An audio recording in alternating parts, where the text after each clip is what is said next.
Ochopo kanyo sa pargario marokinyi oyawore nyakora Ramogitvlive kamora mora maintiere okinyi makawuono en mor mara mar bedo kodi e chenro mar piny okinyi makawuono. Ageno ni chiew maber kendo okinyi makawuono iikori mar dhi e kari mar orak. An bende achiew makare mane momiyo asechopo e studio kae kawuono ma en chieng' tarik 3 dwe en mar 2 higa mar 2026. Machiegni bed koda nyaka giko nyinga Joyce Oduor. Kaka pile nyakora Ramogitvlive waiko ni chenro maiye lach bang' ma abo bedo kakelo ni weche manyien bang'e e nonro mar gazet mar Daily Nation kachiel kod mano mar The Standard weche magimiyo pek aneno ka opogore.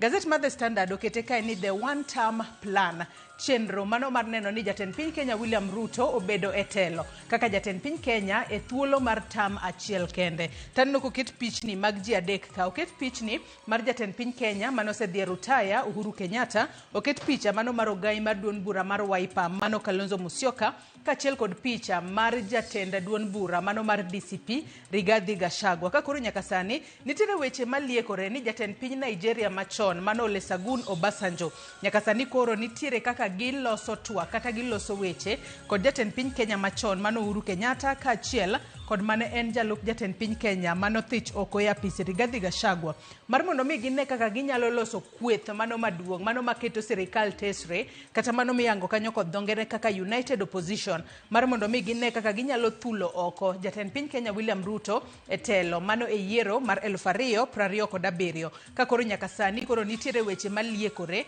ni nitiere romo moro ma jatend duond bura mar Wiper Kalonzo Musyoka nobedo godo e kinde mane odhi limbe e pinyno mano ma Nigeria e boma ma Lagos.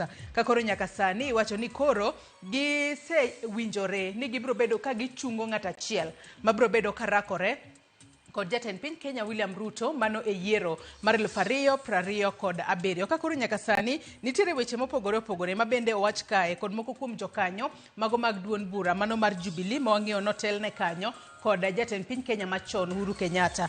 Jeremiah Kioni ma en jalup ogai mano mar duond bura mar Jubilee nyaka sani koro wacho ni onge shida mora mora kata onge gino marach ka mane en jalup jatend piny Kenya Rigathi Gachagua romo kod Uhuru Kenyatta. Ka bende wacho ni Uhuru Kenyatta bende poko wacho ni okonyal romo kod Rigathi Gachagua. Koro nyaka sani iwacho ni romo makamano seche moko nyalo nyuolo paro mopogore opogore. Kopogore kod mano bende nitiere maleng' ma bende wuok kuom jago moro ma seche moko ne en achiel kuom jogo mano bedo e romo mano bedo Lagos e pinyno mar Nigeria, romo mane jatend duond bura mar Wiper oyuore. Ka koro nyaka sani wacho ni nitiere kaka twak e kind kweth maketo sirikal tesre osechakore ayanga to mano ne ochakore e romo mano bedo Lagos e boma man pinyno mano ma Nigeria. Kata kamano nyaka sani koro wacho ni mane gimomiyo United Opposition nyaka sani koro gisechako loso rombe mopogore opogore kata romo mopogore opogore maneno kaka inyalo chunga kar kumoro achiel mondo gimi jatend piny Kenya William Ruto obed e telo e tam achiel kende. Gazet mar Daily Nation to koro keto weche ma otudore kod gope ma piny Kenya nitiere godo. Kete kai ni how 1 trillion mbadi debt will hit you. Kakora noko ket pichni mago maga jotelo jotend piny Kenya e pacho kae kichako kanyo kod picha mano mar mosenindo Daniel Toroitich Arap Moi. Wacho kanyo ni Daniel Toroitich Arap Moi e kinde mano wuok e telo dwe mar 12 higa mar 2003 noweyo gowi mano mar bilion 630. Jatend piny Kenya mano mar 2 mano Mwai Kibaki mosenindo bende noweyo gowi mano mar trilion 1.8. Jatend piny Kenya mano osedhi e rutaya Uhuru Kenyatta ne oweyo gowi mano mar trilion 8.7. Ka jatend piny Kenya masani wacho ni Uhuru Kenyatta mano jatend piny Kenya masani William Ruto agoyo mos kuom thuolo mano mar higni 3 mosebedo godo e telo. Gowi ma piny Kenya osebedo godo iwacho ni osekalo trilion 12 ma iwacho ni kuma gope ma Kenya ok owinjo bed ni kalo. Ma en nyaka dwe mar 11 higa mokalo. Ka bende nyaka sani sirikal pod nitiere kod paro mano mar medo kaw gowi kata hola mano mar trilion 1.1. Ka nyaka sani mage weche mag gazet mar Daily Nation omiyo pek opogore kod mano bende no weche motudore kod ng'anyo mago mag jogo mantiere sekta mar matatu, weche mag somo bende oket ka achiel kod weche mag siasa gik mano wacho dichieng' manyoro kod Oburu Oginga ka koro nong'iso Kithure Kindiki ni ok obi kawo lemo mare kata e twak margi kod UDA ODM ok dwa lemo mano mar jalup jatend piny Kenya. Mago duto nyaka Ramogitvlive abo bedo ka lidhoni e gazet okinyi makawuono. Bang' mano, Cleophas Oluoch bro bedo katayi e twak mokwongo chal mar Kenya. Kama bang'e okinyi makawuono nyaka Ramogitvlive wasechako chenro ma iye lach mano mbako romo machako saa 4 nyaka saa 7 mar odiochieng'. Nyawadwa Sharon Ong'ao bro bedo katayo mbako romo okinyi makawuono mar mondo mi wang'i ane ni to counties magwa osebedo ka dhach e yo machalo nade. Omiyo chako tudri kodwa kochakore sani namba mar ote machuok 33600. Facebook biro yudo wachiel kachiel Ramogitvlive X @Ramogitvlive. Kan bende nyalo tudri koda Facebook page mara biro yuda Joyce Oduor, mbui mara mar X biro yuda @JoyceOduor_ machiegni kendo magi thuond weche manyien. Lakini Deputy President, usifikiria ya kwamba tunataka kiti yako, tunataka kukufukuza. Please, you are our friend.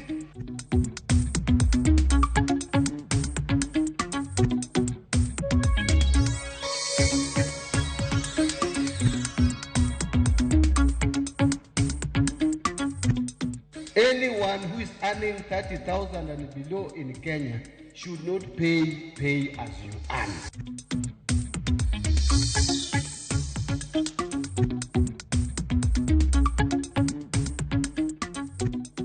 Kana na kogoyo omeno katuol mawiye gino go bongo go koko bedene gino go girungu te kamora mono go girungu nyaka minode.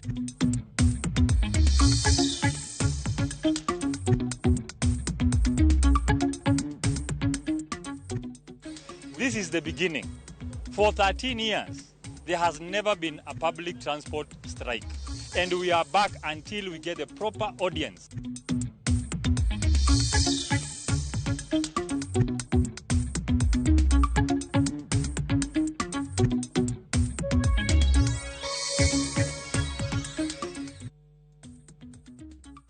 Nyakwa Ramogitvlive machiegni e neno weche manyiena okinyi makawuono. Ogai mar ODM Dr. Oburu Oginga okone jalup jatend piny Kithure Kindiki ni kik obed kod kibaji ni mar duond bura mar ODM ok get lemo mar jalup jatend piny e twak ma ODM kod UDA dhi bedo godo. Oburu olero magi e romo mane jatend piny William Ruto osidhe omenda mar Nyota Kisumu kama gisire tiyo kanyakla e sirikand manywanda. Walter Nyambaga lero mathoth. Kaulo sikine nyasi mar nyumo omende ufuko rowere Kisumu e bwo chenro mar Nyota mane otakod jatend piny William Ruto. Ogai mar ODM Dr. Oburu Oginga otone jalup jatend piny Professor Kithure Kindiki chadila kendo koni kik obed kod ge kata kibaji moramora ni ODM geto komne no e twak maduond bura mar UDA kod ODM dhi bedo godo e loso sirikal melo 2027. As we move forward, we are not going to look for less. Lakini Deputy President, usifikiria ya kwamba tunataka kiti yako, tunataka kukufukuza. Please, you are our friend. Oburu mane ok nyango nyamara wacho nokone jatend piny kod kweth mag UDA ni chama mar ODM geto lemo kod pok maromre kode e winjruok magidhi bedo godo magibiro loso godo sirikal gino ma jodito osire budho. We are going to negotiate what our people deserve. We are going to negotiate what our party deserves. Our party is not a Jaluo party. It is a party for the whole of Kenya. And therefore, we are going to negotiate fairly. We don't want tribal parties. Magi oyangore lele kinde ma jatend piny William Ruto okoni sirikand UDA medo yaro bade kendo tiyo kanyakla kod ji mar dongo piny kendo kichore gi chien kod siasa mag akwede mag dho udi mag pogo ganda. Sema pesa tunawapatia hawa vijana ni pesa kidogo. Nyinyi mlishawahi kupatiana pesa ngapi? Wale jamaa wamepatiana pesa zozote? Wale jamaa hawana mpango yeyote. Ati wanatueleza ya kwamba wanataka turudi mpaka miaka 10 iliyopita. Ati the only thing they can tell us, they cannot tell us a plan. They do not have an agenda. They do not have a vision. They do not have a plan for our nation. The only thing they are telling us is that we should go back to NHIF. Further initiatives in digital jobs, in affordable housing jobs, in overseas jobs, And I am sure through your administration, Mr. President, we are going to witness the transformation of millions of young people in your first term as you look towards your second term of your administration. I want to confirm to Your Excellency that there should be no doubt in anybody's mind of your commitment to empowering our youth. Judito bende omucho mbasa kod kweth maketo sirikal tesre kagikone jatend DCP Rigathi Gachagua machano bago ng'anyo pacho ka ni owe pepo wiji kod weche mag ng'anyo to ochimre tir kod siasa makonyo rowere kod ngima oganda. The young people of Kenya have rejected negative politics. They have rejected the politics of slogans. They have rejected the old politics where politicians were talking about tribal arrangements. Who are saying they want to take over the government. I don't see them campaigning anywhere. They are just in one region, in one area. Ndio wanazunguka hapo, lakini rais anazunguka kila mahali Kenya. Hii ndio njia ya kusaidia hawa vijana. Kwa miaka mingi sana, hawa vijana wetu wamechukuliwa kama watu ambao hawawezi fanya biashara. Ili hali ile kitu wamekuwa wakikosa ni opportunity. You represent the beauty, the energy and the handsomeness of the nation. Sinivyo vijana. So I want to thank the President and his leadership for investing in young people, because when we invest in young people, tutaenda mbali. Our youth are the future of Kenya. And we've been having a difficult time on how we can be able to empower them. And this empowerment, especially the way we have gotten this money and we had financial literacy and mentorship after this PS, let me tell you, this is going to go a long way. Walter Nyambaga, Ramogi TV. Maloyo nusa mar rowere ma pacho ka pok oyudo omenda mag nyota kata obedo ni en chenro ma osetimne lendo kendo thoth oganda ong'eye. Kaluwore kod duoko mar nonro manyien ma ogola odiochieng' manyoro kod kambi nonro mar Infotrack, atamalo 78 ong'eyo chenro mag nyota ka mana atamalo 20 kende ema koni gi kia nyota. Nonrono mane otim e kind tarik 24 dwe mar achiel higani, mana atamalo 36 mag jo Kenya ema oseyudo tiegruok kendo bende yudo omenda mag nyota. Atamalo 52 pok ondikore e chenrono ka thothgi wuok nyandwat ma ugwe ka dhowadh nam chumbi kod Nyanza. Bende oyangore ni atamalo 77 mag jo Kenya oyie ni 50,000 ma ichiwo ne rawere oromo kelo lokruok ka atamalo 19 koni omenda nono kama onge ber ma onyalo kelo. Jo Kenya 46 koni joma yudo omenda no ne okoyier e yo maler ka atamalo 44 to yie ni chenro no ne otim e yo mahuyanga ka atamalo 31 koni ne okotima e yor ayanga.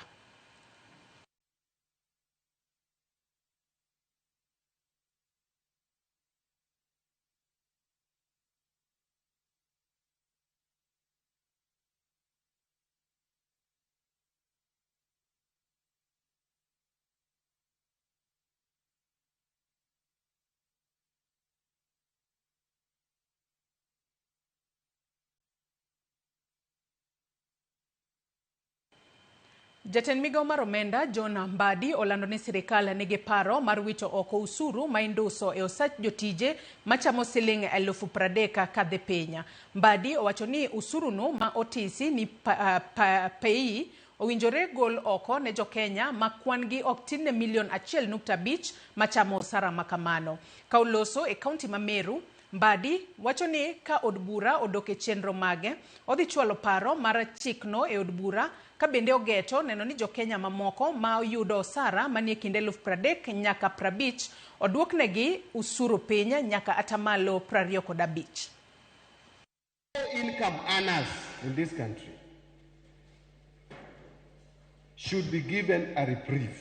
We have agreed with His Excellency the President. He has directed me to take to Parliament a proposal. I'm not even waiting for finance bill to come in June.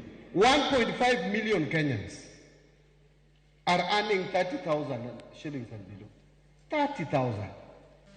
So we have said government should come for my money and leave the person who is earning 30,000 alone. Anyone who is earning 30,000 and below in Kenya should not pay as you earn. And then there is the next bracket.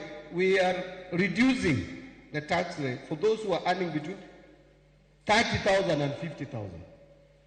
33,000 going up, you pay 30%. We are reducing that also, that bracket between 30,000 and 50,000. So you only pay 25%. We reduce that by 5%. So those who are earning 50,000, first you will benefit because your first 30,000, you pay 0. Then the next 20,000, you pay 25%. We are trying to put some money in your pocket. Obila e kaunti ma Homa Bay dhi nyime gi manyo japuonj maduong' e skul primar moro e Kagan e kar chung od bura marangwe ma iseyo kuom nego japuonj mane oserutaya bang' gwandruok bedo e kindgi e wi kiew mar lowo e gweng'a ma wi Kawiti e location ma Gemsori Kachiena. Kaka ripota marwa e kaunti ma Homa Bay Ali Abich lero, familia mar japuonj mane onegi no ywak ni wach laro lono osebedo ka jimbore ma ochiwo kelo tho kendo koro gidwaro ratiro. Familia mar Joseph Owuoth japuonj mano dhi rutaya higa mokalo mane onegi kod japuonj maduong' e skul primar moro e Kagan e ywaruok e wi kiew mar lowo. Koro wacho ni ywaruok e wach lobo ne ochakore chon kendo japuonj makoro ne onegi no ne osekata tero wach lobo ne doho. Ywaruok e wach kiew no ne omedo gedore kendo kane ochopo odiochieng' manyoro to japuonj maduong' miseyo gi tim makocho no ne omonjo Joseph e puodho no kama ne ochadhe gi ojalo moduogo wito ngimane ka min od japuonj no to ne owuok kod hinyruok maricho kendo ngimane nitie kinda kuruga sumbi hospital makisi kama ne oringe kode. Spirit osebedo for so long and we know about it. To wange kaka osedhi e court ma case baba no se win. About this one, koka no chakore. Of which obedo ga kosheaga kodwa. Koro for now it is done. Koro dwaro mana ni justice otimre ne babwa obed gi the same fate as my father. Of which mama bakia kata ka follow the same thing. An nabiro kano kabiro nabire liel beno kabiro nang'eni baboto babu wano gocho na on Friday okona ni oyudo na tich moro Homa Bay County koro okona ni owinjo be ni wadhi today on Monday koro ng'isani be on Sunday we draft the application. Familia mar japuonj mane onegi no wacho ni giseneno matek e wach lobno ma koro gikone to nokelo tho mar japuonj no ka gidwa ni mondo sirkal okonygi mar yudo ratiro mar japuonj no bang' kane osenege kod nek makoch no. Ok en gima ber weche lo en mana gima thin ma ji weyo to ng'ato ok nyalo puro. The same thing he has done it severally. There was a time no puro when I was back in high school wapuro kanyo bando gi mama gokinyi wabiro gokinyi wapuro bando nikech kitambo tuko tunaishi hapa opuro bando jioni wayudo ko golo bando pidho nia kaka naneno kogoyo omeno kathuol ma wiye gi nogo obwongo wuok oko bedene gi no go girungu te kamora mono go girungu nyaka minode. Koro wan gi mwakwasa family okwane mondo justice mondo miyo yudre. Ruoth marito location ma Gemsori Kachiena Peter Oula wacho ni bure wach kiew mar lobno ne osetere doho kendo doho ne dhi golo ng'eto mare wach lobno kochopo tarik 18 mar dwene. Oula ne okono obila mar Angwe dhi nyime kod timo nonro matut e wach nek mar japuonj no mar mako achich mitudo kod nek makoch no kana okwayo jopiny mondo oremos gi e kindene ma nonro mar obila dhi nyime. En gima no chakore chon offices magwa gi mamoko osetemo ka kelo kwe kind jariyogi to kweno ne pok oyudore. But gima duong' madwa na wachi kaka chief en ni sani wach ni ne koro ni e court ma tarik 18 mar dweni case ni nonego be decided. Kana ayudo simu kwa ir japuonj mawadgi Joseph onyisa no Peter Agong ni en head teacher mar Onyege Comprehensive School in Kagan East location. Head teacher mar school en ng'amo dhi school. Taparo nitiere yore mathoth minyalo los godo wach. Ali Abich, Ramogitvlive, Homa Bay. Jowuoth 16 pod idhi nyime kod yudo thieth bang' kalo e masira mar apaya e boma ma Awendo e apaya mawuok Awendo ka ochomo Rongo odiochieng' manyocha. Jatend obila e sub-county ma Awendo, Julius Kimboi, oyango ni jowuoth mane nitiere nyamburko 2 mating'o jowuoth oyudo hinyruok e masirano. Kimboi wacho ni masirano ne obiro bang' nyamburko mating'o jowuoth mane oriko wuok Migori ka ochomo Rongo ne olalo brek kendo otuomo nyamburko machielo mane ochung' e geng' apaya. There were 2 motor vehicles, that is a Matatu. One was coming from Migori, heading to Rongo general direction, and its brakes failed. And it's a steep place, so it rammed in a stationary Matatu, which had 2 passengers. While the one which was coming from Migori had 14 passengers in total. So as a result, all the passengers, totaling 16, got injuries of various degrees.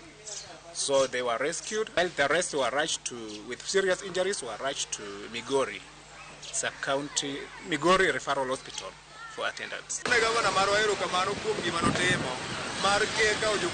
Highway, yes, kete mamoko, markele highway, gini da yudo kete mamoko matopake batandara konge kone. Kata gi jowuoth madho chunga madho lora jowuoth kata private car. Dene gini ukela jali kama duong' like mano timore Migori. Before kapoko gike roundabout, ema kwayo governor mokwongo. No med keto no bumps madongo, ok matindo, maka garo biro to nyalo ywe kata medo speed. Oketnwa bumps moko madongo. Riwruok mar jopuonj mar Kupet onyono ni piny owacho onyono piny ne migawo mar somo kod thieth mondo gol chik ne ute thieth ahinya to manie Nairobi mondo mi orwaka kendo ochiw thieth ne jopuonj manyocho yudo hinyruok e masira mar apaya manyocho timore oko mar City Primary. Kautelnegi kod jagoro maduong' Akelo Misori ma otwak e kinde limbe mane gitimo e skul manyocho jopuonjre 2 otho e masirano. Oyango ni giyudo pek e tiyo kod SHA ahinya to ute thieth mapok piny owacho opuodho kata bed ni oketgi e winjruogni kata e winjruogno. Judith Omondi lero wachno. Dweche 2 bang' jopuonj ma pacho ka chako tiyo ayanga kod okumba mar thieth mar SHA, masira mar apaya manyo timore ngeso tarik 31 ondhunogi kendo golo oko moko kuom rem maneno kata bed ni ne gin kod geno mar tieko midhiero mar thieth. E kinde limbe mar riwruok mar Kupeto timo e skund primar ma Milimani, skul ma owito jopuonj 2 kaluwore kod masirani, telo mar riwruogni oko ni gibedo kod kinde matek e rwako jopuonj ma oyudo hinyruok kod okumba mar thieth mar SHA, ka bende ginyiso ripot mar japuonj achiel ma yudo thieth e kar thieth ma Kenyatta ma otieko seche 48 mondo mi opuodh bero mare, bero ma gikone otim kod omenda ma owuok e ofuko kata bed ni ma japuonj ma ondikore kendo chulo okumba mar thieth mar SHA. We have hospitals that refuse to take some of the teachers, very regrettable. We have a hospital that delayed the surgery of one of the teachers because of money. That was very regrettable.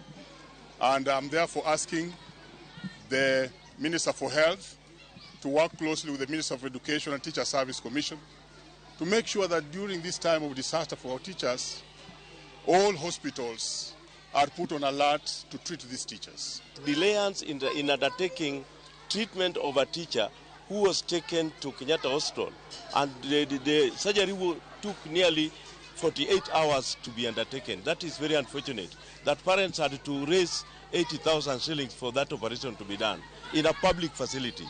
Masirani bende gikoni oyangonegi ni okute thieth duto manegi winjore ni gibiro yudi e thieth ma osemi thuolo mar chiwo thieth ne jotuo ka koro. Jakom mar Kupeto Mboko Milemba omiyo duol mandiko jopuonj TSC siem mondo miyo puodho ute thieth duto manegi winjore ni biro chiwo thieth ne jopuonj. We are also asking the Teacher Service Commission together with the Minister of Education to quickly accredit all the hospitals that had not been accredited to SHA, because we noticed Avenue was complaining, Gunanak was complaining, Aga Khan was originally complaining.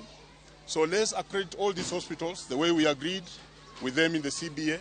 Ka bende gikwayo mondo mi winjruogni omul japuonj moro amora ma osendikore kod TSC kendo ni kod namba mar tich bed ni osendike kod piny owacho kata otiyo e skunde ma ok mag piny owacho. We would wish at this particular time that we don't need to belabor on what responsibility SHA should take, because all of us teachers are having managed scheme by SHA, and therefore we would wish that by extension, even those teachers who have not been registered should have their details taken from the teacher service details in their files, so that they become beneficiaries of SHA, irrespective of their registration or not. Jopuonj duto ne odar kowuokie Minet nyaka e SHA chakre tarik 1 dwe mar 12 higa ma okalo, kendo ka ne osingnegi yudo thieth makare maonge ng'ikruok kaka ne oriko e ni okumba mag thieth ma okalo. Judith Omondi, Ramogitvlive. Jalar kom ma jatend piny Kenya kod otiko mar UGM David Maraga osiro lwedo paro mane ochwal gi kweth makwedo piny owacho mar dwaro bago ng'anyo mar sundo piny owacho ota chenro mag-gi e yor lera kod ratiro. Kane oloso Mombasa kuma otime kampen mare mar jiwo rowere kao opande kod ombulu ka giikore ne yiero mabiro, jatelono ne bende oseyo piny owacho kuom rem kao okanga ne jogo ma itudo gi wach monjo jotelo e kuonde mag alama. Jatelono mane owuotho gi jokanyo mag duond burano ne bende ojiwo rowere mondo wuog oko kar romgi mar seyo gik ma ok dhi kare ma itayo kata ma itimo kod piny owacho to chutho weche mag mibadhi.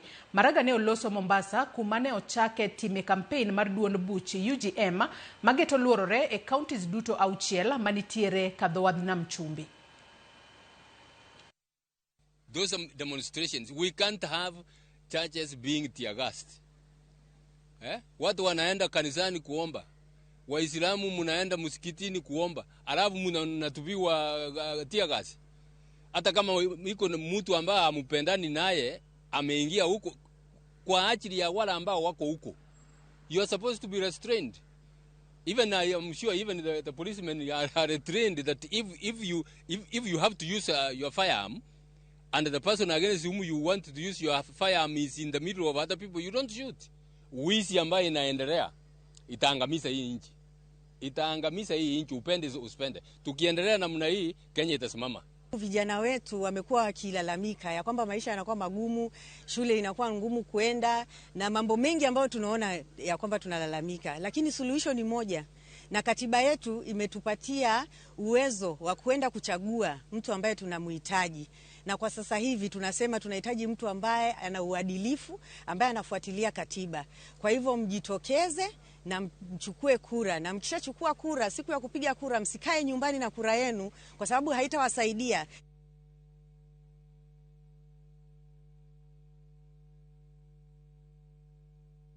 Ramogitvlive kanye masechopo godo e giko mar weche manyien okinyi makawuono. Soma ne moko kuom ote ma ochwalonwa. Jaote Millicent wacho ni kawuok Mwer upande wa Siaya County onese ka ni Joyce Oduor an kod e chenro kaka pile. Bogitoni Kajwang wacho na sedonjo e chenro an bara Ober City. Wycliffe Ochieng bende wacho no setudore kodwa gi sani. Elisha Odhiambo wuod Asembo Nyagoko wacho ni piny orune maber, apako ng'uono mar Nyasaye. Jack Jawarianda wacho ka ni good morning. Good morning Jack, ageno ni chiew maber. Nyakwa Ramogitvlive wakaw mana yueyo madundo gi sani bang'e taduogo kod nonro mar gazet. Kik idhi mabor.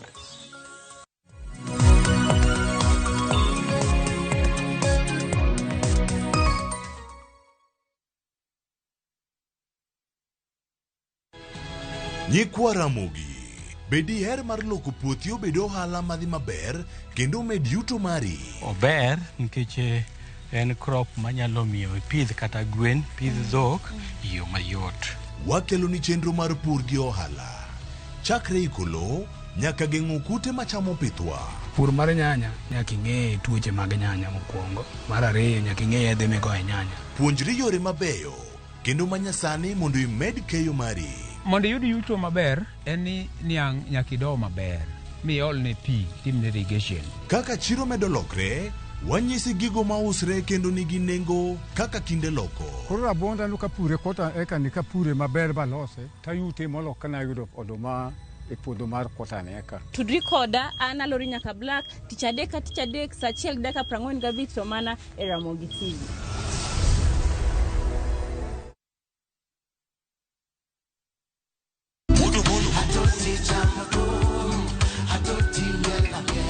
Wuok tich ka wuok tich wakelo ni don ya wotonagi. Kabinet chario kati chario nyakuronga juang en odiochieng' mar yuto mari. Chieng' tich adek kati chadek nyakuronga juang en odiochieng' mar mine nyalo kachiel koda weche hera. Awendo kachopo tich ang'wen nyakuronga juang wakelo ni kama nene, yani TBT kod thumbe mamit mokalo. Furahi the edition en thum kaliech. Loso kapuoyo nyakuronga juang. Ka wakelo ni jothumbe mopogore opogore. Kanyo ndo bende wakelo ni gimiluongo ni yawa.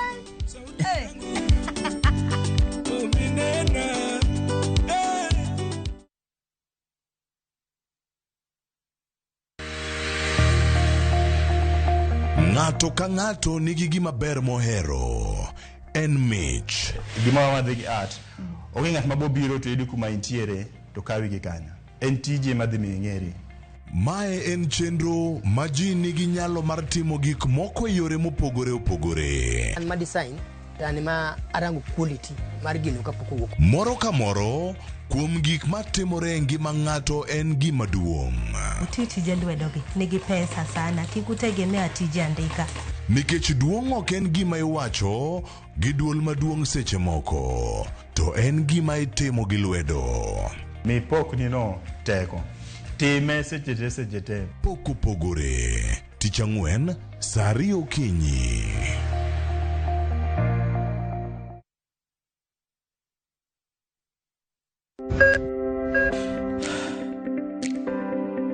E chuny ogandawa, ngima mar del en mwandu maduong'ie moloyo. Mondo tekruok mar dende obed maber, ok gin ga gik matek. Gin gik maluongo ni lifestyle. Manyiso ga jotuo ni gigi ok gin gik minyiewo, gin na gik mitimo. We bedo gi kiawa, kendo chak bedo gi ng'eyo. Nachako chemotherapy. Side effects nen, yier wi nyaka lwar, constipation, chandi seriously. Waruaki e penj laktar, ma en tudruok gi lakteche molony. Sama idhi ir jahocho cha, nyaka ibed ni iseng'eyo ni mae shida ma an godo to adwa kony. Chakre weche thieth kod chiemo mar mine mayach, nyaka e weche thieth mag tuoche masiko. Wakelo od thieth e od dak. Tuo mar rheumatic heart disease ni landore sana e gwenge ma poverty nitiere. Riwri gi Ruth Otieno, wuok tich nyaka tich abich, saa 12 odhiambo.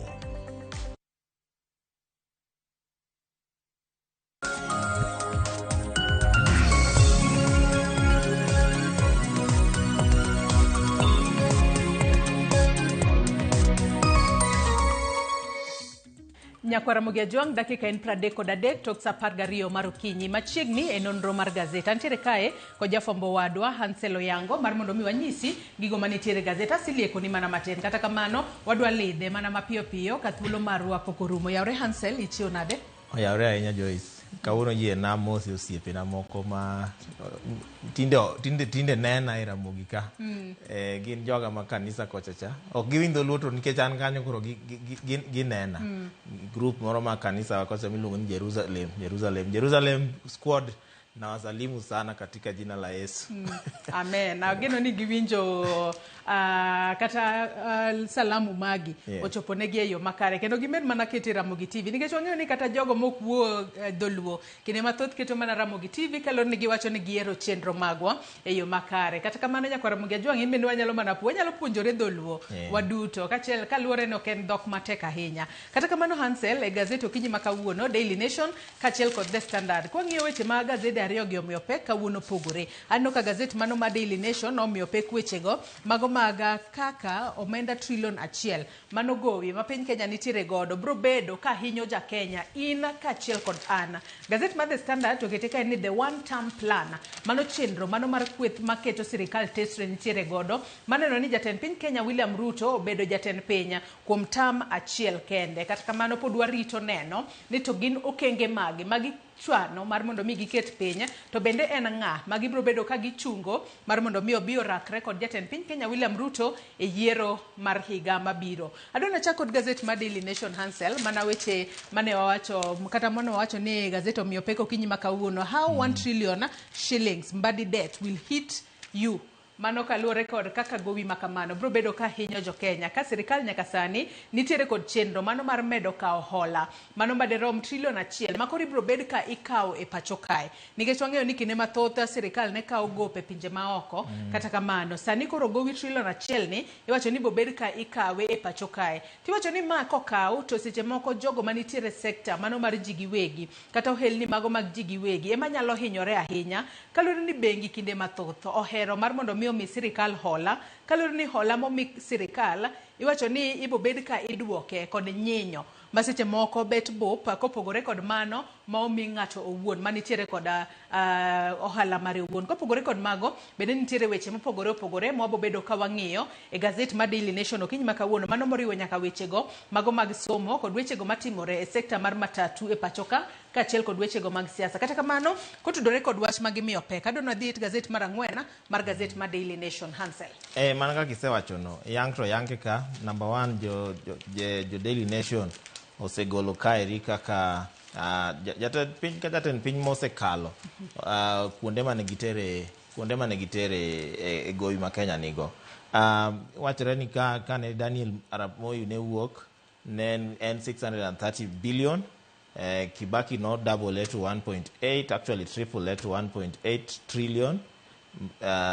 it's even more 1.8 trillion kae to no the jatend piny Uhuru Kenyatta ma koro nochwale ahinya en notere to 8.7 trillion ma king'iyo chien ipenjore ni to 8.8 trillion mane owewa godo no ang'o malong'o ma wanyalo kwano ni nikech yudo gik malong'o ahinya mane sirikand Uhuru Kenyatta owewago Kenya ka tek yudo kiwe expressway gi SGR yudo moko go tek ok yot sani koro jatend piny masani William Ruto osetere nyaka 12 ma king'iyo percentage no to chaka gima en odhi double gima ne jatend piny machon Uhuru Kenyatta noweyo koro chaka gima jatend ker ka ker kobiro to gowi medore diriyo aparo ni kind Kibaki gi Uhuru ema no medre didek ema koro waboluwo wacho to kata kaka isewachono mbari to osebiro gi strategy ka mar finance tije mag sirikal ma 1.1 trillion ma budget mano deficit mantiere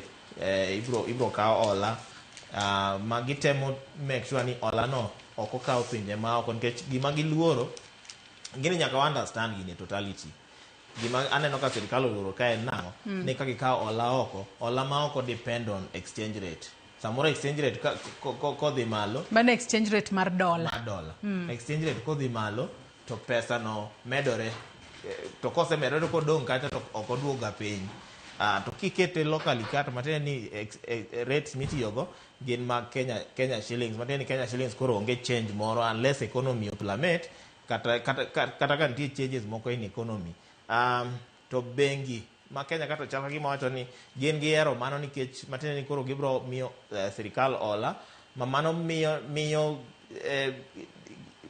okenge moko magiketo mag lombo oeni matindo tindo gi jogo mawegi e piny Kenya ka mondo ka hola bro dok piny kaeri aneno ka page mar 4 ka aneno ka od bura nitie komiti moro manoket kanyo ero mano ne onon ni SMEs odongre nade to wachore ni nitie kaka SMEs nowuok from 7.9% to 0.2% to mano en growth matin ahinya to wachore ka ni kata kamano to kindego hola mane corporates kawo miyo sirikal ma Kenya ka no double kowuok from 8.6% to 16%. An gi pacha aneno ni sirikal onego break gini piny giwacho ni wadwaro 1.1 trillion kata kamano to gima wadhi timo en ni percentage ni ema wamiyo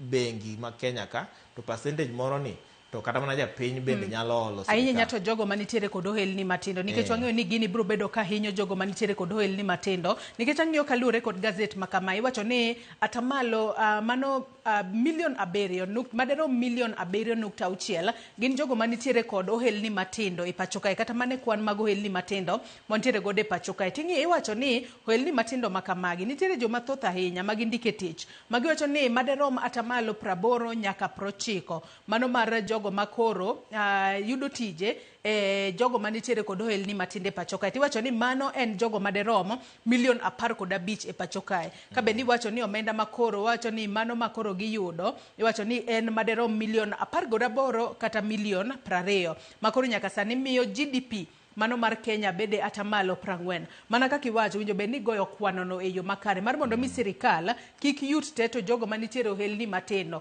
to koro dong' maonge kuma ginyalo kawe hola. Nikech ka gidong' magionge kuonde ma ginyalo kawe hola, mago bende nyalo thiro ohelni maggi. Nikech mage kuonde ma ging'iye ni giyude pesa, to koro ginyalo kata ting'o malo stock ma gintiere godo. Sama gima nyawacho ni tij sirikal maduong' number 1 and safeguard jopiny. Of course projects ma sirikal timogi magiro projects mabeyo kwa nyawacho ni nitiere marach kako timgi yo malong'o maonge mibadhi to gin projects mabro kelo dongruok. Wang'e ni ndara mar Uroni ma osamino onego bed ni loso, nitiere weche mag dams, jatend piny Kenya nosesingo, nitiere weche mag thieth onego bed ni iketo weche mag somo gi weche mamoko maonge gin gik mabeyo. To kata kamano to jogo machulo osuru mang'eny Kenya ka ng'eny gi yudo ka gin jogo manigo ohelni matindo tindo gi, jogo madhi tich, jogo ma ondiki emiyudo ka 30% moro nitie kaka ing'adi, pay as you earn be nitie kaka ing'adi, mage makoro kendo dok to pod itiyo godo e dongruok. Koro sama ithiro ohendni to miyo yuto ma jo Kenya bende dok piny, miyo jomoko bende lose tijegi, miyo ni moko bende iloro. Higa mokalo ok nobedo mayot ahinya ne ohendni, to ne wa hope ni nang'o ni higa mabiro ni bobedo mayot, to kata kamano chal ka gima pod odhi bedo matek. Koro emomiyo nawacho nang'o ni nyaka sirikal ne ni percentage ma kama ema bengi ma Kenya ka nyalo olo sirikal mondo gimi public bende opportunity mar olo sirikal pesa through gik kaka bonds ang'o, mondo ja Kenya bende at the end of the day share mar interest ma ichulo no ja Kenya bende oyudi. To kiwewe ni bengi lilo ema bro chiwo pesa no to bro bedo matek ahinya ne ja Kenya. Hai nyakwara muga jongo tudore kod mani nyalo somo mano matut et gazet mar 4 kachiel kod mano mar 5 mar gazet mar Daily Nation. Adwa dhi et gazet mar 2 otudore kod ng'anyo mano mar weg matatu mano timore boma ma Nairobi ka odiochienga manyoro. Nikaka ni commuters bear the brunt of war between matatus and bodabodas. Wang'eyo ni jogo manitiere sekta mar matatu osebedo ka chwalo ywak margi mano kotudore kod kaka jo bodaboda osebedo ka wang'o nyamburko margi kapo ni masira owuoka e kinda jo bodaboda kod jo matatu. Kakoro nyaka sani magi duto notimore kaluwore ni nitiere matatu moro mayande otia mach kuome tok ka masira nosewuoke. To nyaka sani koro iseyo sirikal ni nyaka sani koro gisekoso kata pok gikawo okang' moro amora malong'o mar mondo mi gitiek maundu makamagi. Kakoro odiochieng' manyoro e kinde ma koro ne gibago ng'anyo jopiny kata jowuoth mane koro wuok ni dwa dhi e tijegi, par ni nyoro neno wuok tich. Matine ni ji mathoth ne dhi e kuonde mag tich. Kata kamano jomoko ne koro chuno mar mondo mi owuothi mar mondo mi gichop kuma giwuoke. To koro jogo manitiere sekta mar matatu kotelnegi kanyo kod Intercorridor Mobility Chairperson mano Joseph Kagai odiochieng' manyoro koro ne giywaka kata giwacho ni ma e chakruok mar mondo mi giwinjwa. To koro odiochieng' manyoro ne gioro obila mago mag GSU mar mondo mi okethi kata omaka nyamburko magwa. Kata kamano giramo ni chieng' wuok tich ka chieng' wuok tich gibiro bedo ka gibago ng'anyo nyakoro sirikal kaw chik kaluwore kod chike mapacho ka kotudore kod wechego mago mag tia mach e nyamburko maggi. Chakre gima sirikand William Ruto ni tiere ka higa ka higa ndika ka ng'anyo chako ga escalate. Ochako ga Januari kanyo, dakteche, jopuonje, jo bodaboda. Sani koro donje sekta mar matatu. Sani koro kochopo dwe mar 5 6 kanyo to koro tedore. Chaka gima koro en gima koro dwa timore higa ka higa ma sirikal onego ng'i wach na ahinya. To nyoro to kaka isewacho ni nyen midhiero maduong' ahinya ne jogo jowuoth manye temo donje boma ma Nairobi gi bombe mamoko be matin. Kata kamano to maduong' ahinya ng'anyo ni nyo affect boma ma Nairobi ma koro nyobedo matek ahinya. To lal mar jo matatu nyoro chal kagima nyen yuto mar jo bodaboda nikech giwacho ni we are making a kill today. Yato ni gini eri onego dhi nyime nikech sama matatu onge mateni koro ji biro tiyo gi taxi kata ji biro tiyo gi pikipiki to nderni to matatu nyotemo loro to kata kamano kanye gitemo loro to nitiere nderni moko ma pod jopiny nyalo luwo ma donje boma. Ywak na en ni gino onego kete twak malong'o. Sirikal onego luong stakeholders mondo ji otwagi. Mano number 1. Number 2, ma en opportunity ma sirikal revive public transport mane wan ga godo 70s, 80s, 90s. Ndalo moicha ne Nyayo bus, waduoga bedo gi Kenya bus ma be koro nobedo privatized. Makoro gima acho ni ma en opportunity mar sirikal neno nang'o ni public transport oko we lwet private sector te, nikech sani koro ing'e ni chal kagima public transport ni e lwet private sector te. Sirikal onge mtokni manyalo konyo jo Kenya donjo dhi tich kata mana dhi kuonde ma gigombo dhieno. Mano ka inyalo duoki, nyalo kelo some regulation at public transport. Mar adek en ni adier en ni bodaboda ma Kenya ka ok osebedo regulated. Nitiere senator ma Boni Alwale notemo kelo bill moro, to bill ne ji neno ka ne biased.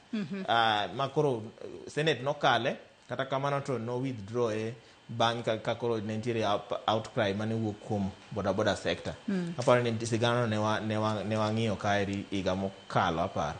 Kata kamano to an aywak niya, bill neno onego ng'i obed amended. Onego none matut gi stakeholders. Ng'eni masa en nokele kende. But sani koro onego kel stakeholders obed piny ong'i bill no, ni bill no ni gang'o manyalo konyo ja Kenya. Nikech ok en kata matatu kende miwang'o. Aparo ne 2022 kata 2023 tie nyadendi moro bende nobedo harassed. Mag gino nokelo koko Kenya ka. Mtokni ma private waneno ka samoro jo bodaboda toyo. To be sama jo bodaboda ok follow traffic rules ni. An kaloro kata mana e ndara ka, the number of times maneno ka ja bodaboda ituomo nikech ok ong'iyo taya ng'eny ahinya. To Hansel kapod wantiere mana iti gazeti mar 2 kanyo, mana piny kanyo, nyaka sani bende koro nitiere okila ma koro odonjo ne piny owacho kalore ni ok gisebedo ka koro ginono gigo matimore sekta mar matatu e pacho ka. Wach ka ni nitiere okila ma nitiere boma ma Nairobi kae ma koro odonjo ne sirikal kata osu sirikal e wi gino ma koro giwacho kae ni en koso gayo sekta mar matatu, mano mar bodaboda e pacho kae, ma koro nyaka sani wacho no osenyayo wechego mago mag masiche mag apaya, wantiere kod wechego mago mag monjo ji aoyaye mano miluongo kanyo kod dhongere ni mob violence, kachiel kod wechego mago mag chocho ratiro mag jopiny, mano mewacho kanyo ni sexual assaults, kachiel kod ketho mwandu mopogore opogore e pacho kae. Kakori wacho kalure kod data mawuoka NTSA, iwacho ni higa mar 2024 ne nitiere kanyo kod kwan jogo manowito ngimagi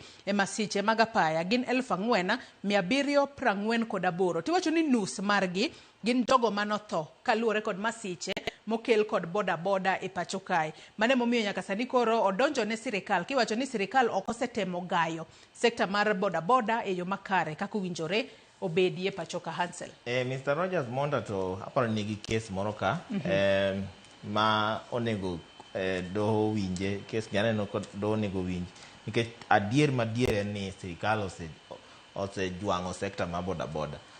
Sekta mar matatu no chandowa for a while. Sirikal notemo masani nitiere some sanity poko chopo kuma wadware, but nitiere ber ma waseneno, osekelo SACCOs moko ma osetemo ng'iyo maslahi mar jowuoth better compared to higni mokalo. To bodaboda to waneno ka ng'ato wuoka samoro owe sikul, waneno ni bodaboda is the next thing. Nyaloso gi osiepna moro nyewacho ni chon wacho ni Kenya is an agricultural economy. Sani Kenya has become a bodaboda economy ma iwuoka sikul kama to sama pod imanyo gimidwa timo cha to bodaboda osemiyi tineno ni bodaboda osebi bodaboda maonge kata tiegruok malong'o. Igoyo mana lap 2 kende tiseduogo iwacho ni kori tegno dhi e ndara. Magi gik makelo masiche. Osiepna nye paro na ni kipenja ja bodaboda ni road sign cha ominang'o, ng'eny gi ok binyisi ni road sign nikech ok gidhi proper through the proper driving school procedures monego bed ni giluwo. Koro mae en ywak. Jalni okwot NTSA, okwot Kenya National Bureau of Statistics, kowacho ka ni ntiere ajali manotimore higa mar 2024 kuom mana ajali madhi malao 4,748 to atamalo madhi mana 50 ne involve jogo mani nie boda sector. Mamano koro manyisi ni boda sector contribute atamalo maduong' ahinya mar accidents matimore Kenya ka.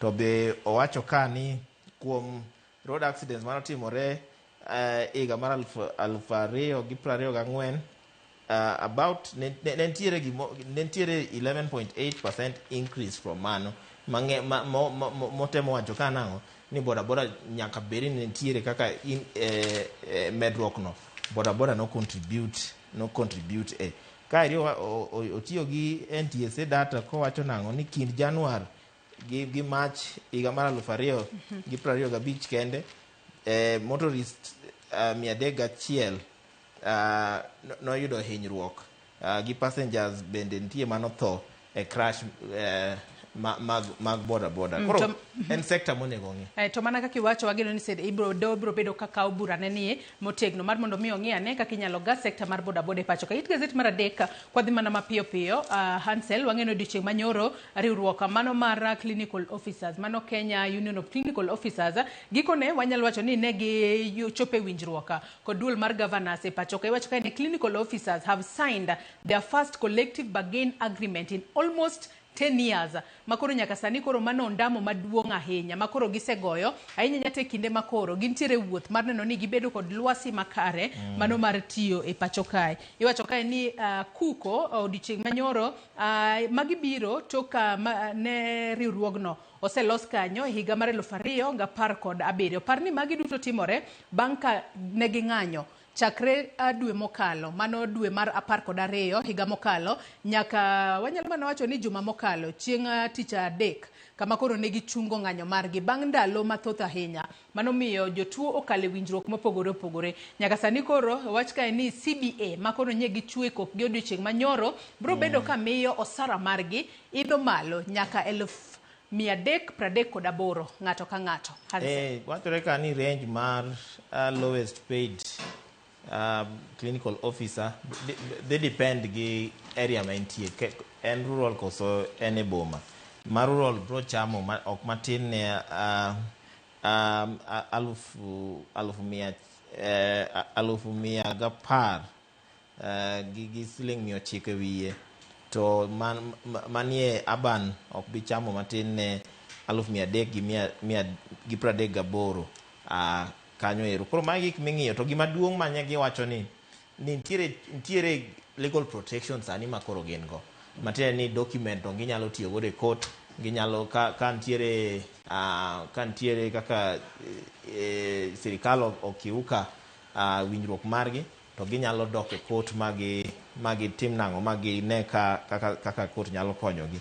To ywaruok ni en ywaruok mosebedo kaka isewacho no masani koro wacho ni kata last minute before the final signing mag documents nitie ywaruok moko ne nitiere some pending issues mane pok giloso ma bang'e no to nyobedo aired out.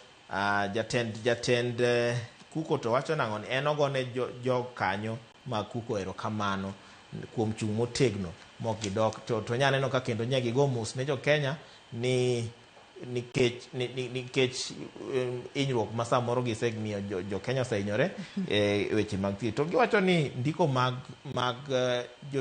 clinical officers onego medre nikech sani nitiere clinical officers 7,000 kende to mano en deficit ma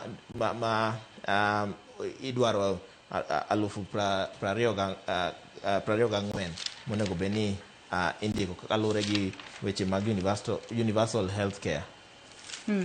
Kopogore kod mano bathe kanyo bende nyaka Ramogitvlive nyalo somo kalo ni jo Kenya sani koro nitiere kod geno ni uchumi mano mar piny Kenya nyalo idhe nyato jogo manitiere sector mano mar ohala e pacho kae e kinde makoro wantiere higa mar 2026 gintiere kod geno ni uchumi ma pacho kae osechako nyiso ranyisi mano mar dongore. Iwacho ni kata obedo ni achiedh nade osebedo makoni kod kocha kata kamano ginno ni uchumi ma igeno ni bro bedo ka dongore kowuok atamalo 4.9 nyaka 5.2. Mano higa manyien nyaka sani koro giwacho ni koro bro miyo ka koro miyo lwasi mano mar ohala bedo makare pacho ka. Mano nyakora Muge Jwang inyalo somo it gazet mano mar 3 kanyo. Adona dhi it gazet mano mar 6 kotudore kod wechego mago mag SHA. Wang'eni nitiere jopuonje ma yande oyudore e masira mar apaya oko mano mar skunda primar mano mar City. Ka nyaka sani koro riwruok mag jopuonje e pacho kae sani koro giseyo mano migao mochung'ne wechego mag thieth kuom koso chwalo ne jopuonja thieth makare. Ka koro nyaka sani giwacho ni nitiere moko kuom jopuonja mano yudo hinyruok, to kata kamano nitiere ute thieth mamoko makato bedo ni ne gidonje winjruok kodgi ni inyalo thiedhgi ute thieth makamago, jopuonj makamago ok nyal yudo thieth e ute thieth makamago. Mage moko kuom achiedh nade makoro giwacho ni gisebedo ka giyudo ahinya te thuolo mano mar dweche 2 makoro gisebedo ka gitiyo kod okumba mar thieth mano mar SHA makoro ne oketgie kochakore higa mokalo. Hansel. Aparo ni gima duong' ka en ni osiptende moko ma Kenya kata mana ahinya osiptende mag jiwegi sana osiptende machon mosebet Kenya ka mano king'iyo osiptende kaka Aga Khan gi ni Guru Nanak aparo ni Nairobi West Hospital gi moko mag kanisni onge yie gi SHA. Mane number 1 mane shida manika nikech kapo ni SHA tiyo malong'o to nego bed ni osiptendego sani onego bed ni nyalo bedo ni oseyiere gi SHA ma jopuonje gi oko onego bed ni wito ngimagi ka. To wachre ka ni bang' ka accident manyotimore no Guru Nanak nyo decide manyo kiro jopuonje go oko manyo omiyo giyudo thieth e sama yudre. Koro chairperson ma Kupet Ombok Milemba to ywak nang'o ni Ministry of Education gi Teacher Service Commission onego ensure ni all health facilities obed accredited under SHA. Wang'eni jopuonje no nyicha higa mokalo aparo ni kadhi rumo no gol from Minet to SHA. Mamano ne en gima nokelo liet moro e sekta mar puonjo kanyo nikech nentiere jopuonje mane wacho nang'o ni gini SHA ok ti tema koritore kata nonego wewe mi network kachacha to gima ne gioneno nang'o ni transition no tim haraka ahinya ma ema koro nyalo bedo ni nokelo midhiero aina nikech nitiere osiptende moko ma pok obedo accredited. Kata man to winjruok mar jopuonje gi sirikal to wacho nang'o ni japuonjo onego bed ni donjo osiptal moro amora to nyalo yudo thieth. Koro ageno ni sirikal owinjo ywak gi nikech an ng'ato konego wit ngimane kata kamano japuonjo konego wit ngimane nikech jopuonje gi ema tiego the next generation masama koro gionge no to already nitiere shortage ma jopuonje e Ministry of Education kaka nonro jogol. Wageno ni bobed ka iloso moko kuom ng'ikruok mano miwacho kanyo kod dhongere ni teething challenges manitiere ahinya nyate kinde ma jopuonj dhi manyo thieth e ute thieth mopogore opogore ka gitiyo kod okumba mar thieth mar SHA. It gazet mar 7 kanyo nyakwara Muge Jwang bende inyalo somo kaka kit somo manyasani mano mar CBE ma koro ne oyangi ni bobedo ka golo oko mano mane ng'iyo mana ni japuonjre timo nade penja mano mar 844 nyaka sani koro osebedo kod ng'ikruok makoni kod koch. Iwacho ni nyaka sani iwacho ni kaluore kod wechego mago mag koso keto lai motegno pinya wechego mago mag siasa kachiel kod nok mag jopuonja kachiel kod nok mar gigo miluongo kanyo ni infrastructure kata gik ma jopuonjre nyalo tiyo go de somo e yo makare. Mage moko kuom gigo makoro osebedo kathiro lai mar somo mano mar CBE makoro nyaka sani pok orieny e yo makare kaka ni paro no bobedo korieny e yo makare. Hansel adwa wadhi mana mapiyo piyo it gazet mar 10 no ka thuolo marwa mar nonro mar gazet dikarumo. It gazet mar 10 no ka nitiere wechego mago mag siasa momul kanyo matina ka koro mane en jalup jatend piny Kenya mano Rigathi Gachagua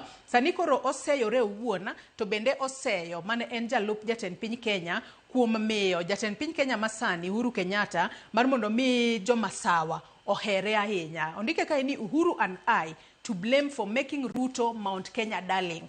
Mano kodore kod gino maga Shagwa owacho kanyo, wacho ni nyaka sani koro giwacho ni gine makoro nitiere kaka negi tugo e yo makare kata gine mane gitero jatend piny Kenya William Ruto masawa. Emomiyo jo masawa sani koro hero gi. Tang'e ni magi duto gin mana weche mago mag siasa makoro timore. Inyalo to kinde makoro kila ng'ato temo keto ode kamoro achiel motelo ne yiero mar 2027 Hansel. Gachagua osepimo joma sawa, moyudo joma sawa, gin joma emotions gi tugo godo yot kabisa. Koro mae e game mogoyo, mae game mosebedo kogoyo, to sani koro chaka gima koro tere, omanyo sympathy bende. Omanyo sympathy ni jogo ne ni ayaya o apologize, okwang'uono, wang'uone uru, jok mane nyicha onge yie kode. Nikech oneno, aparo ni nitiere rebellion moro matin, waseneno ka Gadhoni gini osechako wuok. Koro temo bende mondo solidify. Koro temo luongo Uhuru gi jo Jubilee bende mondo bi machiegni mondo gibed one force achiel mawuok masawa. Kata kamano to anto magi gik ma ok anyal lurago nikech aneno ka mae rien aena shifting blame kendo.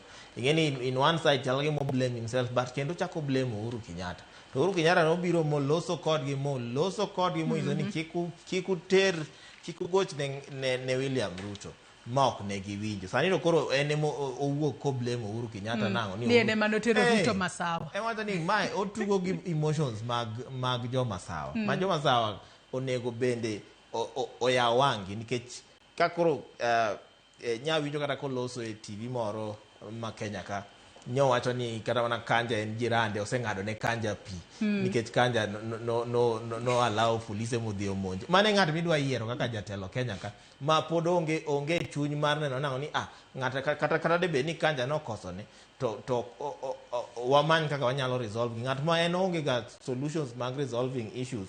En owuoga mana oko ni ng'ane manotimo ma ng'ane ni inaketi adwa goli. Bigi policies nyis jo Kenya nango wadatimo magi odonga higni 2 to wadhi ombulu to otimne higni 2 en mana higa manyien pod ogo touch Mount Kenya odhi e Kisumu los gi jo Kisumu odhi e Coast los gi jo Coast owekere rani en sasa moloso to lose wi jo masawa Kenya ni oken ma jo masawa kende. Kenya kasani wacho ni en entiere kod makosa mar nyiso jo masawa mar mondo mi olut ne Ruto ombulu e yiero mar higa mar 2022. Wacho ni Kenyatta bende kata mano osedhi rutaya jatend piny machon Uhuru Kenyatta bende nitiere kod makosa mano mar chwalo Ruto ne jo masawa e higa mar 2013. Kata wacho ni Uhuru sani osedhi rutaya, wacho ni en owuon owuok oko maneno ni makosa mane gitimo en kachiel kod Uhuru neno ni makosa makamano okotimore kendo e yiero mar higa mar 2027. Waketo wang'wa kapo ni obobedo kotimore kata oyo. Hansel wadhi mana mapiyo pit gazet mar 12 wang'eno odiochieng' manyoro noter chenro mano mar nyota e gwengego mago mag Kisumu kata e kaunti ma Kisumu. Kata kamano odiochieng' manyoro bende wang'eni nitiere weche mag siasa mane ochuo chieng' e kinde chenro makamano. Kama jodak e kaunti ma Kisumu koro ne orwako twaka ma koro ichan keti e kind ODM kod duond bura mano mar UDA. Kama ogai mano mar ODM mano Dr. Oburu Oginga ne osingo ne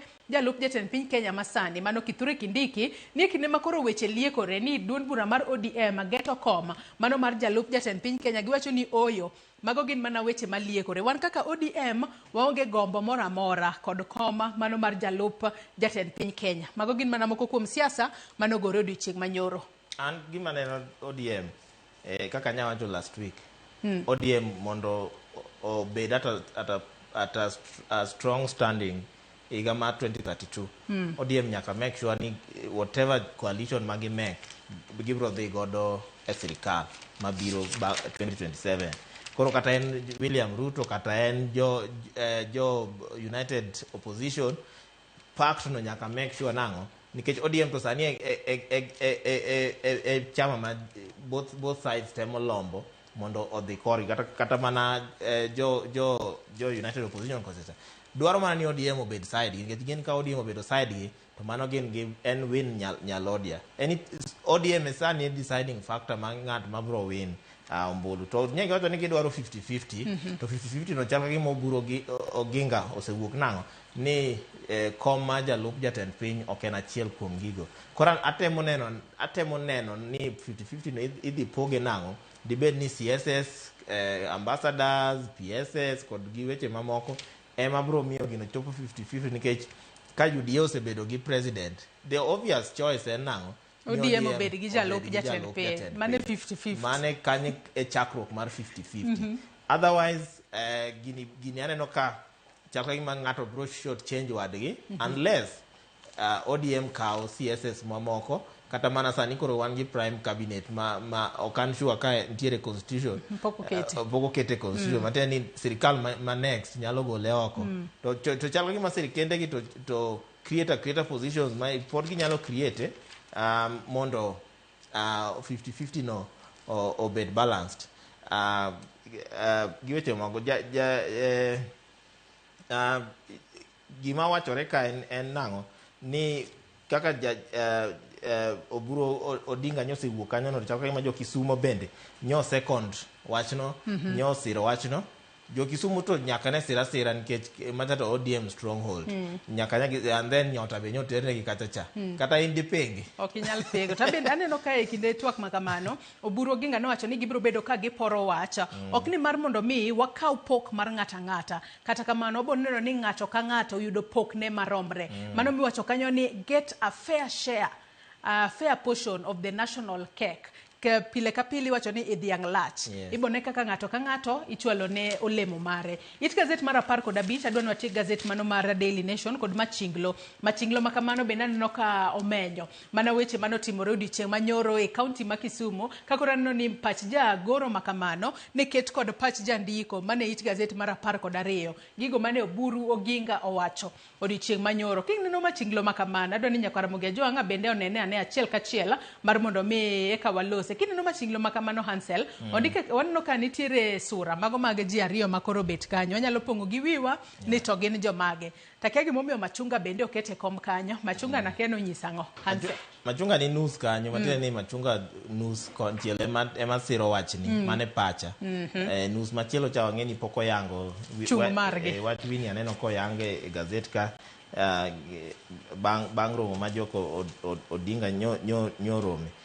Joko Oginga nyoromo. Kata kamano to kae aneno ka chal gima youth leader ema ni kae koma chiel to wan gi fire be ni konchiel kon fire chal gima obete kom news obet nyalenga onyalo luar piny sasaya. Aneno ka gima Oburu wacho kata youth leader wacho gi gima otimo chal gima nitiere ng'ikruok connection onge. Chal gima wacho ni we don't want your seat. Manya wacho ni you are our friend.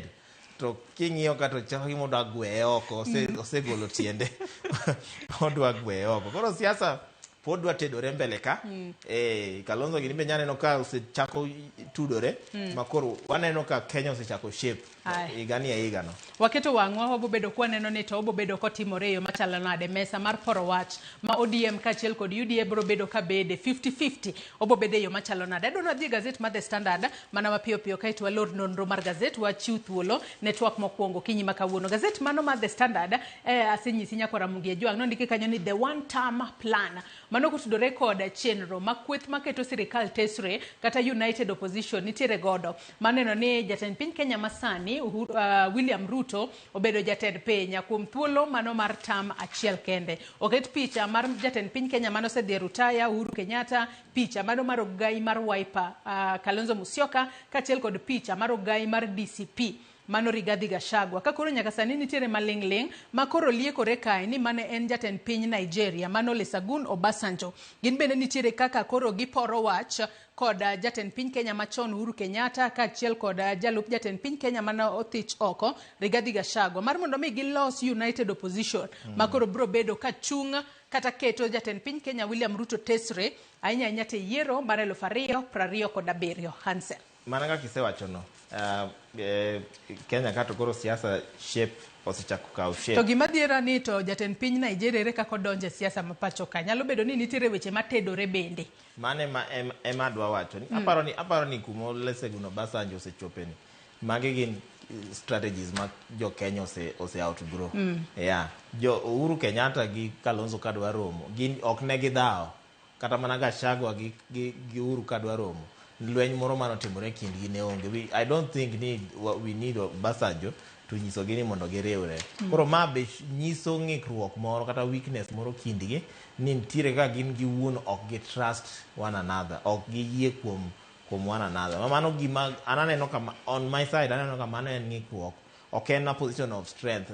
Nikech koro kata ka wa mention Olusegun Obasanjo, ni these people need a mediator mondo biyo okelgi together.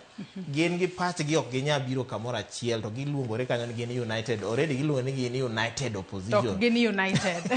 Kara gin united. En nying ma manyo mogo kose en nying manade. Koro mane wacho enenda kaeri. To kaka isewachono ntiere romo moro manotimore apani en piny mar Nigeria kochacha. Mane jatend piny machon Uhuru Kenyatta gi jalup jatend piny machon Kalonzo Musyoka nodhi e romono tema koro ne gin gi bura moro mane giromo ne gin gi rado moro gi Olusegun Obasanjo. To koro wachore ni bang'e ne makoro sani waneno ka United Opposition sani koro wuok ka loso gi duol achiel. Koro warito mana neno ni gini gibro dhi goro nyaka 2027 nikech kaka wang'eyo ni jogi te dwaro gini. Jubilee dwaro ni gini magigol ker,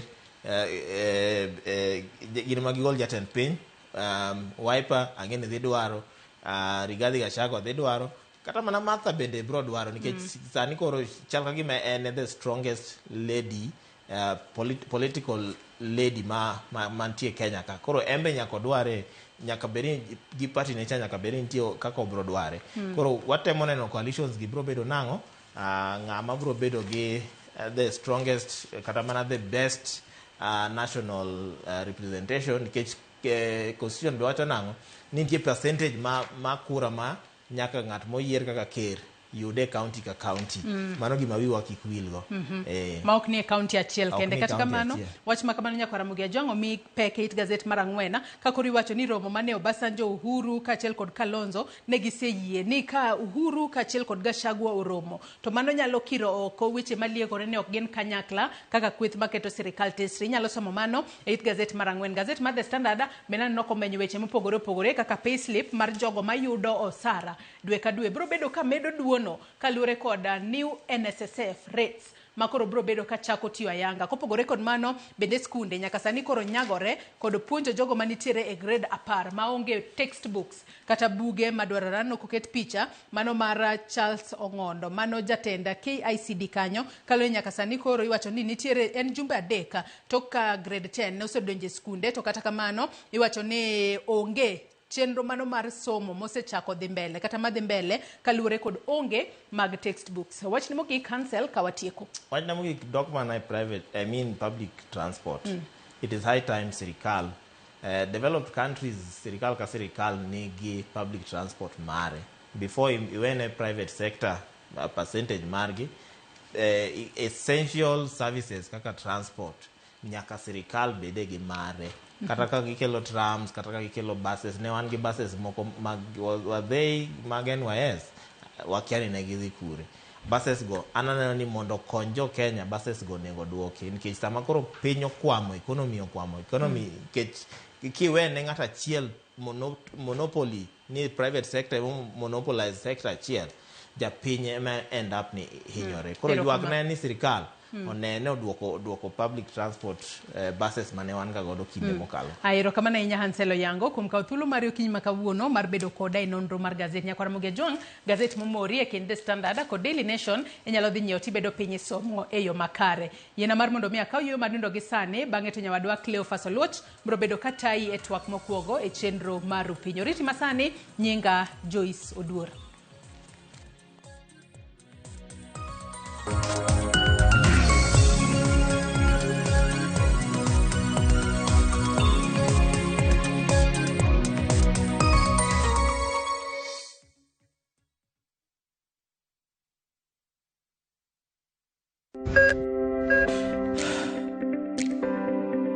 E chuny ogandawa, ngima mar del en mwandu maduong'ie moloyo.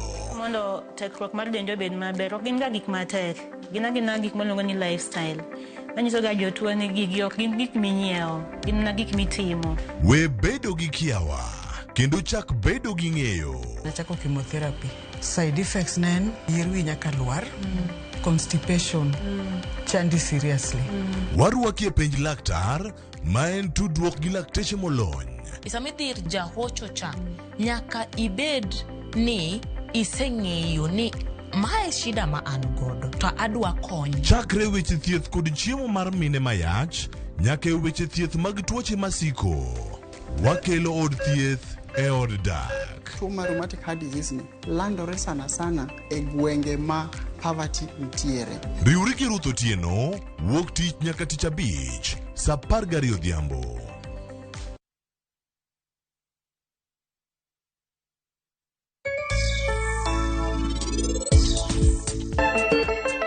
Penj laktar kokalo Ramogitvlive kawa wacho ni ngima en mwandu. Nyinge en Ruth Otieno.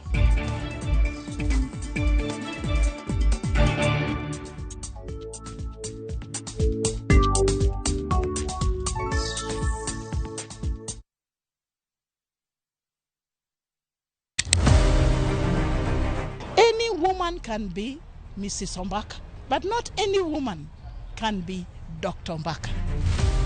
Gin mine ma bende osebero ngima magi ka bende gijiwo joma moko otim kamano. Wadwani mondo wajol joma mine, watieg joma mine mondo kwan joma mine mantie telo obed mang'eny. Gichiwore mar mako lwet jogo mawuok tokgi. Sa ochopo manyaka wan mon ok wanyal timo demonstration to wanyalo timo sit in. Watemo wacho ne nyithindo manyiri ni kaber to konego bene oringa kende ka wiye bare ni to tina chom kanye ka nitie gima thage to yudo ng'ama miyo mosewuotho yor nieri to penjo wach mantiere. E chenro ni mar mine wacho wakelo mine mantiere gi lony mopogore opogore. Tudi koda juma ka juma tich ang'wen e chenro ni saa 3 mar otieno.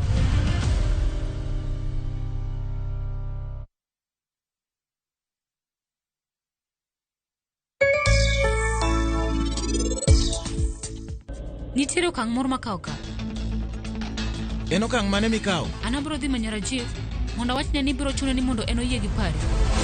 Refisha ushinde.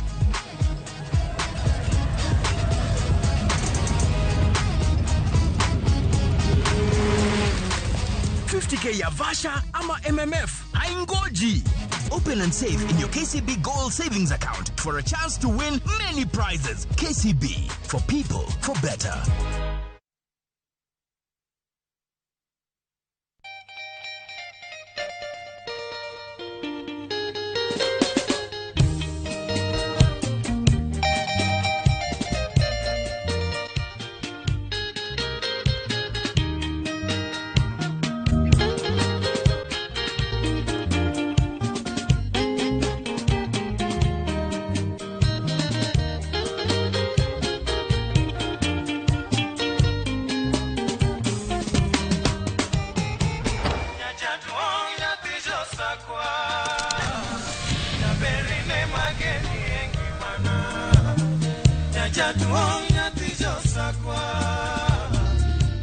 Radio Ramogi, Cartoon Jaluo. Radio Ramogi.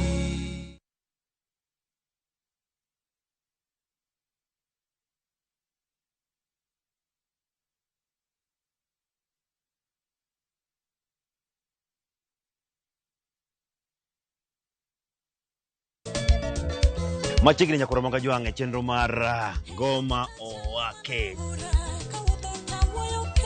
Wuok tich akelo ni mix mokwe. Kaito tich ariyo reggae owake, yani tunaongea na majar Rastafara. Alafu tich adek nyakoromoga jwang'e akelo ni mana yani ngeni baka gi wasanii. Tich ang'wen is kama nene, yani kitambo zama za kale. Alafu Friday, si unajua tu Friday tunafanya namna hii, nyakora magojong Friday supuzo wake.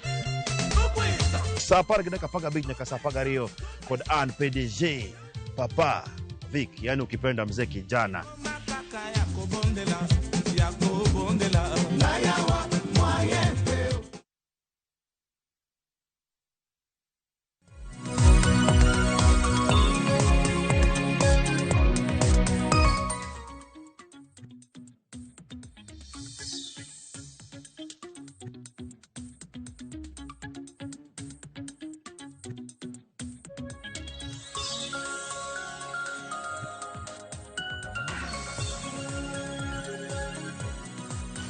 Nyakora Ramogitvlive oyawre kendo machielo kinyi makawuono chieng' tich ariyo kae kama weche mathoth bedo katimre e piny Kenya kod mago bende matimore e counties wa ma Kaluo kuonde go duto warango ni kaka piny ringo kendo kaka piny ochiewo. Kawuono ichiewo yo machal nade?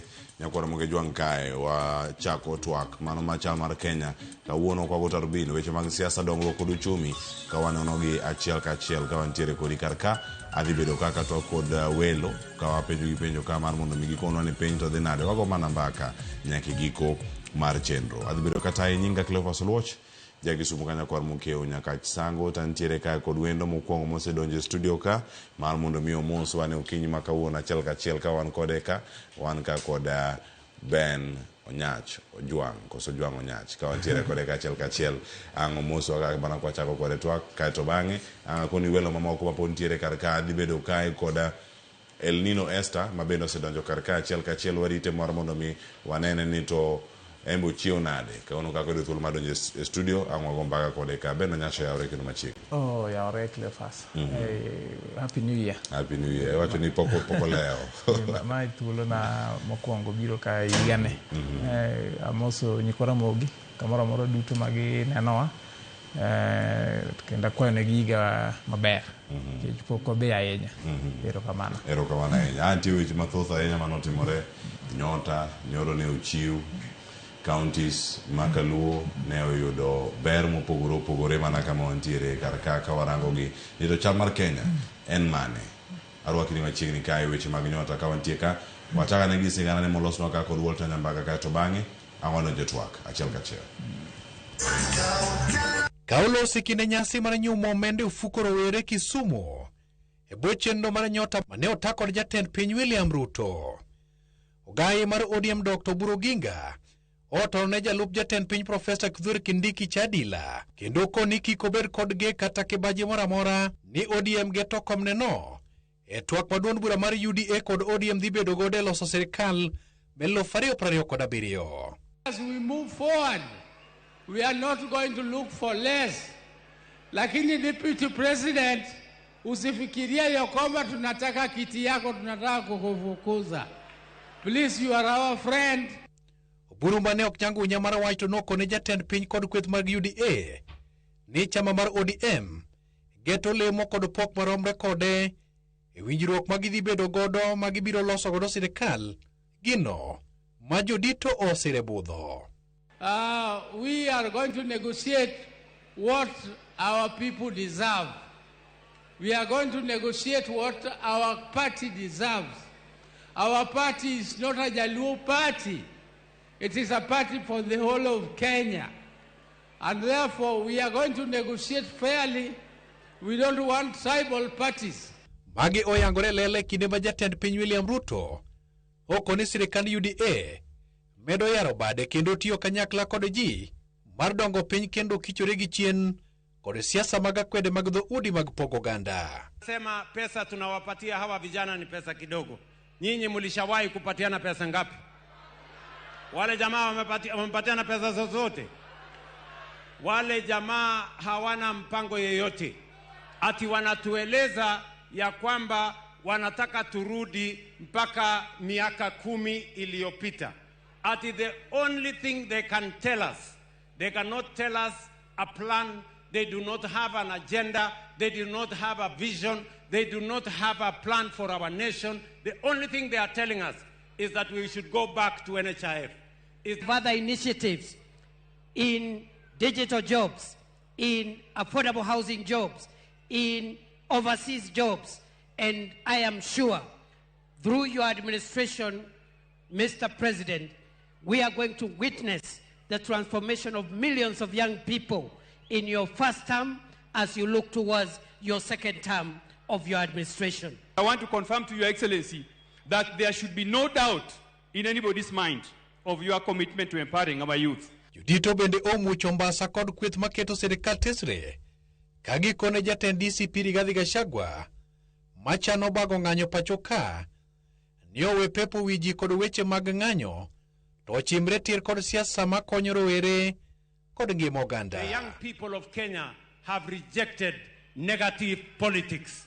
They have rejected the politics of slogans. They have rejected the old politics where politicians were talking about tribal arrangements. Who are saying they want to take over the government. I don't see them campaigning anywhere. They are just in one region, in one area. Ndio wanazunguka hapo, lakini rais anazunguka kila mahali Kenya. Hii ndio njia ya kusaidia hawa vijana. Kwa miaka mingi sana, hawa vijana wetu wamechukuliwa kama watu ambao hawawezi fanya biashara. Ili hali ile kitu wamekuwa wakikosa ni opportunity. You represent the beauty, the energy and the handsomeness of the nation. Sinivyo vijana.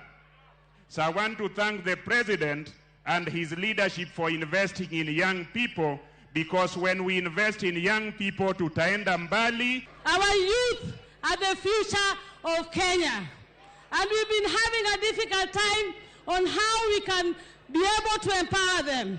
And this empowerment, especially the way we have gotten this money and we had financial literacy and mentorship after this PS, let me tell you, this is going to go a long way. Walter Nyambaga, Ramogi TV. Nyakoro mgeja mago matimore kaunti ma Kisumu kone ka antieka kod janon siasa machielo Elino Esther Omoso okinyi ma kawuono chakruok mariga manyien. Happy New Year Elino kino machiegni. Happy New Year Cleophas. Oyawre urai nyani kwara Ramogitvlive. Odiochieng' ma kawuono kendo wachako rado iluonga ni Elino Esther nyar Kanyamwa Kologi Ndhiwa Homa Bay County. Erokamano. Machiegni kendo wawinjo ka achiel kachiel kama walosena. Awachako ka kod Beno Nyach. Tielo mokwongo ka koro warango chal mar wacho. Burogingo wacho ni komi no okolar. Okono jalup jatend piny Kenya. ODM dhi e twak nade? Gidhi e twak gang'o? Ikawo ote machal nade? Kaka jakanyo mar ODM. Erokamano Cleophas. Aneno ka nyaka party leader mar ODM Dr. Buroginga wach makamano. Reactions aneno ko osebedo mang'eny kabisa. Kendo ji mang'eny penjo mana penjo mipenjo no ni to ODM osego bade piny odhi e twak nade.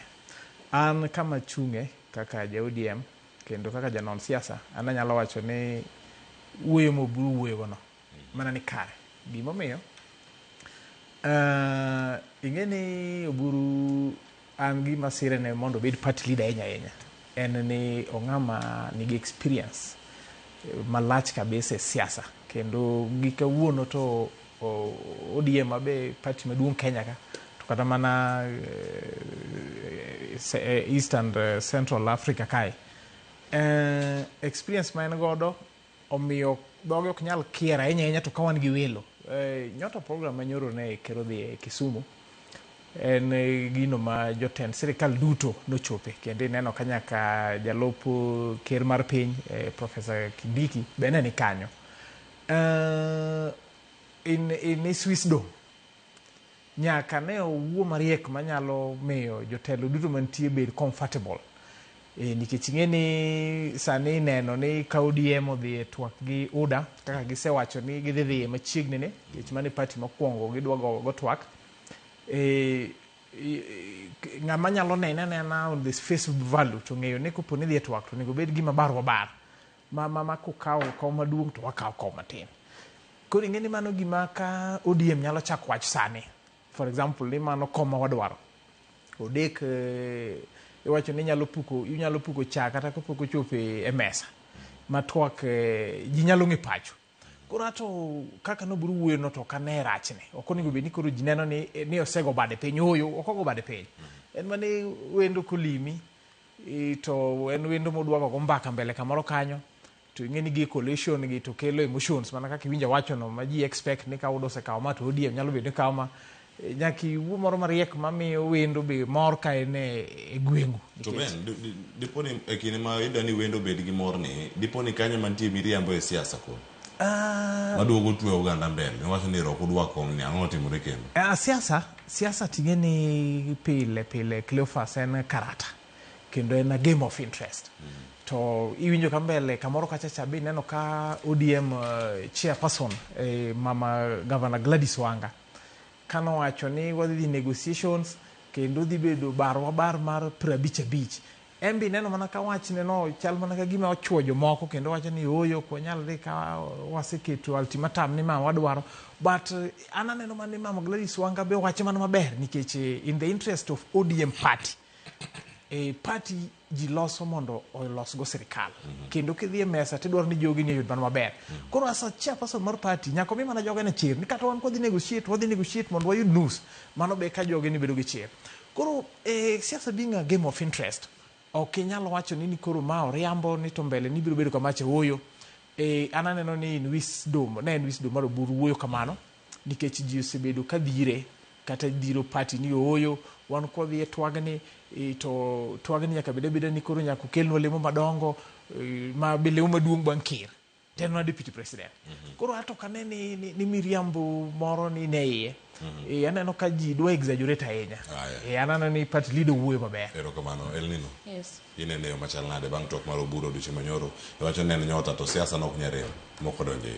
okay sasa erokamano ahinya Oburu owacho ni komiyo kwalar to no address deputy president Kindiki an kaka nowuon I believe ni Oburu is the oldest wise man ma live in the ODM party kano wacho wachni an aneno ni kaka jo ODM ok wadich gi kom mar deputy president ahinya but we've never gone for that position.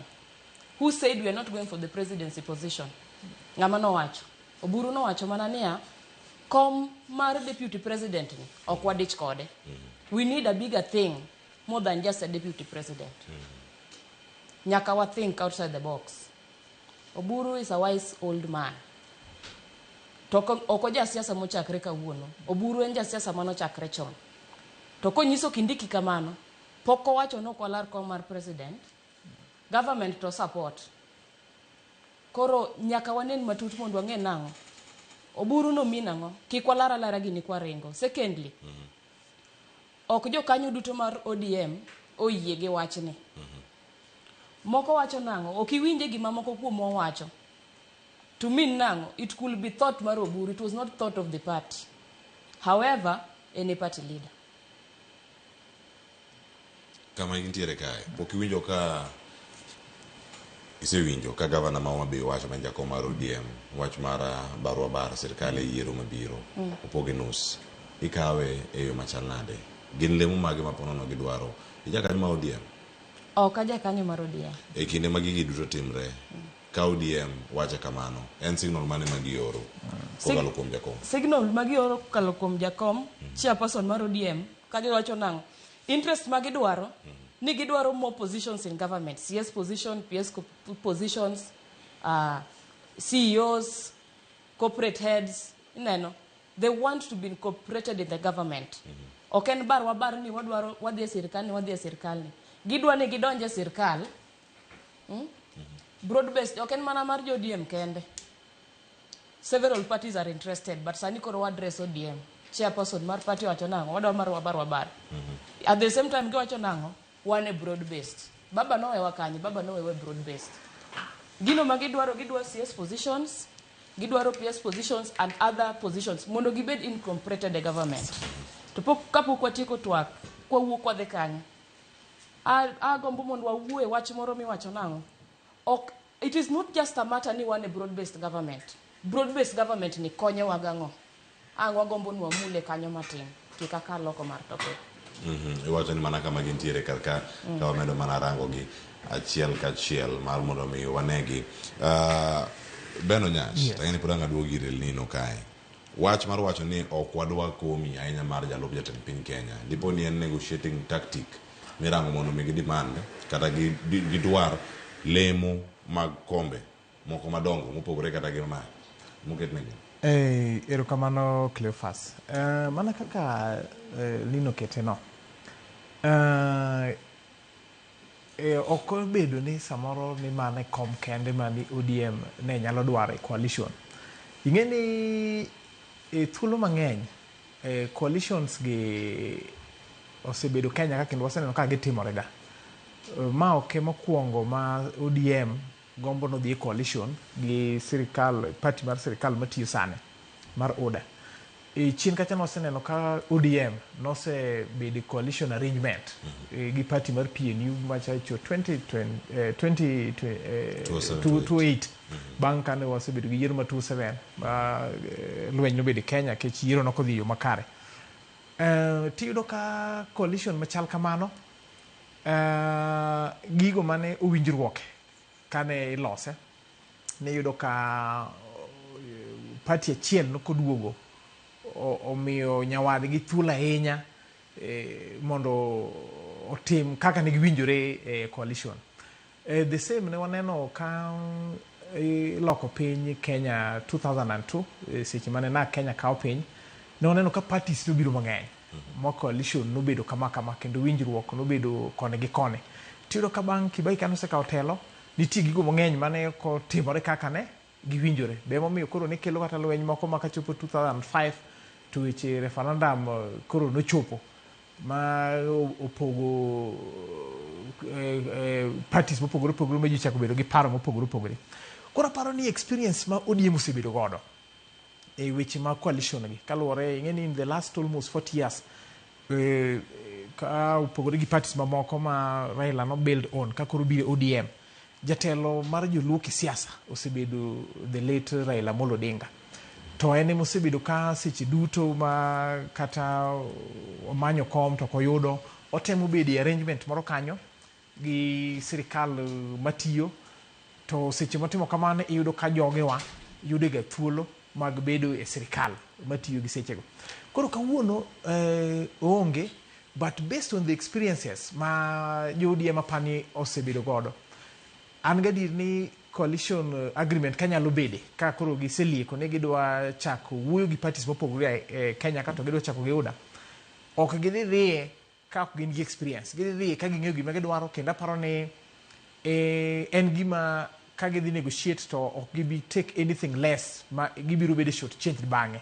Aparo ni wang'ni ODM nyaka bedi ni gikruok makare ma ken negotiations so gidhi negotiate motegno ma ka coalition machal kamano nyalo bedo ni bedo e yiero ma 2027 ma koro udore gi ODM to dhi bedo beda coalition moro motegno ma ODM beda part of government gi ministers ne mana motegno secretaries ne mana motegno to mana kaka gi commissions me sirikal gi be ginyalo gore ma giyud mana motegno to ma biro miyo ni sama gidhi negotiations so gidhi gi dhok ni neno ka jalup ker manyo chogol bwana Gachagua Munyoro ni neno ka nyocha duogo ywa kabisa ni en kano dhi coalition sama ne giwinjore gi Ruto sama no konye ni to ne en mana gentleman agreement ni giwinjore koro miyo kane gidonjo sirikal to gik mane giwinjore gi Ruto koro neno ka nok tim koro miyo ODM wan gimo nyalo kwagi ni ka gidhi negotiation table to wang ni gik machal kamage mana ka katiba obe dwaro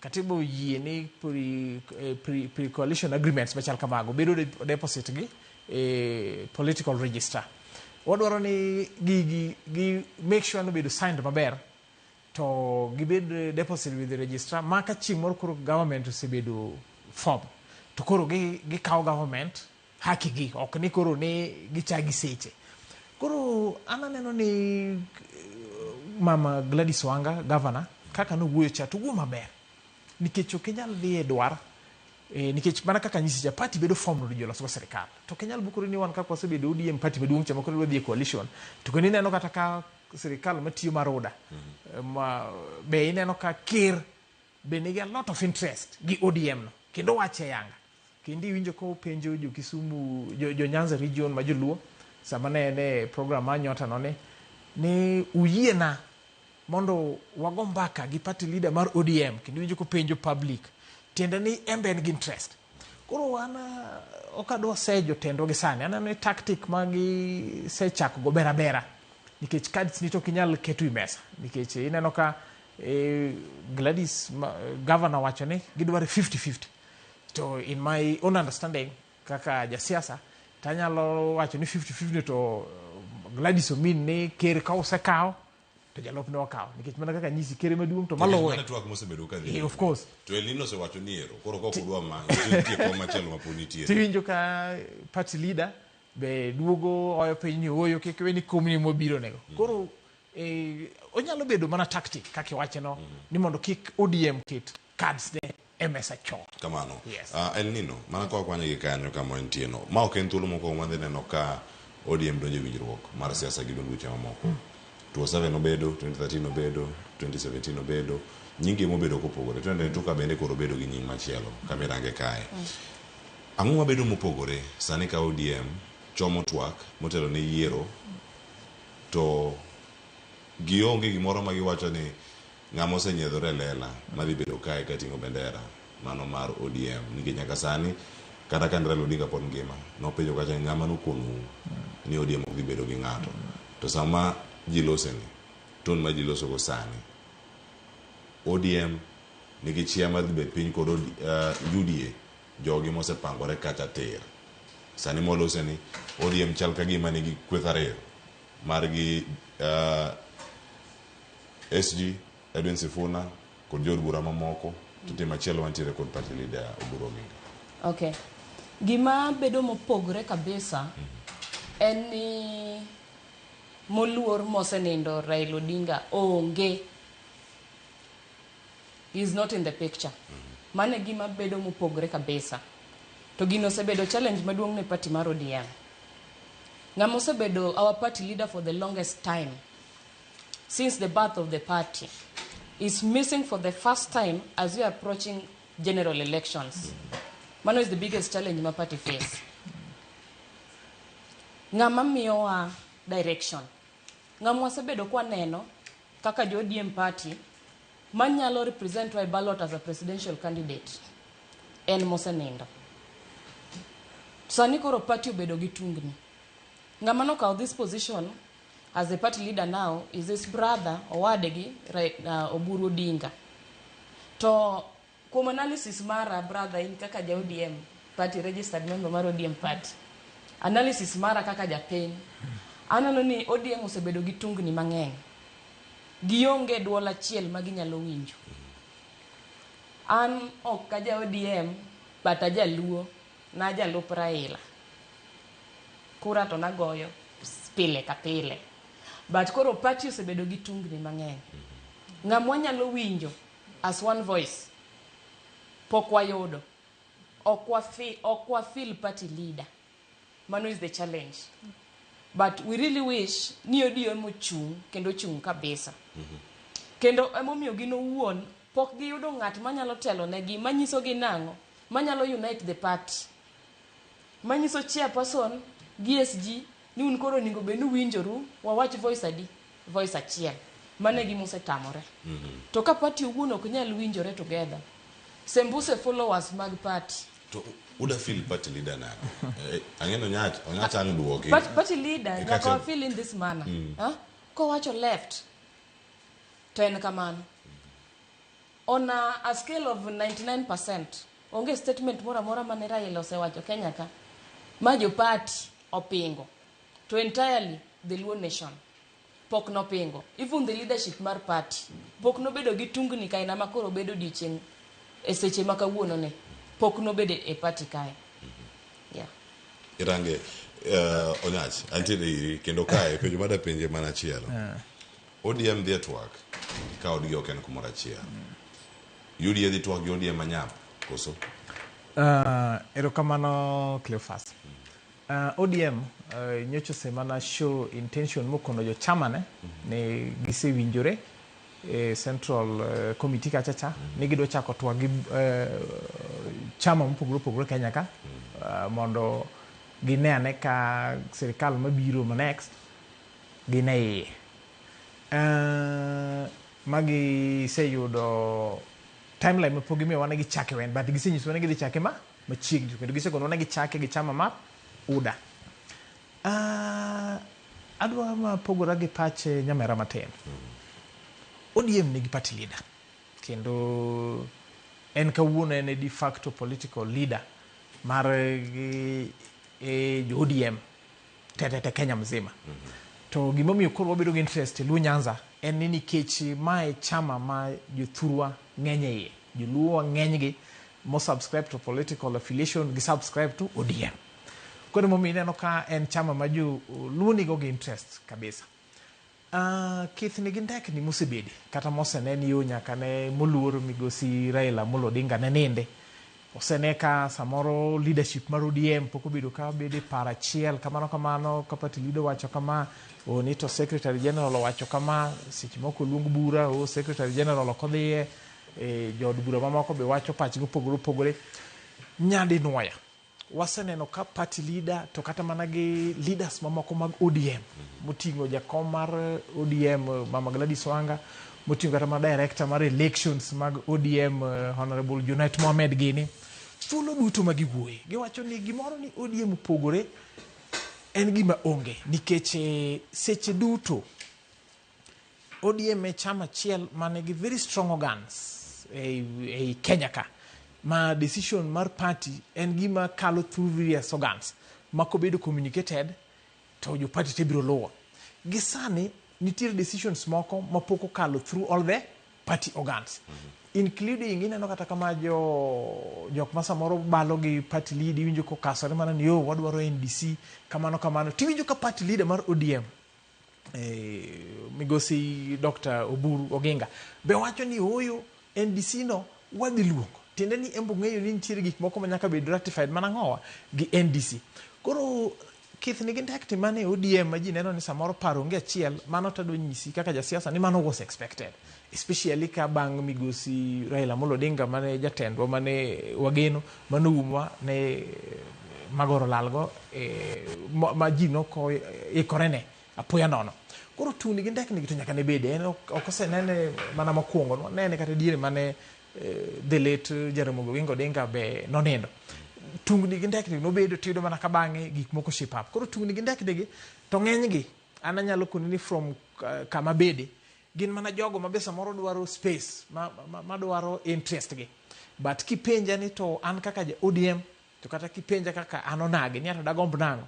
dagomb ni sani ema nyaka bed ni joluo bede kamoro achiel moloyo nikech wan piny maru ka Nyasaye nyaka ne independence bi Kenya ka dongruok aching' mi koro ni mwandu dhi thurwa ma pinywa gerore go ni en gino mapok waneno to kendo waselawo sirikal nyadinwoya wan wasiko maka wan e opposition to kendo iyudo ka gini omiyo wan kidongruok wadong' chien kabisa tineno ka sa ma bet watemo ni wabede sirikal matin tiyudo ka nitie gino mowuo godo kata mana mar broad based government ma koro migosi Raila Amolo Odinga owewa yien nikech nowacho ni twak ma 2027 to nodhi bang'e bang broad based government ni gi 10 point agenda kan osebedo implemented ma kata no se hint ni mbele kanyo ne ji dhi go mbaka kendo ji dhi neno mana kaka awinjo kiwacho ni embe no penjo seche moko acha to in ng'ama nokoni wato kodhi bedo ga ng'ono gi ker ODM ni kama ber kendo party leader mar ODM en Oburu gi sane to jok man gi paro mopogore go ineno ka jo chama motegno ma jotendwa wacho ni nitie structures to kendo gidhi bedo solve to bang'e no ka gisebedo ratified kata NDC ma jogo luongo go to an gi chir to kata in adoni bed gi chir gi jo ODM mawinja ni chama kosewacho position bang' mano to biro bedo kamoro achiel sani to keth nego nyaka bed erokamano ahinya ng'eni pod ok idwoke maber ang' aduogi ni pod mondo ilere kotenore kod Gen Z ka kuoni ni ok gifeel party leader tiende nang'o magi jok mantiere ma gidwa winjo Elino tok Gen Z nang'o kono ka Gen Z bang'e ka wantiere kanyo koro jo wan ka kod National Dongo mabe janon siasa osedonjo e studio kar kae mar mondo mi okwanya kama wachope kar kae National oyawre kino machiegni oyawre Cleophas chiyo maber piny Kenya rengo matek ahinya to kendo kaka wachako en ni Oburu Oginga nowacho odiochieng' manyoro ne jalup jatend piny ni komino wan ok obi kawe wan kama wantiere nitie gik mamoko ma pod odhi bedo ka orango to komino ok obiye mano kama gintie ka broad based statement ne wanyoro ka gintiere Kisumu ikawo nade mokwongo waket kwae mara ama nini apology mara ne jowinjo abit achopo modeo kidogo e studio wanadu kuom mano wadonje direct to discussion naneno clip nyoro kane jaod bura mano senator ma sema now the party leader mar ODM ne wuoyo to an gige sisa wayaro ga tega kilu ka aneno ka gima ng'ato wacho ka jomage mantiere then ni audience mage ma winje so then maybe ni body language mage to king'iyo from the opening mana kaka ne jatend duond bura mar ODM ne wuoyo, owacho ni ogin kaka ODM ogin gi paro mar maybe kao kom mar mano mar deputy president Kithure Kindiki. Anyalo neno gino gi wenge ariyo. Mokwongo onyalo bedo ni en maybe en yo moro ma onyalo moro godo Kithure Kindiki mondo mi obed thuolo ka Luo Nyanza, nikech osebedo ka weche moko wachore mang'eny kiwacho ni ken mara deputy president dhi wuok Luo Nyanza, mara Kennedy front wanga, mara Raymond, koro ng'eni weche osebedo mang'eny, koro mano maybe enyalo miyo bedo a bit uncomfortable winjo ni maybe kare ODM kare ama let me say ODM kwayo ama maybe gin gi dwaro moro gin e company to mano maybe at least maybe nyalo kelo ni mondo bed feel atom ni ania wan kod thuolo kendo gi moro ma muso bedo godo winjruok moro mongodo gi Ruto pok obi donje to that much extent. Mara nyalo neno ni maybe en gima ne osebedo choreograph gini Cleophas nitie monti sisa ma ji samoro ong'eyo en ni ng'ato nyalo wacho gimoro teni nyaparo maybe wache ni ka wiye malo kamano, lakini en gima ne ji osebedo piny mose ng'ado wach mano se wach ni yani in the watch kama inyene bank isebolo wach ti inyene jopiny dhi wuoyo nang'e wach ni definitely mano gima dhi at most of supporters mege Luo, nikech mokwongo Cleophas ODM en party maduong' e piny mar Kenya kae, mano ok wagima wuok e dhoga to luwore kuom research mano tim mano o verify mano ni en adier ODM en party maduong'. To hapa ni gimomiyo party duong' en effect mar the party leader, the departed one, leave alone the current one, Raila Amolo Odinga. Ne nigi mbi mapek kendo tho mare bende anawacho ni kare maybe even in his ballot, in his death, Raila will still be in the ballot kendo obro influence a lot of elections in many ways. Koro going to elections, maybe mano gima ne jatend piny nosebedo gi party leader mar UDA mar ODM Oburu Odinga okono ni wanto ngini wadhi winjruok, lakini wadhi uru kwa ma most likely high chance anga ber ni dhi ber matek mondo mi kom mar deputy uge Mount Kenya case ani e sama koro Ruto kedo matek mondo at least okaw junk mar Mount Kenya man gives a very big vote basket Kenya kai mondo at least or influence in a different way, at least maybe your opposition kick bigger jam. Koro ng'ani okaw deputy to jalo mi a very bigger profile and a bigger mile in terms of ni jadi madhi bedo kode kada madhi lowe from Mount Kenya. To gima banyalo advice en Cleophas kikuye wil gigi moro achiel kane wadhi e year 2022 to gima ne jakom ong'iyo onogo wang'e koni ong'iyo wacho ni oda kawo jo Mount Kenya. To gima abende is very evident Cleophas, Mount Kenya sani is true kendo achance nitiere ni ng'ama dhi bedo deputy president achance ni dhi bedo Kithure Kindiki king'eni somo kar siasa to aparo ni we deserve more. An okipacha I think we deserve more. ODM onego bedni if not a presidential candidate then we have to nyaka bed gi deputy president. Mano ok en gimar ma it comes without say. Koro bed piny koro rito once will follow up with the party leader but kwa the negotiation koponi soko bad piny mane ni wachne ni already the biggest seat okidwar, then it's I had me watching the second one okidwar bende, and those are the main things ma determine ngama telo kakipego mwandu kod ma ariyo eri kaka siasa dhi mbele case kwa the 2032 to kuponi maybe ng'at moro nitiere maybe let me say even deputy president ungi a bargaining power when at least going forward unyalo determine siasa going forward. Winjo gino Cleophas, lakini I'll be anya nene with a very different eye but kipacha de be gi paro ber kama dhi e pesa ka onge gimoro amora jomo sebedo piny mo decide wadhi timo kamae but wadhi uru ka wan gi open cards all on the table kendo wan gi madwaro ma leave alone bedo ni maybe deputy or ni the least ODM should be able to bargain if they agree ni gidhi e mesa gi UDA gi sirikal any they should demand for deputy position. Kamano mano bende ko mose wach kanyo ni ok dware. El Nino antiere iri kar kanyo ng'eni kidhi thuolo mar duoko moko kuma ma nation bende owacho madane mondo momaki ere kaka Kaluo bende nyalo chopo kumoro milaro nikech gigi duto kiwacho ni ero Kindiki nigi thuolo mar dok bedo jarob jatend piny Kenya yiero mabiro ka diponi en gi thuolo ma kamano nikech Mount Kenya mane paro mosekete wi oganda kinde ka kinde ni Mount Kenya is voter rich wacho macha voters basket maduong' ahinya milaro kuonde duto Tharaka Nithi mana gwengi kocha kama gintiere inyatime yo machal nade mondo mi Kaluo Kisumu, Homabay, Migori, Siaya ka duoko gi poko land to ng'amochung' jatend piny chunye go mana kibi mondo penjre kane ma to pok odonjo odhi donjo adi to kodonjo ng'ano donjo gimoro mabup jowa pod onge opande ng'at moro jal moro jahiga 74 higa mokalo kae koka nokawo kura ng'ani ok ogona molo kura e kinde ma molo chung' te to pod gintiere mathoth ma pod ntiere kaluo maneno. Erokamano. Ineno jama mitajo ma jaduong' mitajo ma ja 74 years no. I'm sorry.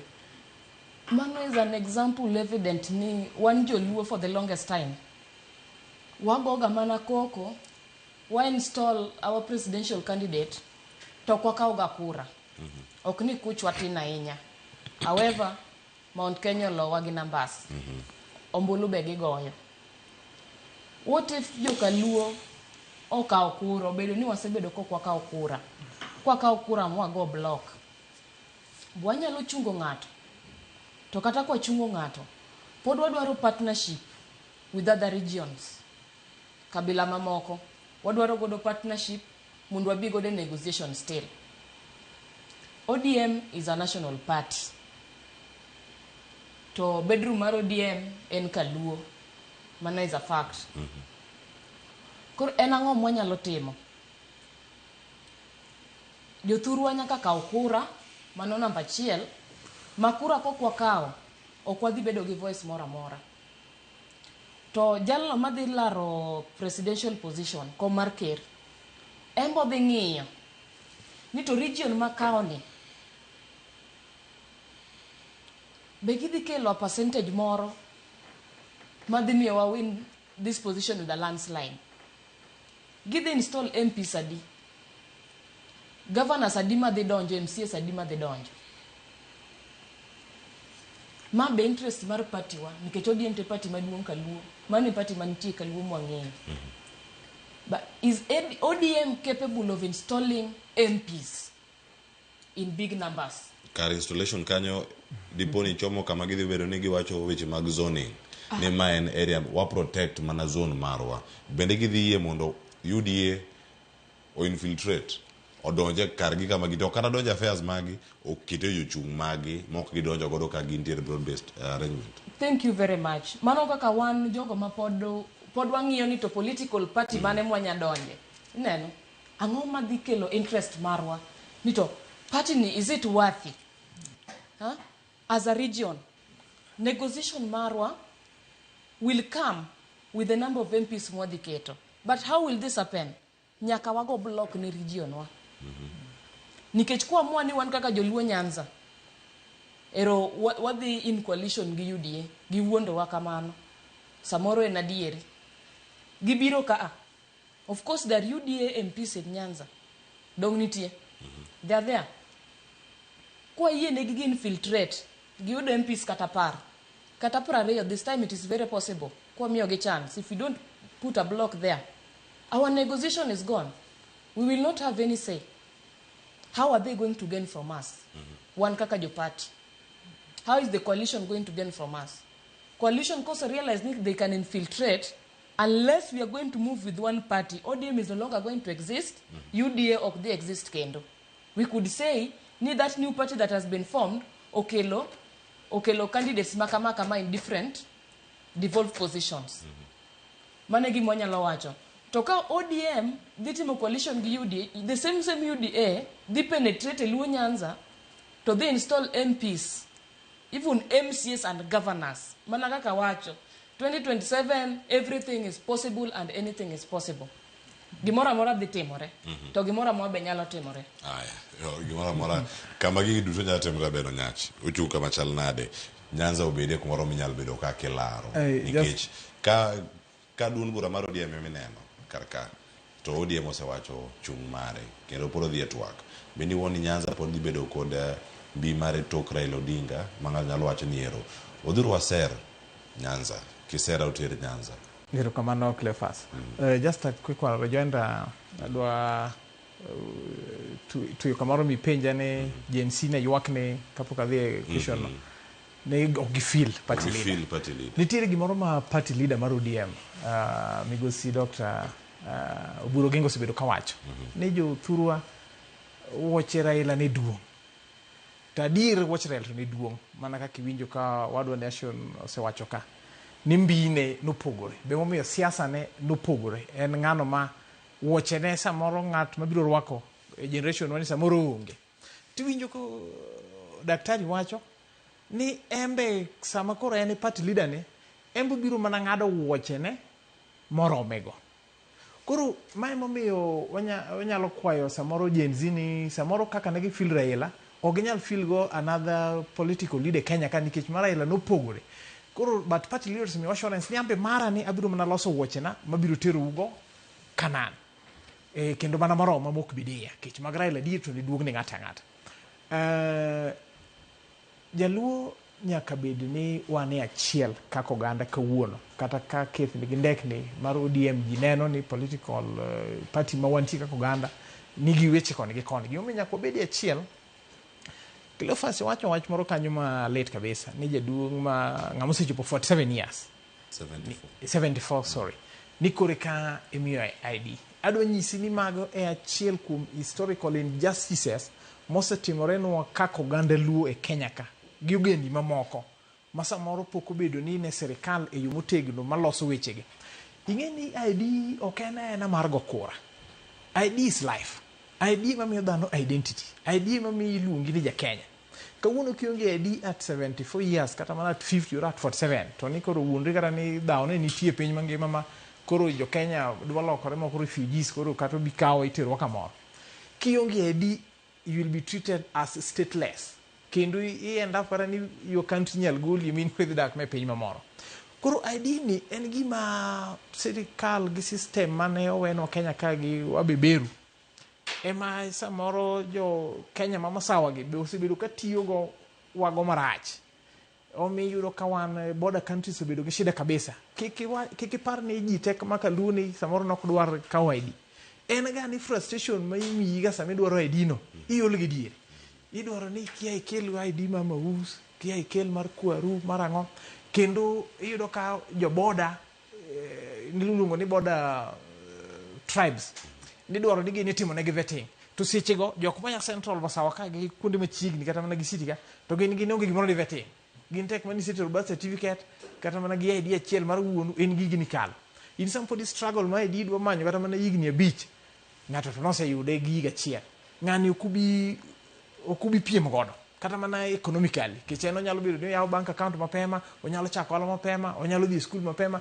koro magi historical injustices mabe ineno ka koro ker matiyo sani nyocho golo gik machal kamago mano wacho ni sani gimoro ni kian vetting ni ngato yae bodo onge kija Kenya to ja Kenya tek mani nyalo prove ni documents mag janyuol ngane gini imi ID koro mano diketo jo Kenya bedi cool to kendo mana chiel kuom gik mana hero go ker matiyo sani niti history ikineno nadko report cha en achiel kuom the 10 point agenda ma jakom nyocha ne oweyo kane gigomba ka giruto ni onego bed implemented achiel mag historical injustices gin mago mag edigo koro ok ni jothuru ok ne dwa kawo kura to be audit moro nyocha notim ka pok budho ahinya mane ng'iyo ni to the voters ma Kenya ka ginade Cleophas gini en ga narrative let me tell you gimoro ni kiani jo mlima kiani jo masawa ni kiani othuru gi gombula ahinya gino ene tactic mosebedi kitiyo go igni gi mar bwogo oganda wa ma kikwalo kura to koro ni wuondu ni oketaraka ni sibiro but in real sense ki the voter register my friend go kata ki wuothe pinjegi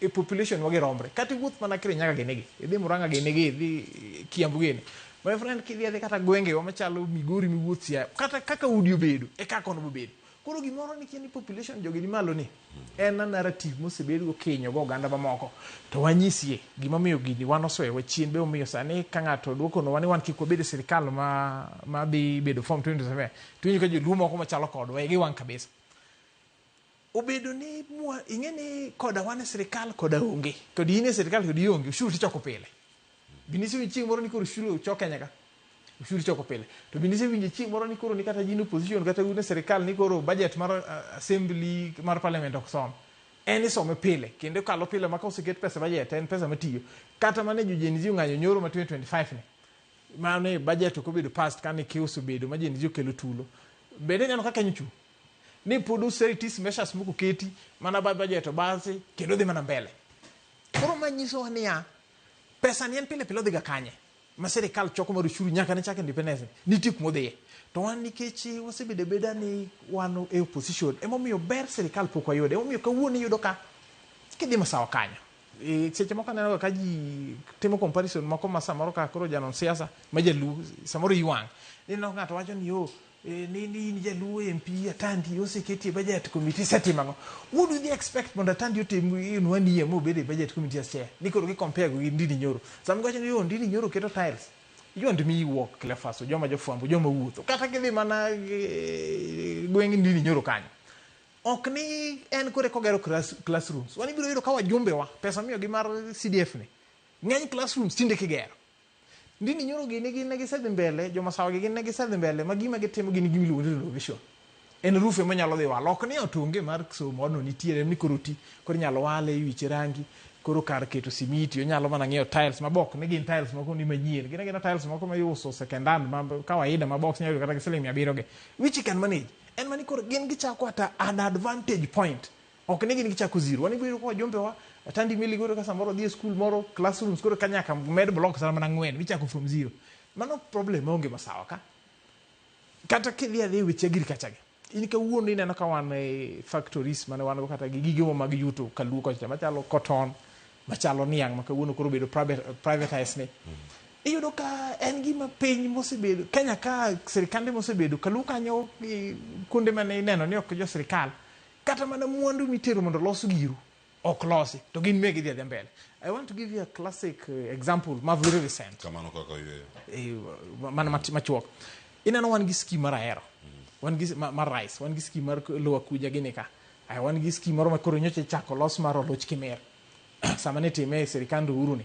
Do you know ni oloch kimer nyaka wuono pod ok ti dog mana dir ten gima ne sirikal noseketo nyaka budget to yudo ka frustration no bedo ma sirikal ok nyaka tamiyo contractor manor mondo los gijaja mondo losi mondo chak tiyo to kidhi masawa ka to gin gi tiyo matinde kata mana rice mipidho kata mana mweka ok en rice moro machalo mar kuon ma low grade maro mar ahero gin rice ma yield gi 4 times maro minyalo yudo eka kinyalo yudo eka ahero 1000 bishwa ni miyudo mwea en 4 times koro magi historical injustices tema miya kono jothurwa ni ODM gimoro ni wadwa bedo ni koro kobedi achiel kako onagi nyaka obed achiel ng'ato dwaro kod ok dwar mana mondo sirikal mabedo form next wabede iye an gimoro ni coalition dhi bedo ni koro maybe ODM inyal kiroko ni infiltration dhi bedo mano to kaluor go gimiyo kaluor godo coalition nigi different angles ma bedo approach maybe zoning moro miwinjo kilieko cha onyalo bedo part of it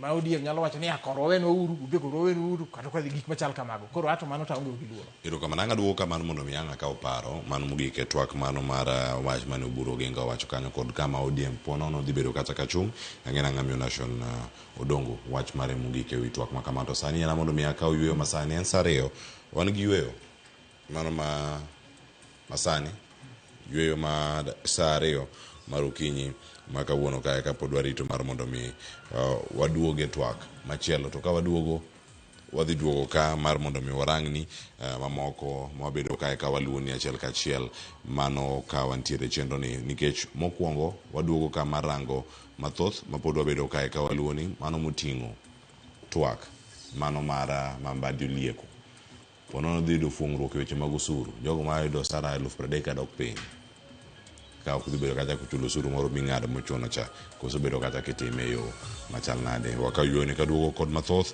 sewe michiwo ne monj mitimo e kanisa kinde ka kinde wakayueyo.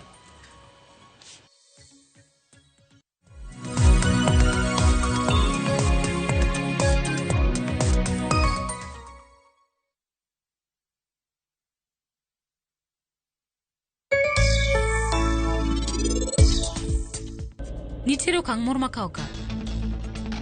En okang' mane mikawo? An abiro dhi manyo Rajiv mondo awachne ni biro chuno ni mondo en oyie gi pari. Refisha ushinde.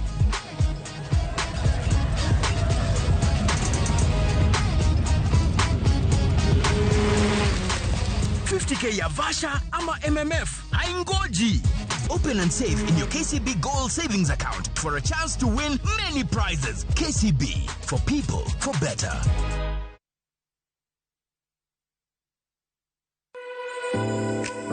Chiemo ok en mana gima wachamo kende, en sigana, tim mapile, nyasi mar nyiso ni wan ng'agini.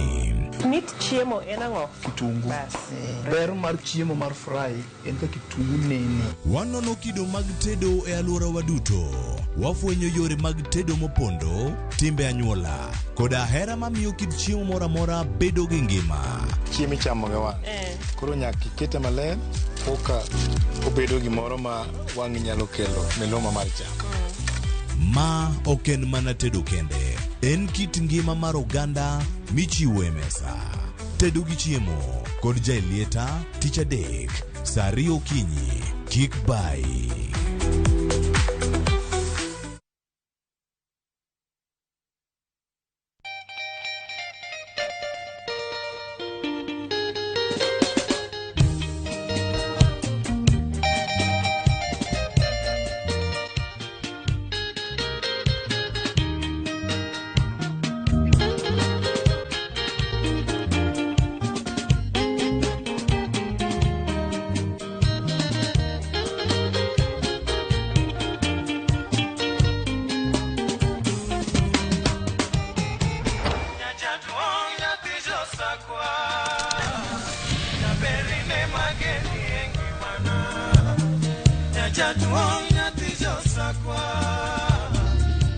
Radio Ramogi, Cartoon Jaluo.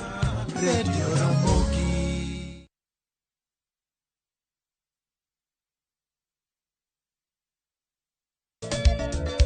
Machiegni nyakoro Ramogi Jwang' e chenro mar Ngoma Owake. Wuok tich akelo ni mix mokwe. E kaito tich ariyo. Reggae Owake, yani tunaongea na Majar Rastafara. Alafu tich adek nyakoro Ramogi Jwang' akelo ni mana yani ngeni mpaka gi wasanii. Tich ang'wen is kama nene, yani kitambo zama za kale. Alafu Friday, si unajua tu Friday tunafanya namna hii, nyakoro Ramogi Jwang' Friday sukuzo wake. Saa para kidaka paga beat nyaka saa paga rio kod an PDG Papa Vic, yani ukipenda mzee kijana.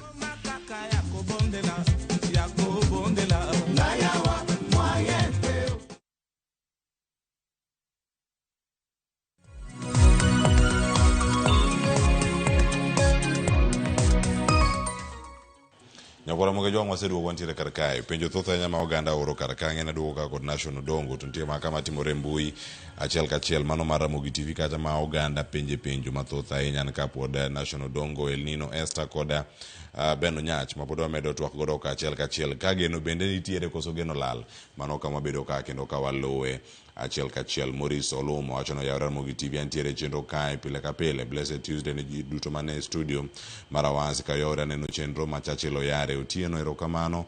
Asemo letwa kae gwenge ma Ombei Kiliti School erokamano maka Fwande Abdul erokamano ahinya kawuok Meru Panda Siaya County an kod chenro jaote Millicent erokamano ahinya kuom ote mabende pontiere kar kae. Achiel kachiel ote ma pod donjo paro ma mimedo or ka donjo e mbui mago mag Ramogi TV achiel kachiel iwacho ka niero kaka ne Elino Esto wache ni kaka ODM okwadich gi kom Kindiki wanyalo dhine kom jatend piny.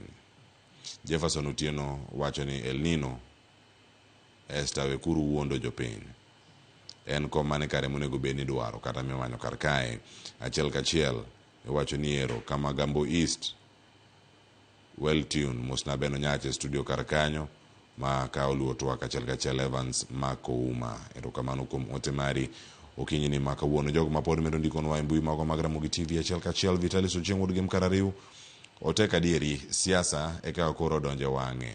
Nyota chiwore jotelo siemo tije ma gidwa timo ne jopiny.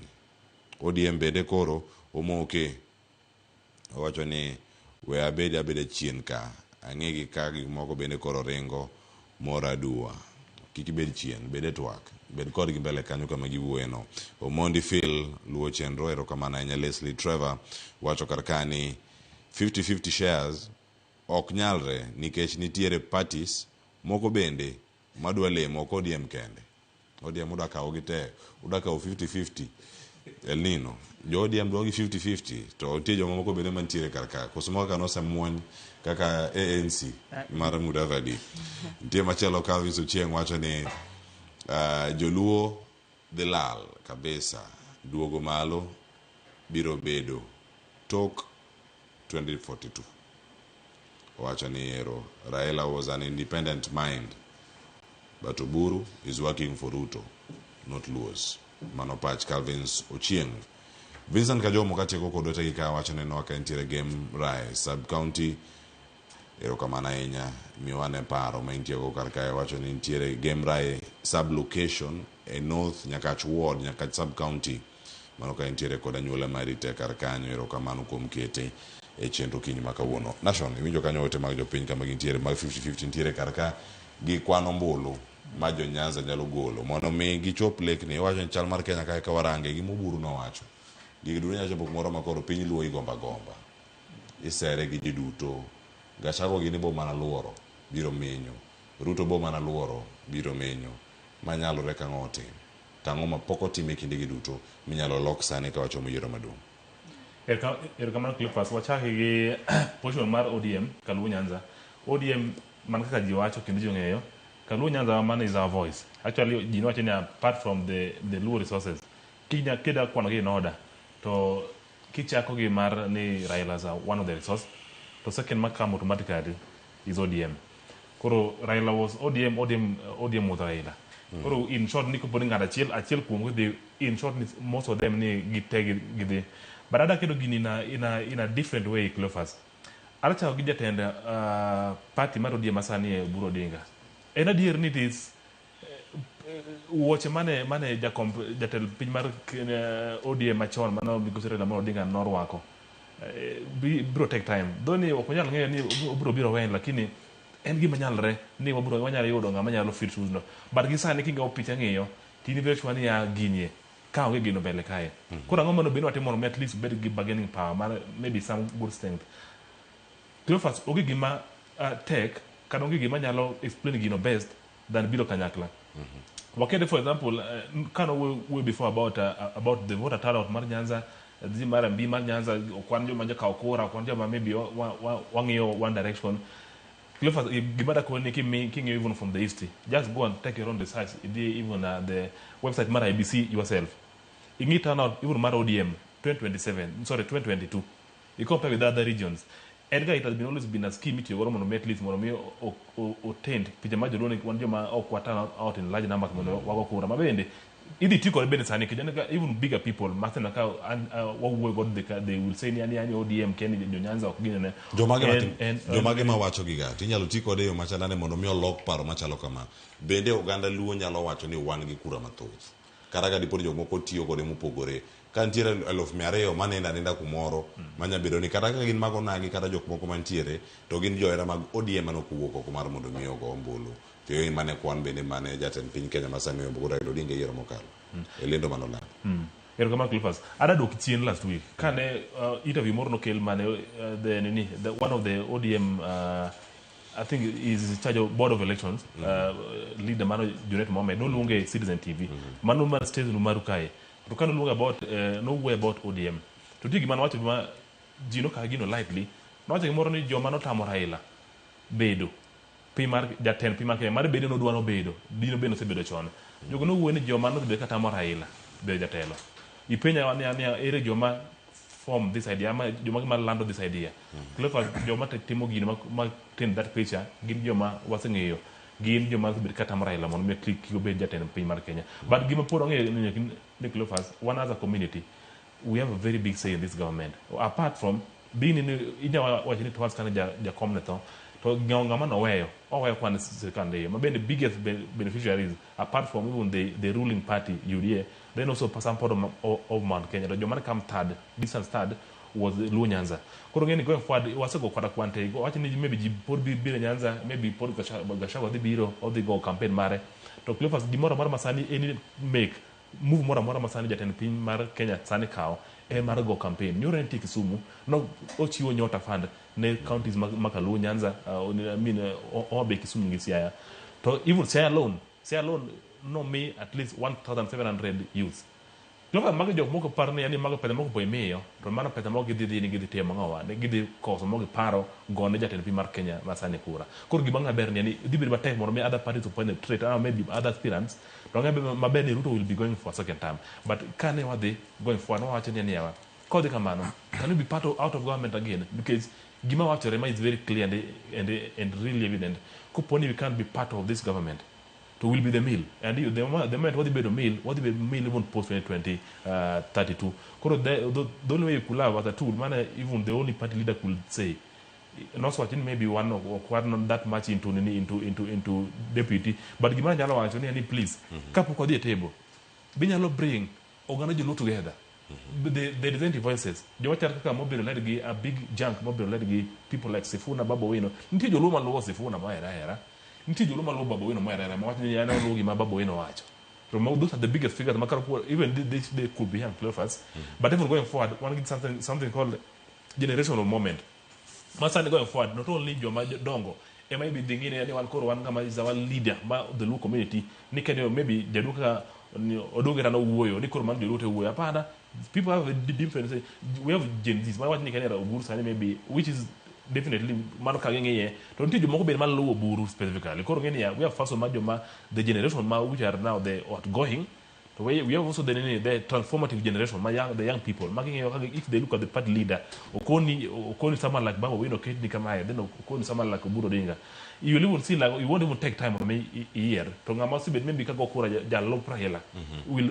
easily point to Oburu Odinga koro Cleophas and give a very easy mono at least kwa the year 2027 gima dungo kaina about even going to the table mono kwa even deputy but we should be going as a united team makora kwa the bargaining power maro is very bigger makara kwa the kwa any request to ngama definitely this ODM party and this party related to Luo Nyanza makupon jogo in this one voice never say erokamano Elino adalo twak mano mara jo ODM ta yudo wach mari mogik e wiye iwacho ni narrative gi iloso gi oganda iloso gi jotelo to ji sani nigi teko mara chwalo gi mbele wacho ni oganda Luo wan gi ombulu wijo sani e gazet makawuono kae nitiere jal mogwe tao en ng'ama ing'eyo en deputy governor mano e county ma Kakamega mano Ayub Savula owuok e duond bura mano mar DPK kendo odonjo UDA gi singo momiyo jatend piny Kenya William Ruto mar chiwo ombulu maromo 2.6 million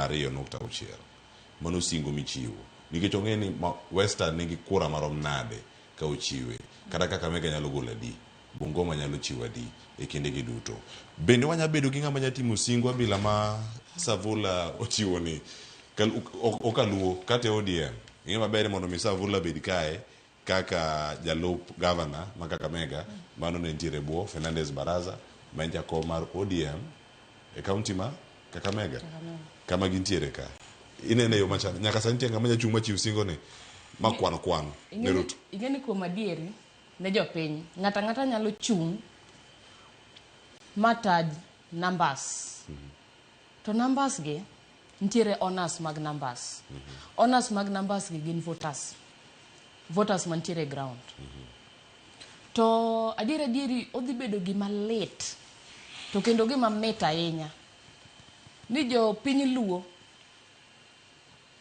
dhi go ombulu ne ker William Ruto to jotendgi madhi uso negi William Ruto ok gidhi go negi kura mane gima lit madhi bedo 2027 nuego kendo koro nue mos gima lit miwuoro kendo mit ahinya ni jopiny ma Luo Nyanza dhi go kura ne ker William Ruto to jotendgi masani dhi uso negi sera mag Ruto go mag President Ruto ok gidhi go negi kura nang'o example waneno ker president okelo ne yudhe nyota disbursement notim Homa Bay Siaya kod Kisumu odiochieng' manyoro kendo venue ne en Kisumu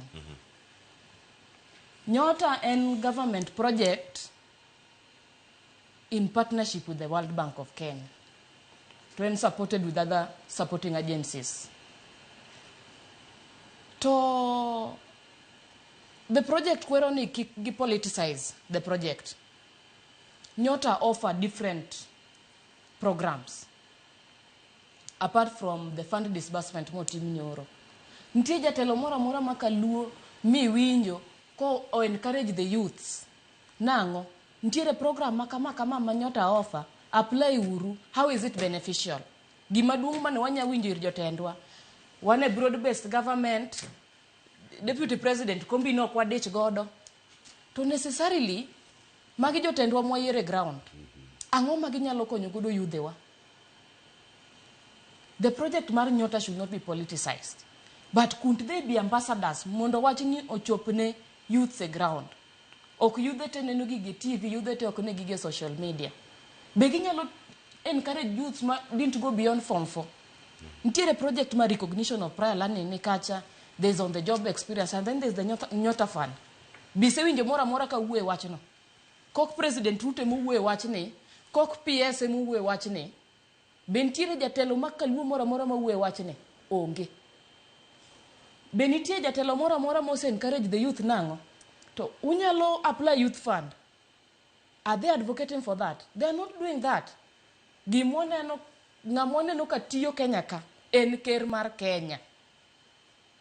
To ka jotendwa makaluo paro ni they will joyride behind the president. President bro dhi tok gibineno bunge o giboneno National Assembly. Wach malewa ahinya mantie kar kajo nachaka wach mari mogik ewi mail nino wachono. Ando mana paro ne El Nino ne ok en adiera ne jotendwa kwe wach Nyota. Giwache ka. Giwache ang'o? To what is the content? What is the content? Gichali kata national be poko winjo. Ado mi evidence mana nyoro no. Nyoro ne waneno kae stadium kanyo. Kano semi yera were matindo mopogore pok mano megi mara lok 22 mar the first phase of disbursement.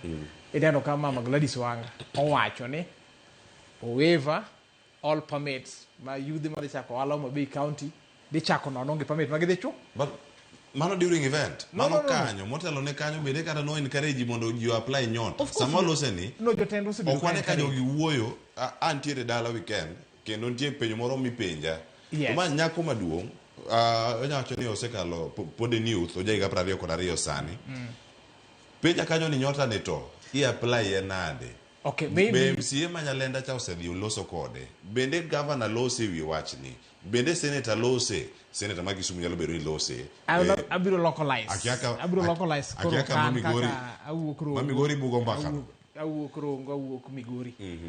In very many occasions. Kata an achiel kuom advocates mane lando ne youth about the program kaka we apply. Kendo naneno kata josiasa mamoko Migori wakanyo.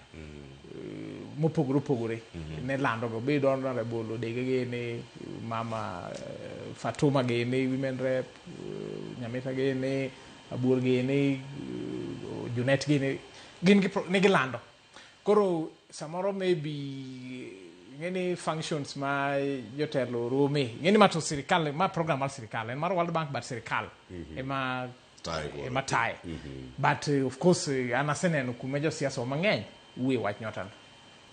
Brother Onyach, what I meant, onge ng'ata makia wad mar Nyota Kenya ka. Nyaka nyathi ma is less than 10 years. Onge gimoro ni luongo ni Nyota. But what I'm talking about is, inowuon kaka jasiasa. Nyota nigi programs adi apart from the disbursement mar funds matimore. Nyota, angi advantage ni, I was in the program mar KIOP, Kenya Youth employment opportunities, whatever. Mane pilot mar gi Nyota ni. Makoro Nyota biro mondo okel pesa koro ni training mano sebedo kitimone yaw matindo.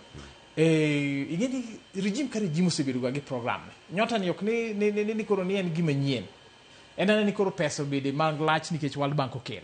But trust to me, programs makonyo youth gisebedo from the various regimes kata mar Kibaki noneno kokel youth development fund kaka mano kama en man koro macha en mar olama groups riwore kama to duoko waneno sa Kiba sa Uhuru ka okel kia kazi mtaani ginege moko ma apart from that moro mane miyo youth uwezo fund kama koro nyingi gima lokore to adonyisi ni Nyota to ber kendo ber kabisa kendo an gimo mi ng'eni Nyota to this succeed en kaluwore gi training ma osetimne joma tindo mang'eny gi sani yudo pesano. The KEOP bit of it no train gi on skills, kaka inyalo timo ohala, kaka inyalo timo savings, gik machal kamago. But koro nyota gima ber ne niya, ne gifwenyo ni sama ne gitimo wach KEOP cha, ne o target youth man gi certificate bang form 4. To noyudore ni kare youth mang'eny Kenya ka, Kenya statistics, owe oko kabisa nikech iyudo ka jok motigo tek form 4 to kodhi college ng'eny moloyo jogo madhi college.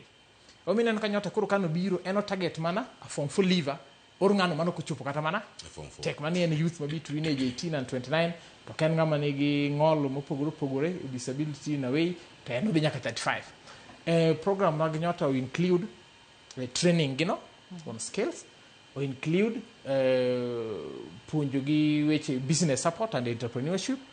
Nyota will include nitiere yudhe matindo mang'eny ma samoro osebedo gi tiegruok kamoro to samoro onge certification. Nyota ni koro dhi recognize ka en youth kata mano tiget form 2 kata class 7 ka to ne sedhi go randa ni moro ma en gi skill maber. Nyota keto program ma ginyalo assess ni to be skill ni nitie ma gi certify mondo ibed gi employability ni golo nyandiki kamoro. Then maber kabisa ma nyota kelo en ni gi train joma tindo e program ni ere kaka wanyalo include joma tindo in the financial institutions, ere kaka wanyalo bedo gi saving cultures ma wabede joma tindo be koro bede inyalo manyo kata hola nikech koro itegno. Koro saving culture no is a very good bit of it, but maduong' moloyo en ni mondo jogo matindo obed ni gin jok ma are employable and at the same time ginyalo bedo employers. Koro wanyalo seyo jotendwa go. Awinjo ka an kane Elnino wacho ni Ruto tinyalo gone kura, samoro jotendwa gi to ok bi gone gi jok ma godepegi. Anyalo mana yie kode on the virtue ni samoro jotendwa mang'eny kaluo ne githoro bedo ni ok giti matek ka gimanyo kochegi nikech samoro kane jakom osebiro wacho ni miyauru ng'ani kata kamano koro wago 6 piece to ji ne yiero gi yier. Koro wang' ni nyaka giti matek. Koro on that basis tadiera moko nyalo dong' dono, moko yudo gimoro. But bedo ni Ruto gidhi support no to be bera mondo koro gimbe wandi ging'e ni ng'ato nyaka many kuche motegno. Ok ni koro gidhi dong'. Gimodwa ni wawinjre niya, gi support tangibly. Ineno kaka in gi content mar project mar government no se luong gi kaka jotelo mag devolution piny kacha moket gi piny ma president okwani nango gibedi ambassadors mar gini ok giwuoye. Mano is a matter of fact. Maybe forums mopogore ma giwuoye. Nikech moko chabiro ni wuoyo sama ikeye mana kama intie kacha to en gimoro monego bed ni jotelo lose kendo mano gimoro wanyayire waduto. To sana akwayo jokaluo yudhe man kaluo ng'ata ma pok no dhi beyond form 4. Sani oyaw portal kendo ne on the job experience OJE. This *254# to follow instructions. Kik program ni weyi oko.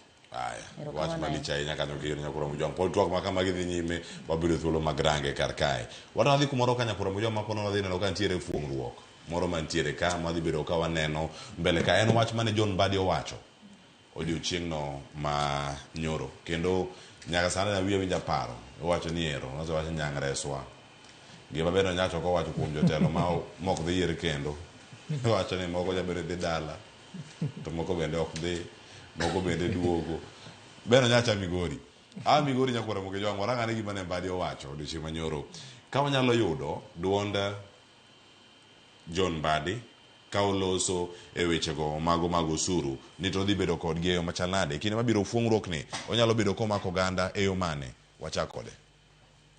That low income earners in this country should be given a reprieve. We have agreed with His Excellency the President. He has directed me to take to Parliament a proposal. I'm not even waiting for finance bill to come in June. 1.5 million Kenyans are earning 30,000 shillings and below. 30,000. So we have said government should come for my money and leave the person who is earning 30,000 alone. Anyone who is earning 30,000 and below in Kenya should not pay as you earn. And then there's the next bracket. We are reducing the tax rate for those who are earning between 30,000 and 50,000. 33,000 going up, you pay 30%. We are reducing that also, that bracket between 30,000 and 50,000. So you only pay 25%. We reduce that by 5%. So those who are earning 50,000, first you will benefit because your first 30,000, you pay 0. Then the next 20,000, you pay 25%. We are trying to put some money in your pocket. National Donga Chakodi, and Gino Manalore, Mukong and Fungrok, in Iwon, Ijanon Siasa, yes, to in Nama Ondeko Joge Bende, a teach, Mano Kirango, Kit Kambi Nika community, which Magosuru, or Fungrok, Magosuru, or Pet Marangi, my kinema waloseni. Leno Makamano, maybe you can put it to the finance bill, and material money bungi, dear, Eka Oleno Machala. Recommend Clefas, watch a gig. Point gimoro ma josiza timega lakini maybe samoro ng'ato nyalo time koparo ni maybe en gimo nyalo moro go to jopiny especially sama koro ji ringo towards wadhi gombolo apani nitie advice mar tuno bende miyo cs magi ama joga ne kit ng'eni ya gima ng'e kik wawuondre ni jok matiyo ne sani mostly they are politically affiliated kara gin josiasa koro ng'eni josiasa en gima yot sana mondo mi kowacho gimoro either mana kana wacho Cleophas sama wache kowacho kod jomagi ma en godo because one of all the thing manyakoni it's a bit of a reprieve but ok odhi that much Cleophas kiko ng'ato koponi maybe let me say for example like Julo staff mara for example won 30k so we or reduce the VAT tax by from 25 from 30% to 25 the man will make a very big impact at least maybe okay a bit of a reprieve on someone's savings or let me say earnings mage hapa ni gino magro mana siasa because owache samakoro definitely samakoro all the ministries or maybe all the government agents and the CSS bid India koma mara is higher gima isani me anything ma they're looking for any scapegoat kata gimara mara minyal koni mora mi kondo piny mon at least give ni yani serikal tiyo kendo maybe gi timo yo mora at least uchumi odog piny mondo mi at least spending mar power mar ngato odhi malo Cleophas wanya timo gima ng'eny sana mondo mi wakatel these things like why improve the spending power mar the society we have a lot of nyoro actually just was it last week we had an issue mar some funds which were missing from SHA around 11 billion Cleophas I don't know you understand what 11 billion could do but now the people are looking 11 billion okay but in a big money koro ngeni money is just even a small money market maybe in a way man circle samon nyalo tiyo a way one way ginya do loophole they can do a lot of mass looting whichever the case it may happen case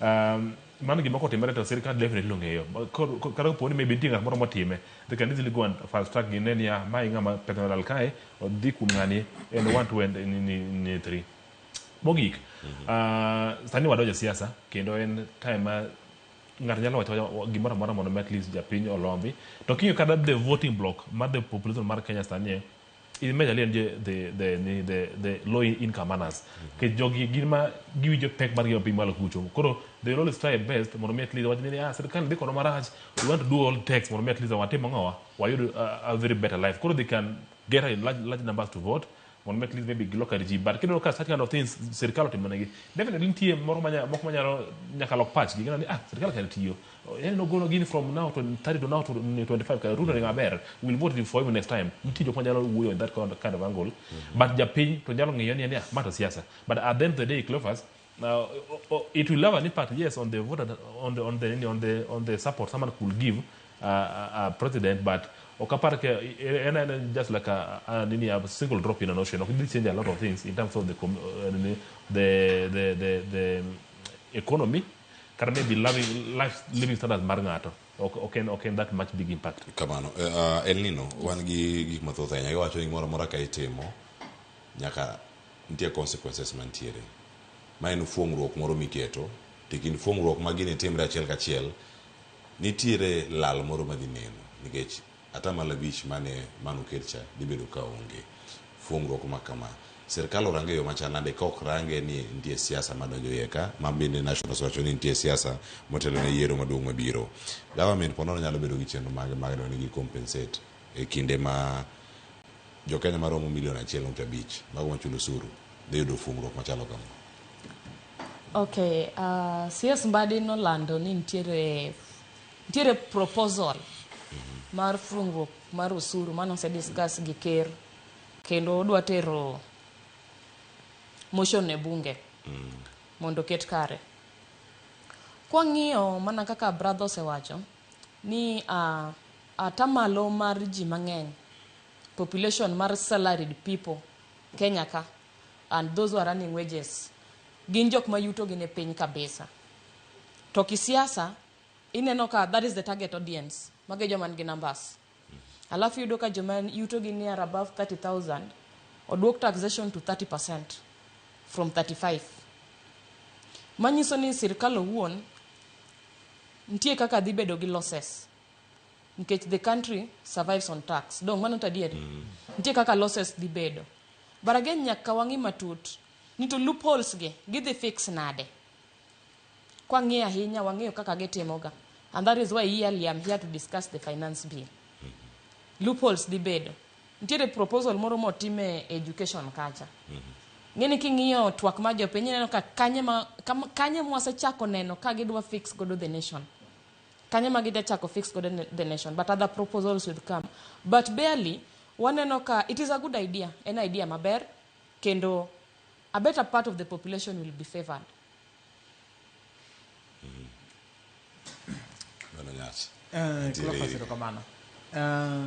Anu kipacha to declaration machal kama gima ber kabisa. Gima wacho no ber kabisa. Kan gima serikal nyalo timiza. Rawinjo ka CS marwa mar finance wacho ni mano gima kodwa rito kata mana dialogue mar kia bill kia process odo materi motion direct mondo bunge kal nego.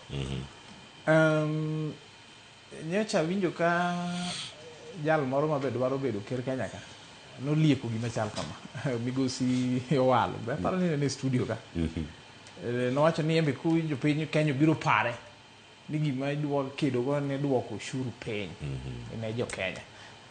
Aneno ka finance minister wabe koro wache gini gimomiyo ber Cleophas in the history of societies ma developed maber kata kidhi US gini kochacha kidhi Europe gini kochacha joma ni piny kiyuto iyudo ka joma ni malo kiyuto ema cover ge kindi biro yudo kidhi kata kuonde machalo America ka nitiere gik moko ni social welfare miyudo kata ka ng'ano ma yuto ne piny mogik geno miyo gik iluongo ni tax holidays magin tariffs moko kuonde go gichulga to iyudo ka facilities moko losi gi pesa ma serikal choko ku maybe jok ma chulo ushuru mamalo makoro giyudo kata ng'amo dhier ma samoro onge tich onge kata mana ot iyudo ka nitie kata udi mo oger ma gininde gik machal kamago ma onge chiemo nitie kuonde ma gidhi gi chiemo. Gimomiyo wacho ni program mar duoko ushuru ni piny ber ahinya to ne ng'ano ma yuto ne ni piny obiro keto pesa koro fuku ng'ani maloyo. Para ne adier ka ng'ato ne an 30,000 to iseng'ado 30% mar 30,000 Cleophas iwe 9,000. Ng'ama ni piny ma bing'eyo ni jotich mang'eny Kenya ka to an man ni piny. Imagine 9,000 ni koro iwene jogi koro ng'adgi. Ubiri jogo matiyo e kembi mopogore kata ma serikal ma yuto gini piny kama. Sama ng'imede siling 3,000 ufuko necha. Tiene ni ngima ne di improve in terms of kata mana diet chiemo chame odo di pogore. In terms kata koro nyalo kako nyalo rito nyithinde di pogore kata mana access to good education ma nyithinde di pogore nikech en gi an additional money. Koro gini en gima ber aneno ni dhi keto pesa fuku raia especially ma ne piny ma yuto gi ne piny. Kani neno the 10-point agenda mane Migosi Raila Odinga gi Ruto nowuoye achiel kuom gigo mane dhi bedo implemented en NADCO report. To ahinya to NADCO report kanyo gima ne ywago kabisa ne cost of living. To cost of living ni odhi improve sama koro ng'ama ne piny ma yuto ma piny igolo ne ushuru ni koro kochul cost ne mar living be dhi piny nikech koro kodhi bedo ni pesa te mano yudo otere mahitaji idhi yudo ka koro nyalo dong kata gimoro ma koro it's a good system. Ker ma kawuono ti wacho ni odwa tero Kenya Singapore wejego kabisa gik machal kamagi mane otero pinje machalo Singapore gin level ma gintie miyo tax incentive joma ni piny mondo ng'ato ofil ni ngima ok tek nikech sama ngima tek ineno gima ne Gen Z ogore ne momiyo kata koro wabedo gi broad-based government ne en ngima matek tadier ngima matek ne achiel kuom duoke piny en iweye japiny obed gi pesa ne marufuku omiyo joma tiyo ma an below 30 dier kogol negi 30% mar pay Cleophas Gino is a very big changer to kendo kata mana siasa modhiye next odhi bedo an indicator madhi influence wach mar go bolo iyeri kore nitiyo kode siasa ok ayini tiyo kode siasa aywato siasa biro ananene e angul moro ni akoponi wadwa be Singapore dier ma ker wuoyi Ben mondo wabed first class society Ben itiyo gi gini yo siasa koro tiyo kode yo siasa ana amendment moro midhi tim kae weche mag osuru jomoko to nyalo ni en yor siasa but hata nene ni en achiel kuom gik madhi miyo wa solve the issue mar cost of living mosebedo malo mane ne adko report e pek mar ngima kama gintiere kar kae wan gi low income earners kod middle income earners kama gintie ni kaka jogo osebedo ka ndikre kura opogore middle income earners osebedo ka wuok oko kendo ndikore kendo gikawo ombulu kendo kirango atamalo margi thoth ahinya en medruok mosemedore kata kinde mokalo kae wan gi jok ma yuto gi ni piny mabedo kuogo ko samoro mondo mi odhi ondikre kaka jogo ombulu diponi mai incentive mimiyo gi milose cha mar mondo biniero sirkal otimo noma ouguro khodwa ko kura binyalo ng'e gi wang' makamano wang' makamano ok anyal ng'iego gimiyo ka ng'e gi wang' makamano gima nomiyo joma tindo no dhi ng'anyo adier Cleophas en cost of living makata joma tindo ni feel to joma tindo gi gin be ma joma yuto gi ni piny mogik nikech gin jok ma kore ka chako ga tije mabok chaka gi salary moro ma malo tiro ka gichako tije chulo gi 20,000 kama 30 kama to pay ni en gima mas ma joma tindo nyaka chul koro ana nene e wang' achiel no gimoro ni kia ni jok ma yuto gi ni piny kia okakura ok en adiera erokamano makege kan mana daka achiel kupa medo ngeni kupa ng'iyo nini ben temo ng'iso ni gino ok en politics but kata ben owuon ong'eyo maber kata koponi penje ong'eyo maber ni kata even this thing of nyota fund ong'eni en siasa nikech japiny even Ruto himself I'm sure ong'eyo maber ni this one is a political tool 2022 to emo liego wacho kendo wuon ni gini going forward ong'eyo maber ni it will have a tilting of the 2027 elections koro it is a bit strange koponi ochako go ahead mondo ordinary the same but gima nyalo koni Cleophas this is a political tool nikech nini based nini there into a formula more below ni is it a trickle down effect where someone can be the low income earners they can be relieved. But then now that balance, how do you get that money? Like Sanikoro, they relieve that money from 30 to 25. We lose I think something to do with billions. But man, Gimasirikal can even come to even let me say even to IPRA. IPRA can even overcharge even some little amount of money on fuel what they did for this house subsidy. So just like that, they have recovered the money. The Cleophas, what we know, mine is very obvious. Gimara mara circus attend the team. Of course, they definitely tell me. No one will love to leave the power, but kada gimbe the gimbe berni and my see the my go okay. The gimara mara market temosani is a tool for at least give their chance to be high in 2027, which is not bad Cleophas. Gimara berni definitely we have a political president, which is and he's also going for a second time. Koro gimara mara team definitely he has to impact. More on Gionani and is working yet deep down. Siasa is a big play. Connection ni nyota. En mane diango onyuole akwade Ruto. Kata ker machielo ne bedi, World Bank ne podo kelo mana pesa. Ok en pesa serikal. Wajo kata World Bank okelo serikal okawe kero rego kode yor siasa lino. Aloro wach mar mbadi gusuru e duto ka ventiere kar kanyo. En mitiyogo yo siasa to gitiyo kode yo siasa orange yo machala nikech ng'ano wacho ni fairness onge ka en low income anaza mirango middle class to dhi bedo kama chal nade. Ing'eni a country ok piny ok nyal riembe maonge tax. At the level ma Kenya ntiere, we cannot be a tax free country. Taxes gi, this is what keeps us going. We cannot repay the loans ka taxes ka onge. Okwanya olo loans to develop other projects ka taxes gi onge. To the moment ma CS okelo option mar ni odwa fuongonwa ushuru. Adieri ng'ama earn less than 30,000 mano ng'ama yuto ne ni piny kabisa, mana kaka nowacho ni pesa no romi mana gi joodi, in owuon gi chiegi, kawana kaka nowacho donge ok rom kata mar familia, en yuto mapiny kabisa.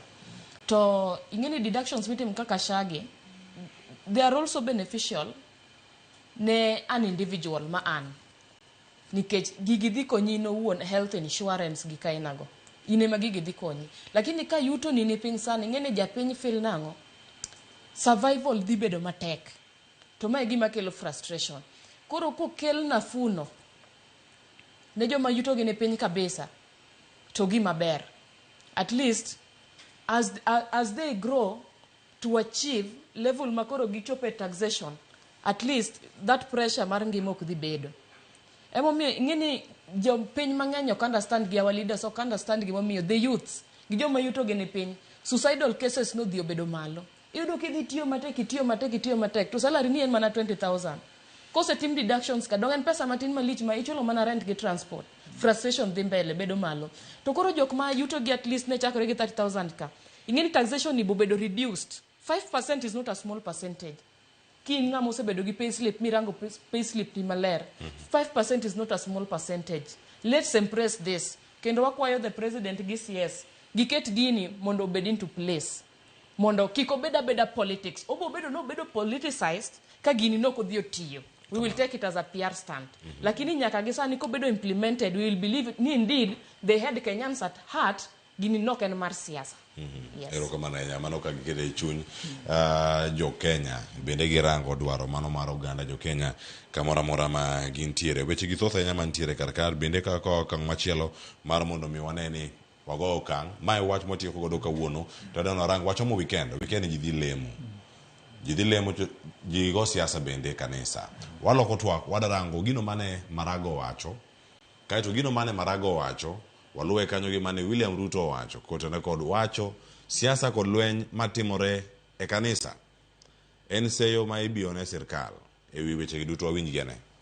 Support fully those demonstrations. We can't have churches being tear gassed.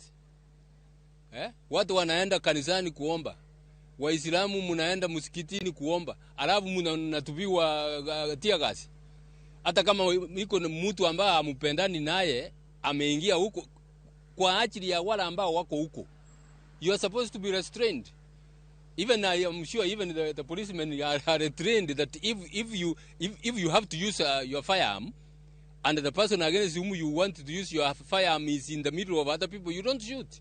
Wizi ambayo inaendelea itaangamiza hii nchi, upende usipende. Tukiendelea namna hii Kenya itasimama. Vijana wetu wamekuwa wakilalamika ya kwamba maisha yanakuwa magumu, shule inakuwa ngumu kuenda na mambo mengi ambayo tunaona ya kwamba tunalalamika, lakini suluhisho ni moja, na katiba yetu imetupatia uwezo wa kuenda kuchagua mtu ambaye tunamhitaji. Na kwa sasa hivi tunasema tunahitaji mtu ambaye ana uadilifu, ambaye anafuatilia katiba. Kwa hivyo mjitokeze na mchukue kura, na mkishachukua kura, siku ya kupiga kura msikae nyumbani na kura yenu, kwa sababu pale kwa madhabahu kanisani ni pahali pa heshima. Tusilete siasa, tusilete chuki, tusilete ugomvi, tusilete fujo. We want our churches to be a place of peace, a place of seeking God. And all of us, irrespective of who we are, irrespective of what we believe in, we must respect the place of God in our churches. And all arms of security must ensure that our places of worship are protected from unnecessary and useless and retrogressive fights and politics. All of us have platforms outside the church where we can conduct our politics. Kwa hivyo tushirikiane hivyo pamoja. Beno Nyachi. En wach mabiro Jumapili. Gima wacho mo Jumapili. En Jumapili migo ka siasa. To tinde go siasa tego tiagas be. Ni kwet machielo moro kama gino sirkal. Erokamano. Gima wache kanisa nigi tiagas magore ni miago nyiero. Ang'o miyo en mana opposition gote. Ang'o miyo en mana ng'ata achiel en musiko encounter issues mag tiagas. Penjo maduong' ang'o miyo gin kende?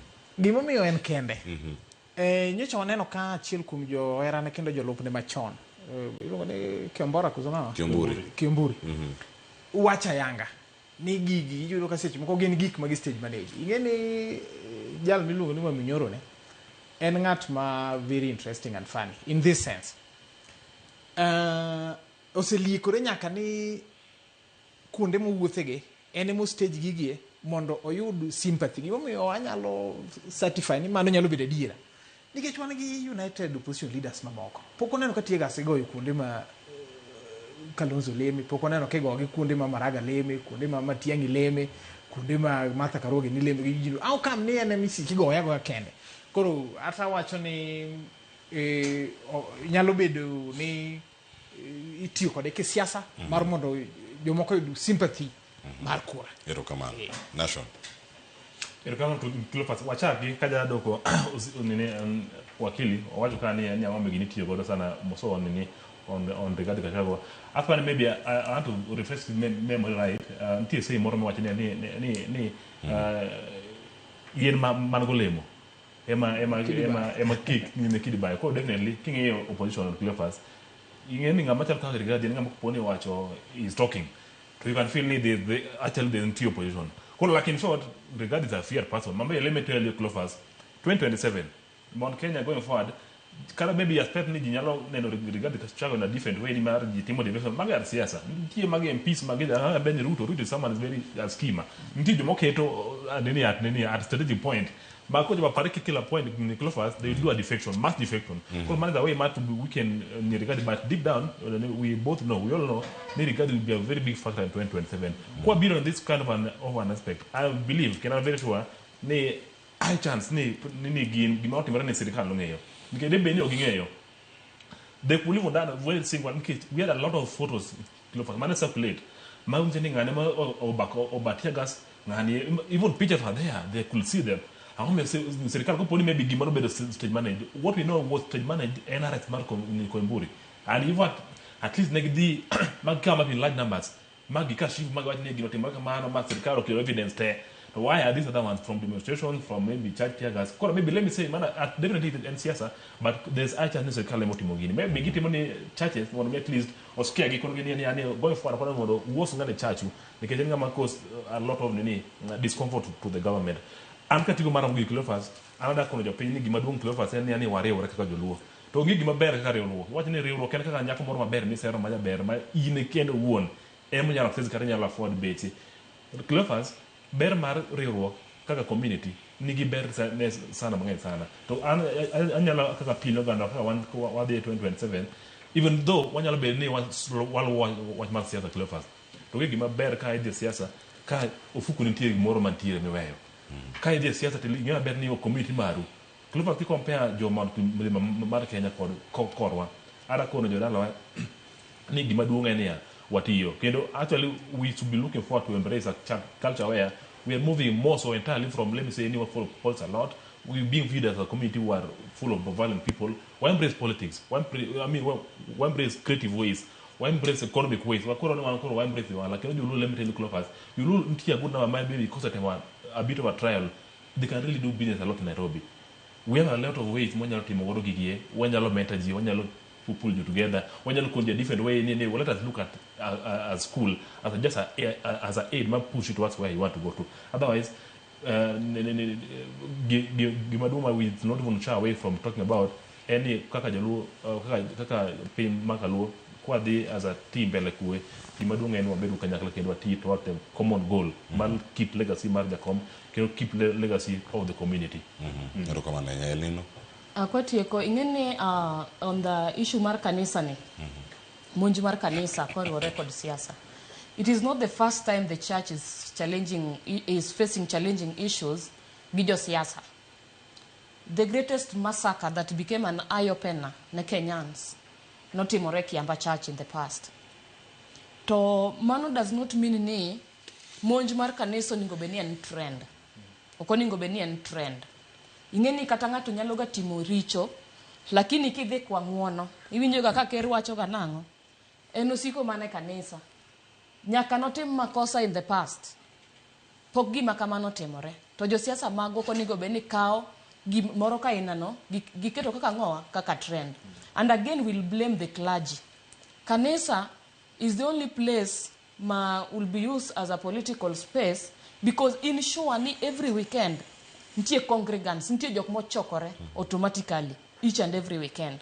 To josiasa wagi, they also have private life. They have to meet their maker. Nyaka gidhi kanisa either on a Friday is the mosque, either on a Saturday or on a Sunday, or even to the mosque they get there. But the clergy oningo cheki to nyaka koro wami kanisa luor. Kik bed ni jotendwa ma kanisa okaw kanisa loko siasa. Kan wang'iyo siasa ma 2022, king'iyo the UDA team, kanisa was the first loophole mane gitiyo godo, ne gikwong gidonje kanisa mokwongo. To koro ka jo siasa mamoko to seche mane gidhi e kanisa ni, it was very peaceful. Onge gimoro amora manotimore 2022, and the president used to move from every church to the other very peacefully. Tanga timore odiochieng' masani. Sani ji oloko kanisa kar go siasa ni ng'ato nyalo chung' e mbele madhabahu ma wach gimoro amora e chuny kanisa. Inya wach gimoro amora e kanisa.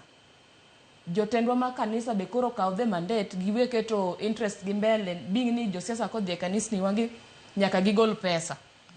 Gi protect jopiny, wagombo dhi lemo. Emomi ibo winjo ka yudhe oko ka wacho nango ka ntiere karia madhi lwar mbele ka en karia mar pasta. Nango ok wane kanisa kaka nwaneno kanisa noningo beni bedo. Udani gilor kanisa. Wach malicha enya beno nyach. Wach na mogik Cleophas. Adwa kwayo oganda wa majoluo gimoro achiel. Ni pogruok wa kaka jo ODM mani party maduong' kaluo kik neni mano pogruok wa ni koro wadwa pingo sirkal matiyo sane. Akwayo joluo ni wabede unity mana kaka wadwa national se wacho cho. Mondo sirkal mabiro next wabed ni oganda wadonje sirkandno. ODM gi kawuono party leader en Oburu Oginga. Ngano man gi paro mopogore osewach ni gidhi bedo gi NDC. Be NDC tangeni biro certify ni en Oburu. Bang' mano jalumo biro maja ODM mabiro dwaro bedo ni balo gi paro makamano bang' NDC no manto koro biro tero oganda wa kamarach. Wabed kamoro achiel. Sirkal bodwa no miwa yot mano William Samoei Ruto. Gima jaluo sebedo ka yuago ni historical injustices mosebed kinego joge wa po compensation notim. Wagombo ni gima no committee mano bedo formed mar compensating mabe jomoko nyocho se challenge modhi e court cha. Mabe kiyudo jok motero gine court gin jogo ma joma sawa jo central gi makoro gidwa ni ochul jowa. Jowa mosebedo ka tho Kenya ka since 1963. Wadwaro ni Ruto ket tiende motegno ochul joge wa mana achiel kuom the 10 point agenda man nitie. Mogik akwayo ni oganda wa wang ni kwa dhi siasa ma 2027 nikech koro lek mar bedo ni wamanyo keto koro onge gi sani nikech pok wabedo gi jalno manyalo ikoro within this one year mayude to kupo ni coalition wanyalo bedo ni oganda luo nyalo riwore gi sirkal matiyo sani wati gi opportunity no maber but jago kura wang ni koro kik wakaw ni wamiyo kura dana we make sure ni policy makers modhi yore od bura obedo wajumbe wa jogo modhi tero MCS wa gibed jogo manyalo articulate issues nikech piny iloko gi policies motegno ok jogo mana mabidhi go oye koro gisamo kwa dhi manyo kurani moko dhi manyo tend piny ni to jotendwa miyiero e migepe mopogore obed jogo manigi chuny jopiny ni nyalo konyo jopiny koko mano to akwane joluo ni unity wa is our strength jogo madwa divide jaluo ni kik dhi sirkal mano ngama wuondowa wasebedi ko ahinya kendo waseneno ber kobawa wang ni sirkal mabiro jaluo nyaka bede kendo wadwaro ni ODM oket the house in order mondo coalition no obed ni sirkal miloso next jaluo ne 50-50 kaber. Gima kik wigi wil kata kuon wadhi e table to kik wal we will ni we may end up there quarrying lakini we end up being them in the middle. Koro kata kwa dhi lakini sirkal ongewa ni we are big community koro we have to have a bigger share. We are going, but we have a fixed mind. We must be part of that meal. Yes. Kabisa. Erokamana enya. Agora erokamana enya. Beno nyach El Nino Esther kod Nation Odongo. Weche mathoth enya mulose kar kae oganda yiere kod oganda moko bende pingo gi to wacho ni twak makamagi gin mag kono oganda kaka chal mar piny Kenya en kapod wadhi range kacha achiel kachiel. Kane Lino wacho kata ni gima lit kendo mit ahinya ni joluo dhi go ombulu ne Ruto to jotendgi ok dhi go negi. Osewacho kata ni ero kama una fair ine mana ka bichope karipone de dala wacho ni ero kwani usiyiero kwani joluodhi bet maonge jotelo wang'ne aworo wachel nino esta kanyo kama gintiere achiel kachiel mano jone nyathi jo Nyakach erokamano Victor Ronaldo Dongo bedo wacho mano ni asero 100% correct ka wantiere kar kae mar National Dongo wacho kanyo ni bende nyalo bedo ni nosebedo ni ji nosebedo piny mong'ado wach ewi weyo laro kom jalup jatend piny kusang'o ma deponi bedo kacha katimore. Brian Ababa wacho ni ero wuod luo ng'ato ka ng'ato wacho ni kako walo maka project mag Ruto jomage mano bet piny owalo to nitiere giwek chuno wa gi Ruto paro pod thoth ahinya mantiere kar kaneno live ka ntiere mano Rash Wuo Ameri erokamano ahinya Miriam Akinyi Nyamigwena erokamano ahinya ka ntiere Ugunja Sigomre kod ote mari mapod ntiere kar kacha ote mara Beno Nyacho wacho ni tungni gindekni gin mag joma nigi dwachgi wabeduru kanyakla kaka oganda sewach ni ero oganda to nego beni bedo kanyo kumoro achiel mano Beatrice Mitema ntie ote machielo pod kar kae ma pod ka warango gi iwacho ni kaka JODM okwadich gi kom Kindiki wanyalo dhi ne kata kom jatend piny mano ote mane El Nino Esther osewacho kar kacha ero osewacho kaja ni piny na El Nino ni nyota mimiyogi timiyo jomage nikech ji ne ywak sana wacho ni wekuru wuondo jopiny pod twak dhi mbele ma omondi onunga wach mantie El Nino ochopo kama tieko to koro chuna mondo mi aduogi iri wach ma Ben bedo wacho Ben nyota ipenjo ka iwache kanye ji ywak Ben ji jok mabete terraces gi jok mabete tent e stadium jo terraces ema ng'eny ineno wan gi gimiluongo ni limited resources nyota program pesa mowuok nitie mana namba manyalo yude kaka neno ka nasomo gir World Bank no they want to support to a tune of 820,000 youths ting'e maber ni Kenya ka youth mang'eny mabokalo namba no nyadi noe koro ma chakore sani go mago mana pilot maybe in the future moro bomedre El Nino koro for the 820,000 youths Nyota project ne offer the business support grant. Nyota is a grant, it is not a loan, and grant. Koro no offer to accommodate that population mar 820,000 to mean no could accommodate the entire population mar youths.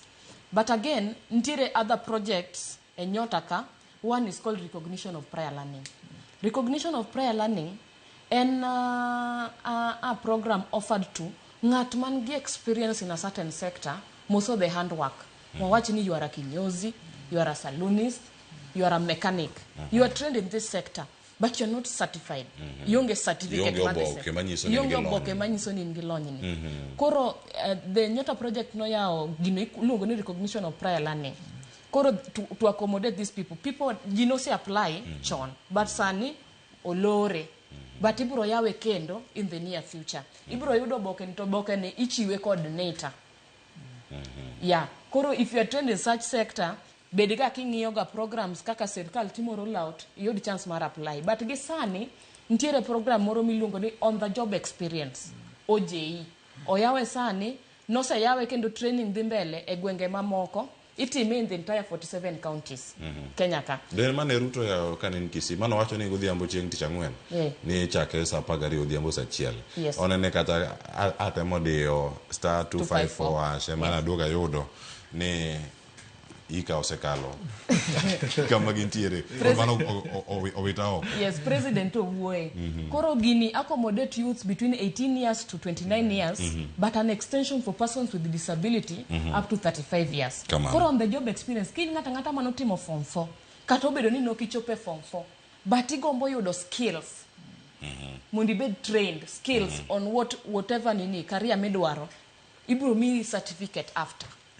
Tema na i-apply gino mondo kik gini we yoko. Kiko we yoko. Nyapora mo gijong wacho ni pod gin kaka gidhi nyime. Wacho ni Ian Obala, Ramogitvlive should consider. Okay.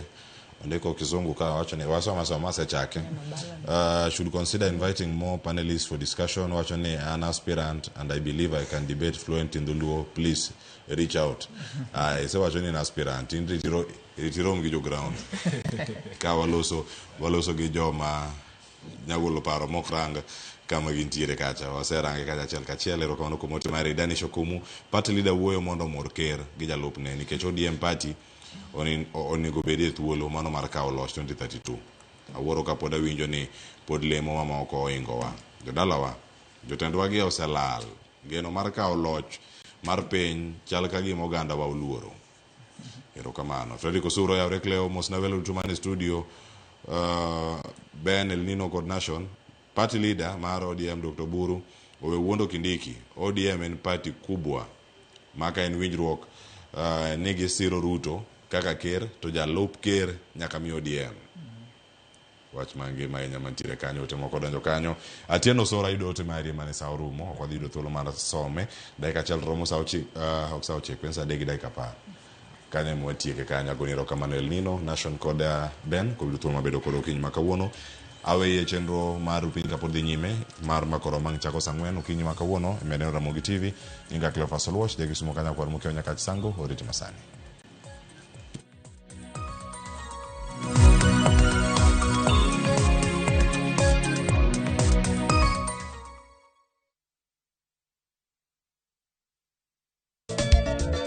Machiegni nyakoro manga jwange chenro mar ngoma owake. Wok ticha kelo ni mix mokwe. Kaito tichario. Reggae owake yani tunaongea na majar Rastafara. Alafu ticha dek nyakoro manga jwange akelo ni mana yani ngeni mpaka giwasani. Ticha ngwene is kama nene yani kitambo zama za kale. Alafu Friday, si unajua tu Friday tutafanya namna hii nyakora magojong Friday supuzo wake. Sapara kidaka paga beach nyaka sapaga rio kod an PDG Papa Vic yani ukipenda mzee kijana.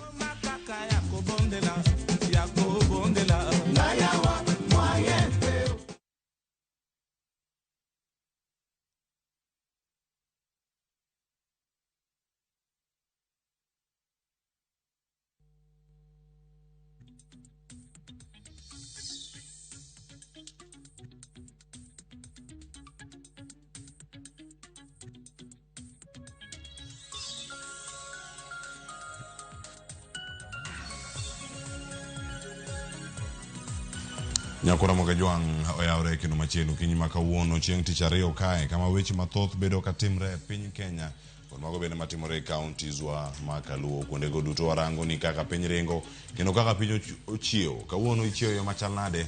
Nyakora Mogajwang kae wachako twak mano machal mar Kenya.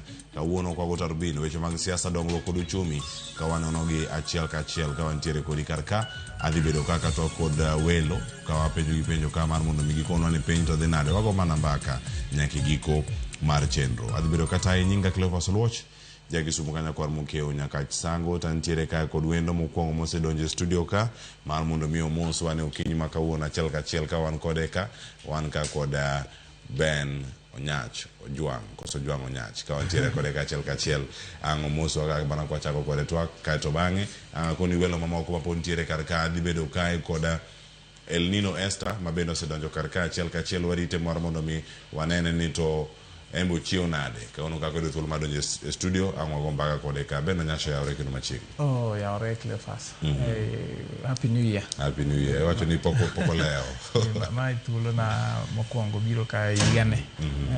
Amoso nyikora mogi kamoro moro duto magi nenowa. Kenda kwene giga maber. Kech poko be ahinya.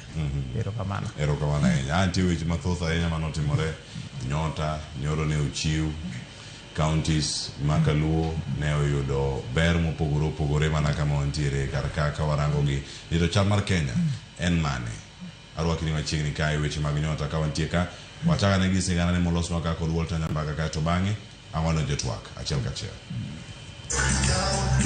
Kaulosi kinde nyasi mar nyumo omende ofuko rowere Kisumu e bwo chenro mar nyota mane ota kod jatend piny William Ruto. Ogai mar ODM Dr. Buru Ginga otoro ne jalup jatend piny Profesa Kithure Kindiki chadila kendo koni kik obed kodge kata kibaji moramora ni ODM geto komne no e twak maduond bura mar UDA kod ODM dhi bedo godo loso sirikal melo 2027. As we move forward We are not going to look for less. Lakini Deputy President, usifikiria ya kwamba tunataka kiti yako, tunataka kukufukuza. Please, you are our friend.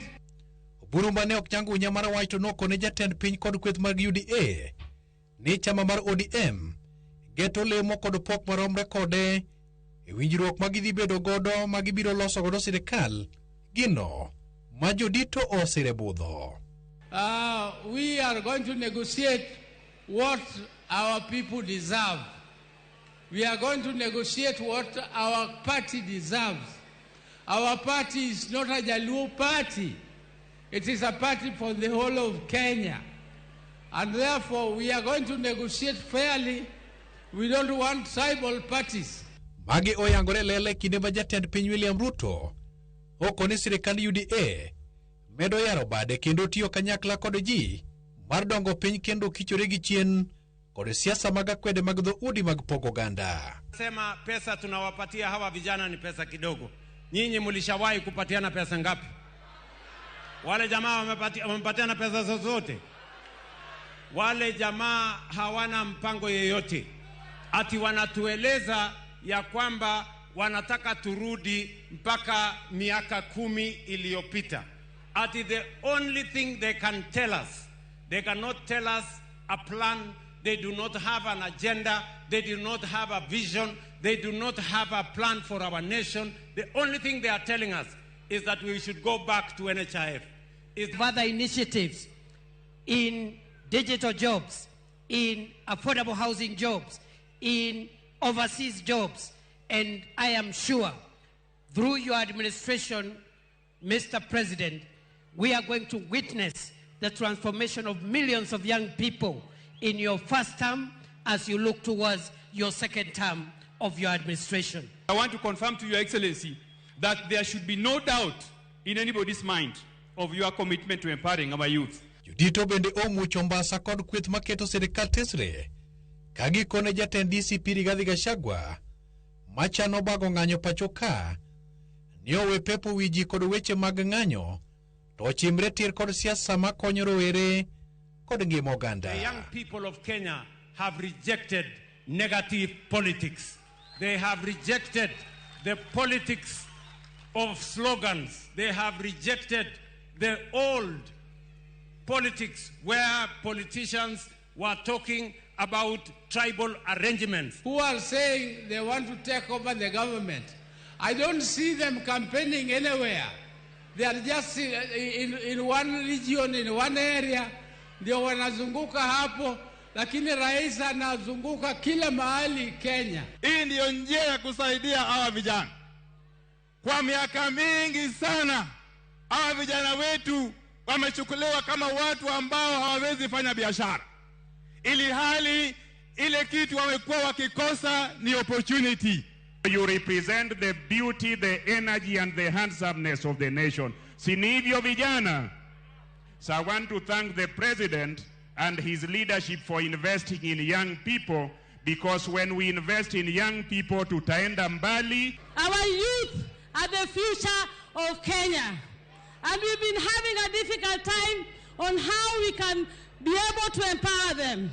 And this empowerment, especially the way we have gotten this money and we had financial literacy and mentorship after this PS.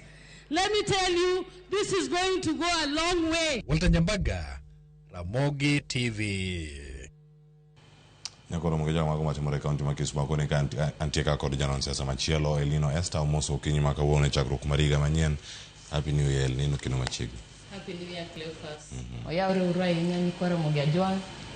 Odiochieng' ma kawuono kendo wachako rado iluonga ni Elino Esther nyar Kanyamwako Logi Ndhiwa Homabay County. Erokamano. Machiegni kendo wawinjo ka achiel kachiel kama walosena. Awachako ka kod Beno Nyach. Tielo mokwongo ka koro warango chal mar wacho. Buro gingo wacho ni komi no okolar. Okono jalup jatend piny Kenya. ODM dhie twak nade. Gidhie twak gang'o. Ikawo ote machal nade. Kaka jakanyo mar ODM. Erokamano Cleophas. Aneno ka nyaka party leader mar ODM Dr. Buroginga wach makamano. reactions aneno kosebedo mang'eny kabisa kendo ji mang'eny penjo mana penjo mipenjo no ni to ODM osego bade piny odhi twak nade. An kama chunge kaka ja ODM kendo kaka janon siasa an anyalo wacho ni wuoyo moburu wuoyo no mana ni kare. Gimomiyo ing'eni Oburu an gi masire ne mondo bed party leader ahinya en ni ong'ama nigi experience malach kabisa e siasa kendo gikawuono to ODM abe party maduong' Kenya ka to kata mana East and Central Africa kae experience ma en godo omiyo dhoge ok nyal kiera ahinya to kawan gi welo nyoto program manyoro ne kero dhi Kisumu en gino ma jotend sirikal duto nochope kendo neno kanyaka jalopo ker mar piny Professor Kindiki bene ni kanyo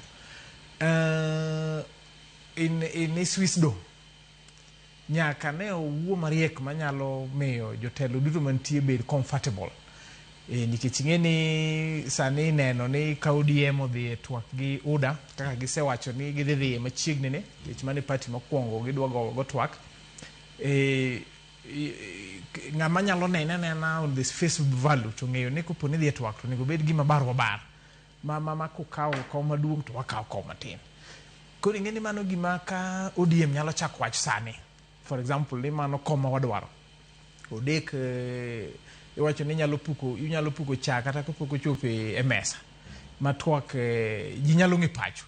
Koro ato kaka noburu wuoyo no to kane rachne ok onego bed ni koro ji neno ni osego bade piny oyo ok ogo bade piny en mane wendo kolimi to en wendo modwago go mbaka mbele kamoro kanyo to ing'eni gi coalition gi to kelo emotions mana kaka iwinja wacho no ma ji expect ni ka UDA osekawo ma to ODM nyalo bedo kawo ma nyaki wuo moro mariek mamiyo wendo be mor ka en e gwengu. To ben diponi e kinde ma idani wendo bed gi mor ni diponi kanyo mantie miriambo e siasa ko maduogo tuwe oganda mbele niwacho ni roko dwa kom ni ang'o timore kendo siasa ting'eni pile Cleophas en karata kendo en a game of interest to iwinjo ka mbele kamoro kachacha be neno ka ODM chairperson mama Governor Gladys Wanga kano wacho ni wadhi negotiations kendo dhi bedo bar mar 55 embi neno mana ka wachne no chal mana ka gima ochwojo moko kendo wacho ni oyo ko nyal dhi ka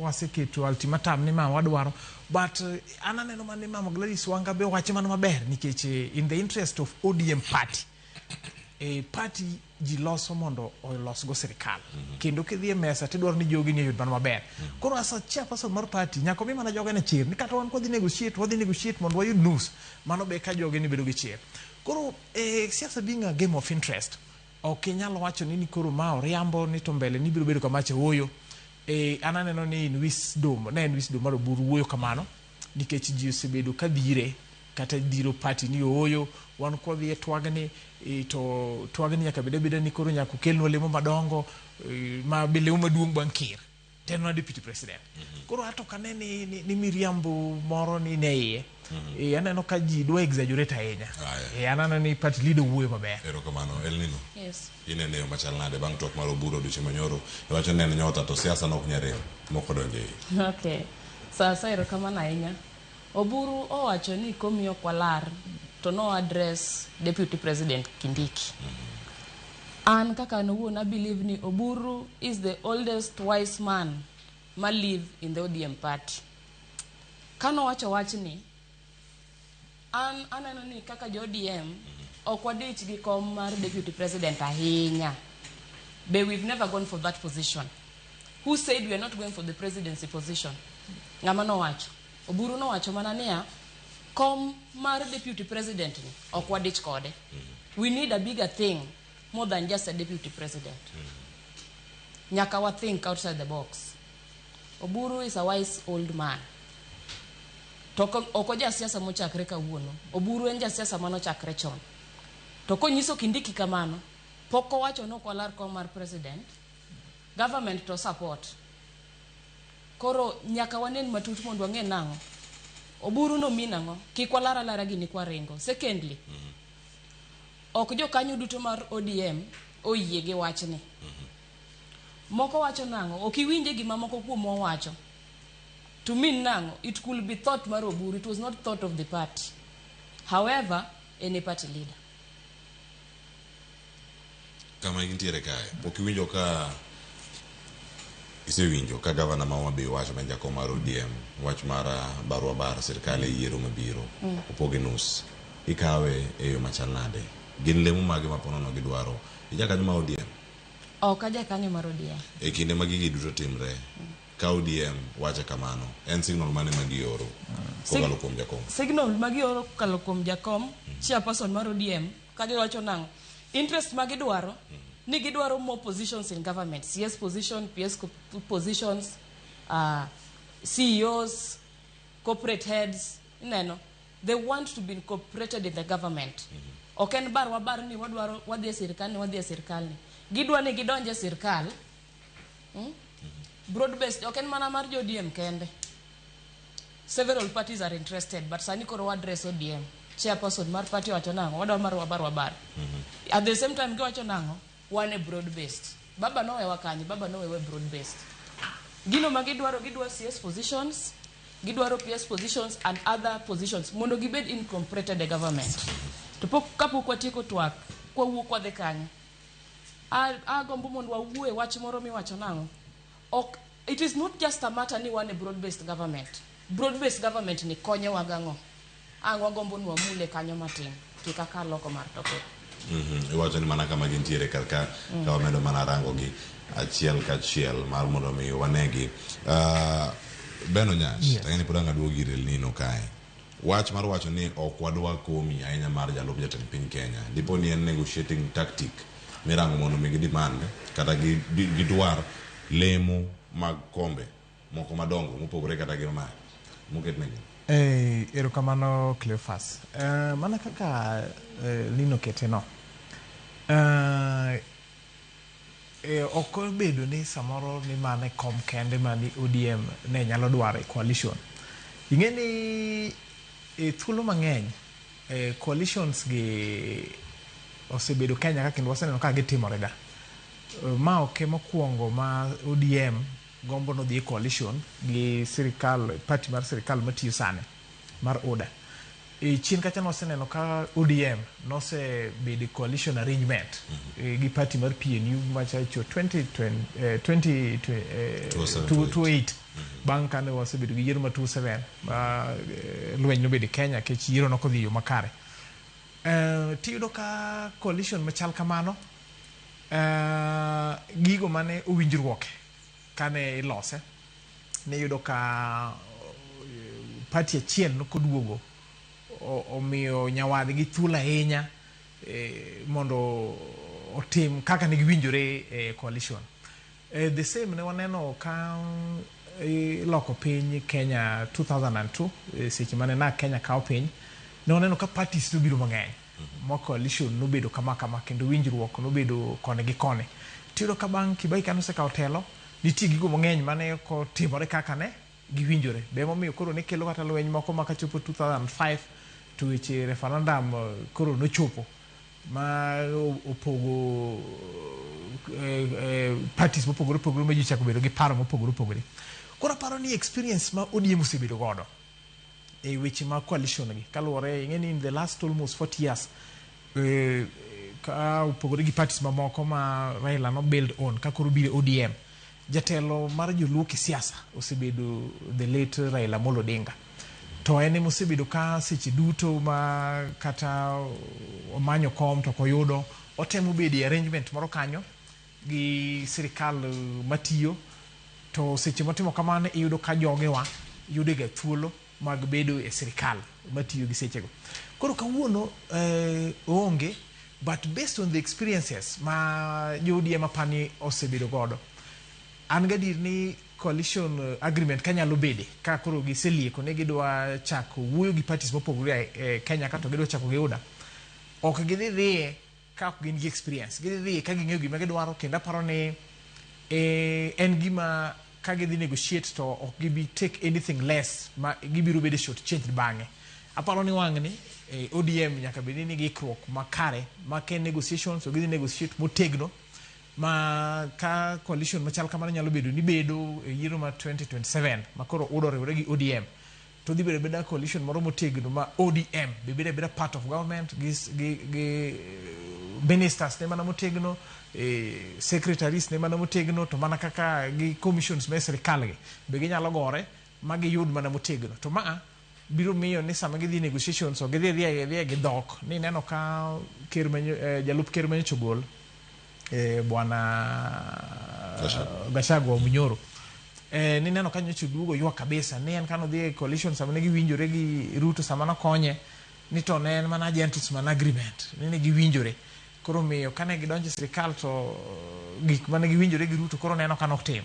koro miyo ODM on gimo nyalo kwage ni ka gidhi negotiation table to wang ni gik machal kamage mana ka katibo obe dwaro katibo yie ni pre coalition agreements machal kamago bedo deposit gi political register wadwaro ni gi make sure no bedo signed maber to gibed deposit with the registrar maka chieng' moro koro government osebedo form to koro gi kawo government haki gi ok ni koro ni gichagi seche koro ananeno ni mama Gladys Wanga governor kaka no wuoyo cha to wuo maber nikech ok nyal dhi edwar nikech mana kaka nyisi ja party bedo form no jolos go sirkal to kenyal bukuru ni wan kaka osebedo ODM party maduong' chama koro dhi coalition to koni neno kata ka sirkal matiyo maroda ma be ineno ka kir be nigi a lot of interest gi ODM no kendo wache yanga kendo winjo ko penjo jo Kisumu jo Nyanza region ma joluo sama ne program anyota no ne uyiena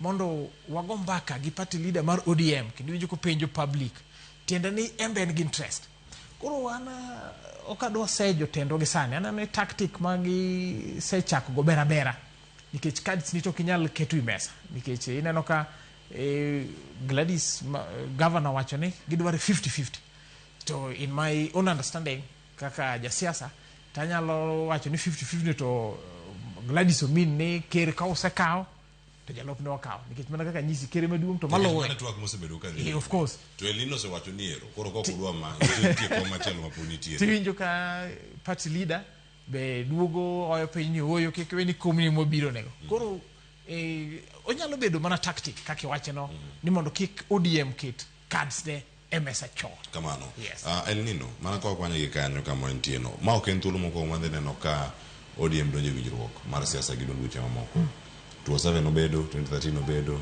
2017 obedo nyingi mobedo kopogore twende tuka bende koro bedo gi nying machielo kamerange kae ang'o mabedo mopogore sani ka ODM chomo twak motelo ne yiero to gionge gimoro ma giwacho ni ng'amo osenyiedhore lela madhi bedo kae kating'o bendera mano mar ODM nikech nyaka sani kata ka Raila Odinga pod ngima nopenjo kacha ng'ama nokonu ni ODM ok dhi bedo gi ng'ato to sama jiloseni ton ma jiloso go sani ODM nigi chia mar dhi bet piny kod UDA jogi mosepangore kacha tir sani moloseni ODM chal ka gima nigi kweth ariyo mar gi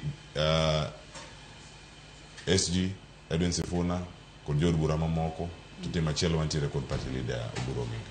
Okay. Gima bedo mopogore kabisa en ni moluor mosenindo Raila Odinga onge. He is not in the picture. Mane gima bedo mopogore kabisa. To gino sebedo challenge maduong' ne party mar ODM. Ng'ama osebedo our party leader for the longest time since the birth of the party is missing for the first time as we are approaching general elections. Mano is the biggest challenge my party face. Ng'ama miyowa direction. Ng'ama osebedo kwa neno kaka jo ODM party manyalo represent by ballot as a presidential candidate en mosenindo. Sani koro party obedo gi tungni. Ng'ama no kawo this position as the party leader now is his brother owadegi right Oburu Odinga. To kuom analysis mara brother in kaka ja ODM party registered member mar ODM party. Analysis mara kaka ja piny. Anano ni ODM osebedo gi tungni mang'eny. Gionge duol achiel ma ginyalo winjo. An ok ka ja ODM but ajaluo na jalup Raila. kura to nagoyo pile ka pile. But koro party osebedo gi tungni mang'eny. Ng'amwa nyalo winjo as one voice. Pok wayudo. Okwa feel party leader. Mano is the challenge. But we really wish ni ODM ochung kendo chung kabisa. Kendo emomiyo gino wuon pok giyudo ng'at manyalo telo negi manyiso gi nang'o manyalo unite the party. Manyiso chairperson GSG ni un koro ningo benu winjoru wawach voice adi voice achiel mane gi mose tamore. To ka party wuon ok nyal winjore together. Sembuse followers mag party. To uda feel party leader na. Angeno nyat ang duoki. Party leader nyaka feel in this manner. Ko wacho left. To en kamano. On a scale of 99%, onge statement mora mane Raila osewacho Kenya ka majo party opingo.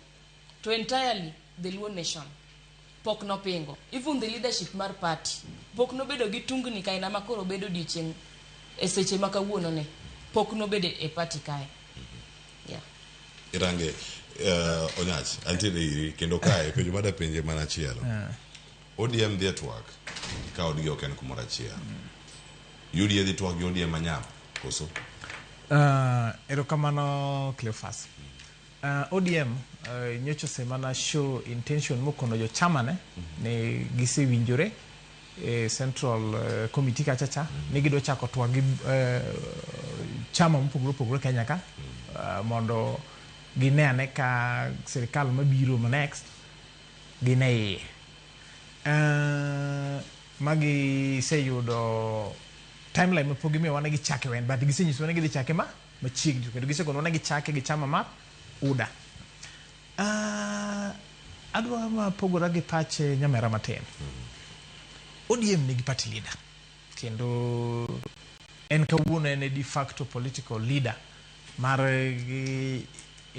ODM tete Kenya mzima. To gimomiyo koro wabedo gi interest Luo Nyanza en ni nikech mae chama ma jothurwa ng'enye joluo ng'enygi mo subscribe to political affiliation gi subscribe to ODM. Koro momiyo ineno ka en chama ma Luo nigo gi interest kabisa. Kith nigi ndekni mosebedi kata moseneni yo nyaka ne moluor migosi Raila Amolo Odinga ne ninde. Oseneka samoro leadership mar ODM pok obedo ka bede para chiel kamano ka party leader wacho kama onito secretary general wacho kama seche moko luong bura o secretary general okodhie jod bura mamoko be wacho pachgi pogore nyadi nuoya.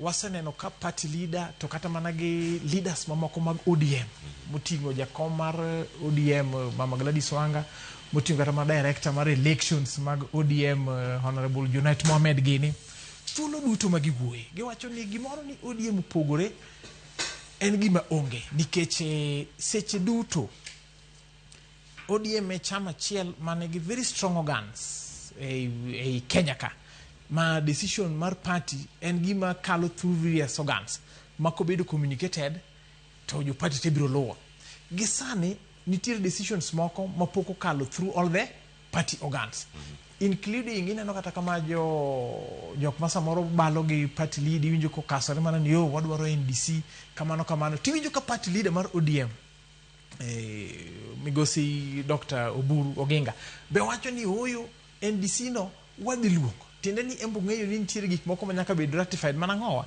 gi NDC. Koro kith nigi ndekti mane ODM ma ji neno ni samoro paro onge achiel mano tado nyisi kaka jasiasa ni mano was expected, especially ka bang' migosi Raila Amolo Odinga mane jatendwa mane wageno manowumwa ne magoro lalgo ma ji noko ikorene apoya nono. Koro tuni gi ndekni gi to nyaka ne bede en ok osenene mana mokwongo nene kata diere mane the late Ramogitvlive Odinga be nonindo. Tungni gi ndekni nobedo tido mana ka bang'e gik moko shape up. Koro tungni gi ndekni gi to ng'enygi an anyalo koni ni from kama bede gin mana jogo ma be samoro dwaro space ma dwaro interest gi. But kipenja ni to an kaka ODM to kata kipenja kaka an onage ni ata dagomb nango dagomb ni sani ema nyaka bed ni joluo bede kamoro achiel moloyo nikech wan piny maru ka Nyasaye nyaka na independence bi Kenya ka dongruok aching mi koro ni mwandu dhi thurwa ma pinywa gerorego ni en gino mapok waneno to kendo waselawo sirikal nyadinwoye wan wasiku maka wan e opposition to kendo iyudo ka gini omiyo wan kidongruok wadong' chien kabisa tineno ka sa ma bet watemo ni wabede sirikal matin tiyudo ka nitie gino mawuo godo kata mana mar broad based government makoro migosi Raila Amolo Odinga owewa yien nikech nowacho ni twak ma 2027 to nodhi bang'e bang broad based government ni gi 10 point agenda kan osebedo implemented ma kata nose hint ni mbele kanyo ne ji dhi go mbaka kendo ji dhi neno mana kaka awinjo kiwacho ni embe no penjo seche moko acha tu in ngama no kuni watu kodhi bedo gang'ono gi ker ODM ni kama ber kendo party leader mar ODM en Oburu gi sane to jok manigi paro mopogore go inano ka jo chama motegno ma jotendwa wacho ni interest structures to kendo gidhi bedo solve to bang'e no ka gisebedo ratified kata NDC ma jogo luongo go to an gi chir to kata inado ni bed gi chir gi jo ODM mawinja ni chama kosewacho position bang' mano to biro bedo kamoro achiel sani to kethnego nyaka biro erokamano ahinya ng'eni pod ok idwoke maber ang' aduogi ripod mondo ilere kotenore kod Gen Z ka kuoni ni ok gifil party leader tiende nang'o magi jok mantiere ma gidwa winjo Elino tok Gen Z kono ken Gen Z bang' ka wantiere kanyo koro jo wan ka kod national dongo mabe janon siasa osedonjo studio kar kae mar mondo mi okwanya kama wachope kar kae national oyawre kino machiegni oyawre Cleophas chiwo maber piny Kenya rengo matek ahinya to kendo kaka wachako en ni Oburu Oginga nowacho odiochieng' manyoro ne jalup jatend piny ni komino wan ok obi kawe wan kama wantiere ndie mamoko mapod odhi bedo ka orango to komino ok obie mano kama gintie ka broad based statement ne wanyoro ka gintiere Kisumu ikawa nade kama Cleophas mokwongo waket kwe mara ama nini apology mara ne jowinjo abita achopo modeo kidogo e studio wanadu kuom mano wadonje direct discussion naneno clip nyoro kane jaod bura mano senator ma sema now the party leader mar ODM ne wuoyo to an gigi sisa wayaro ga tega kilu ka aneno ka gima ng'ato wacho ka jomage mantiere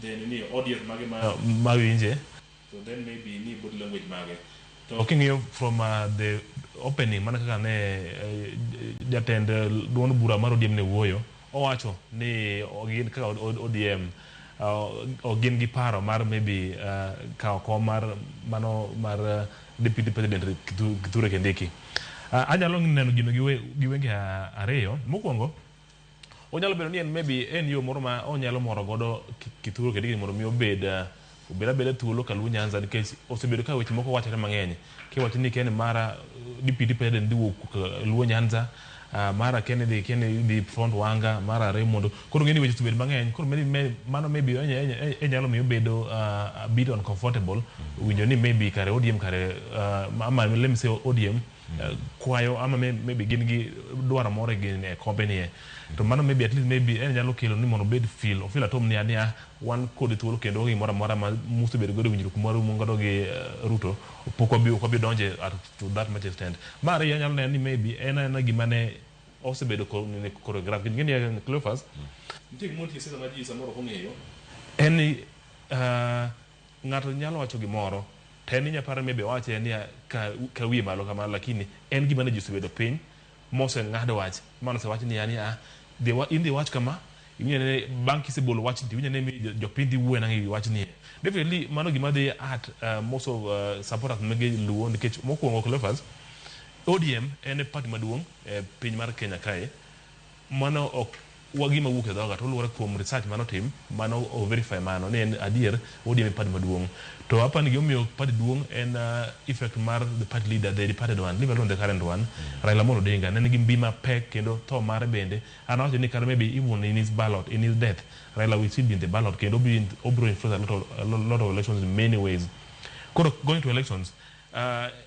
maybe mano gimane jatend piny nosebedo gi party leader mar UDA mar ODM Oburu Odinga okono ni wan ngini wadhi winjruok lakini wadhi urkwa ma most likely high chance anga ber ni dhi ber matek mondo mi kom mar deputy uge Mount Kenya kesani e sama koro Ruto kedo matek mondo at least okaw junk mar Mount Kenya, man gives a very big vote basket. Kenya kind of at least or influence in a different way. At least maybe your opposition kick bigger. Currently, deputy to jam me a very bigger profile and a bigger mile in terms of ni jadi madi bedo kode kada madi lowe from Mount Kenya. To give banyalo advice en Nicholas kikuye win gigi mara chiel kan wadhi year 2022 to gi manager kom ong'iyo onogo wange kone ong'iyo wacho ni oda kao jo Mount Kenya to gima abende is very evident Cleophas Mount Kenya sani is true kino acha nitira ni ngama dhi bedo deputy president acha ne dhi bedo Kithure Kindiki king'eno somo kala siasa to aparni we deserve more and okipacha I think we deserve more ODM onego beni if not a presidential candidate then we have to nyakobed gi deputy president mano oken di marma it comes without say kuro kobed pini kuro rito once we will follow up with the party leader but kwa the negotiation kuponi soko badi piny mani ni watching already the biggest seat of Kidwar then it's the I had me watching the second one of Kidwar bende and those are the main things ma determine ngama telo kakipego mwandu kod mario erika siasa de mbele case kwa the 2032 to kuponi maybe ngatu more until maybe let me say even deputy president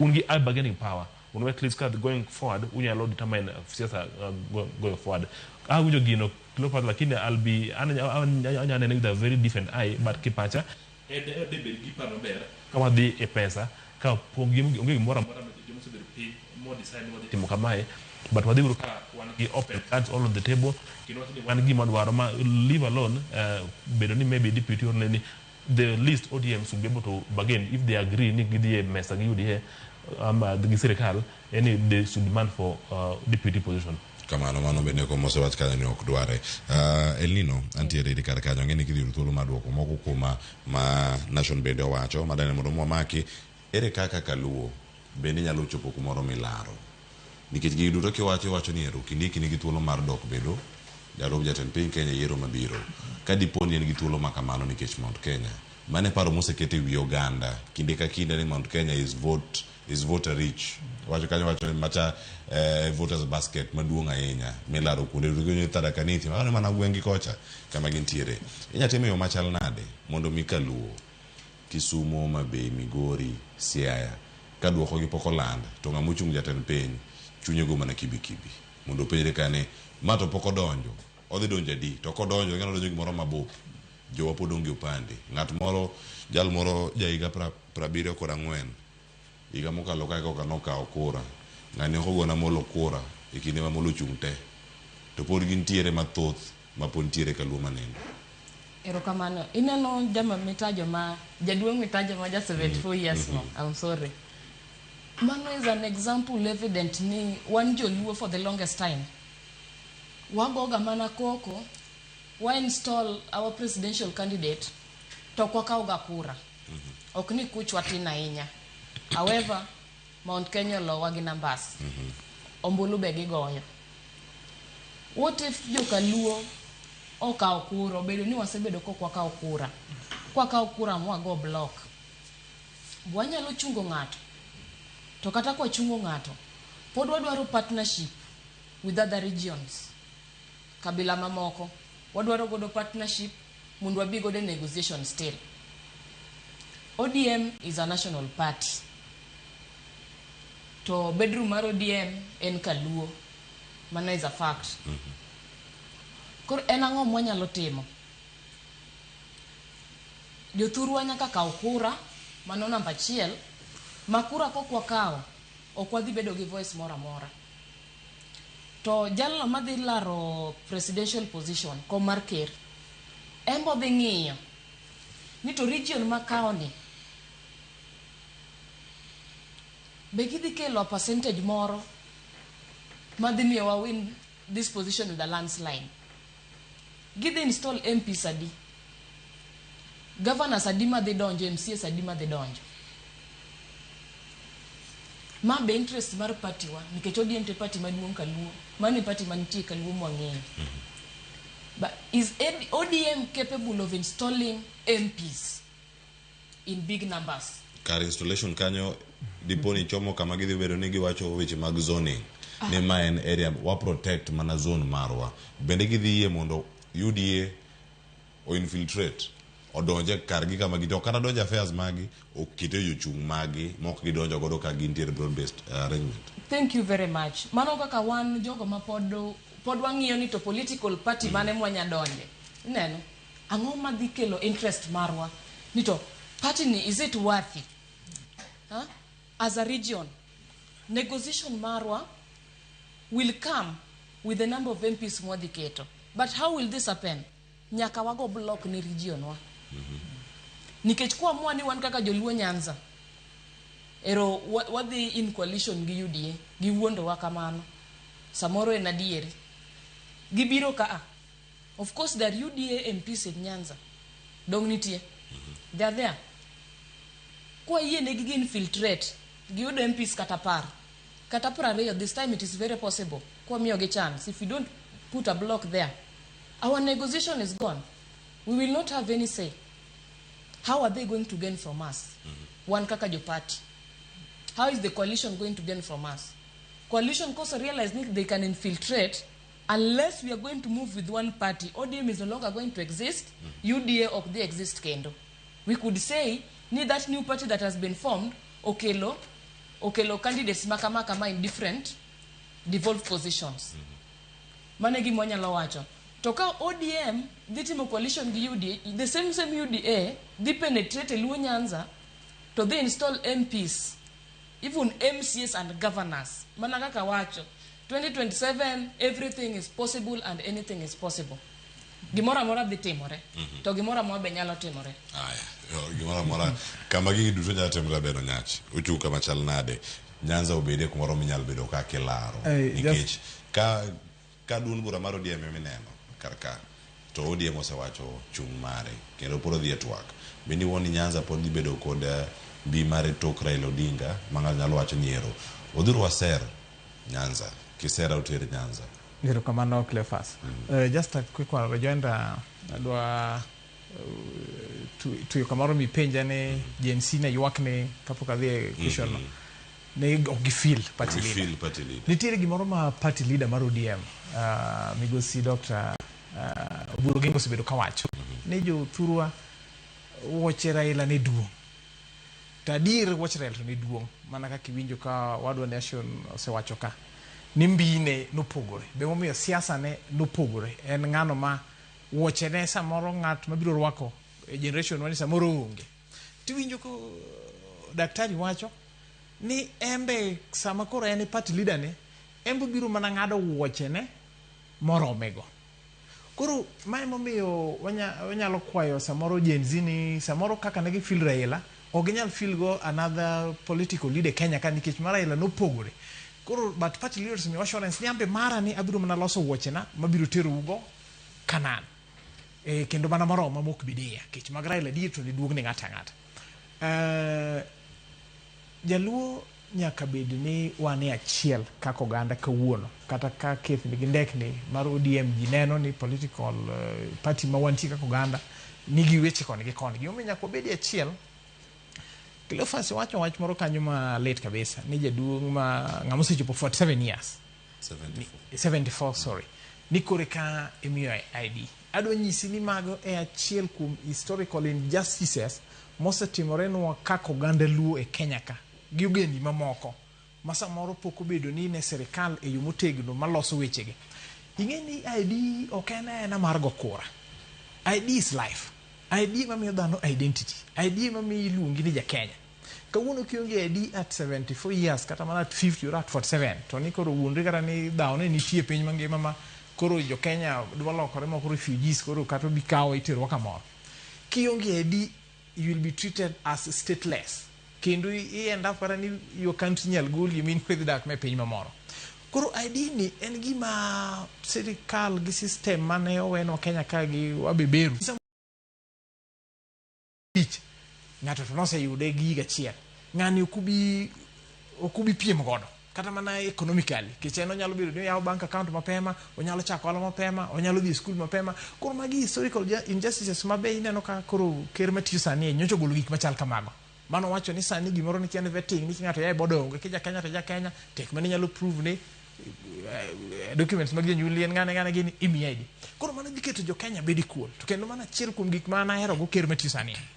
Nitie history kineno naduko report cha. En achiel kuom the 10-point agenda ma jakom nyocha ne oweyo kane gigomba ka giruto ni onego bed implemented.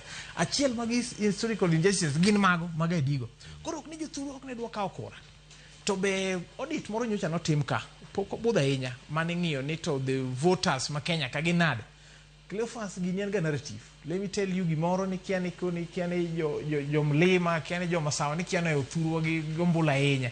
Gino ene tactic mosebedi kitiyo go higni gi mar buogo oganda wa ma kikwalo kura to koro ni wuondu ni oketaraka ni sibiro, but in real sense ke the voter register my friend go kata ki wuothe pinjegi e population wage rombre kati wuoth mana kire nyaka genegi idhi Murang'a genegi idhi Kiambu gene my friend kidhi kata gwenge wa machalo Migori miwuothia kata kaka udi obedo e kaka ono bedo. Koro gimoro ni kiani population jogi ni malo ni en narrative mosebedo Kenya go oganda mamoko to wanyisie gimomiyo gini wan oswewa chien be omiyo sani ka ng'ato duoko no wan kik wabed sirikal ma bi bedo form 27 to ka joluo moko machalo kodwa gi wan kabisa obedo ni ing'eni koda wan sirikal koda onge kod in sirikal kod onge ushuru tichoko pile binisi chieng' moro ni koro ushuru choko Kenya ka ushuru choko pile to binisi winje chieng' moro ni koro ni kata jin opposition kata une sirikal ni koro budget mar assembly mar parliament ok som en isome pile kendo kalo pile maka oseket pesa budget en pesa matiyo kata mane jojenzi ng'anyo nyoro ma 2025 ni mane budget ko bedo past kane kiuso bedo ma jenzi okelo tulo bede neno kaka nyu ni produce measures muko keti mana budget base kendo dhi mana mbele.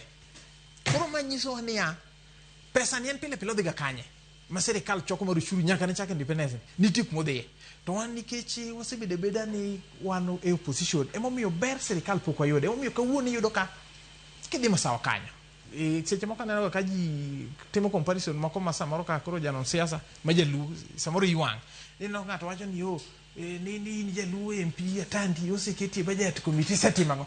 What do they expect mondo atandi otim in 1 year mo bede budget committee chair ni koro gi compare go gi Ndini Nyoro sam go yo Ndini Nyoro keto tiles you want me work Cleophas joma jofwambo joma wuotho kata kidhi mana gweng' Ndini Nyoro kanyo ok ni en kore kogero classrooms wani biro yudo ka wajumbe wa pesa miyo gi mar CDF ni ng'eny classrooms tinde kigero Ndini Nyoro gini gi sedhi mbele joma sawa gini gi sedhi mbele ma gima gitimo gini gimiluongo ni renovation en rufe manyalo dhi walo ok ni otunge mar somo no nitiere ni koroti koro nyalo wale iwiche rangi koro kar keto simiti onyalo mana ng'iewo tiles mabok ni gin tiles moko ni manyien gin tiles moko ma iuso second hand ma kawaida ma box nyalo kata which can manage en mani koro gin gichako ata an advantage point ok ni gin gichako zero wani biro ko jombe wa atandi mili goro ka samoro dhi school moro classrooms koro kanyaka med block sana mana ng'wen gichako from zero mano problem onge masawa ka kata kidhi weche agriculture in ka wuono ineno ka wan factories mane wan go kata gige mag yuto kaluo kocha machalo cotton machalo niang' ma kawuono koro bedo privatize ne iyudo ka en gima piny mosebedo Kenya ka sirikande mosebedo kaluo kanyo kunde mane ineno ni ok jo sirikal kata mana mwandu mitero mondo los giru ok losi to gin megi dhi mbele. I want to give you a classic example ma very recent kamano kaka mana machuok ineno wan gi scheme mar ahero wan gi mar rice wan gi scheme mar lowa kuja gini ka ai wan gi scheme mar makoro nyoche chako los mar oloch kimer sama ne time sirikand Uhuru ni do you know ni oloch kimer nyaka unu produkti do mana dier nyaka tamyo contractor manoro mondo los gijeja mondo losi mondo chak tiyo to kidhi masawa ka to gin gi tiyo matinde kata mana rice mipidho kata mana mweka ok en rice moro machalo mar kuon ma low grade maro mar ahero gin rice ma yield gi 4 times maro mi nyalo yudo eka kinyalo yudo eka ahero 1000 bishwa ni mi yudo mwea en 4 times koro magi historical injustices temo mi kono jothurwa ni ODM gimoro ni wadwa obedo ni koro kobedi achiel kako nage onagi nyako bedo achiel ngada ng'ato dwaro kod ok dwar mana mondo sirikal mabedo form next wabedo iye an gimoro ni coalition dhi bedo ni koro maybe ODM inyal kiroko ni infiltration dhi bedo mano to kaluorwa gimiyo kaluor godo coalition nigi different angles ma bedo approach maybe zoning moro miwinjo kilieko cha onyalo bedo part of it ma ODM nyalo wacho ni gik machal kamago. Koro ato mano ta ogo gigo. Ero kama nanga duo kama mondo mi anga ka oparo mano mogik e twak mano mar wach mane Oburu Oginga wacho kanyo kod kama ODM pono no dhi bedo kata kachung angena ng'amio nation odongo wach mare mogik e wi twak makamato sani ena mondo mi aka oyweyo masani en sareo wan gi yweyo mano masani yweyo ma sareo marukinyi maka wuono kae ka pod warito mar mondo mi waduoge twak machielo to ka waduogo wadhi duogo ka mar mondo mi warangni mamoko mabedo kae ka waluoni achiel kachiel mano ka wantiere chenro ni nikech mokwongo waduogo ka marango mathoth mapod wabedo kae ka waluoni mano moting'o twak mano mara mambadi lieko ponono dhi do fungruok weche mag usuru jogo ma yudo sara 30,000 dok piny ka ok bedo kata kuchulo usuru moro ming'ado mochuno cha koso bedo kata kitime yo machal nade wakayuo ni kaduogo kod mathoth sewe michiwo ne monj mitimo e kanisa kinde ka kinde wakayuo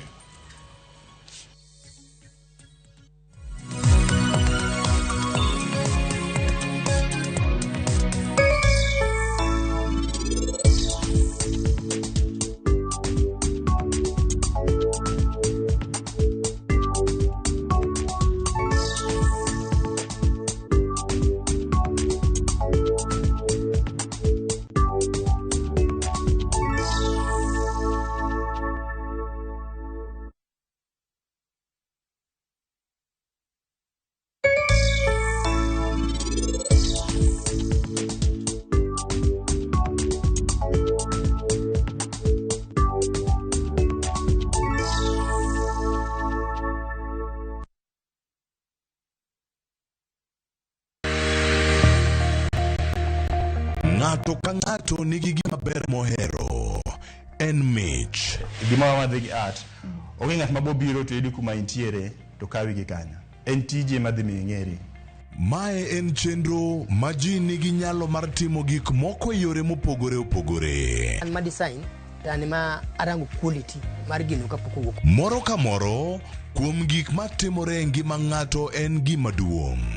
Tije lwedogi nigi pesa sana, kikutegemea tije andika. Nikech duong' ok en gima iwacho gi duol maduong' seche moko, to en gima itimo gi lwedo. Mi pokni no teko. Time seche te. Pok opogore. Tich Ang'wen, saa 2 okinyi.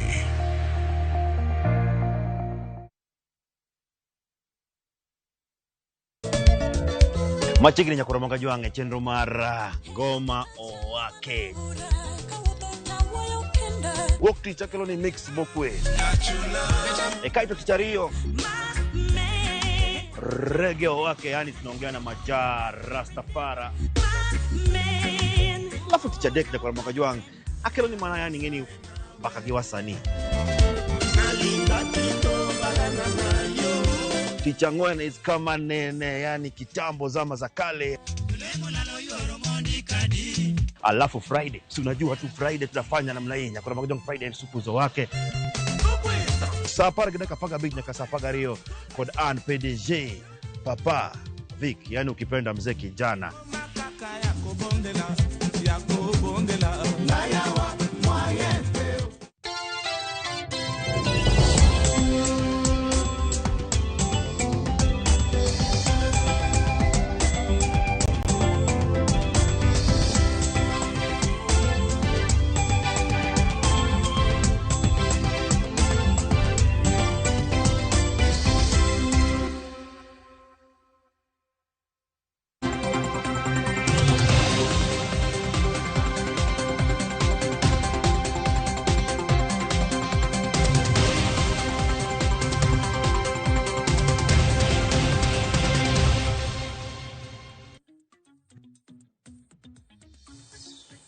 Nyakorongo jonka muromro mintiere dakika hos kada dek tok sangwen mar okinyi machiegni ma en chenro mar mbako romo chakre sani chenro chako sani nyaka rom kanyo saa 7 mar odiochieng' matayo odiochieng' ma kawuono nyinga en Sharon Ong'ao. Kaluwore kod lendo Nyakorom Gajwang' mabende wasebedo kwachiwo Nyakorom Gajwang' chenro mar mbaka romo chieng' tich ariyo. Wabiro bedo kwa miyo maino weche mabende osebedo katimore e counties magwa. Ahinya wabiro bedo kwa ng'iyo gwenge magwa makaluo. Counties magwa osebedo kadhach nado. Miyo kiny makawuono Nyakorom Gajwang' bang' weche manyien abiro bedo kadonjo ge twak kod welo adek mabende antiere godo. Wamenya nena kaka omenda osebedo katiyo e counties mopogore opogore chakre sirikande mag loch gwenge. Mano chakre higa mar 2013 nyaka rom sani mabende wang'ini wantiere hiko hala manyien Nyakorom Gajwang'. Bende ka onoromo kanyo seche mamoko bende adhi bedo bende kaluso gi Meshak Onyango mabende en director mano kaduola mano mar Auditor General. Wabiro bedo kwa goyo mbaka Nyakorom Gajwang' kaluwore kod omenda mopogore opogore mabende osebedo kadhi e counties magwa. Kamokuongo Nyakorom Gajwang' gisani koro mi weche mabende waikonu e kor gwenge mopogore opogore. Kwachako en sirikal mamalo kokalo migawo mochung' ne arita kwe e pacho ka. Ochako chenro mar ndikruok mar jopiny ne yudo opande e gwenge mag Kapenguria e county ma West Pokot. Kaluwore kod jatend migawo mar arita Kipchumba Murkomen, chenro no geto tieko akwede ma jopiny e gwenge ma kono yudo e kinde ka opande kod golo oko ohinga duto mosebedo e kinde ndikruok ne kawo opande, oboke mar passport kod oboke mag nyuol. Kaka yor siro chenro no, sirikal ogolo nyamburko 14 mar konyo chwalo chenro no ka nyamburko mamoko 8 mabende biro chopo e wards duto ne ndikruok opande e skunde biro bed kigolo machiegni. Jina ni kazi yenu kama wasasi. Hata kama uko na mgeni alikuja hiyo night na mkapata mtoto hata kwa hiyo kikao. Kwa maana kikao ya kupeana jina ni ya wasasi. Sasa rais akasema ile kikao ya kupeana identity, na unajua identity ni jina. Kila mmoja yetu hapa ako na jina yake na alipewa hiyo jina na msasi. Sasa ile identity ya kuwa Mkenya, ya kupeana jina ya kuwa Mkenya ni nyinyi. Na msiingie kwa hii porojo ati ni ID peke yake ni ya kupigia kura. Hapana. ID ni ya kupata SHA. ID ni ya kulipa wazee wenye wamezeeka wapate ile malipo yao. ID ndio inakusaidia kuwe na M-Pesa yako. So hakuna vile tutakataza Wakenya wote services because hatujapewa ID. What we are doing here is to facilitate a common citizen of Kenya to get basic services by getting the right documentation yenye itamsaidia. So hao watu karibu 1,100 ambao hawana ID kwa West Pokot tunataka tuwafikie. Alafu sasa ikiisha hao watu pia wapate nafasi ya kwenda kuregister wakuwe wapiga kura mwaka kesho. Riwruok mar jopuonje bade makupeto ywago nok mar jopuonje mapuonjo kit somo mar STEM kaka chidhnade maduong' e skunde. Kendo koro gidwaro ni sirikal ondike tich jopuonje manyalo puonjo kit somo no. Kotelnegi kod jagoro makupet bade ma Mombasa Linet Amedia. Nyaka gisani skunde mathoth kadhwadh nam chumbi pok ochako puonjo nikech nok mar gige puonjo kod nok jopuonje manyalo puonjo kit somo go.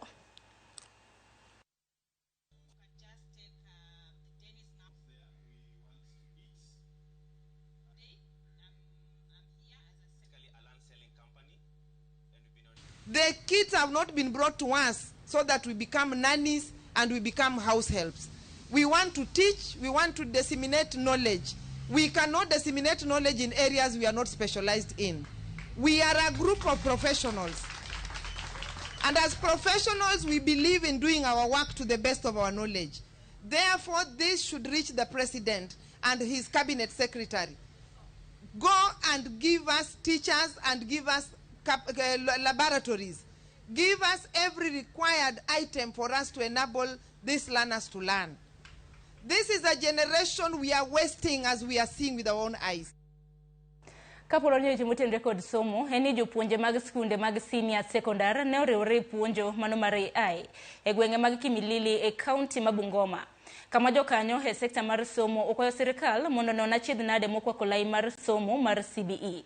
Koloso e kinde chiwo puonjogo, manager mano mar chenro no Margaret Francisco wacho ni chenro mar experience AI geto miyo jopuonj lony madwarore mar puonjo mano mar puonjo jopuonjre gigo mabiro miyo gi yudo tije e kinde mabiro, kendo biro miyo gi mar mondo mi giyang fuok mabene nyalo bedo e sekta mano mar somo.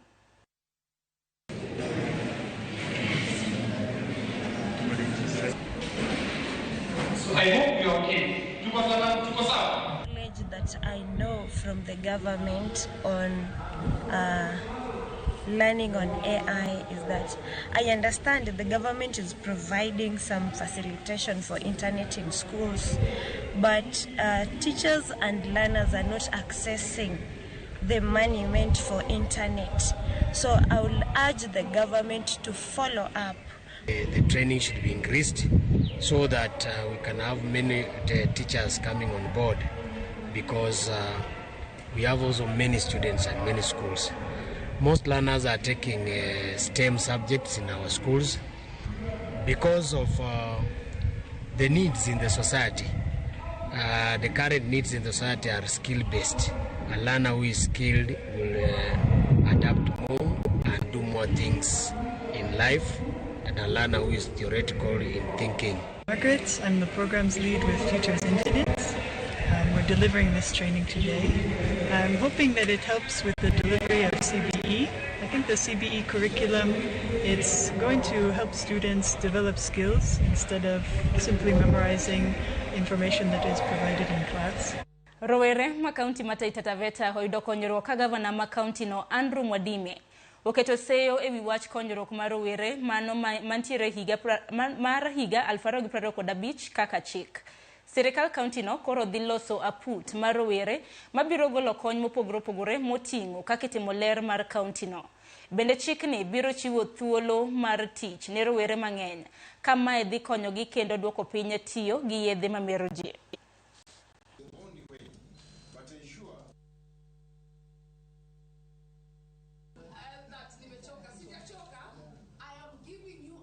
I'm very, very happy, and the way forward after this is seeing that we implement this. As Youth for Taxis Network, we're also very committed to having it implemented.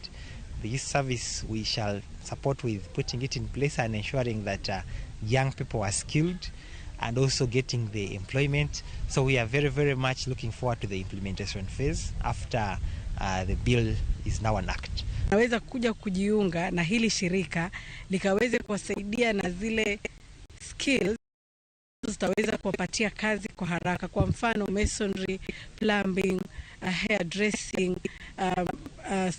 welding, plumbing. Hizo skills ambazo zinaweza kusaidia moja kwa moja mtu kupata ajira. Sheria kama hii inapokuja kwa mkazi wa Taita Taveta na kijana aswa yule ambaye ni wa chini kabisa, inamsaidia pia kumtoa katika ile tunaita kijiweni pale ambapo pengine anaweza jihusisha na miadarati, na vile vile pia tamlink na zile skills ambazo akienda pale zinampea opportunities zingine nyingi sana. Kwa sasa pia tutakuwa tuna focus na kujaza lile pengo la on job experience na pia recognition for prior learning skills ambayo inafanywa na national government. Jokanyo mochung' ne weche aluora otimo romo mar lalruok e yore manyachon ma bende inyalo rit godo aluora ahinya kuonde thidhia mantiere kaunti ma Kilifi. Romo no manokelo kanyakla jotelogo dwaro mar mondo mimany yore makare mar rit aluora. Jatelo mochung' ne le mag pi Kemfrey Laktar Paul Orina wacho ni nitiere dwaro mar puonjo jogo modak machiegni gi thidhia mar mondo mirite makare. Gimedo ni biro bed ka ichwalo puonj kod tiegruok mondo giritre kendo orit kuonde thidhia makare. Mozambique and also previously in South Africa. Chinyavu, regional program manager. We have to have a declaration or a la muhimu sana kabisa ni kuweka jamii katikati ya mazungumzo ya leo ili kwamba waweze kuelewa umuhimu wao katika kutunza maeneo yale. Na nashukuru ya kwamba the Kaya group is here na vikundi vinginevyo wanahusika katika mazungumzo ya leo. Ili kusaidia masuala haya tumekuwa katika njia za kuangazia sababu ya uharibifu, na hiyo ndiyo tunayoshughulikia. Chemichemi nyingi tumejaribu kusaidiana na jamii na mashirika mengine kupanda miti, kuhakikisha taasisi za serikali zinatekeleza sheria. Tunaona kwamba kwa sahihi zile sheria za jadi zingine ambazo ni muhimu hazitiliwi maanani ni vijana sasa, kwa sababu wanadai kwamba hiyo ni mambo yalipitwa na wakati. Lakini kwa kusema kweli, ujumbe wangu ambao naupeana kwa wadau ambao tuko hapa leo na dunia nzima kwa jumla ni kwamba ikiwezekana tuweze kufanyia urekebisho wa zile sheria za jadi. We are looking at how communities, especially the local and traditional knowledge, and how these communities contribute to, science-based decision making on conservation and restoration of wetlands. Nyakorongo jonge kinde machendo mar pith dhika kayo ka igeno ni koth biro chwe dwe mabiro. Jopur mantiere kaunti ma Busia okwa mar mondo mi okaw okumba ne pith magi mar mondo mi kik giyud lal. Kwayo makama ochiwne apisas mochung' ne weche mag pur kod pith mana bang' thuolo mar dwe achiel. Jopur mag soya gi cham mamoko ne yudo lal kaluwore gi chieng' mathoth ma bende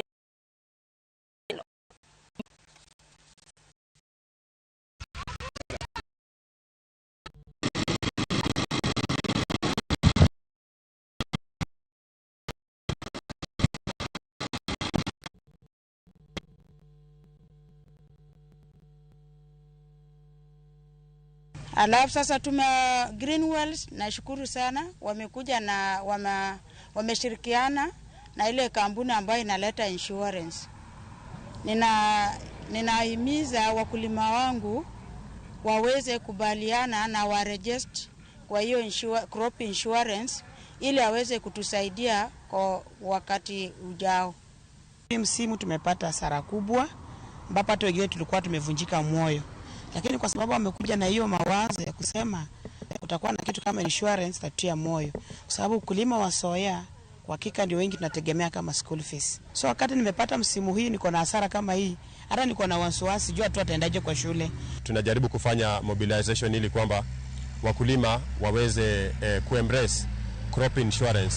Wote waweze kuregister, waweze kupata crop insurance ili kwamba wakati ambapo kuna shida ya pengine kiangazi ama floods wanaweza kupata mahali ambapo wanaweza kuanzia bila kuwa na tashwishi sana.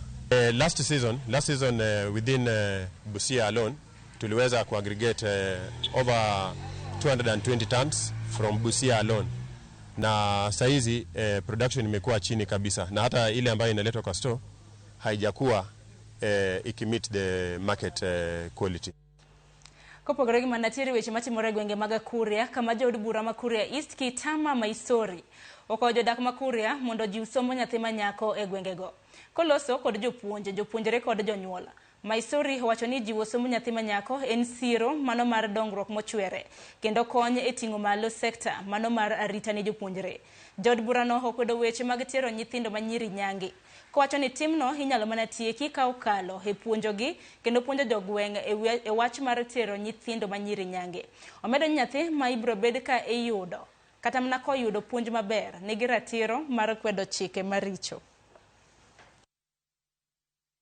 Kuzuia kukosa sisi kuwa na elimu na vile vile pia kupiga vita mambo inaitwa FGM, kusukuma kando mambo ambayo yamepitwa na wakati. Sasa nikawa nimezungumza naye, tumekubaliana mimi akinisaidia mashule hayo 12. Mtakuwa na mashule maridadi ambayo wanafunzi wetu watafurahia kusoma, na wakifurahia kusoma basi watahitimu hapo mbele, atakuwa hawana haja ya kufanya maneno kama hiyo. That is my belief. That is how I will fight FGM. Hapana kuchukua rungu hapa na kupiga watu, wala sio kuchukua watu na kuweka jela. Hiyo iweze maliza hii kitu. Ni elimu iweke kwa kichwa ya mtoto, tena kwa upole. Alafu yeye kisha kuwa mkubwa, amepata kazi, amepata mume mzuri ama mke mzuri, basi watakuwa wamepanga pale, wameongea Kiingereza. Pale Kiingereza hiyo maneno hakuna. Tunaelewana? Then we will slowly and gradually eradicate this vice.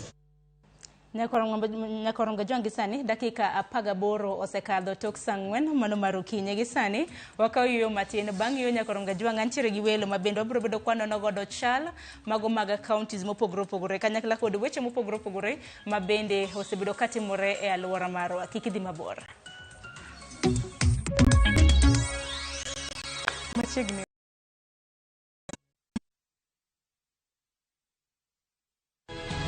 Nyikwa Ramogi, bedi her mar loko puothi obedo ohala madhi maber kendo med yuto mari. Ober nikech en crop manyalo miyo pidh kata gwen, pidh dhok yo mayot. Wakelo ni chenro mar pur gi ohala. Chakre ikolo nyaka geng'o kute machamo pithwa.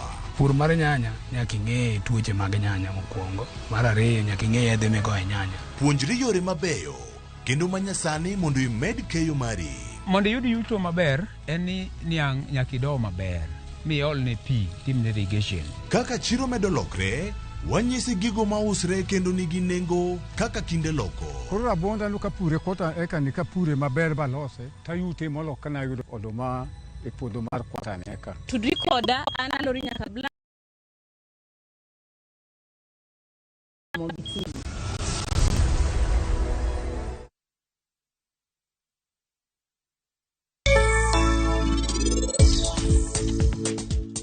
Ng'ato ka ng'ato mantie od en nokohero pari ahinya. An awinjo mana ka gima nitie kaka un ne ung'eyo pari chon. Kuom dweche 6. En okang' mane mikawo? An abiro dhi manyo Rajiv mondo awachne ni biro chuno ni mondo en oyie gi pari. Akia kata ne ang'o marach kode. Akia kaka nyalo wacho ne mondo owere gi wach mar pari. Kaka en omedo donjo wachni, e kaka en obiro fwenyo adiera mar gimoro amora. Picha mane ikete bu pilo cha, inyalo wachona in ikete kanye sani?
Radio Ramogi, Cartoon Jaluo. Radio Ramogi.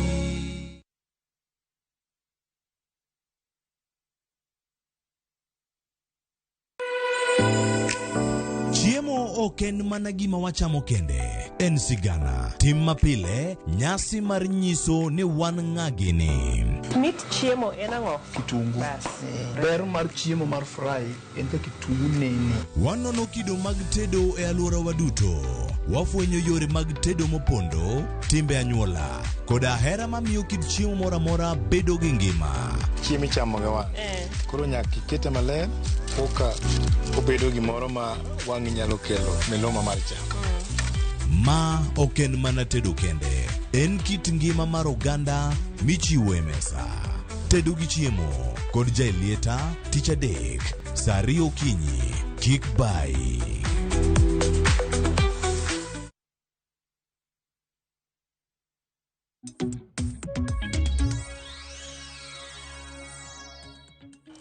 Nyakoro mgojong machiegni okang' mar ariyo wadhi nyime kod weche manyien dakika 22 tok saa 4 mar okinyi.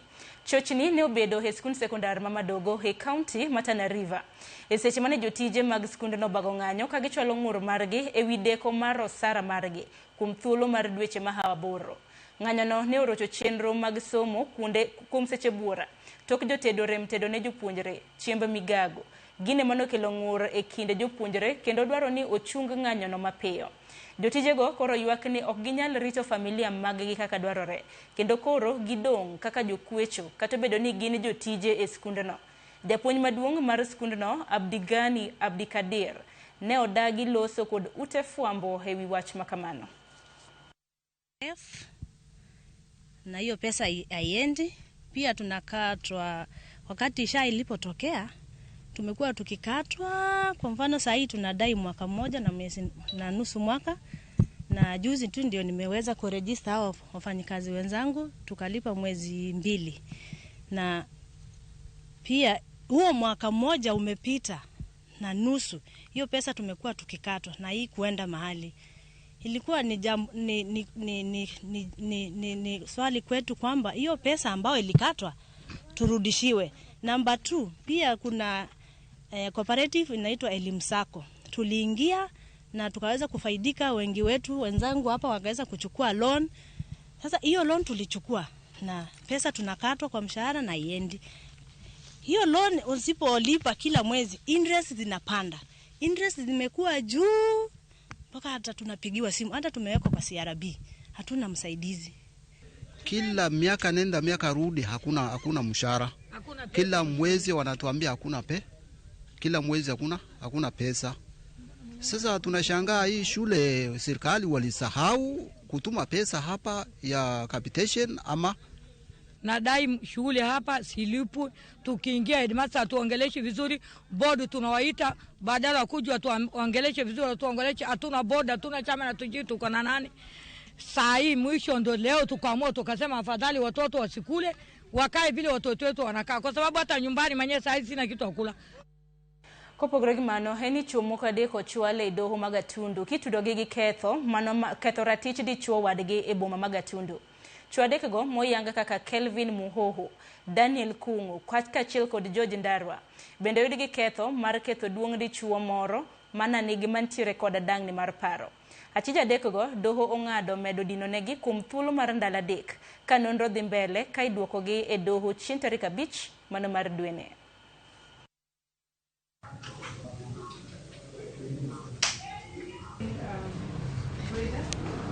Kelvin, now the prosecution has not demonstrated how the respondents will interfere with witnesses and also how they do not have a fixed place of abode.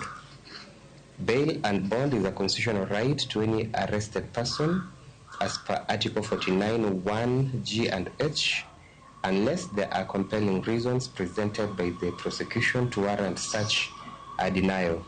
However, considering the sensitivity of the allegations and this being a matter of a sexual nature, I will reluctantly grant the prosecution 3 working days to complete the investigations. The 3 respondents to be remanded at Gatundu Police Station, mentioned on the 5th of February 2026 for further directions. Nyakor mgajwang choki gini aboro koro, jochiw thieth e bor riwruok mar Kenya Union of Clinical Officers kata KUCO. Koro nyalo buonjo ka winjruok mana gitimo e kindegi gi riwruok Governors Otima Yanga odiochieng' makawuono.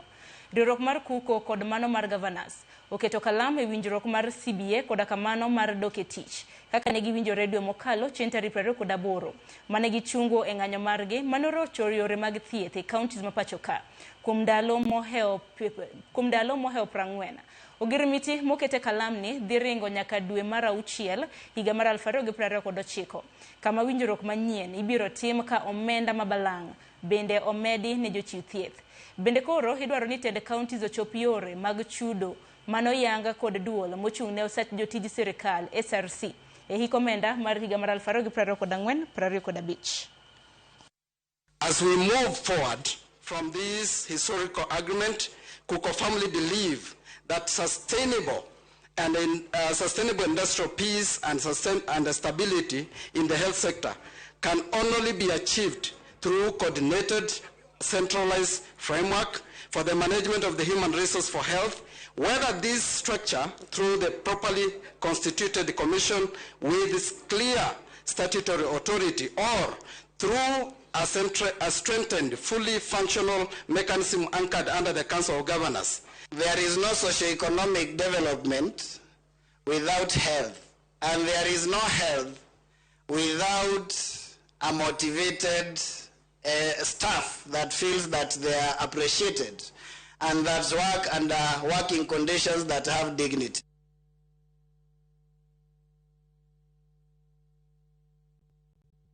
Nekoro moja moko kuom jobodaboda e boma ma Siaya yuago kuo marapiko kod rochruok mano mar arita kwe ma ojimbore e bomano. Gino machunogi mar loro tich e sama chon kendo dok pacho ni mar jonjore moko monjogi kendo rodhogi. Motelo ne mano ne gilal gi apiko. Kaka Steve Biko lero, jobodaboda noseyo tenda arita kwe e bomano kuom yule tich kendo rem timo nonro makare e wi lipode mag njore mitimo ne jowetegi. Ka thuolo mar jumbe 2 kende. Moheo jo apiko 4 osemonji kendo ng'at achiel osewito ngimane. Doko ni sekta mar bodaboda ndiko ji mathoth pacho ka omedo dak kod luoro nimar kweth moro mar jonjore osebedo ka monjogi kendo lal gi apikogi, gino ma giwacho ni timore odiechieng' kod otieno. Adier makar kende insecurity rach.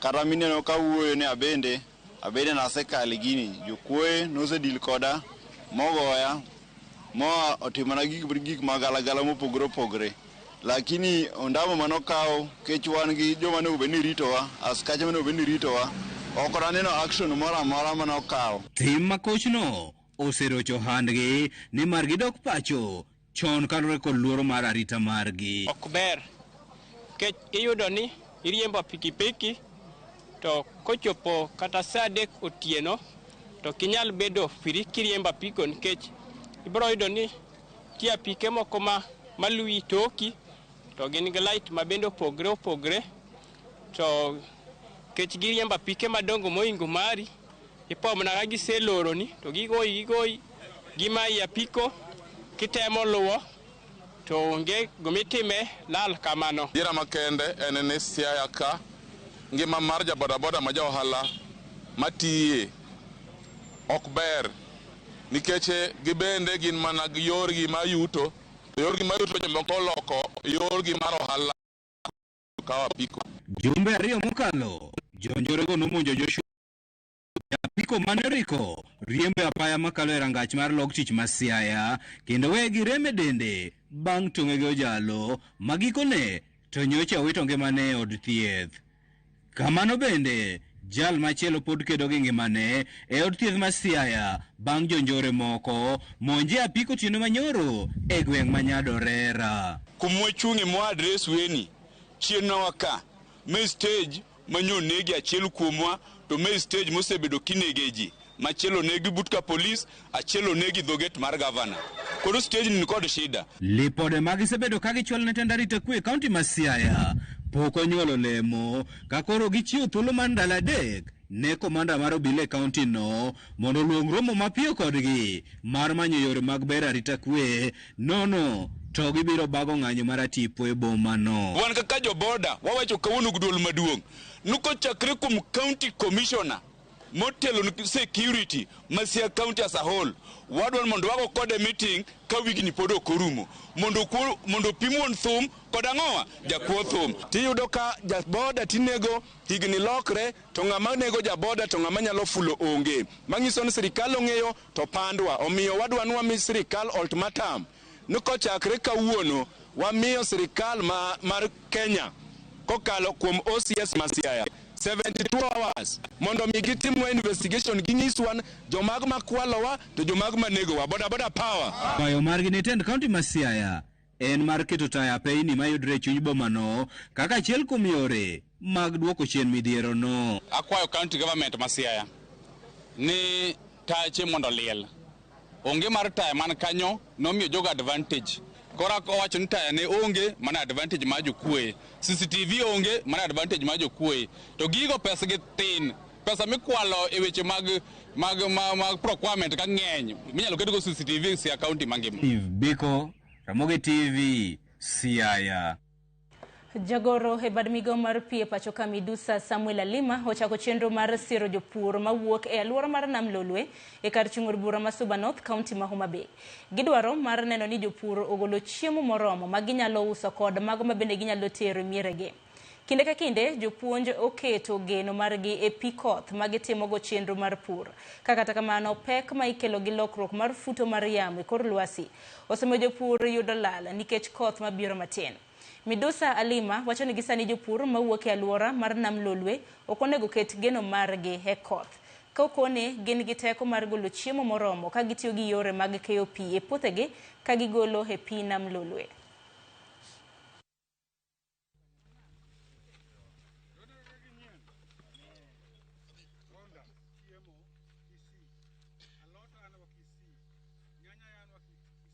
Lambwe kata Suba North, you have been relying on rain-fed agriculture. This rain-fed agriculture has not been very reliable. This rain-fed agriculture failed in the second season this year. Koro, Morjopur, oyud nuengo maber, nyakawati gi nam. nam pi nam ng'eny ji mang'eny nigi lope mod nyaka dho nam koro akelo pumps gi as a pilot mondo gigo pi ka e nam to dhi e puothegi ato gipuro alote gipuro nyanya gipuro kitungu nikech all along taos maka yudo gigi ka Kisii adwa natim reverse mondo gigi koro waka kadhi oko. To irrigation ni ene koro gima nyalo konyo an especially a japur kendo asebedo kapuro to gima chandowa kabisa en gige tich machalo kaka generator. Wagone jatelo erokamano kuom kelonwa generator kawuono kendo wa expect ni obi okelwa nyaka pipes bende. Generator manyo watiyogo nyo nigi breakdown. Koro kuom mano kwedo generator manyien kama to wamor. Sani koro kothe ema koro wadhi manyo. Wadhi puro gi kwe kendo wago pi kaka lot nyalo yudo pi, nyanya nyalo yudo pi nikech ne wan gi lak mar pi. Nikech pi ema lot chamo sani chieng' rieny. Onge gimoro amora man watimo nikech ni waonge generator. Sani jatelo miwa generator. En erokamano ma wan go kendo mor wan go maduong' kabisa. Ng'anyo manochan mar jotije kembe sukari koro chungi tok twak mosebedo ka dhi mbele e kind jokanyo kod migawo mar pur. Jatend migawo mar pur Mutai Kagwe, jagoro mare Kiprono Rono, kanyakla kod jatatije board mar sukari Judy Chesire, noromo kod jagoro maduong' mar riwruog jotije kembe sukari Francis Wangara, kendo keto winjruok mar dok e tich. Ng'anyono manochako chieng' tarik 26 dwe mokalo nomako kembe sukari ma Muhoroni, Nzoia, Soni, kanyakla kod Chemelil e wi deko mar Osara. Chudo mago magaheri maromo siling bilion 10.8.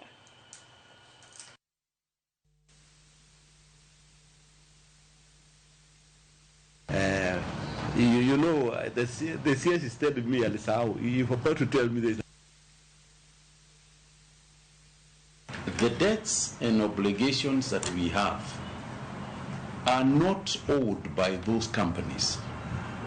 All right? The debts, the 10.8 or the other, whatever we determine as a debt over and above the agreement that we had and the obligations that they had, which we are going to speak about separately, the debts are not their debts. These debts are our debts as a government. The sugar sector is shaped up. The farmers are now being paid every week, and the prices, we have also made sure that the prices for the cane are at a very competitive prices. We are now paying them over 5,500 per ton, and we know that within the next few years, this sector will be a sector which will be driving this economy. Payment of the arrears, which is coming within the next 2 weeks, we appreciate that. And we want to just indicate that since we are now engaging and talking, we'll ask our workers to go back to work so that they allow us to continue engaging.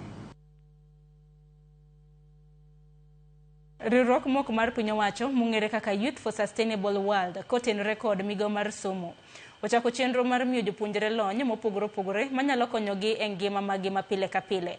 Jafwambo marwa Jojuma miyo ler mar wachno. E bwo chenro ni ma imiyo jopuonjre lony mopogore opogore mabende koro biro konyogi e kedo kod midhieche kata mana geta magi kale kit ngimagi. Skunde maromo 15 e subcounty Marongo ema igeto. Inculcate life skills such as self-esteem, self-awareness, communication, life skills between learners and other learners, life skills that will build on their decision-making, assertiveness, so that they are able to cope with these challenges that they are passing through.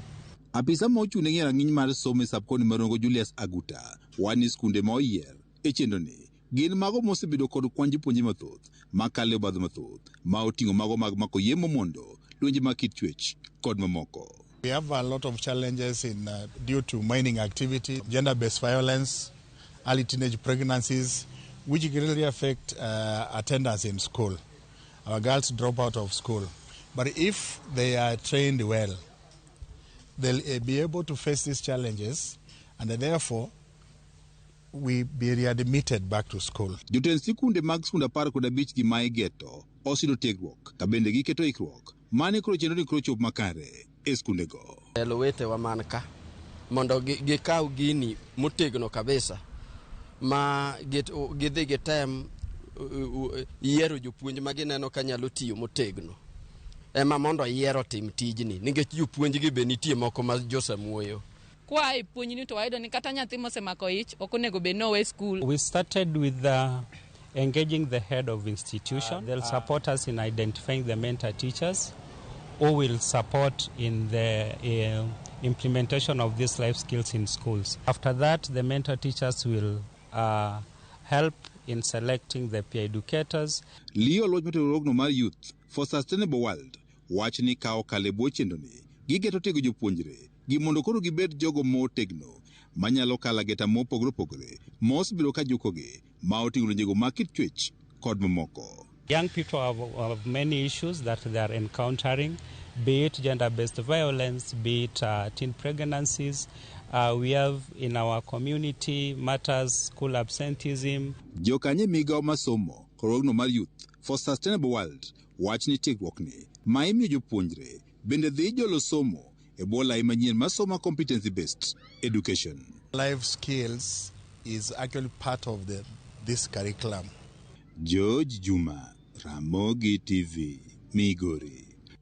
Ne koronga juang dakika 40 tok saa 4 mar okinyi gisani koro wadonja network marwa okinyi makawuono doche makawuono e chal mar gwenge wanya koronga juang wabiro bedo kwa menyo kaka loch mago mag sirikande mag gwenge 47 osebedo katiyo kod omenda chakre ne sirikande mag loch gwenge devolution ne chakre kanye higa mar 2013 kwa goye gi higa mokalo 2025 nikech wang'ini wadonje hiko hala manyenya koronga juang higni osekadho 12 ka sirikande mag loch gwenge nitiere e pacho kae dibeni gin ber mage mabene gisechwalo tachiedh nade mage mabene gisechwalo kaka japiny county miwuoke sirikand county mari osebedo katiyo nade kinde thuolo mano mar higni 12 mosekadho duto te biro bedo katwake okiny makawuono katika mano nitiere tipo madaro mar mondo mine omenda mopogore opogore mabende counties osebedo kayudo chakre nyakoronga juang ne sirikande mago mag loch gwenge chakre e pacho kae counties ma pacho ka nyakoronga juang osechwalnegi omenda mano maromo siling $4.04 manyiso ni sirikande mag gwenge 47 chakre higa mar 2013 nyaka sani giseyudo siling $1.04 to chal mar gwenge magwa to chal nade omenda makama ka koro itimo pok mare ne counties mopogore opogore ere kaka counties osebedo ka yudo pok makama bura Nairobi ka ineno county ma Nairobi chakre higa mar 2013 nyaka sani giseyudo kanyo omenda maromo siling $195.5 Mombasa hoido kanyo siling $190.5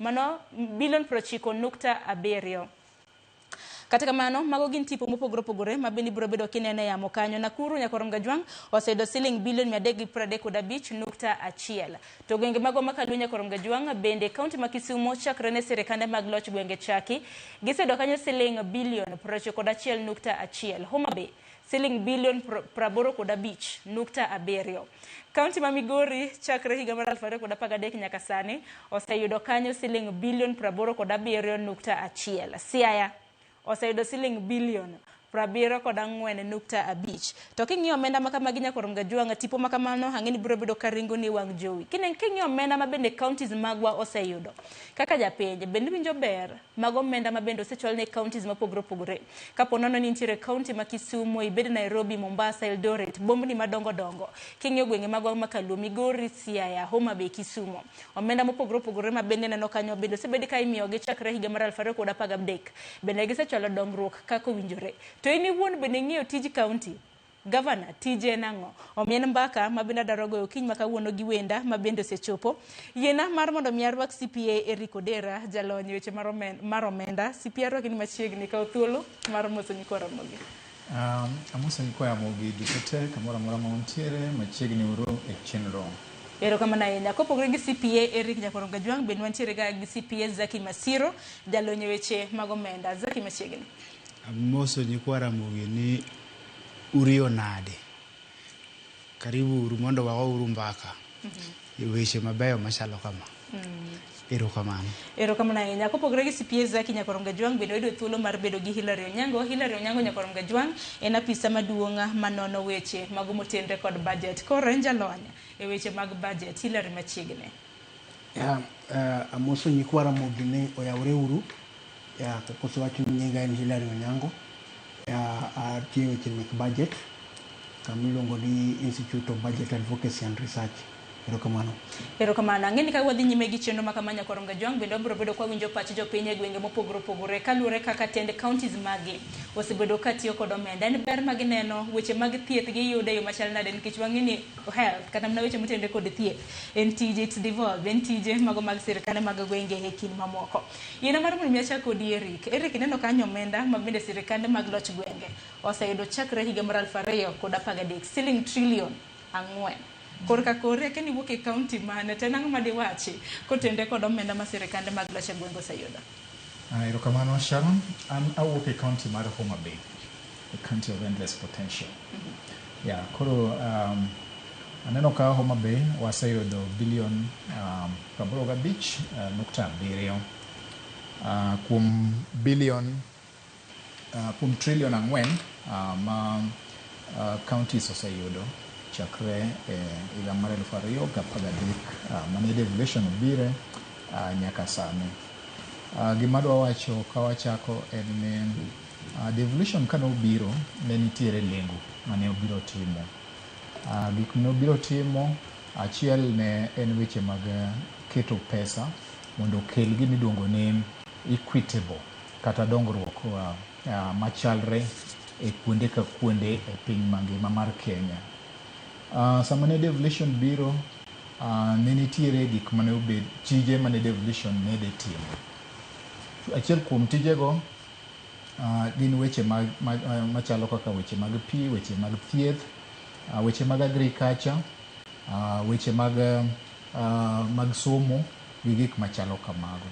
E somo devolution target mar devolution maduong' ahinya gin weche mag somb nyithindo matindo mane gimiluongo ni ECD to gi kar chakruok mag somo.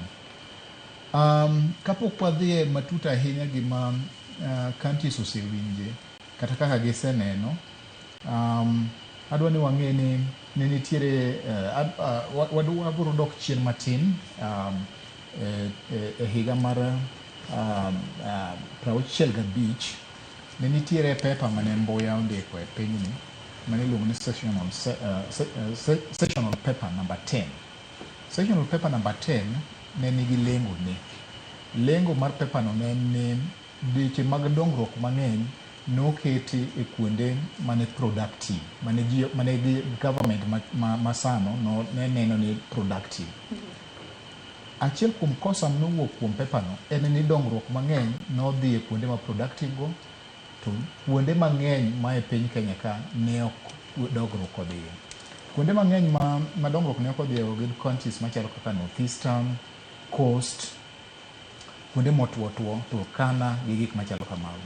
King'iyo map mar Kenya, kuondego king'iyo atamalo gin ema ging'eny. Mano no create gimiluongo ni marginalization. Koro nitiere jok modongore kabisa, jok mane nie Kenya Highlands, kuonde mane pur nitiere, kuonde mane yudo koth maber, kuonde mane lope nitiere maber. To kuonde mang'eny mane onge gi koth, mane otuo, ne ok yud konyruok. Koro ji matin kabisa, tiende ni jok mane nitiere kuonde madongore, kuonde mipuro ma production nitiere gi mang'eny gi, nodongore moingo jok mane ni kuonde motuo. Koro achiel kuom gima devolution nobiro thiedho ne en kosa mar marginalization. Ji mang'eny manodak e counties mane ok yud konyruok chakre 1965 ne dwa ni mondo okonygi gi devolution. Koro nitiere gima king'iyo devolution nitiere gima iluongo ni equalization fund. Equalization fund ni en achiel kuom pes madhi e counties especially mane obedo marginalized. Abro miyo statistic kawadhi kanyiso kaka pesa no osedhi. Ibro bedo bende kinyiso kaka pesa osedhi to bende marginalization no bende en wach ma bende koro devolution osegolo koso counties mamoko pod gin marginalized. Samoro pok mar omenda ok chop negi e yo makare. Akeni zaki kor kaina ngeni wuok e county ma Siaya. County ma Siaya chakre devolution chakre higa mar 2013 nyaka sani oseyudo kanyo siling bilion 74.5. Akeni kaka jadak e county ma Siaya kaka jadonjo weche mag omenda diwach nang kotenre gi mano. Gidongruok mantiere county ma Siaya. Sharon, iketa tight position nikech samora nyalo chalo ng'ama ba wach. Abiro temo kabo ba wach. Abiro wacho ne gi kaka en gi kaka osechalo. Meanwhile, without even looking at Siaya as the only county, kwang'iyo counties gi te kata kapok abire Siaya. Counties gi nigi problems since 2013. In fact, CPR kosewacho nini osemi history mar devolution. Gima devolution nonego bed ni treat. Ma sama devolution ne bire gwengewa. Owacho ni Kaluo. Wan wang'e ni gini is a big blessing. Tiende ni en gweth makende. To king'iyo Kaluo wa mokwongo, gino chala kas. Chalo gima okuongwa kata chalo gima devolution kendo koro kelonwa chandruok. Underline the word curse. Adhi wacho ni gimo miya wacho kamano. Other counties osete, especially kwang'io in terms of development. Counties gi kano kelgi ntie revenue allocation mimiyogi ma yusewacho ni Siaya as a county noseyudo 74 billion in total to date. To ewi pesa no onego bed ntie a minimum of 30% of pesa no nikech mano mana momigi. But remember niti gimiluongo ni on revenue on source revenue monego bed ni counties collect magi collect ga in every budgeting period. Iyudo ka in their budgets budget proposals giketo kanyo ni on source revenue wadhi collect maromo nade. But the question is bende gi collect mano mokwongo. To tiende ni counties gi yudo more than gimiseketo e screen kachacha. To kose kodgi maber nikech onego bed chik wacho ni onego bed ni 30% minimum mar pesa mag yudo onego bed ni gitere development. Tiende ni 70% to yiene gitimogo other issues kaka recurrent expenditures. Tiende ni chulo sara, chulo gope moko mantie kata keto timo gimiluongo procurement issues ikelo gima onge iketo kata kae no hospital iwinjo. To say yudni on paper, I will now get direct to Auditor's General report. On paper, most of these counties osetiyo gi either 25% and below in development. Mano on paper. Ka the auditor gets further, kodhi mabor mochako ng'iyo ni to 25% muket on paper ni kata mana 20% muket on paper ni. What is the absorption rate? Absorption rate en niya. Wawacho ni adwa tiyo gi figures mayot mondo jokanyana muwinja. Wawacho ni 1 million odhi e gero hospital gi ECD schools gi ndara. Mano kaka kete e paper. Ticho kilung'iyo ni to bedo absorbed now. Okete e paper as 1 million notimo gima chalo kama. To kodhi ong'i tido kata ka kendo maybe 700,000 emotiyo kako onego bed ni tiyo to 300,000 okotimre nade okotiyo. Koro tene by further looking at it kata king none kendo matut beyond gimokete paper cha tido ka kendo bende kendo absorption rate bende otimre nade kako ti kode be kendo koro ti kode marach zaidi moloyo kata kako kete on paper. Why did I say ni county kata devolution osebedo a curse to our counties? Mano koro gwenge makaluo, gwenge ang'wen makaluo. An koro adhi Kaluo. Aweyo oko kucha Kaluo. In iwuon iwacho na wach pending bills. Iwinjo. To pending bills, most of them, almost 70%, in atamalo 70. Kawacho ni pending bills jokanyana mano gope mapok ochul to supply osetim mwandu osekel ne county kata osetim ne gi tije monego bed ni timore to pok gitimre nade pok gichudo.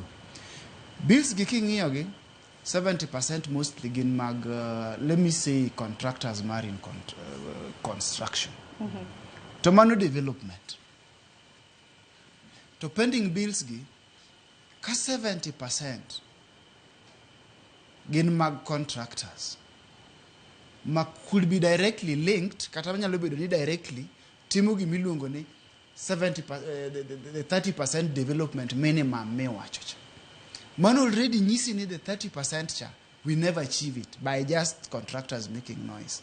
But another question en niya, ka contractors go koko ni pok ochulgi this amount, ing'e gima moko timo moko sekata negre ili counties wa makaluo, moko se dhigo koko diere moro no county moro ka host governor e TV ka to back in the office ka chata contractors go koko ni pok otimruok nade pok ochulgi to TV kata olongo kaka gini en otimre nade en county ne dhi maber. In short, no expose marach. But that is not the point. The point is konego bedni gini konyowa piny kucha nikech county onego bed ni pidhowa koweyo gi pidhowa onego bed nikech kimia contractor achiel tich Sharon tikonyo ji mang'eny. School fees nyithinde dhi chulo school fees, jok matiyo ne dhi chulo school fees, jok matiyo ne dhi yudo kaka chiemo, gik machalo kamako. To kata mana sirikal en owuon obende odhi choko ga osuru kowuok kuom contractor ni, to contractor ni ok oyudo pesa ne. Ibro yudo ni jogo manotiyo in the first lot mag county government from 2013 moko nitie ma pod bantho pesa gi e counties nyaka kawuono. Iwinjoga? To mane momiyo moko end up ni dere. Tang'o miya wacho ni anakas kata kowe derruok mag the contractors. Giwinjo matek in this sense. Pesa magikawo magidhi timo go tije county.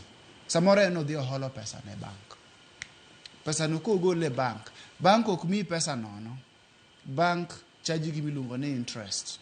Interest bank kawo ire, bank dwano repay the principal installments monego bed no chulo every month. To county to timre nade obetie pesa no. Ogolo pesa kanye mudhi tere bank. Moko bende pesa ne mo kano wawachi ni koro kata mana capital musibit kutiyogo ema kendo chako dhi okawo sinke county ema miyo jogi hinyore. Koro to me right now pok wachopo kama onego bed ni wachope to wadhi neno mbele kaka gini timore. But so far Luoland pesa to waseyudo. To kata kwa ng'iyo counties generally out of the 47 gibende report gi ok ber ahinya. Duto te wadhi bedo kwa ng'iyo to ng'iyo mago makaluo to koth osebedo ka goyo wakanye tere kaka wanyalo loso yore wa kata mna iwacho ni rieyo yore yo makare kata mna ikim thuolo mabiro nyime. Lakini ila rikorka ini ni wuok e county mane to korka kori sirikande mag gwenge mago mag loch gwenge ineno gi kaka gweth koso kas iwacho ni gigo eko mokuong kaka Zaki na wacho. Eru kamano anto bicha dwa balo matin gi gima Zaki wacho.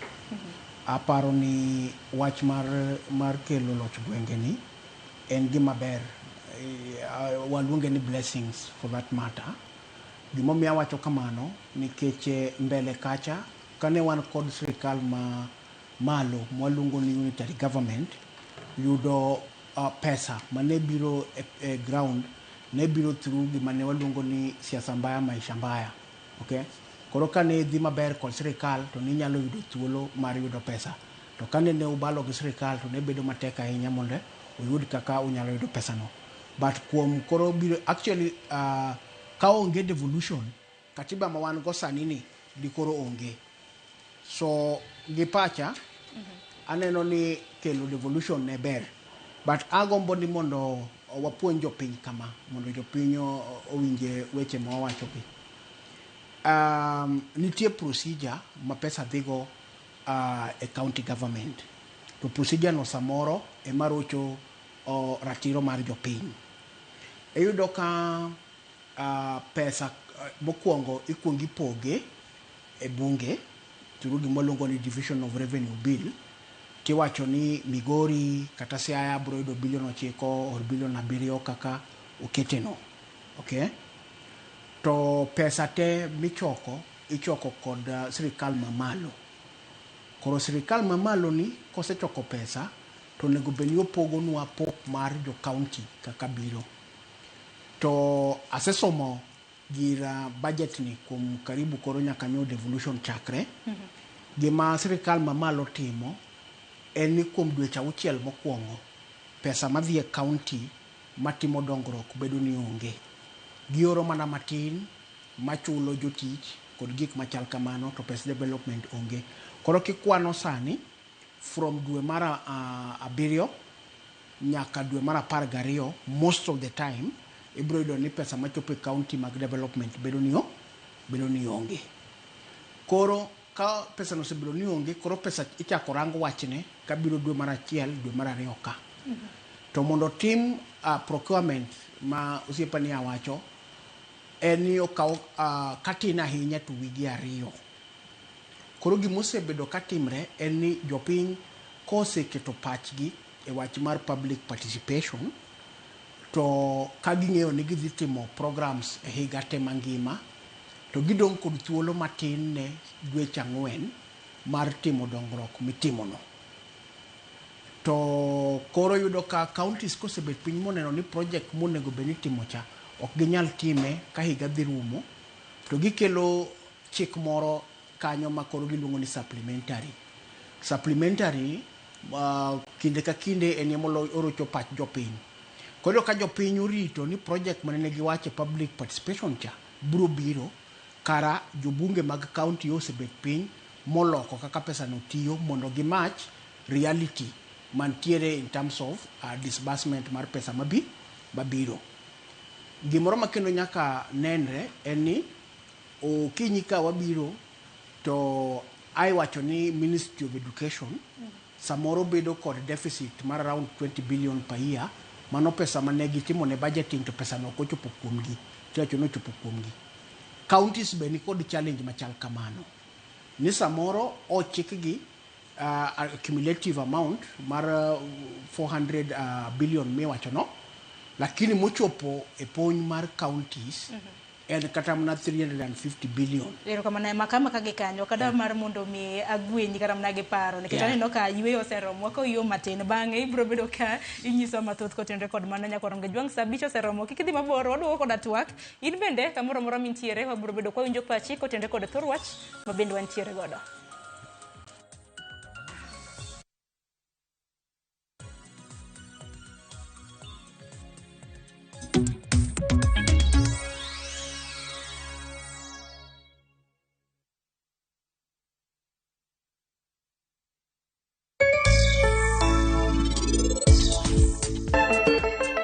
Penj laktar kokalo Ramogitvlive kawa wacho ni ngima en mwandu. Nyinge en Ruth Otieno.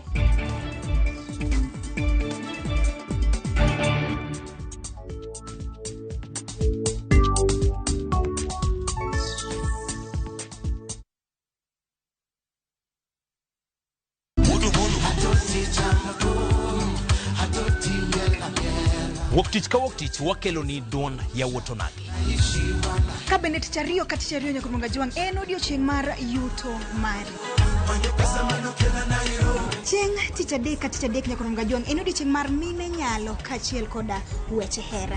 Awendo kachopo tich ang'wen nyakumunga juang wakelo ni kama nene yani TBT kod thume mamit mokalo.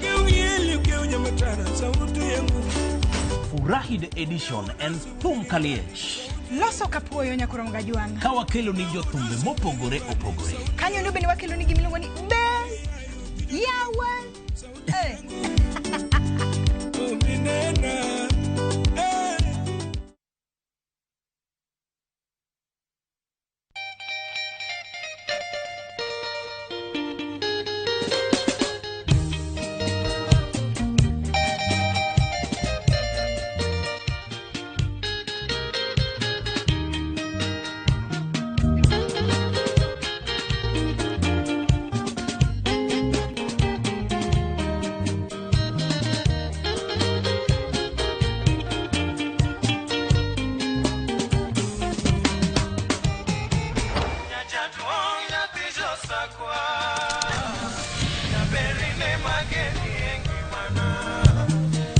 Radio Ramogi, kar chuny jaluo. Radio Ramogi.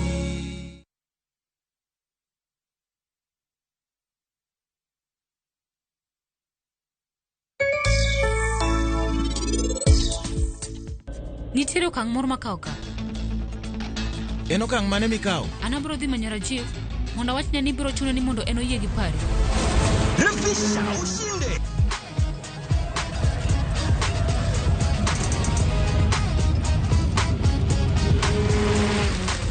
$50K ya Vasha ama MMF haingoji.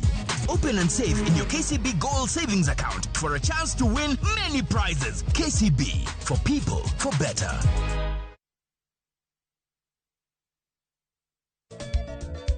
Machigni nyakoro monga juange chenro mar ngoma owake. Wok ticha kelo ni mix bokwe. Kaito tichario. Reggae owake, yani tunaongea na Majar Rastafara. Alafu ticha dek nyakoro monga juange akelo ni mana yani ngeni bakagi wasani. Ticha ngwene is kama nene, yani kitambo zama za kale. Alafu Friday, si unajua tu Friday tutafanya namna hii nyakora magojong Friday and supuzo wake. Sapara kidaka paga beach nyaka sapaga rio kod an PDG Papa Vic, yani ukipenda mzee kijana.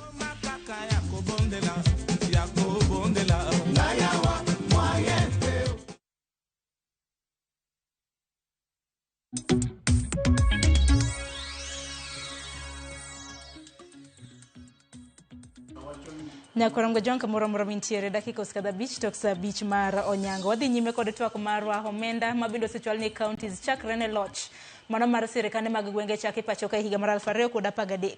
Nanyisi ne twak motime studio Nyakoro mgojongi twak mabendo watime counties magwa makaluo. Wadhi ne county Nyakoro mgojongi ma Migori. Wawinyo na jopinye county ma Migori. Giwachango kaluwore kod omenda mabindo sechope county ma Migori. Nanyisi kanyo ni Migori chakre higa mar 2013 nyaka sani oseyudo kanyo siling bilion 87.1 ma e pach jo Migori. Mani Pito Wuor ya jadak ma Migori ka gima nyalo wacho loch mar kor gwenge manu biro ni osekonyowa kendo ka wang'iyo Kenya machien kucho pogore gi masani. Namba 1, loch mar kor gwenge osekelo gik mang'eny e ngima wa kaka wajo piny. Achiel kachako e Migori ka nitiere osiptende mang'eny ma e kor gweng ngewa mosager nikech loch mar kor gwenge makata an kama ntie anyalo kwano ni achiel ariyo manyoger kendo nyotim maber masani kata ka ng'ato tuo e kor gweng kata ka pok ichopo kode Migori hospital maduong' to nyalo yudo thieth e kor gweng kokikele ka. Nyinga iluonga ni Clinton Otieno, ajadak ma Migori ka. An kadwa wacho wach devolution ni chien kocha kano chakore to nober, to kaka koro sa medo dhi waneno ke taya negorenwa madiero wa manono. Sani kidhi kake district ka apani ki yath ma ke yudo to mana mondikore not for sale minya yudo iye kanyo. Tiegro Walter ana Jasuna East. Serikali ya ugatuzi manobire county government osemiyo kuo odok chien nikech at least kane osendik jogi nitie kaka yuto mapato gi makawaida mak mana ni jomoko bedo casual to poko bedo permanent. Mane e serikal mar ugatuzi. Kwang'iyo yor mar weche mag health, yath nyaka rum nikech population mag wang'eny. To ka yath rum, ok ochuno ni mano koro sirikand no rach. Ichaki manya yo machielo ni ka koro ng'eny wanitie, ka wang'eny, to koro kwan mar yath mobi mang'eny mondo joma nie masinani one ber mar thieth mar ginene mogik ma sa bende gicha giketonwa nyaka hospital ma masinani. To ok wanyalo wacho ni for example county wa Migori ka nitiere gi berne nyaka bed gi rachne. Koro nitiere gik mabeyo manie county to nitiere gik moko bende maricho. Koro ok nyal bedo 100%. Mokwongo gik ma osemora kaka nyaka ne wayude sirikal mar county mokwongo ni kopo ni ng'iyo kata mana barabara minene mo wachung'e mowuok posta kochiko kadisi ni chien kacha kane pok wayudo county government ne en rough road kendo onge gima ne nyalo timore. Ne en rough road kamano buru ne nego wa. Sani kidhi hospital at least inyalo neno some changes even though yath to onge osiptende mamoko mag counties wagi, but at least kidhi iye kanyo to ok inyal compare gi ndalo mane iluongo ni mane entiere level 4 kata mane entiere district level. Jopiny kata kaka jodak ma Migori ok waseneno maber ahinya wach devolution nikech ne en gima nokel ni konyo jopiny, to gi nyaka sani sama wawuoyeni osatiyo percent ma ok ni malo ahinya, osatiyo no percent mapiny, nikech ka wang'iyo devolution kokelwago to waikore mar ni gik machalo kaka osiptal ma wan godo owinjo bed ni kata ka wadhi osiptal to ok chik wani mondo wadhi oko wadhi ng'iew yath oko. Aneno lam nikech devolution e diere machien kocha ne waonge gi gik machalo lam. Wayudo ka lam sani koro nyalo ringo kaka Migori County ka wan gi kuonde ma lam oringe, wan gi kuonde ma sitima bende koro ringe kuonde mane sitima onge, wan gi kuonde ma chirni moseyaw kata kaka market maduong' ka wayudo kosechake kendo pok orumo lakini odhi nyime. Devolution okelonwa pi ne chando mine kanya sa oro mine ne chando ne wach pi. Sani pi bet ok chenda ahinya. Devolution onego lose tiene ni workforce king'iyo kata nyoro gaset ne wacho ni gichulo msara mang'eny molo pesa monego dhi development. Gipunguza jotich ma duplicate tije monego bed ni gitiyo. Onge tiende gikel workforce bedo mang'eny ni pesa mimiyogi national government rume e chulo ji to services ok dhi ne ji. Osekonyowa, waneno gik mopogore opogore. Sani achiel waneno nderni sani ber kabisa. Although ni achiel maricho to waneno ka itiyogi kendo itiyogi maber kabisa. Kendo sani waneno ka stadium igeronwa kama nyasani, mano wapuoyo kabisa.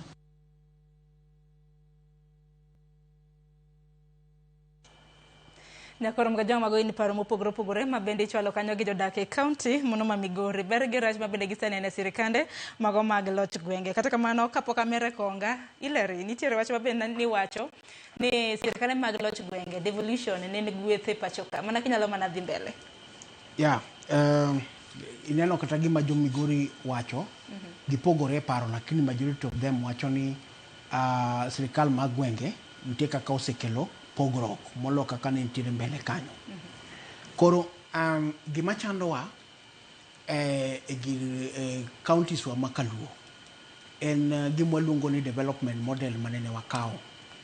Ne wakao development model madwa luongo kani kalongolongo mido kitimo gik moko matindo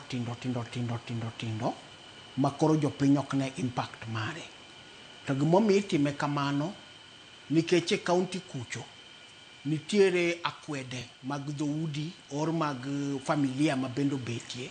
Kodo ka jokon achiel wacho ni governor olalia jokang'ane, jokoni bende yuago ni governor olalia jokang'ane. Koro gima governor nyalo timo or kod mano koro otimo ni jogo yud matin, jogo yud matin, jogo yud matin. Koro mano biro kawo wa higni mang'eny mondo wane lokruok maduong' mar devolution.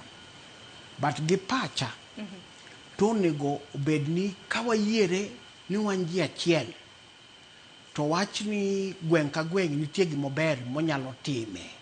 Okay? Koro gweng' ka gweng', for instance kadhi kata Kisumu to wacho ni jo Ahero or jo Nyando gin madwa miyo gi pok mar loso mchele. Tiketo ni gi factory kanyo maduong' mar mchele no, tineno ni ginyalo yudo kothe yo maber, timiyo gi support mondo gi produce mano.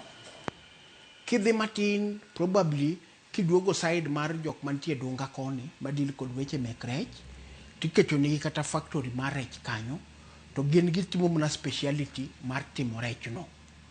To iyudo ni kisetimo that kind of thing, to jopiny giwegi nitiere gik ma ginyalo loso ma sirikal loso matino tindo ma koket nigi an sure ni johala wegi nyalo loso kata chiro miloso go kapo ni omegi empowerment midwaro.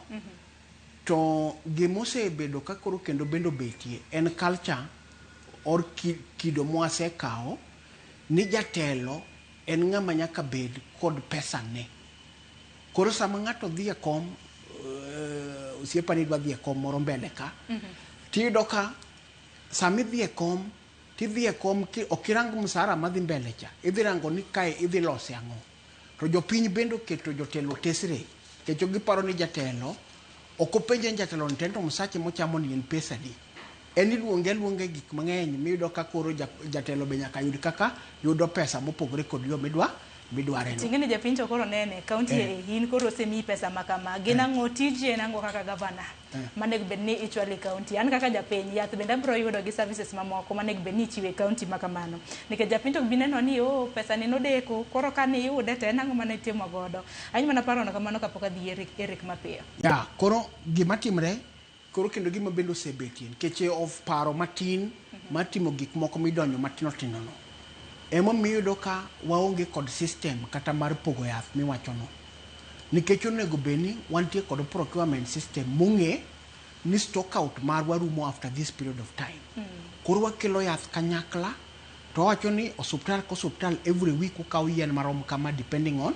tuoche mang'eny machandowa tuoche ma ok chandwa ok wakeli yien meke but kaka sani gik moko dhi to itimatima procurement tek ni yien obiro nitie situation makata kaluo waka magavana neno mithuolo man joka nokelo yien moneno mochwoe tik after 2 days kigochone ni yien onge osuptal wuok muna garungo thieno kodhi cheko osuptal manyo dhi to yudo adier ni joka karanyo mie box ma empty nikech of kaka wase passive ni devolution obiro te makora yiego kode ni samoro nyalo bedo kas nikech kaka wabo onego beni watiyo ne jopiny kod kaka wang'iye opogre kamano so kapok wang'iyo pesa momiwa jopiny bende nyaka yie ni mandate mar county ochakre kanye to gik kanye. Erokamano ahinya Eric.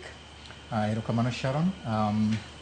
Adwa puonjo jothurwa mondo owinj gik moko machalo kama kawang'iyo weche mag devolution. Achiel, waneno kwan ma osedhi e counties wa nyaka ne devolution chakre. Achiel kuom gima japiny owinjo owinji en ni ang'o momiyo counties yudo pesa mopogore opogore. To mano kelo lokruok machal nade e kuonde mag counties. Pesa kichiwo nitiere formula migolego makawo into account factors mopogore opogore including landmass, population, state of development, gik machalo kamago. Mage momiyo iyudo ka Migori nigi 87 billion, Homa Bay nigi 85, Siaya nigi 74, gik machalo kamano. To debate ma wan go kawuono en ni pesa mosechopo ne county, effect mane mosebedogo kuom japiny. Mano e gima adwaro ni mondo jopiny owinji. Kwa chako, effect gi nitiere moko mabeyo to gi maricho. Ok gibeyo te. Mabeyo gin gik lokruok mosekel e yore mag somo, e yore mag pi, e yore mag nderni, e yore mag tich, to gi weche mag dongruok mana mag kor gweng'. Nitiere ji mang'eny mondiki gi county government. Jogo yudo mshahara. Ji machalo kamago oloko ngimagi nikech achiel kuom problem ma wan go e Kenya ka en koso tich. Momiyo devolution bende ne obiro mondo o address gik machalo kaka weche mag koso tich nikech sama ji ondiki jogo ikawo kuomgi osuru mamano revenue mar sirikal to bende jogo chiwo lokruok kata ne family gi gin bende gin jok manyalo ng'iepo pesa rengo e economy. Weche mag thieth iwinjo kata ka jo Migori wacho weche mag thieth mano was a devolved function. Nitiere kaka devolution pesa mosedhi e counties osekelo lokruok e weche mag thieth. Nitiere osiptende moseger e kor gweng' mose supplement osiptende mane nitiere before mane koro ok nyal serve the current situation nikech population be grow. Kwa were gi weche mag pi thieth somo gang'o ECD go nitiere gik ma bende osedhi marach. Achiel kuom gik mosedhi marach iwacho ni devolution of create class moro e county. Nitiere jok moketo manoyudo positions e county government to jomoko ji mang'eny kaka en gima practical ni ji matin ema inyalo ndiki, ji matin ema nyalo positions. Koro nitiere elite mantiere counties ma gin bende kaka gi associate gi jopiny ni opogore. Mane miwinjo ka Hillary wacho ni nitiere jok ma jok ma families mantiere magine sirikal jomoko onge. Mano negative effects moko mantiere gi devolution. Other negative effects nitiere kaka counties ma cosmopolitan kata counties moko ma nitie jok moko ma dominant to jomoko are minority. Mano affect county machalo kaka Migori, counties machalo kaka Busia kamago. Counties ailago gin gi social problems nikech nitiere jok moko ma feel ni they are not part. Okay? So inclusivity ni was actually one of the problems mane kelo weche mag devolution gi nikech nitiere a chunk of the population mano believe ni they were not part of the government. Koro devolution was supposed to narrow down those gaps. Koro adwaro ni kawa wacho weche mag devolution gi to question mabende wawinjo waduoke en to kuom pesa miseyudo regardless of time miyude no isetiyo kode nade. Mane penjo maduong'. Mane penjo maduong'. Isetiyo kode nade. Kata obed mana obiro ni in January if the budget was due in June last year. Sami yude ni isetimo kode ang'o. And the answer to that ema duogo awacho ni I agree gi Zak matin ni ji mang'eny feel ni pesa no kosetiyo maber. Ero kama na inyama kama kaparo ne kanyo Zaki kapuka winjo pachi bende hodishe makawuono hinyisa kanyo ni governor e county mano makericho mano Eric Mutai bende nitiere nyim committee mar od bura mar Senate odoko penjo kotenre kod weche mag ECD wang'eni somb nyithindo mag nasar bende ntinga mago mag governors e kor gwenge magwa winjo anena kapok waduogo gi twak e studio marwa hokiny makawuono. I think I'm just wondering, we are one country, but I've taught a lot in the BNC schools, and what happens at that level is that if you are teaching in the kindergarten and the early years, it's very necessary for you to have a diploma in early childhood education. We are this one country. The child is one. Why do we seem to be not even working together and benchmarking in the same country where we are? Thank you. Unfortunately, we don't have that answer. As we hand over COG, is that for far too long we have experimented on our education systems. Remember, we just came from when we brought in CPC, the nation was not prepared to receive it. And up to now, at least it is beginning to work. But when we instantly want to bring against reforms to a system which is struggling to make it work, it then becomes terrible for the nation. And that is why we hold the view that let the ministry withdraw the circular and allow status quo to continue until such a time when all the stakeholder participation has been done. And lastly, Chair, I just want to remind you that, and this committee, that a couple of years ago, TSC issued out a circular indicating that all those teachers who never met C+ in the training subject are not supposed to be employed by TSC. This was done retrogressively without even preparing universities not to continue admitting the students. It was just done abruptly, and thousands of youth and Kenyans were cut off because of the abrupt decision which was done by TSC at that time. Many of them ended up in suicide and frustration because they invested their money in school fees. They had very good grades up to even B+, and maybe somebody's doing Kiswahili and history. He never had a sister in Kiswahili, then he's just thrown out. We are parents, and we are caregivers, and we know how many Kenyans have gone through the same. So this abrupt circular, it is our appeal as council that let the ministry withdraw this and engage now public consultation on it before finally a decision is made on the same and a government policy is done on the same. We appreciate the Senate for giving us this chance, and thank you so very much for availing my time, even out of recess, to discuss this great matter of national importance. Thank you so much. Thank you, Chair. Maybe before I go to other senators, I'll request, I think you had a request, Senator Seki. Yeah, thank you, Chair. I've just requested to have my presentation before I leave. I have another engagement. Chair, I think this is a very important forum, and we need to respect this forum to the end, such that now we need to make it a bit serious so that we save lives of many Kenyans who their lives is in limbo. Chair, I believe on one thing, that probably whoever that said that this ministry have very clueless clueless leaders is right. And I think it is true because you can see the stakeholders in the section of ECD or early childhood are complaining and crying from universities, colleges, private institutions, COG, who are the stakeholders and the functions, who have the function according to the constitution, are also in trouble. Then we have a clueless peers who have just signed this circular. I think it is true that we need to have him here to come and explain himself and tell this committee, together with the entire stakeholders of the ministry, of the entire country, why he's writing such circulars without consultation. So on that Tuesday, I urge, Chair, if that is necessary, important, all these stakeholders to come that particular day, we engage him, and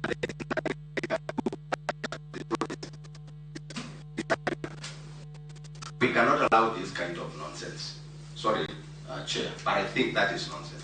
Thank you very much. May God bless you all. Thank you, Senator. Before I give the senators a chance now to give their remarks, I just want to urge the chair. I think you've understood now where we are coming from and the way we are trying to get the way forward.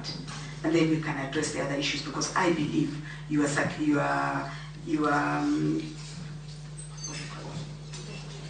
petition to us today has other issues which we should look at. It was not just on that. So please allow us today to deal with this very, very fundamental issue which is going to affect people in this country. And I think from today's meeting, we are happy to say that we've learned a lot, we've gathered a lot. The fears you have, especially the CUG, that is the fears we were carrying as a Senate, as protectors of devolution. And I think the way we've done it today is the best way that they could have done it. So that now from here, we'll come up with a way forward. Maybe before we close, I'd ask the senators please to give us their closing remarks and the way forward. Maybe Chair, we have an issue. 11th is where the ministry is appearing. Secretariat is just telling me that we have a joint retreat for governors at Kilivi on at that time. So maybe we'll request here that we can bring in our Secretary, Valerie, will bring in the written memorandum to you. Ne koramgo jong mano kanyo gavana e county ma Kericho Eric Mutai mabende nitiere e nyim committee mano marod bura mar Senate kabende none kotenre kod puonj mago mag nyithindo mago mag jonasar kata ECDE. Kata kamano kwa biro e twak mabende wantiere godo nyakoramgo jwang kapok wadhi county machielo mar mondo mawinj kaka jopiny no loso. Zaki hin bende korin medakili e twak kaka kaluore kaka joweche ni Eric kanyakla kod Hillary osebedo ka twak achal kod kaluore kod chal mag gwenge wa Omenda mabende counties makama oseyudi. Pod abro dok mana kama we abro kwanye gi kanyo. Hillary okwanye gi kanyo, Eric bende okwanye gi kanyo. You can see is a mixed reaction. Tiende ni paro mopogore opogore. Adwa chako gi kama Eric kama Hillary ochako. Ni omenda wuok e sirikal mamalo kadhi e sirikal mag gwenge. Mano en adieri. But mano mana 15% mar the collected revenue ma sirikal mamalo yudo through taxes. But not all of the monies madhi e counties, tena ni ok ni peste madhi e county kata mantie e county wuok e sirikal mamalo. Wan gi gimiluongo ni on source revenue mwawacho cha. Okay? On source revenue ni has been a problem. Iwinjo? Problem mosebete en niya. Sami loso budget. To giketo expectation margi ni on source revenue ka wadwa dhi lose pesa maromo kama. To mano gima kata mani Senate ka it has been an issue. Tok ni en issue ma Senate emokelo. En issue mowuok from the auditor's reports. Ingeni samoro kwa wuoyo wawuo from facts and published verified reports. Ma Auditor General's reports are one of them. To Auditor General wacho niya, mwag gi giwegi giwacho ni wadwa dhi choko makama. Out of that money magiwacho ni gidwa dhi choko no, maybe atamalo 20 kende ema giyudo. Penjo en niya, un kanu wacho ni udhi timo ne ji development, urite sirikal mamalo, to kendo unu wegi ubende utimru nade? Uchoko piny ka. Ang'o motimre maka delay mathin otimre sirikal mamalo to uyuak ni un koro kunyal timo development nikech pesa onge. To ubende miu authority, autonomy mar unu wegi mar dhi kawo pesa kuom japiny piny kacha. Mukel mutimgo other developments monego bed ni timore. To kanyo answer yudre mapiyo piyo ni samoro gikia kata niya ne gichoko pesa di. Tine ni gimo choki ok gimo ndiki. Gimo choki ok gimo bedo banked. To ko bedo banked ok oti kode kaka onego bed ni tiyo kode. Iwinjo Sharon? Tine ni kata mana the counties, the administration mag counties wa makaluogi kawe counties maoko ok gin sincere. Nikech ni yuak na sirikal mamalo to kata mana in mari ni wuon monego bed ni chokta ichoke to you cannot account for. Don koro mibadhi ma samoro sibedo kramna ka go tache counties maka. Exactly. That's one of the problems. Exactly. Mane kama problem nitie. To ka en mibadhi. Onego bed ni watuyo dho japiny mondo wakwerge ni development we uru wacho ni development okubi nikech sirikal mamalo pok omiwa pesa. In iwuon gimichoko piny kacha kuom japiny mawuoyo no. Ichoka di. Titiyo gadi. Yudore ni mochoki ok emati. To be ok emaketi benki. To kata mana magi choko go, Sharon. Wachore ni ya. Nitie kata mana personal accounts. Ma pesa gidhi. Not my own words. Wacho ni aburo wuoyo from verified and published reports. Okay? Kata mana mochoki go. Dhi personal accounts moko. Tinani it is a cash cow. Tinani en dhiang' moro ma jomoko timre nadi nyiedho to ringo gi chak dhi go dala kar mondo chak omi jopiny to chak dhi ang'ono e dala ng'ato. Mane kaka ginene. Aya. Tiende niya.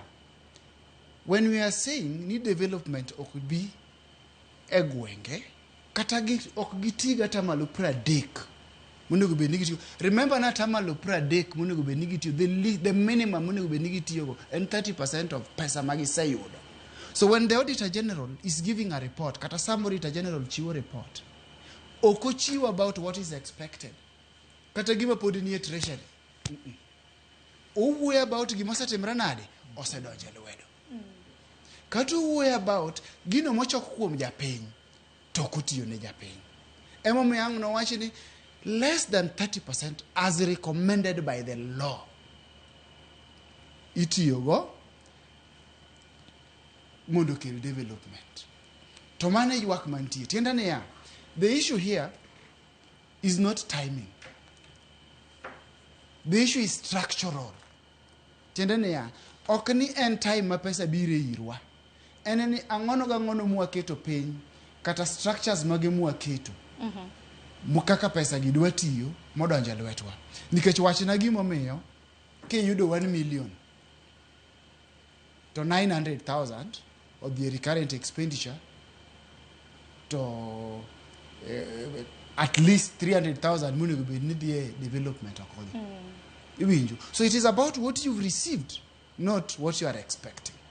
Mano mokwongo. Emomiyo awacho ni it is structural and not timing. Nikech bende in gi mari in iwuon michoko to you cannot control. Koro ywak ni modong' ka sirikal cha emonego bed ni timogo development. Tibiro winjogi same administrations.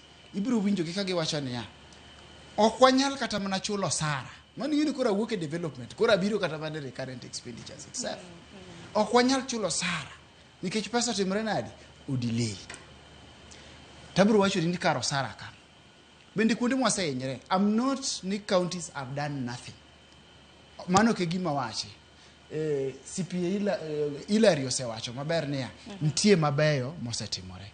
CPA Rico osewacho maber niya nitie mabeyo mosetimore. Kata mana TV kacha bende wacho ni nitie mabeyo mosetimore.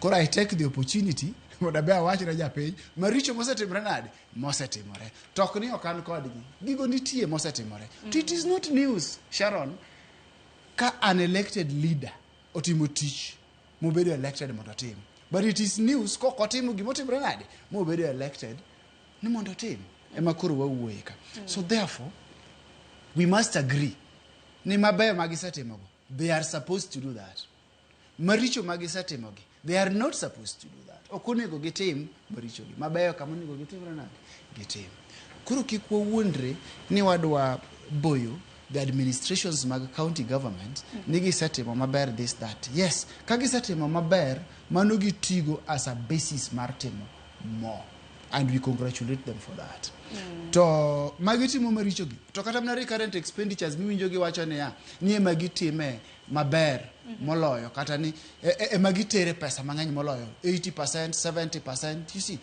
kanyo bende gimayo go jopiny to duto te adar mar mondo mwangi gi seche mabende wadong godo nikech ang'eni nitiere mokuom counties mabende ichiwo ne gomenda to giti godo kako winjore iwacho ni the funds gibedo allocated tiyudo kata mna ka samoro girema mano mar tiyo kata mna gomenda no kaka dwarore kata kamanya kwa Ramogitvlive sana dene county ma Mombasa wanya naka jodak e county ma Mombasa noloso gi aho kaluwore kod omenda mabende osechiwnegi Mombasa nyaka Ramogitvlive osechiw kanyo siling bilion 9.7 chakre higa mar 2013 wawinja nena bang'e wadonja na kendo e twak kaluwore koda kaka counties osebedo katiyo gi omenda en John Abura Oucho ar jadak ma Mombasa ka pesa mar devolution nokel kane wageno ne wane gi geno kabisa lakini nyaka chak 2013 nyaka sane onge ber ma jopiny yude ber ndio lakini matin sana compare kaka ne wageno ok nikech pesa ok bi to nikech kaka itiyo kode ema ok ber pesa biro nikech pesa mowuok to ilando ni pesa biro lakini kaka otiyo ok ber kae to otiyo be kaka ji oyierore ni ng'ane ma mar tenders gi already gosepang gi ma joma yudo konyruok tin koro miyo kaka ji yudo matin kaka jomineno gi binararo ni kama konyo koro ji ok winj ber ne ji te kwa neno weche mag pesa mag county mag madonje weche mag health problem nitiere an kachara dhi kama iluongo ni Coast General nobuoga kana neno kama ikete takataka to kana penjo gima dhi mbele kaduogo dhiambo nayudo kama gisebede dwe achiel ogol gi nikech koko mane jopiny ogoyo koro nyiso ni ok giti kaka owinjo ging'eyo ni pesa nitie monego tiyo ok ni pesa onge to kaka gitiyo kaka ok owinjore ok anya pinge no rach ok anya yie kode no ber akata kaneno ka ng'ato riyo korido moro mondo kete kabro ang'e ni mano ng'ano timo gima part of ohande kuom ranyisi Mombasa ka waneno ka nitie yore moko michuno achuna kata kama onge marie kabro moro biro kama kwar macha ng'eno ohand ng'ato joma loso kabro no wang'eyo ng'ama timo tenda go wang'eyo koro wang'eno manyo gima benefit himself to japiny ma kawaida ni to onge gima ong'eyo kuom devolution kata achiel en ong'e mani koneno kaka gavana biro kasereno yak wewe eko ng'e ni mano gavana mane gima appreciate ni mano devolution konde moro bende modong' ma en kama onego bed ni tirango focus sana en kar ohala mag jok matindo tindo nikech kila ng'ato sani tiyo onge ng'ama wuok oko rango no ne kaka onyalo loso ohala koro ka ohala ni nyalo upgrade gi kata migi pesa moro boost moro maber waneno ka jogi nyalo dhi maber kata county bende biro nwang'o revenue maber kowuok kar kanyo to med pesa onyalo bedo maber tenre koda kaka jodak mo Mombasa loso kanyakla koda kaka counties samoro rem tiyo koda omenda dibed ni samoro nade kata rem ntiere kanye ya aparo ni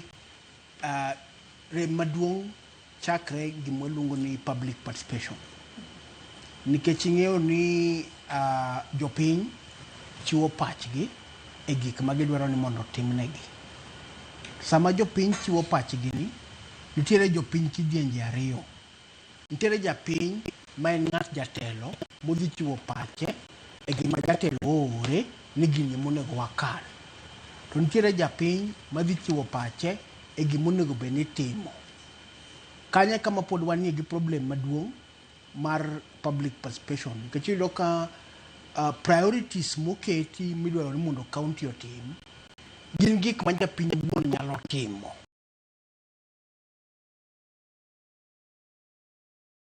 Miye tije madongo, ok wamiye tije matindo tindo machal keto kabro miwacho ni ketogo, machal kia beto kia kor ndara, kia machal kia keto kia gik moko maonge.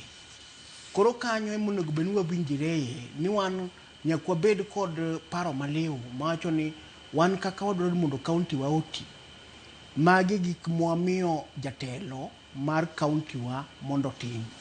Adwa miyi example mar China. China ok gitim yiero mar general election. But gima gitimo, giyiere gwenge ka gwenge, yiero chairman, yiero chairman, yiero chairman, kadhi kamano, manyaka chop kore chairman of chairman, ma en president margi. To chairman mar chairman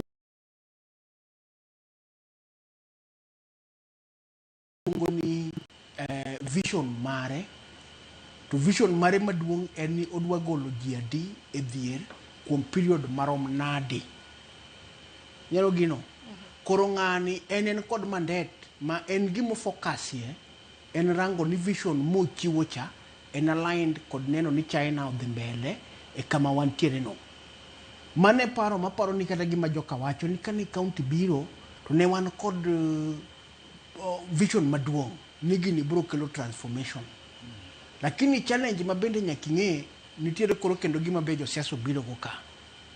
Ni kapo ni gavana achiel otimo gimoro motieko te, to kara jok mobiro kadhi timo ang'o?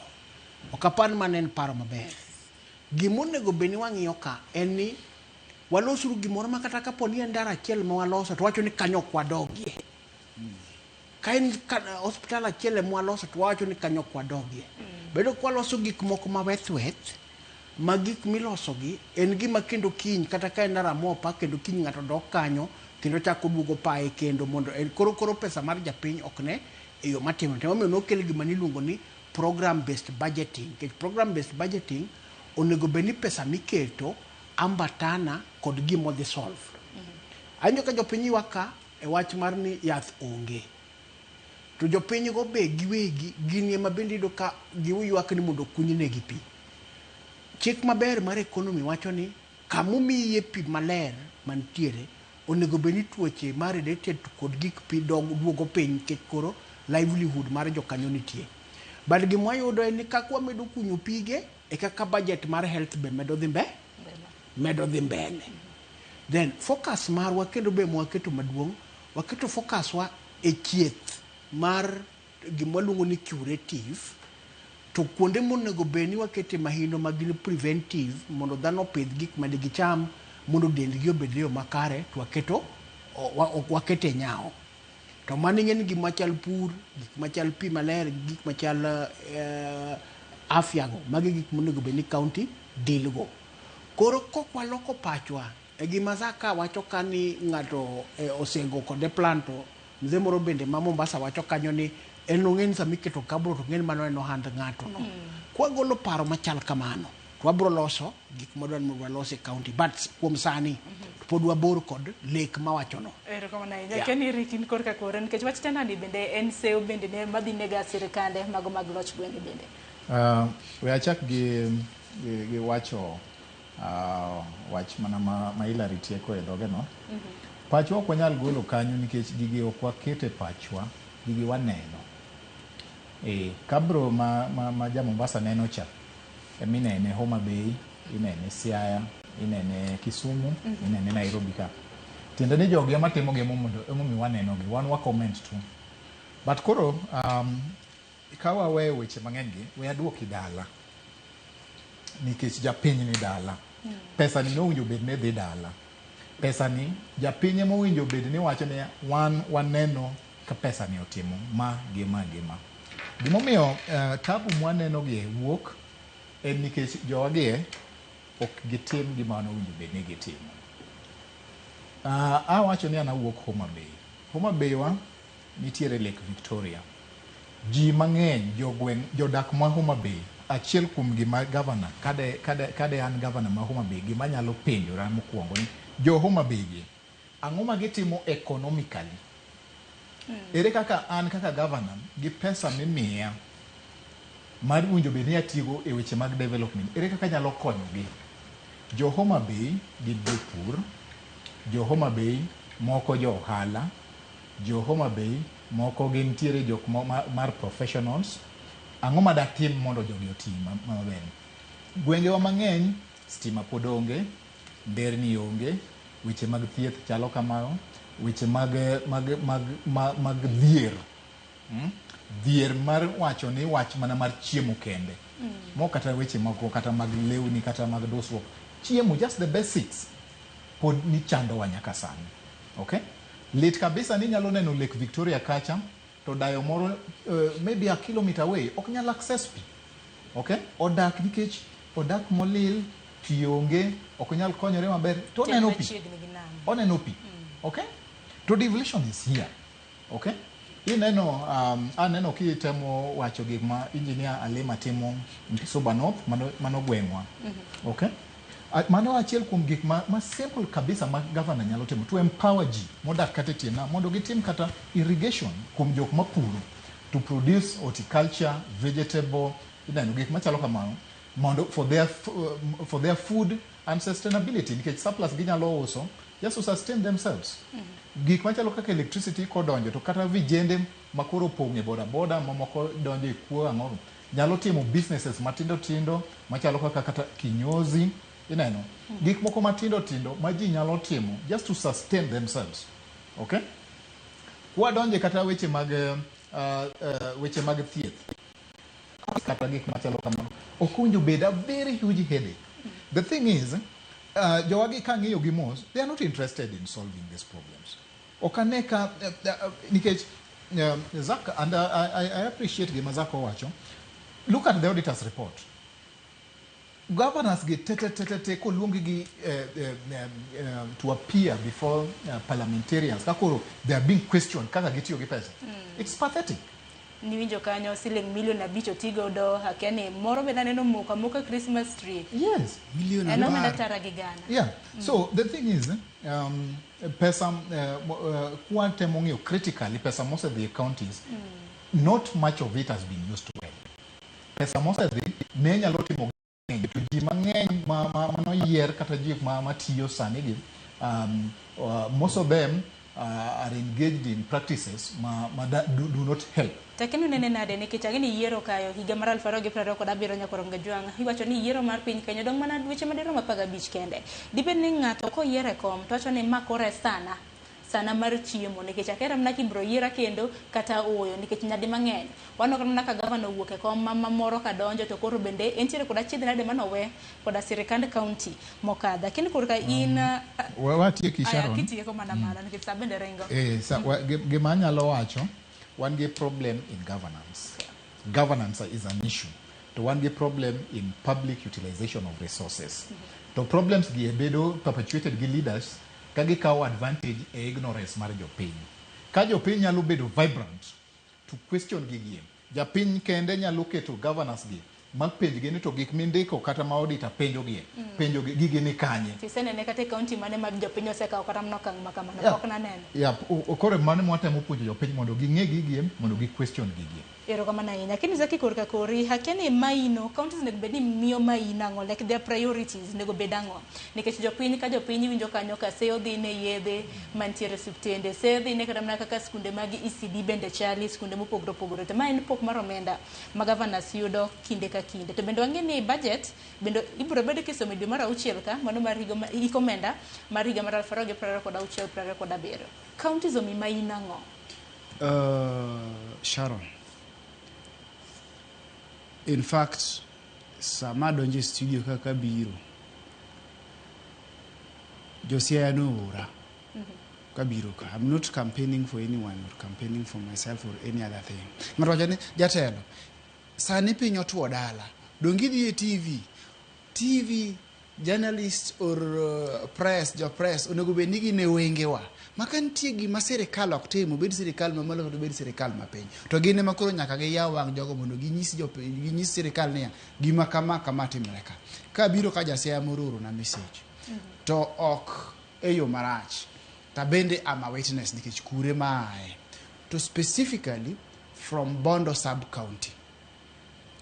onyisa ne jatelo Bondo sub county in Siaya as a county enema ene the lake shore moloyo other sub counties enema uboda pi mar Lake Victoria cha moloyo other sub counties to ka chieng' chaka rieny Bondo ni kaka koro chieng' rieny counties wa makaluo kaka rieny sani cha to sechege ma pi onge to ka koth chaka chwe ni pup Bondo town kacha to pi nitie mobedo pumped mamoko yudo kata ka pipe basti koro be ng'amo keyo timre nadi onge. What does that one tell you?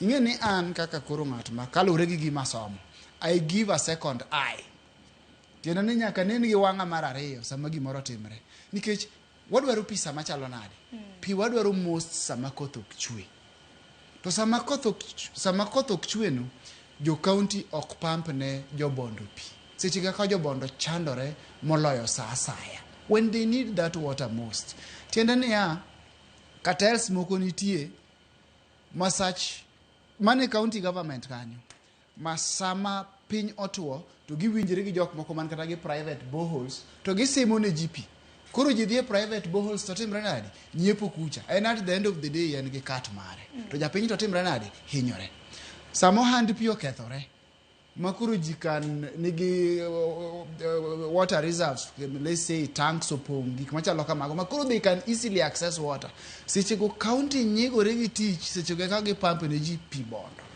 tiende ni ng'ama tiyo kode malich na Bondo kende kuom ranyisi cause kama sub county kuom ranyisi ta gi dhia head magi wacho ni mano kuru chiegni gi lake moloyo other sub counties kara other sub counties chandore maromo nade sama piny otwo gigo hand pi sama jo piny nigi pi kore ka gikelo ne ji pi tiende ni medicine after death imi yath ini setho kore kod ichi thiedhi to sama ngima to ok timruok nade ok thiedhi mano jo Siaya no ora awacho governor aparo no winjo kata jo lwete nitie ma samoro timre nade owinjo Bondo hinyore to en dho pi other sub counties hinyore maromo nade pi is an issue to gimo miya wacho mano nikech ipenja na ang'o monego counties kete ang'ono mahino pi nyaka wayudi kama onge pi iwinjo ka Hilary wacho maber ni kata mana health problems be koro timre nade dhi malo koro kar pika onego bendi counties chiwe mahino nikech pi en udi pi en hospital pi en kata mana magawa e kind mamoko to kizungu wacho ni water is life iwinjo water is life so therefore gin awinjo ka jo Migori opako ni governor mar gimiyo gi pi awinjo ka ng'ato wacho kanyo ni governor miyo gi pi koro kanya nyalo pamo ne governor no congratulations nikech magi are one of the basic things mononego bet nikech mago devolved functions by the way keyo pi yore mag thieth mago devolved functions mokawo momi counties tawa wacho kar yath kacha aseyuak kar development kacha to winjo ka jo piny bende wacho no siptende moko osetimre nade osebiro inyalo yudo no hospital ni kacho gere to yath to pod yori ni dhi manyoko ogere to kata mana ng'ama nigi emergency pod inyisi ni idha piko idhi e chuny town moro mondo idhi om yath mikonyo gi emergency to mano is a devolved function mano another area manyaka wahakikisha ni watimre nade waloso nikech parare ni samoro I don't want to mention a given hospital, but ng'ato bedo referred kacha for x-ray kende tinyisi ni x-ray machine okethre how a sub county machielo iwinjo katicha kido ginyisi ni gik machalo kamano gimoro kaka x-ray mano is not an emergency inyalo bet piny riti kapod wagocho ne daktari ni e mar auditor general county wa Makaluo ka achiel kuom counties mago mabende wacho ni radiographer onge to machine to ntiere exactly masa ni japiny koro bia bura Nairobi ka nikech onge jal mondiki manyalo operate iwinjo to e thieth ka e counties mwaege waseneno ka en nurse ogomo kawuono en clinical officers ogomo kiny in fact in some counties nyineno chien kacha nurses gi koro irodho nolando gin koro ok dwa ni mondo gibed piny kata gi the responsible governor mondo timruok nade gichiw pachgi iyudo ka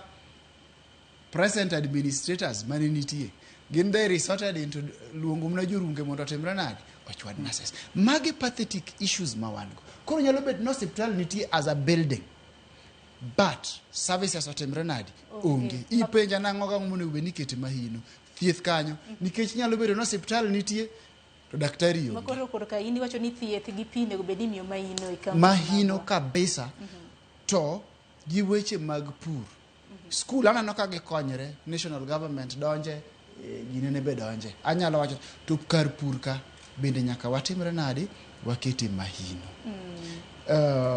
naneno ka Siaya county government some other time ne gichiwo kodhi mabeche ne piny mane gimiyo jo county mana nyalo wacho ni congratulations naneno kawuono e page mar the governor noketo ni tingni nitie makoro inyalo book tinga e bei mapiny mondo dhi opurni as early as now kwarito go the rains mago wanyalo wacho ni yore mabeyo mag timo ang'owa mag ng'iyo kaka wapuro to mogik ok onyal mana bedo pur osiptal gi wach pi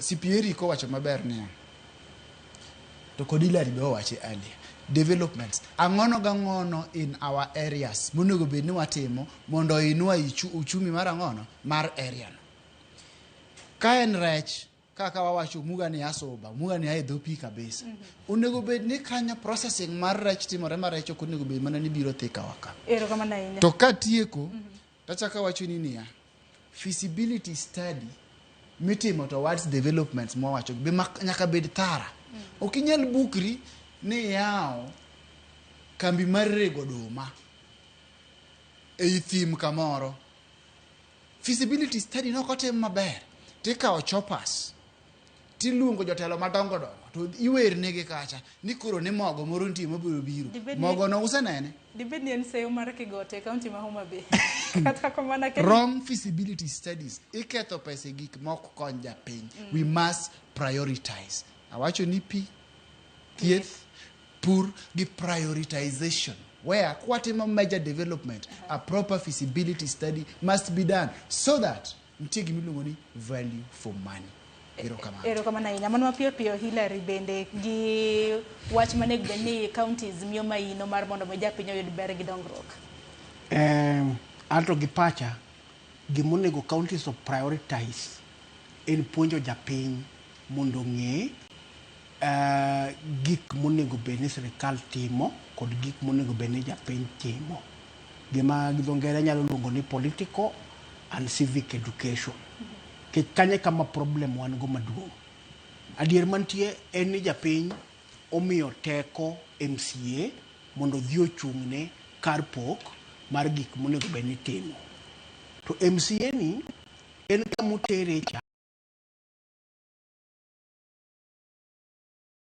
en kod gik moko ma en owuon kotere kanyo to chiw pach japiny kech an pok aneno kama MCA uduoge kuom japiny chacho ni kawuono adwa dhi e bunge mar MCA Zak jopiny ooro ka to onego bed ni gima jopiny omiyo Zak no emonego bed ni gidwaro MCA maneno ni kawuono kidhi e bunge ma kama to wacho ni place X and Y dhi wachnwa kama or chik machal kama dhi ketnwa kama kawuono awinjo ka jogine ywak ni wach mar arita nigi challenge maduong' Siaya kucho joboda to wigi wil ni chairman of county security committee en governor to governor ni ng'ama oversight en MCA bende gisetimo petition mondo MCA margi odhi orom kod governor mondo wachne ni security nitie problem to how is that supposed to be organized inyo ka gichiwo mana ultimatum ni county commissioner koko timo kama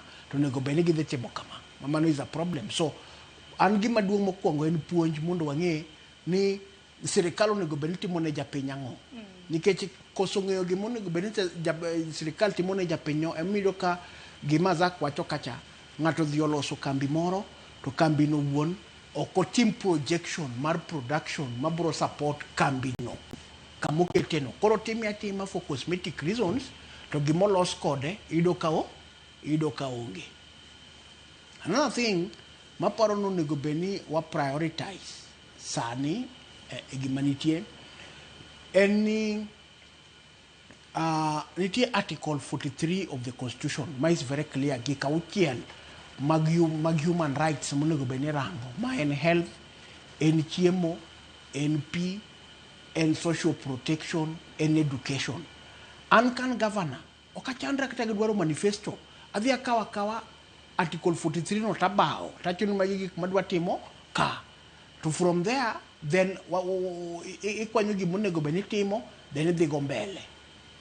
Mogik en ya ni nyaka counties bedi, waneno ka nitie ng'ikruok matin kaka NGOs osebedo katiyo gi counties gi. Chon ne NGOs wuothe counties to ne gikonyo identify some of the problems mane nitiere to gitimo. Bane gifwenyo kora moro kanyo ni kapo ni county otimo gimoro wanyo ni gitimo in partnership, ka nying governor modhi ondhiany kata maduong' ni motime, to gi indicate ni pesa monego bed ni otime development no work from county government. I agree there could be much funding, but koro mai bende koro miyo koro the other investors monego bed ni donjo kuomwa bende ok donji. Then as we've also focused on the county, tij governor maduong' ok en biro dondruok e kor gweng' ka. Governor tije onego bed nokonyowa dwaro 85% pokwa modong' kochacha, nikech already 15% is guaranteed. Koro ere kaka utiyo kod national government mondo wayud 85% part wacha. Nikech ng'eni sami timo CIDP en County Integrated Development Plan. Kata gik national government be nigatie CIDP kanyo. To ing'eni samosekele to ento wa implement muna kod 15% cha, to 85% modong' monego bed ni bire kor gwenge koni ok bi. Koro injo mona ni kia ni president oromo kia kod delegation makia ma Homa Bay nigi gikwayo ma, kia giromo kia gi delegation ma Kisumo kia gikwayo ma, kia no oting' MCS sections margi kia, no gikailago.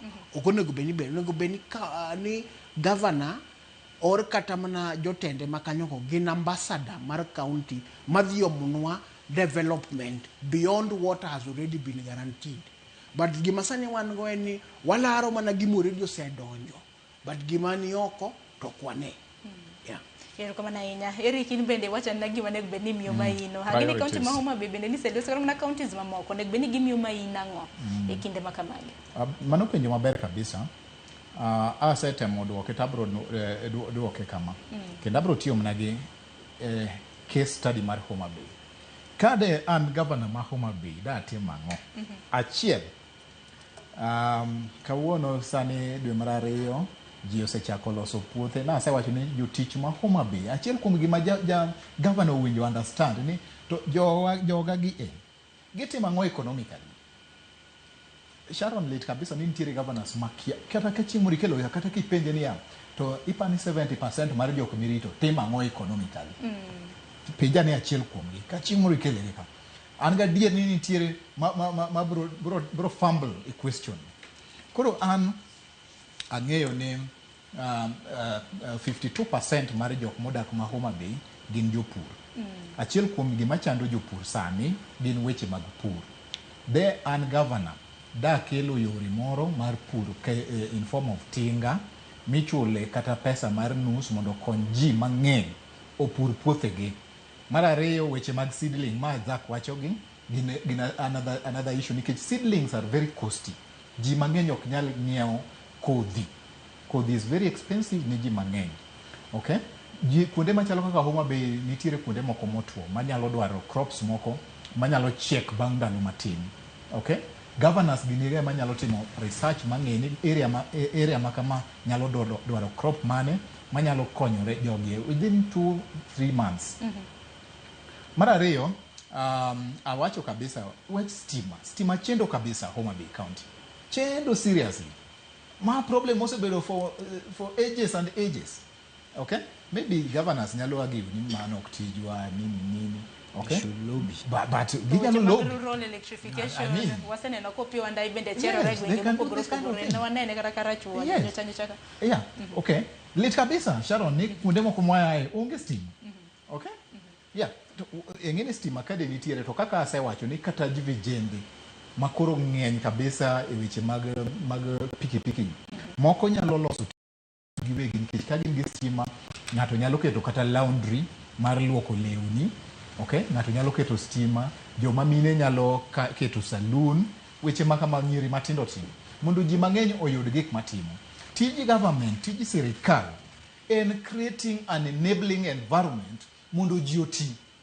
Onge kaka inyalo create an enabling environment ka ji onge stima, ji odak kondiegi in the ages of the 18th century, and you are a governor ma ringo gi very expensive and luxurious vehicles around.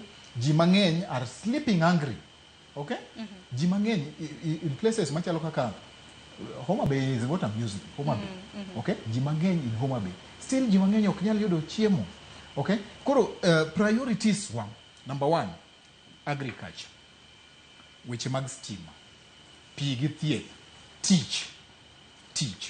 Teach in form of kaka vana wacho ni en onyalo mna ndiko in terms of education onyalo mna ndiko jo ECD. Then wadwaro ni jo ECD go kuonde school ka school ondike ng'ato. Bende wadwaro ng'eyo niya to in a year kaka koro nwatieko 2025 ni be nyalo miyo wa record mondo wang'e ni to ne ndiko ji adi. Kendo gima chielo malit Sharon en niya ni nyalo dhi kata sub county kaka wan maya Mbita sub county. Tipenj a very simple question. Neto a sub county one, what did the governor do in the last year? Majo piny oneno kata majo piny feel. What did the governor do? Eyodo ni onge. Okay? To koro onge nang'o nikech mang'amo mi pesa, man gi priorities. And again, let me comment on county development integrated plans. I participated in drafting one in Homa Bay. Very good papers. Papers maber kabisa Monday gi jolony economist. Okay? Mako bed ni nyalo bed implemented. Problem is implementation. Yes. Papers got very good, but they are gathering dust. To koso dibedi ni advisors mag governor samoro be. No. The issue is not with the governor. The issue is simply and squarely with the leadership. Okay? Leadership. So long as anyone get rightful leaders, is ready and willing. Ni wacho ni onyalo miyo ji kata mana capital, kata mana empower gi, kata mana keto joma mine ni otim tije makon, they will do it regardless of any advisor. Mane momiyo iwacho ni the buck stops with the leader. Emomiyo kata kanitiere an issue ng'ama wadhi kwanyo kata ng'ama wadhi arrest is the government. Erokamano ahinya. Adwaro mar mondo mi okoyweyo matinya korom gajwang' dakika osekadho 6 tok saa 6 mano mar odiochieng'. Kokoyweyo aduogo gi ote magi kasto abiro bedo kwatieko twak marwa okiny ma kawuono e chal mar gwenge wa omenda ma bende kaunti oseyudo chakre ne loch gwenge chakre e higa mar 2013 kik dhi mabor.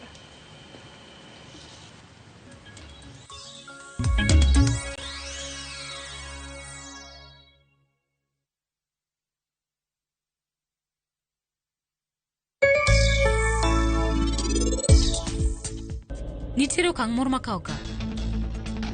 En okang' mane mikawo? An abiro dhi manyo Rajiv mondo awachne ni biro chune ni mondo en oyie gi pari.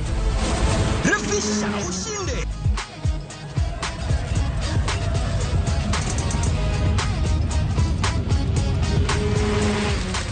$50K ya Vasha ama MMF haingoji. Open and save in your KCB Gold Savings Account for a chance to win many prizes. KCB, for people, for better.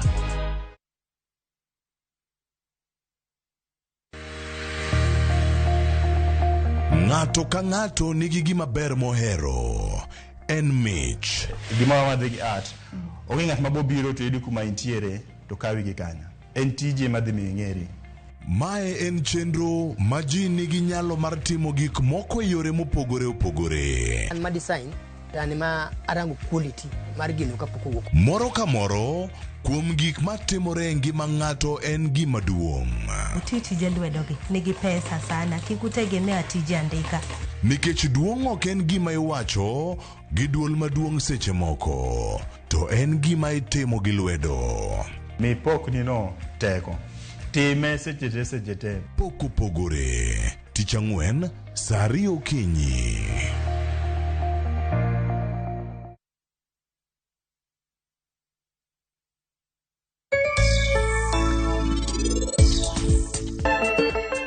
Penj laktar kokalo Ramogitvlive kawa wacho ni ngima en mwandu. Nyinge en Ruth Otieno.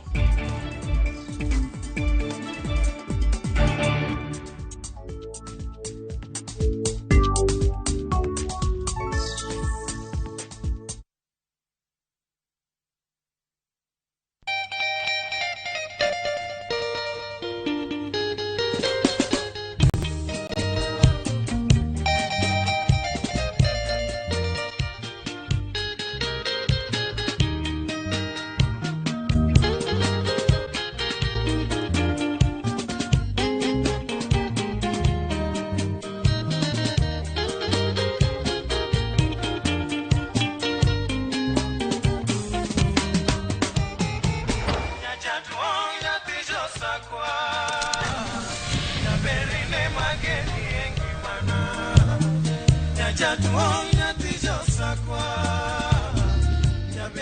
Ramogi, Cartoon Jaluo. Radio Ramogi.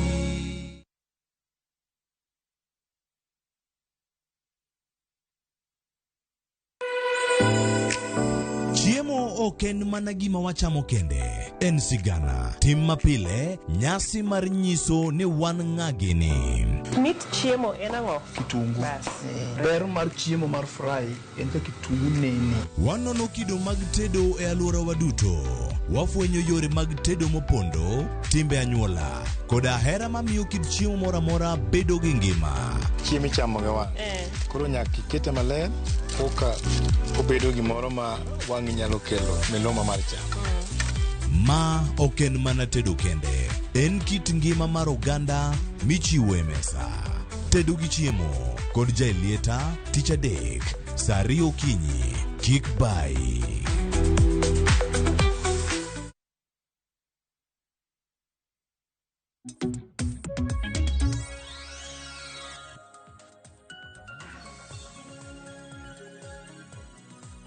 Nyakorongo jong machiegni kende okang' machielo no ka seche bende dhi dakika oskada paro tok saa 6 mar odiochieng' wadhi nyime kod twak mar Nyakorongo jwang odiochieng' ma kawuono nanyisi ni wantiere kod thor weche ariyo kata kamano kapok wachopo e thor wach mar ariyo mano mar mondo mi wanon anena kaka ripode mago mag Auditor General pacho kae adar mar mondo wadhi nyime to gi wach mogik eri kamane wego de kwanya mana gi kanyo gi wach ni mogik de sirikande mag gwenge kotenre kod thor wach mar makawuono. Okay.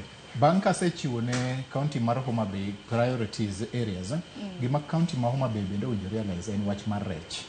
Ji mang'eny kabisa Homa Bay o depend directly or indirectly e nam weche mar rech. Ji mang'eny gin jopur bende, jolupo.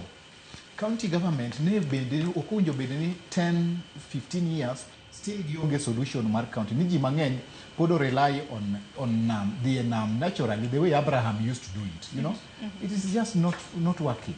They were bede ni wan gi yore moko mag kata pidho rech, kata yore moko ma jopur rech, jolupo inyalo puonjgi mondo gipidh rech e nam kaka pinje moko timo oko.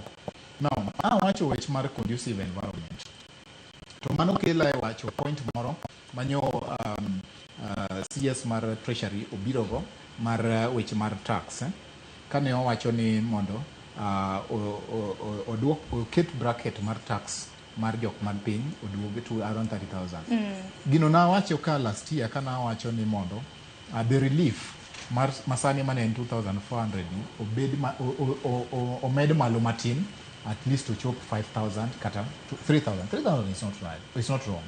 Gini dhi konyo nikech ji mang'eny mane pesa gi ng'ado to ne yudo pesa matin dhi yudo relief. Gidhi dong gi pesa moro e lwetgi, disposable income ma koro ginyalo tiyogo e timo gimoro ma kata budget mar ot, school fees to gi weche makamano. Koro weche mar revenue mobilization, okay? Zako otemo nyisi ni own source revenue generation in counties government is a big problem, and it is true. They counties one or prioritize kata weche mag revenue mobilization through the productive units. Roma National Park, we have not heard how much it is producing. Homa Bay County is also a tourist destination.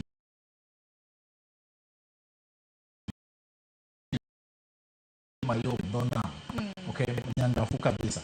The beach, beach ber kabisa. Koro governor owinjo bedgi ka yore moko ma magitemogo yudo pesa maber kuonde mag tourist owinjo bedni bedo accounted for maber kabisa. Then through those means wanyalo yudo kaka wanyalo develop. Erokamano ahinya. Zaka gi wachni mogik.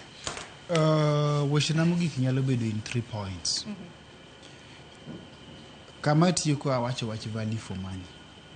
Apparently in our private conversation also it came up. Gima watimo ne japiny. To ilaria wach public participation. Value for money. Bende timo ne japiny gima odwaro machunya gombo ne mondo timne gima chande kusitiyo gi pachi. To ini iwuon be kiboka kwa japiny tiringogo koking'eyo whether it is possible or not. Tai bendi biro gi gima iwacho ni like using this word, this governance. We are creating value chain. We are creating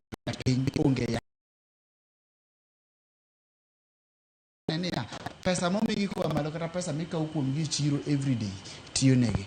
Mano mokwongo. Iwinjo kawa way about documents ka. Ntie advisory documents mang'eny ma counties gi nigo governors ndi kod gi, including ntie wach moro matek kama these governors must do. Bingeni most of these counties onge audit committee. Don't have. Mano gima gi yuare go gi auditor general. Tinania committee ni en committee mang'iyo ni to is there value for money more when pes ja piny tiyo nango to kama ka department makamaka to giwacho ni gitimo kamaka be gitime kapok auditor general obiro irwaka one ready machalo nade mar duoko penjo mar the auditor general. Committee no onge most of these counties, but ok ni nikech jok manyalo timo tijino, it is deliberate. Idwa no kwal to timo nade okuwe iwinjo gino. So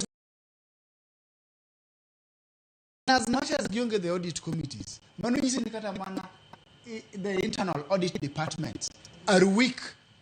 Tiendeni gimielo wer ma governor wero kata gimielo wer ma the office the thieving officers timre nade wacho. Koro what angono mwatemo wacho kata mana those internal audit departments ibro yudo ni in one way or the other, in as much as they are weak kata ok giti, in one way or the other they have documents magi sandeko magi miyo the necessary authorities. But the problem is documents, they are very beautiful, well researched on, factual, but they gather dust wherever they are. Tinani onge ngama is working on them. There bed ni wan gi advisory documents to ntie kama ji bete piny ma ji wache ne bwana gini owach kama. Let's implement. Gima sipieri ko wacho cha. Implementation is a big problem.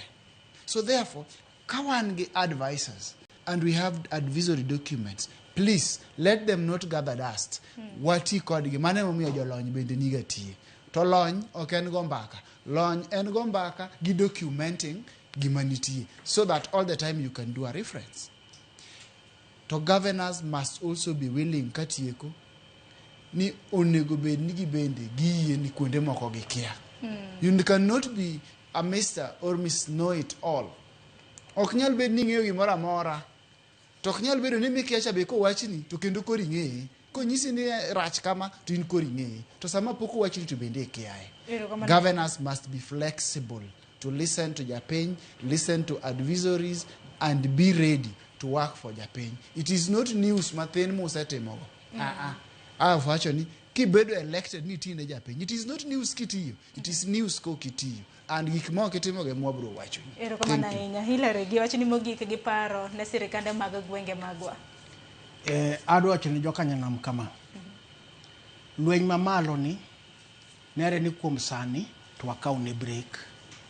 Koro lweny ma wan go en lweny mapiny mar jo counties kod gwenge mantie. Akwayo jopiny mondo ket mahino eneno ni governors mekwa, MCS mekwa, ward admin mekwa, county admins, sub-county admins mekwa. Mago te jok mondik e mchara mar county otiyo ne jopiny e yo madwarore. Kawatego kanyo to wabro kendo di group wabro duogo ne lweny mamalo. Bado ng'ato gi kuon ng'ato ni koro pod gi gol lweny mamalo. Lweny mamalo sani wach ni waduoko piny. Sani koro waduogo lweny mapiny. And lweny mapiny en rango ni japiny oyudo development mare grassroots.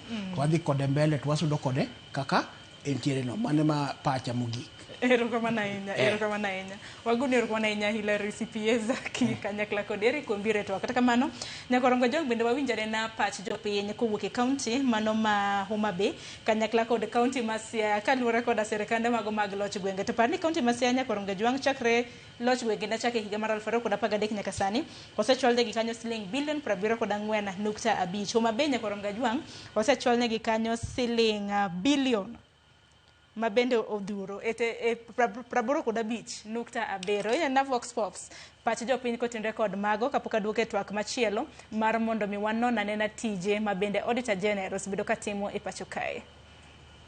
Daniel Odundo. Chutho nyaka ne devolution kata dongruok mag gwenge mag counties bi higa mar 2013 nitiere migepe mathoth ma waseneno ka oduogo e kor gweng' ka. Achiel kuomgi en migawo mar thieth, bende migawo mar somo mar jomatindo kata AI osebedo katimo maber. Jogo osetemo mondo gernwa AI centers e primary schools mopogore opogore. Kata kamano pod nitiere challenges achiel ariyo moko monego bed ni jotendwa kaka governor marwa kete maino. Achiel kuomgi en yo mar pi. Pi is an issue ka gwengewa ma Kaluo ka, kata obedo ni gwengewa ma Kaluo odak e tie nam, to pod wayudo ka wan gi shida mar pi. Koro wakwaye gi yo mamuol ahinya mondo mi oket maino mondo mago timre. Weche mag thieth osego okang', kata kamano nitiere challenges matin, and challenges go wakwayo gi yo mamuol ahinya mondo mi gitim maino mondo challenges go rum.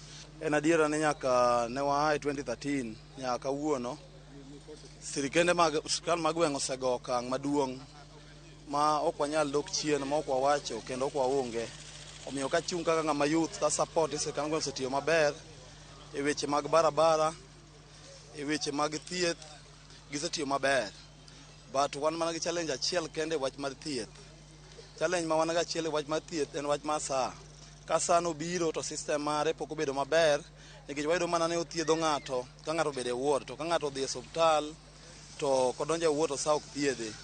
Tiyo maber korka wach mar education ber.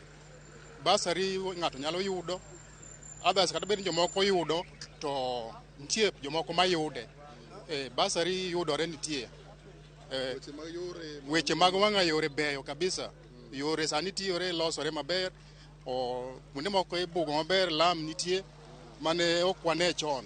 Sani lam okalo kuonde mang'eny. Mano ber. Mano tich maber mwaseneno ka nitie. Pesa jopiny okawan to ok wanyal ng'eyo tiyo makare nikech onge public participation mwasebede moseluonge jopiny mong'is kaka pesa tiyo. Koro ok wanyal wacho ni otiyo maber kata otiyo marach nikech waonge gi mwelekezo manyiso jopiny, michoke jopiny, tinyiso gi ni pesa otiyo chalo kama, wan chalo kama. Koro kanyo waonge gi ler mwanyalo wacho kaka jopiny. Yore mwaringe e piny kucho wa jo pikipiki waneno ka nitiere kuonde mabeyo moselose. Ariyo kwa ng'iyo nyalo kinyi waneno ka yo iloso no kanyo gonwa lam, mana achiel kuom wanyalo kwano. Kor gwenge wayudo yore moseyaw mabeyo mwanyalo ringe. Ma kada kitino customer mane gech tichopo kod masafe. Mar ariyo wan kaka wan youth onge gima lochungi wan kosekonyo. Sirkal ni pok okonyo kaka wan youth. Pod wan chien. Koro sirkal no ng'iyane kaka dwaro konyo youth.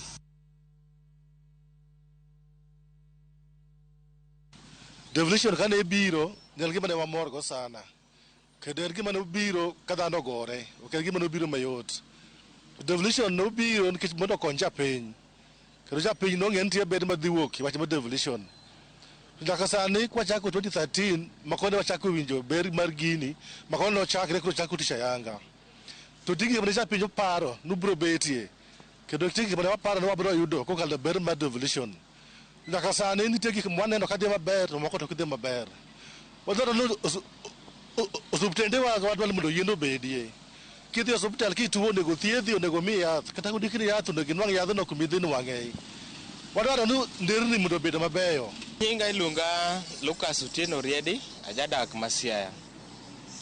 Kawuoye benefits ma devolution osekelo e Siaya County from 2013 to date,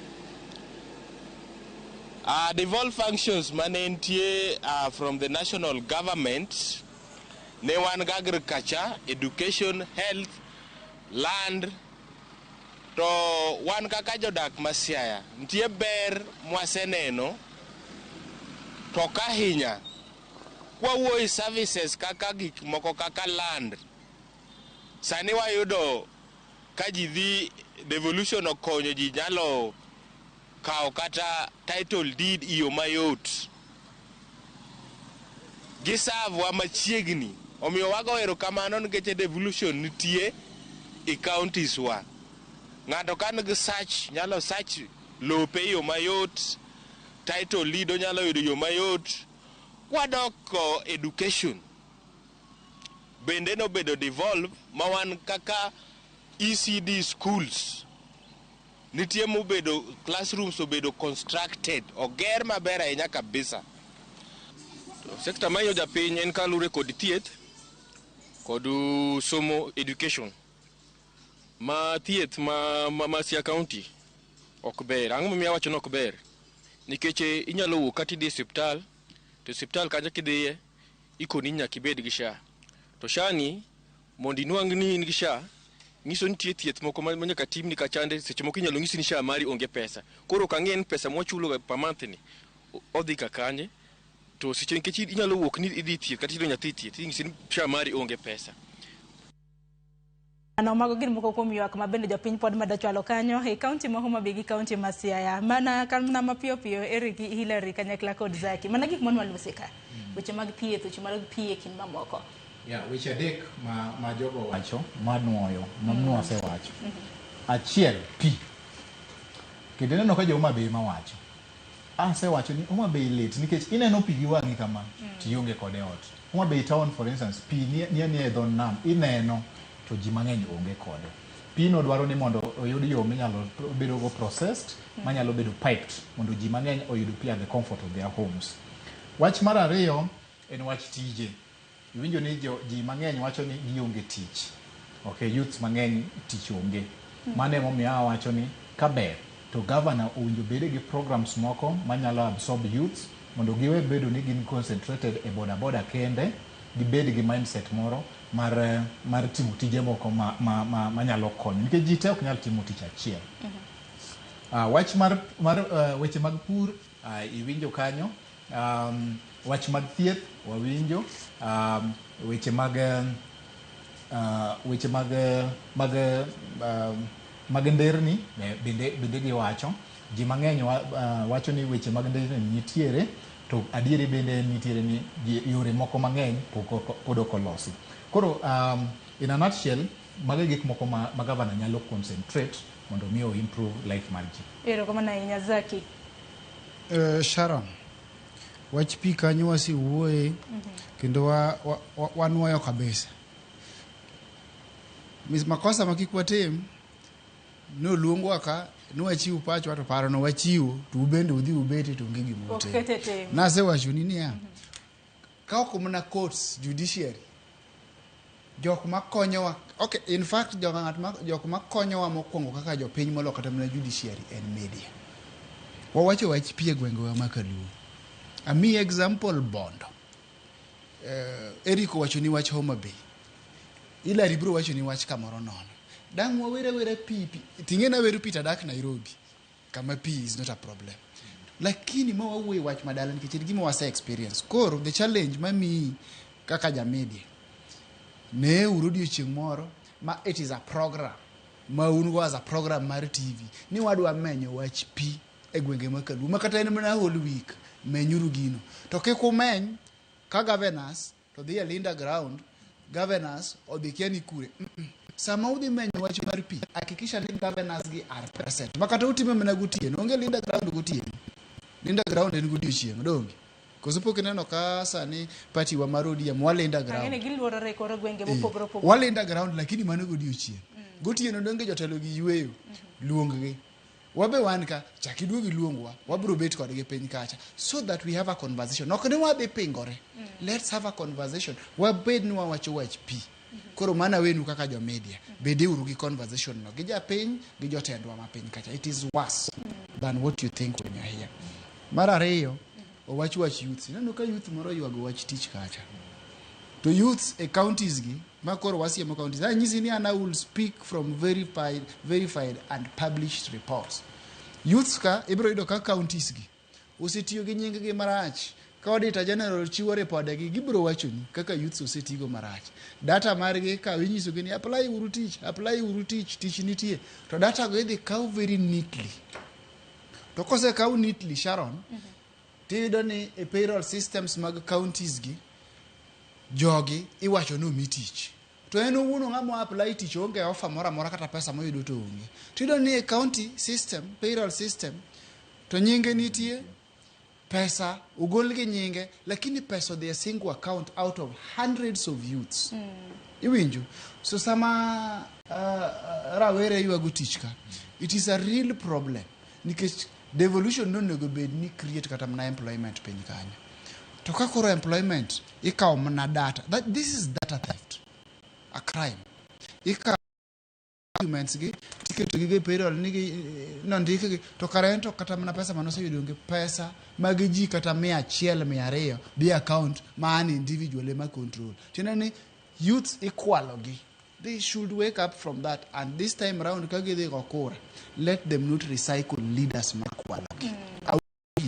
Youth kiki recycle leaders mose kwalogi. To youth achiel gi waseneno kotigo marach. Hawking of fake employment letters, muting atinge mtoka. Ma ng'ato yudo ni ng'ato en kata mana CEO mara given department, mara given government. To wuotho gi fake employment letters mutingo mane mtoka. Koro samoro ka gidhi e ba, ta gimetho to sa dhi romo sa 4 to gineno ka pesa gi bende dwa rumo. Tipenyo no muga ejakanye, ajakama kama. To siaka in tich moko nitie. Inyalo dwaro ni nyathi owadwa nitie ma tich poko timre nade? Poko yudo tich. Tingise ni anyalo mi letter ibro timo nang'. Iwinjo? Gigi are even being hawked in the bus. A problem our youths are going through.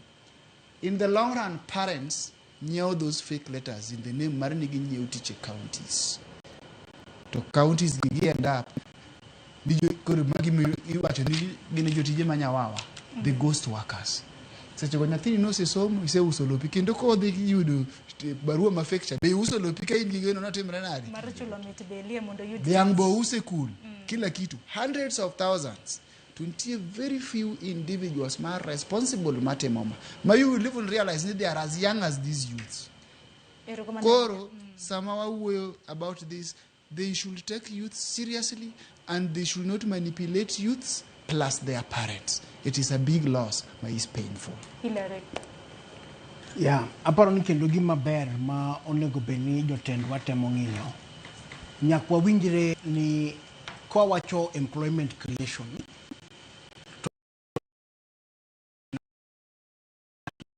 Challenge mosebeti maduong' eni wase ketho rocho rati sectors kaka agriculture or other kata mna industries ani onge mido ka ng'ato feel ni ko beti office no kore kondike magada gimotimo kanyo onge but to feel ni ko rwaka to kore am guaranteed of getting something out of gimantiere gono okapar ni manegi ma youth kwayo engagement ma en very sure ni consistently nitiere gimoro ma onya yudo from there to bendo nyalo grow beyond gima nitiere no. Governor kuyieri according to article 1 onego beni empathize kod jogi tidhi penjo niko wachni indiko polise Siaya quarter wa ainadi Kisumo quarter ainadi go Migori quarter inadi, Homa Bay quarter inadi. Tirango ni quarter mo wachigo bendo chopo kamone go benigin tiere. Kejo zilo situation mangwachi kelo dano diringo katamna Homa Bay primary school or Homa Bay high school kam ni the year police to end up ni kau ngatadi. Ngat mo kau no enja Nairobi manyingi ondik ni enja Homa Bay. Dano ringa kanyo lele to good opportunity mo nego benigio monego bengi yudo kochopo kama tie sindikeji gibende gigo lwenche gwachi no ke JSS o wach ni ndiki ji 20,000 or ndiki ji 50,000 share marwa kaka jo Migori enango mane mu yiero governor kiyer ni miel kod moni kod gwe apana onego beni tiji itimo ginene itimo lobbying around the things monego beni irango. The other thing also very important, nitiegi milongo ni monitoring and evaluation. Bende governor kao stock marango ni last year gisani ere kaka asebero life marjo, quality of life marjo let's say Kisumu, I say improve marom nade, indicators mage matiyogo. But ing'eyo ni kini beta to iwacho ni tiyo to okingi those kind of indicators, okingi reports mantie, kidhi timo state of the county address and gini mundikini and speech mundikini maini won iworo samiso mani bindi woro mna kagi miso mo kanyogo o setim gi adier kaki wacho no, then that already becomes a bigger issue. But also gima koro kendo be adwaro ni mondo awach chal kama. Governors mang'eny oluoro professionals. Most of the professionals are in major towns, obed Nairobi, obed Mombasa, obed Kisumu, or obed Kanye. This dog bende kendo ginie think tanks. Muno go bende governor bet kodgi, to yudo go information kaka direction mar county onego beni dhi. Sianya cha wasechake through gimiluongo ni international conference ma bende nyocha podo moko matin. To we had to force ourselves into that space as professionals mondo wayud thuolo mar mondo wiji pachwa mondo also wayud kaka wadonjo kanyo. To mogik akwayo ni kanyakla mar jotelo wabunge gi governors otika moro achiel. Kechiyudo ka jogi nitie kod resources. Sani kata kipenjo ng'ate kor gweng' kucho ni human rep maru from pesa manyalo yudo kuom ngaf odonjo kuom unade okinyayude nikech en duplication mar gik ma samoro governor bende timo. Koro kaber to joge ka nyalo nywako paro to wacho ni CDF work ma watimo inomi CDF 120 million kamano county bende kod development budget machal kama. Ang' mamono jogi bet piny to gocho ni wariwre uru paro to walosuru gimoro achiel ma is consistent around gimonego beniti itimo. With that then we are able to come up with development mawinjire. But kaponi waamua ni ng'ato timo gire moro kona ka kona mano bedo issue. Now lastly aparo no nego beni waherore be. Adier mantie en ni the previous regime kaka mar kata mana Siaya neno temo kabisa e wach mar timo last mile distribution mar pi. Kane regime masani ni duogo tido ka idea mar bedo kod kata water was shelved because it was not part of their manifesto monego beni bet. Koro nego beni tie continuity moro neno kaka national government kane ne ng'ato holo gope moko to nyaka ng'at moro ni continue kode magara en gi manifesto no. Can we have that continuity in terms of good development ideas and shun only the bad things monego beni betie mondo jopiny odhi mbele. Yeah. Erokamano ahinya kapok okoyo matinya korongo jwang' Ruth Nyathi Ochieng' wacho ni counties makaluo yudo omenda mabup, osuru bende ichoko to chal mar pesa go donjo ofuke motuch. Wang'e ni yiero maduong' okayo, campaign momondo bende osechakore. Kok manya korongo jwang' wakayo matina bang'e ang'eno biro bedo kwadhi nyime koda twak marwa kapok saa 7 mar odiechieng' oromo. Kik dhi mabor.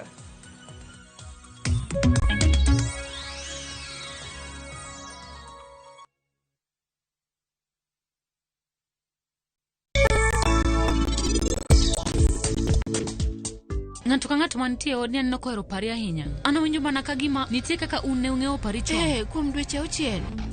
En okang' mane mikawo? An abiro dhi manyo Rajiv mondo awachne ni biro chuno ni mondo en oyie gi pari. Akia kata ne ang'o marach kode. Akia kaka nyalo wacho ne en mondo were gi wach mar pari. Kaka en omedo donjo wach ni, e kaka en obiro fwenyo adiera mar gimoro amora. Kicha mani kete bupilo cha, inyalo wachona in ikete kanyo sani.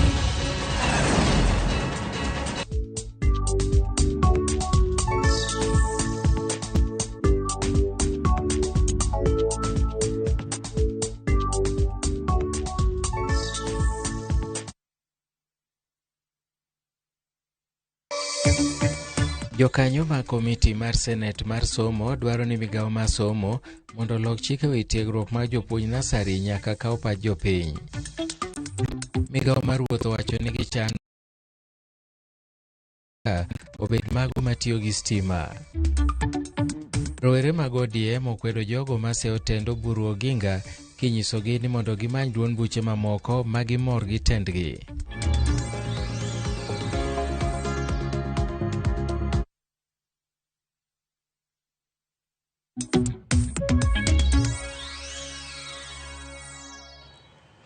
Nakorongo jong machiegni meno kang mogik wadongi matine dakika 20 mondo TikTok makama kata kamano odochi makawuono ntiere chenro madhi nyime e log tich mano ma liare mano mar KCC buore Nairobi ka kama jopiny ikawe pachgi kaluore kod dwaro mar piny owacho mar uso shares mago mag kambi mar Safaricom. Chenro matimore oinjane ginore madhi nyime gi sane. M-Pesa has a potential that actually it can be one of the biggest global platforms when it comes to payments. So before selling this thing, if you'll sell it even in future, let's separate. Let's not, and actually Safaricom is one of the things Kenyans are really proud about. It's our invention. So if you're going to sell this, let's separate first and then sell later. Mine is just that simple. Thank you very much for your views. We start at the back here. Tuanzie hapa. Alafu tukuja hapa katikati. Katikati wako sawa. Tukuja hapa katikati. Alafu tukuje hapa mbele. Proceed. Yes, good afternoon. Honorable members, Chairman, I salute you. My name is Eric Kambuche from Embakasi South. I'm also founder of an organization called Slums Outreach Program. I'll just go straight to the point. My opinion on the sale of 15% Safaricom share to Vodacom of South Africa. If there is a sale, it should be sold to Kenyans to make it 40%, so that we don't allow a foreigner to hold a majority. The moment they hold majority, we are done. Selling Safaricom shares to this foreigner is a story I've heard of selling a golden goose that lays golden eggs. I think that's what we are doing, Bwana Chairman. Without much ado, Honorable Chairman, you have talked of 29 billion, which we know that that's what remains for development. That's why we have to keep on borrowing. As an accredited voter education provider, I'll say this, that as per our constitution or the government we have in Kenya, there is overrepresentation. There is duplication. Number one, there is overrepresentation. Number two, there is duplication of duties. Then lastly, about 47 counties is a story for another day. And these are issues that we have been raising even to the IBC and those relevant authorities, that we need to do something about our constitution as far as corruption is concerned. Nikimalizia Bwana Chairman, mheshimiwa wangu ako hapa, Madam Pasaris, kama mtaniruhusu sitasema hapa, but there's an emergency in Kware, Madam Pasaris, mheshimiwa kama unasikiza, naweza isema kwa pale enda umueleze pale. Haya, hapa katikati tumesema ni nani?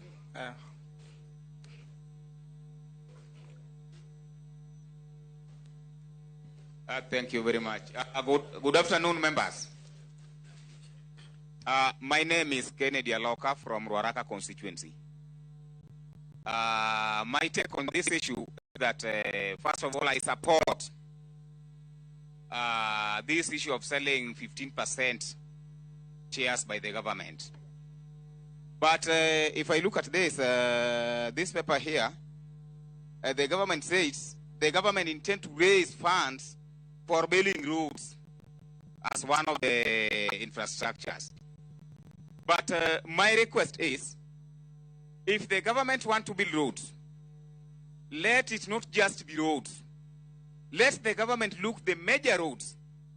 Like, for example, we have the major roads in the county that connects the capital city to western part of Kenya and all along to Busia to foreign counties like Uganda, Burundi, and Rwanda. Let the government focus on that major road. Because in each and every festive season, you realize there is a lot of accident. Kwa sababu hiyo barabara iko na pana ndogo kabisa. Unaona? So accident is being we realize a lot of accident because the length of the width of the roads is not all that wide, and that's why we have a lot of accidents. So the government should focus on that road as a major road in the country. Thank you. Thank you very much. Asante. You are being unfair to the others. This row you have had the largest number of questions. These ones deserve to be heard as well. Haya, pewe kijana alafu tumalizie na hawa wazee wawili hapa mbele. And maybe before you start, I was in Nyeri over Christmas. From Nyeri town to Nairobi here, 1.5 hours. Na hakuna traffic. Almost the same distance from here, Nairobi to go to Nakuru, 8 hours, 9 hours. So if these roads have to be done, they have to be done equitably so that we all enjoy the resources of this particular country. Proceed. Okay, good afternoon. My question is more of clarification. It's about the shareholders. Because I think the bone of contention is the government of Kenya selling shares to Vodacom.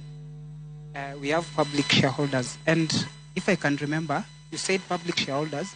We also have foreigners as public shareholders. At what point did we categorize the shareholders as government of Kenya, Vodacom Group, and public shareholders? Why is it not Vodacom haiko ndani ya public shareholders? A quick answer is because Vodacom is one private entity. So the rest is you and I and other corporate trust funds and all those other investors. But Vodacom is one company called Vodacom. Next. Abarieno. I think, Bwana Chairman, we are becoming unfair kwa serikali. Because tunataka tufanyiwe kazi lakini tunaona ubaya serikali kila mahali. Iwe ni kwa hii. Na watu wana confusion kidogo kwa sababu wanasema Safaricom inauzwa mara ni shares. Sasa wanachanganyikiwa hapo katikati. Sasa sijui kama ni Safaricom inauzwa ama ni shares inauzwa. Please.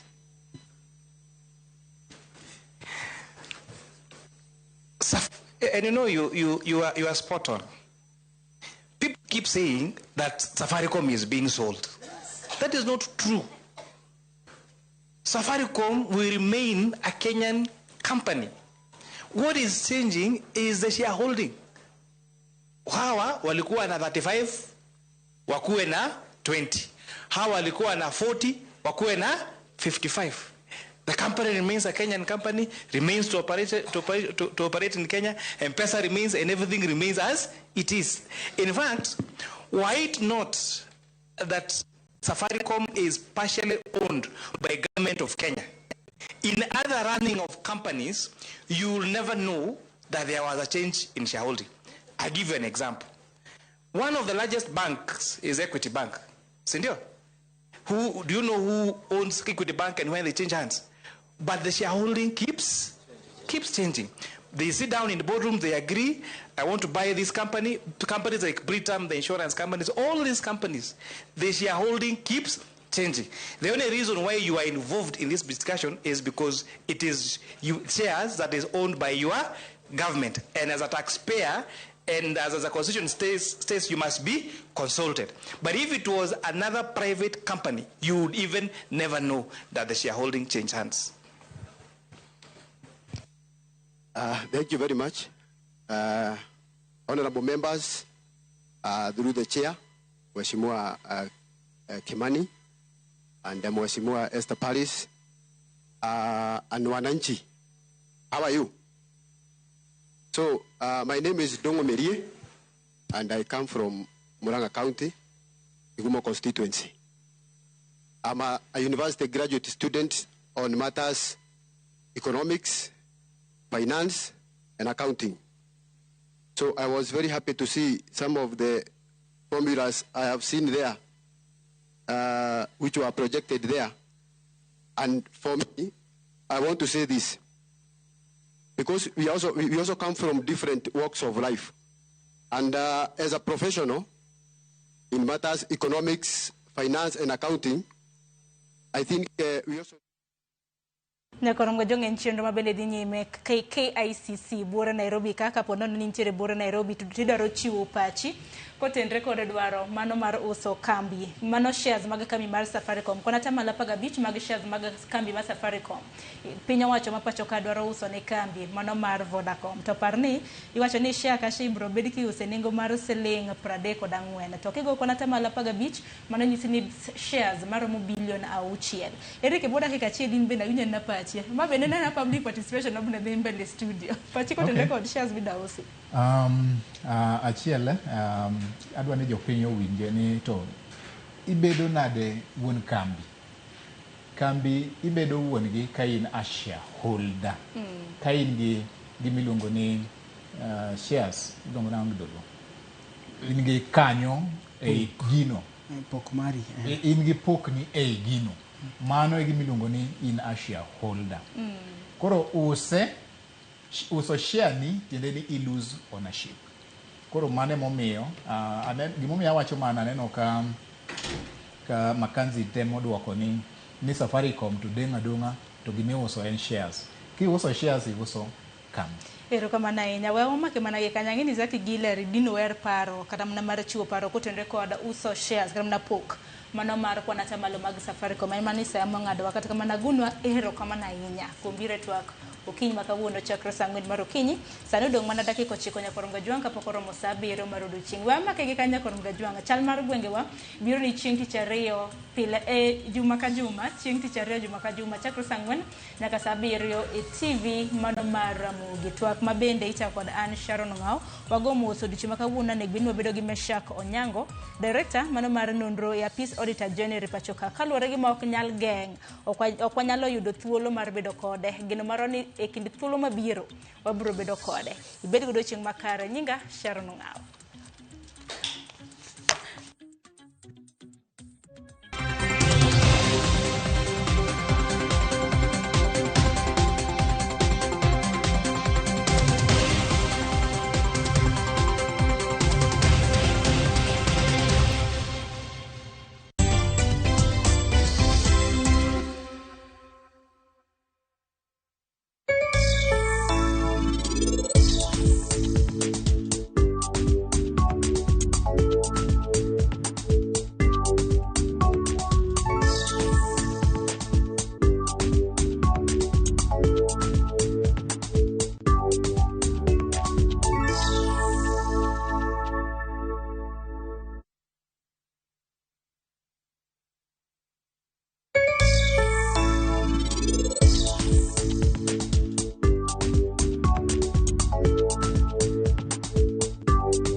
Penj laktar kokalo Ramogitvlive kawa wacho ni ngima en mwandu. Nyinge Ruth Otieno.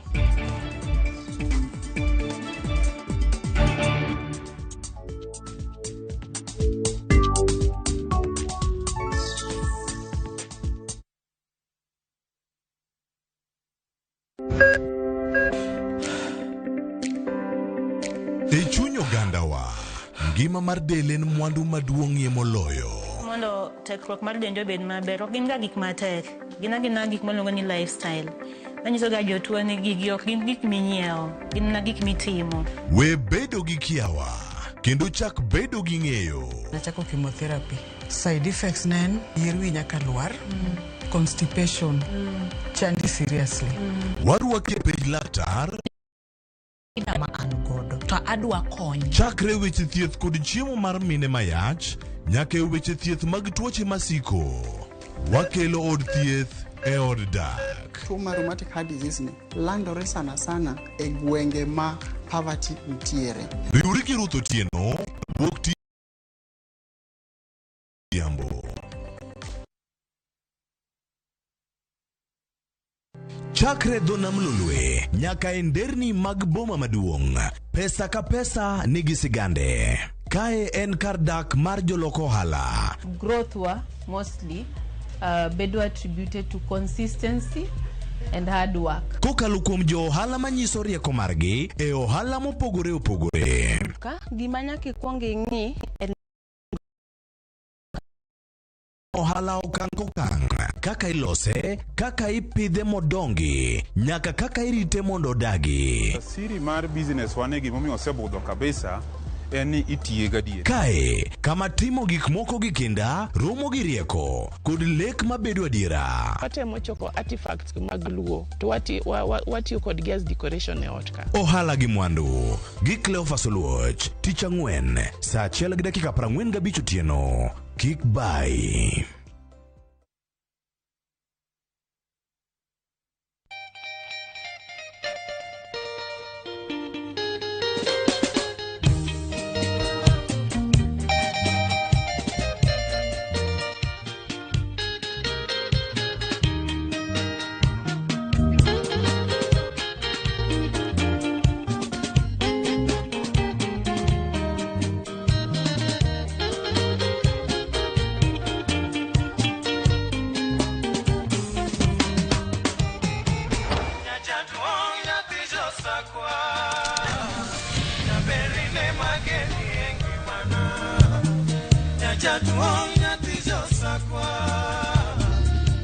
Radio Ramogi, kar chuny jaluo.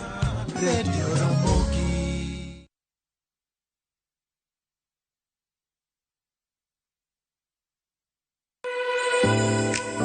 Chiemo ok en mana gima wachamo kende, en sigana, tim mapile, nyasi mar nyiso ni wan ng'agini. Mit chiemo en ang'o? Kitungu. Ber mar chiemo mar fry en ka kitungu nene. Wanono kido mag tedo e alworawa duto. Wafwenyo yore mag tedo mopondo, timbe anyuola, koda hera mamiyo kit chiemo moro amora bedo gi ngima. Chiemo ichamo ga wang'. Koro nyaka ikete maler koka obedo gimoro ma wang'i nyalo kelo miloma mar chamo. Ma ok en mana tedo kende, en kit ngima mar oganda michiwo e mesa. Tedo gi chiemo kod jailieta tich adek, saa 2 okinyi. Kick by.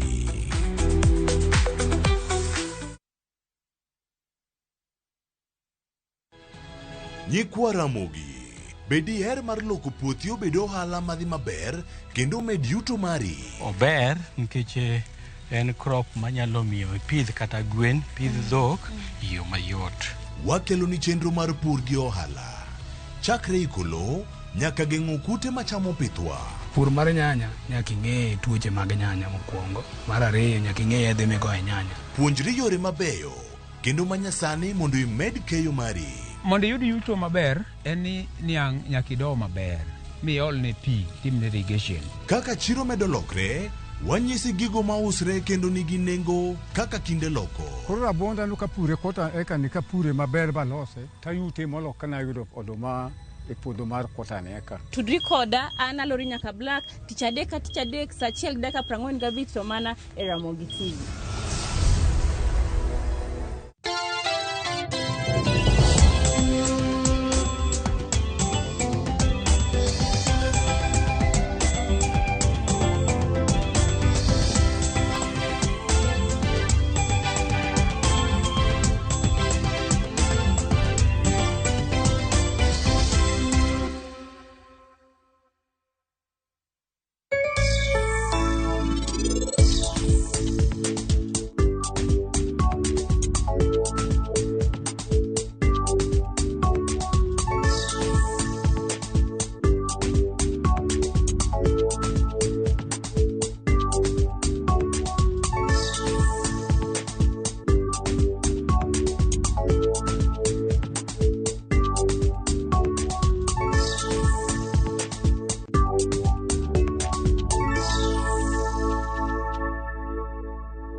Geno mara nyakwara mogi ni Rio makare, wan bende Communication Center Nairobi waikore makare gi weche manyien mag migago, achiel kachiel kowuok e Ramogi TV. Arwakini machiegni to mokwongo thuond weche.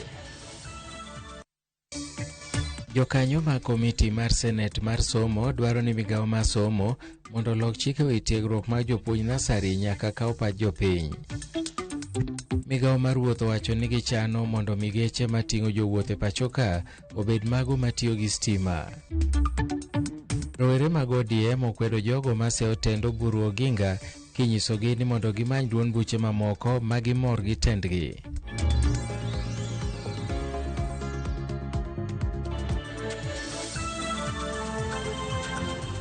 Arwakini machiegni e migago, nyinga Milton Ochieng'. Piny owacho ojiw mondo mi jo Kenya mani koda dwaro thuolo mar ng'iewo pok mar sirikal e kambi mar ong'we yamo mar Safaricom kanoloso e nyim komiti mar Senate komiti mochung' weche mag andika mane kumo chwalo mar tiegruok mar certificate ne jopuonjre. Atimo mos obro chako sigana no kendo. Piny owacho ojiw mondo mi jo Kenya mani kod dwaro thuolo mar ng'iewo pok mag sirikal e kambi mar tudruok mar Safaricom maloyo usogi ne kembe mamoko. Gikoni timo kamano biro miyo jo Kenya bedo kod adieri e wi omenda ma sirikal biro yudo, kendo ni nyalo kelo lokruok kod dongruok e pachoka koting'o gedo mag apaya e kind mamoko. Giwacho magi e kinde ma jopiny ne golo pachgi e wi dwaro mar sirikal mar uso pok mar kanyo magi e kambi mar Safaricom. Wawinjane kako dhi nyime. Safeguard also the monies that is earned by the dealers and the agents. Next hapa, alafu tukuja hapa. Thank you, Bwana Chairman. My name is Reverend Anne from Starehe. I support with amendment with a concern on the laws governing the infrastructure. Those are now that the only people that are aligned to maybe one side of the political is benefiting. So what would be safeguarding all the counties such that they may be benefiting from the infrastructure fund? Thank you. Thank you very much. You're spot on that we must guarantee that that money goes to infrastructure fund and for critical infrastructure projects. Next up. Good afternoon, gentlemen and women. My name is Ashiza Nameza from Embakasi West, upcoming Women Rep Nairobi. My major questions are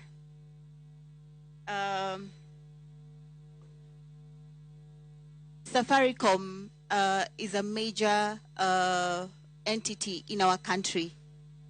It has served this nation in terms of M-Pesa, in terms of government payments, and also the schools. So for me, I don't support the selling of Safaricom shares. My reasons are we have major public transparent public participation in every sectors of this amendments. We've never been seeing public participation. And also selling of these assets, they need to be strongly presented by the people who are looking on these structural diversities. One thing I want to say is selling of shares, Safaricom shares, only provides temporary relief to government finances. It does not solve underlying issues as corruption, wasteful spending, and poor public finance management. That is my say. Upcoming women representative Nairobi County. Then the lady next hapo, tukuje hapa katikati tukisonga hivyo. Thank you, Chair. Haya, she has a mic. Sasa, you know, not everyone who can talk. So when you boo at me, my friend, proceed. Thank you, Chair. Good evening, everyone. Good evening. Good afternoon. My name is Andy Rito from Embakasi East, Bakasi Ward. Yeah. My point is about the Safaricom and the shares that we are selling. It is good to buy and to sell the shares, but because of the infrastructure, I started here to ask Chair, because it's the Chair of the Finance, when you are doing your budget, kindly consider the people who are differently enabled when you are doing all those. Because I come across our loads, especially in our up countries. I use my up country in Nyandarua. I come to realize that most of the people who are differently enabled cannot access even the hospitals, the schools, and here we are, tunaongelelea pesa zitanunu, tutauza the seller, tutengeneze barabara. Kindly, let us do so to care about the people who are differently enabled, and I support the Thank you. Yeah, 1 minute. Na tukuja hapa. Habari zenu? Wewe hapo. Kwa majina mimi naitwa Benjamin Tito na sitarudia kitu ambayo imeongelewa tena. Ndio tumalize masaa haraka. Mimi kwangu na support sana kabisa iuzwe Safaricom share, lakini kitu moja tu ndio niko nataka kufanya. Pesa ambayo itakuwa imeuzwa ile kazi itafanya.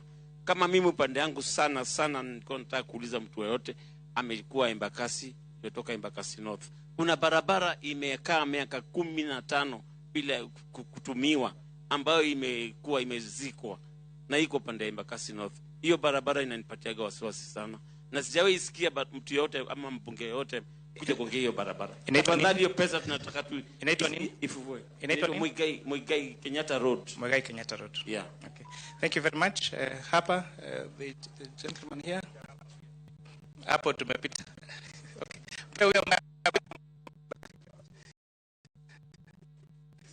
Wewe babu, wewe ni vizuri tuheshimu wazee. Sawa, nimekubali. My names are George Mungau Okonji from the Civil Society. I support the sale of these shares with all relevant amendments.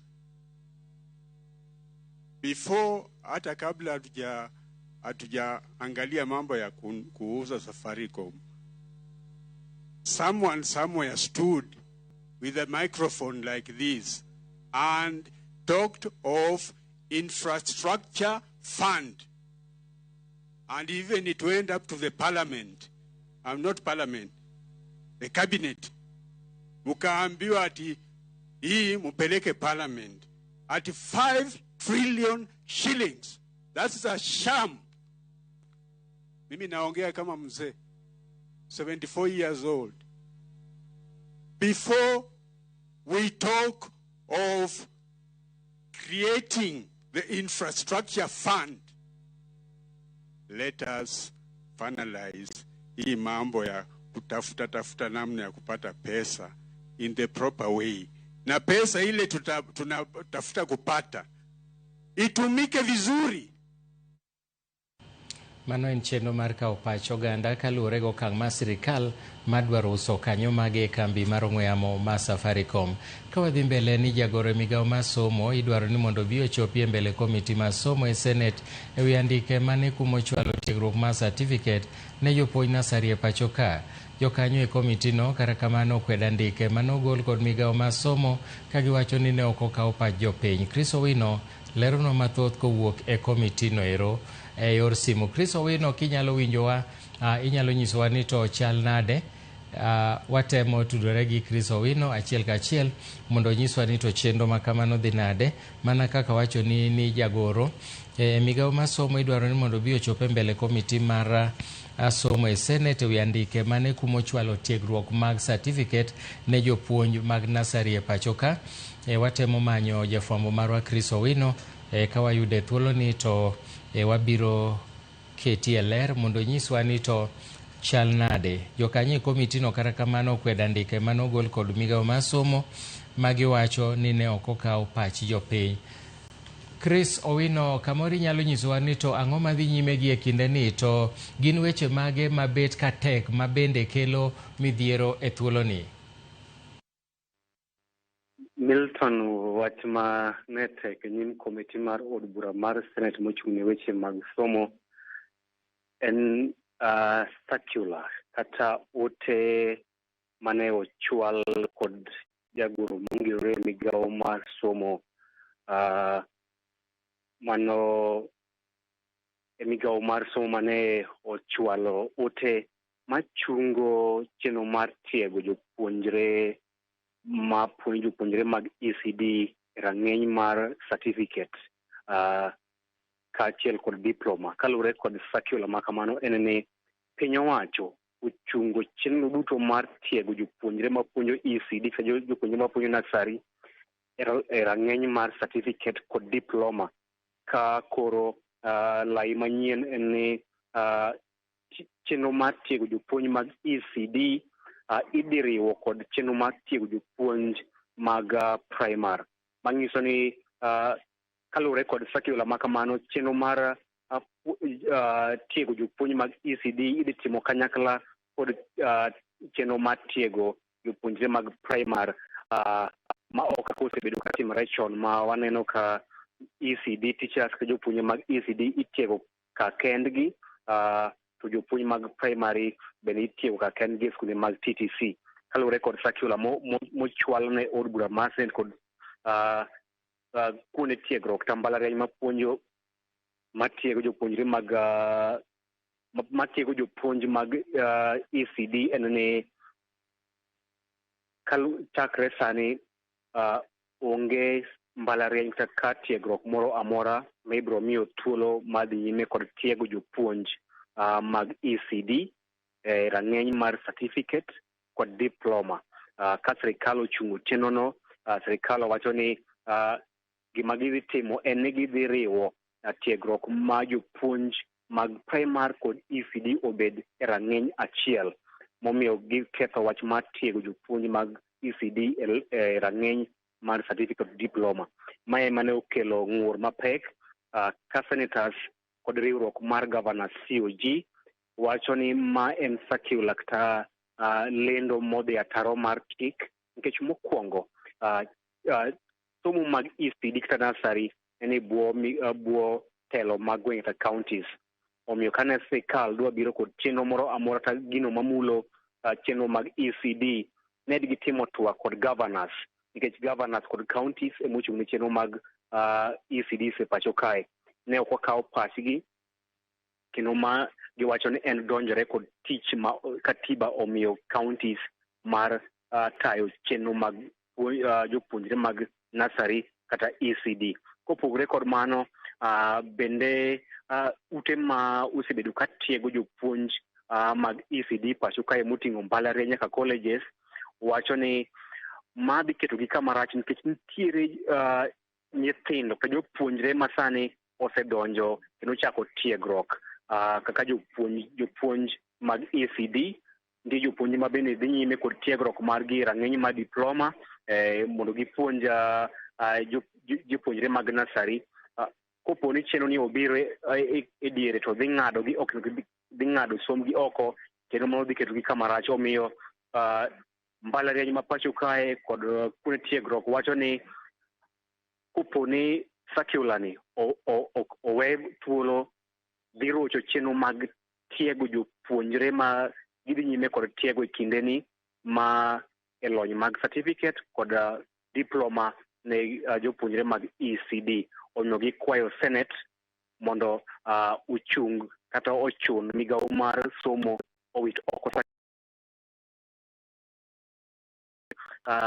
Gisendiko ne okinde magi mondo odhi e doho mar chungo keto e tim circular ma kamano, ka giwacho ni en odhi ataro mar chik, nikech omulo tich mag telo mag counties ma emosebedo ka tayo weche mag jopuonjre mag ECD ma ok migawo mar somo. Mano ema osebedo lweny kind senators, riwruok mar governors kod moko kuom mbalariany ma bende obiro kwedo e okang' achiel circular mane ogol kod migao mar somo mawacho ni ochung chenro duto mag tiego jopuonj mag ECD rang'eny mar certificate kod diploma. Ka sirikal wacho ni koro idhi tiyo gi rang'eny achiel kod jopuonj mag skunde primary. Milton. Erokamano ahinya Chris Owino kuom ripot ma kamano. Wageno ni biro chokono mathoth madhi nyime od bura mar Senate nyim komiti mar somo ma wang' wanayudi e weche manyien mabiro. Ka wadhi nyime ni piny owacho oyango chenro mar neno ni geche mating'o jowuoth e pacho ka, apiko e kind mamoko otiyo gi teko mar stima kopogore gi mauta. Maeri oyange ni dhi duoko chien osuru mar geche matiyo gi teko stima kendo medo kuonde mag medo gi e teko e kuonde mopogore opogore pacho ka. For the border rider and the small business vehicle operator, e-mobility is not an abstract concept. It is about the day-to-day economics. It's about lowering operating costs, like we've been told, reducing exposure to fuel, price vulnerability or volatility, and increasing take-home income. It is also about creating a new service economy, battery charging and swapping stations, maintenance and spare parts, digital fleet management, providers, and local assembly. Moko kuom rowere masiro lwedo tendo gai mar ODM Dr. Oburu Oginga dwaro ni jotelo ma ok sir winjruok mar telo e kind duond buch ODM gi UDA mondo wuogi e tend duond bura mar ODM kendo giriwre gi duond buche mamoko kar medo kelo pogruok e duond bura mar ODM. Ka giloso kod jofwambo e boma ma Kitengela e kaunti ma Kajiado, rowerego wacho ni twak osechako mar loso sirikal e kind ODM gi UDA kendo ok gibi yie ni ng'ata ng'ata madwa ketho winjruok e kind duond buchego. Cynthia Onyango nigi ler mathoth. Gichopo e magawa moro e kar dak ma Kitengela e kaunti ma Kajiado kod ageta achiel mar siemo tong wang' jotelo masiko ka kelo sukusuku kendo tuomo wi jokanyo mag duond buch ODM okang' ma giwacho ni chapo chenro mag keto winjruok modimbore e kind ODM kod UDA mar loso sirikal e yiero mabiro nyime. Nigi sani wuoth mar loso sirikal mar kanyachiel e kind ODM kod UDA ma gibedo e higa mar 2027 osemako mach kendo wuon wuoth en Dr. Oburu Oginga kod UDA mang'ama ok dua winjruok makamano to ne dho ot. Mtu yote mwanajaribu kucheza Dr. Oburu Oginga tutamtimua. Tunasema tunataka kuona hiyo delegates convention iitwe ndio tujue sasa sauti ya kina nani itakuwa ya wachache ama ya wengi.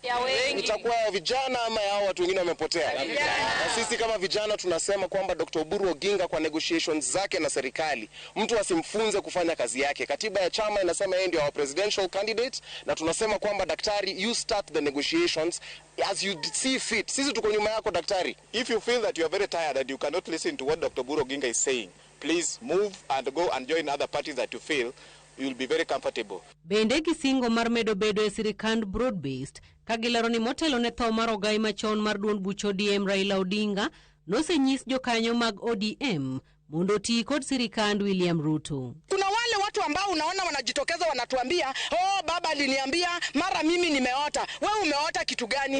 Wakati baba aliaga kama ametuacha tuko ndani ya broad based. Tulikuwa na macho na tulikuwa tunaona. Kama sisi tuliona, wewe mbona unatupatia ndoto zako? Wewe wacha tubaki mahali baba alituacha. Ewi ng'anyo malimbo e juma manyien mayande ongeki kod kweth maketo sirikal tesri mar sundo sirikal kaondamo mar chik ne obila mawachore ni yande okelo tulo e kanisa manyeri.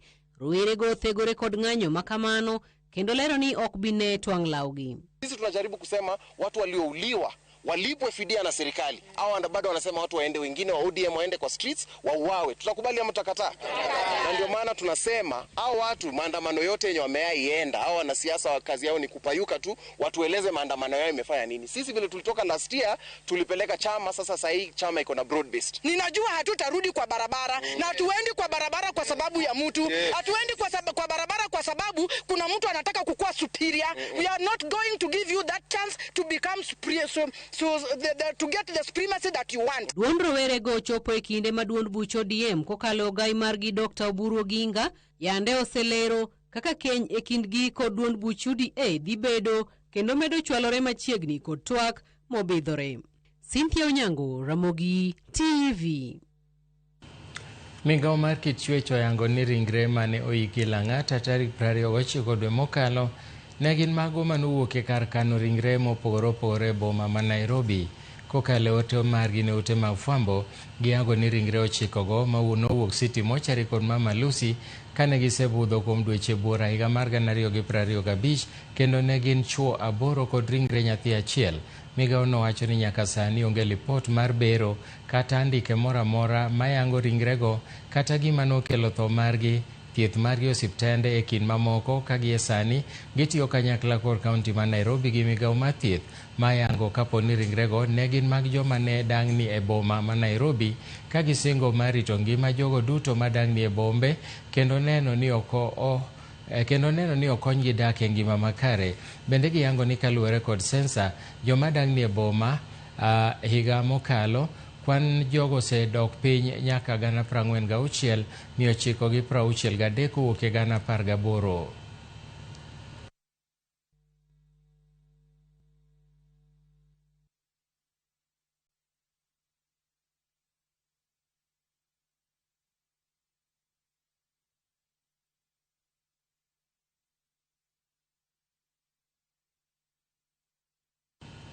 Jalup jatend duond bura mar ODM Abdul Samad Sharif Nasir onyiero weche manowachi gi ten kweth makwedo piny owacho madwaro bago ng'anyo mar atipo e pachoka ewi wach rochruok mar arita kod rocho ratich oganda. Kanoloso Mombasa, Nasir ma bende en gavana ma Mombasa oramo ni kaka duond bura giseng'ado mar tiyo kanyakla gi piny owacho e bwo chenro mar broad base nyaka e tok yiero ma 2027 kama bang'e to gibiro bedo kod paro manyien. Jatelono ne loso e apisi ma Mombasa e romo manokelo kanyakla oganda mopogore opogore modak Mombasa matwak ewi chenro mageto kelo dongruok e kor gwenge magidakie e kaunti ma Mombasa.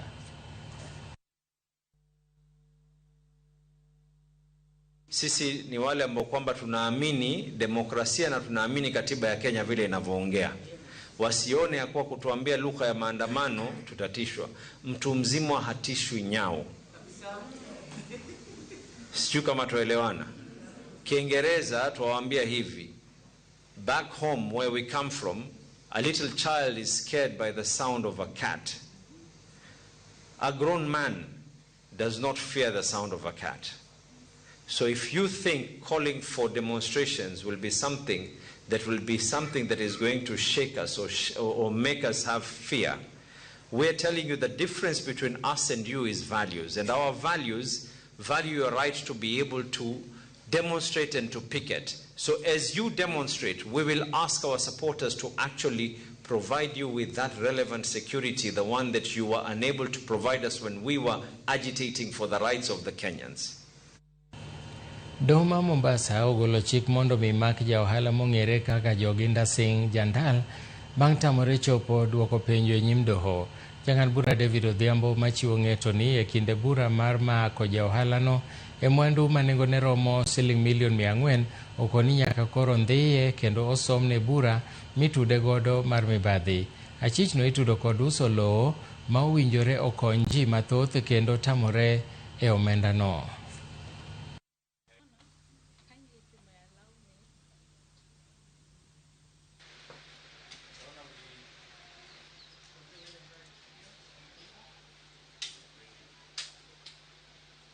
Where is the order from the High Court staying these proceedings?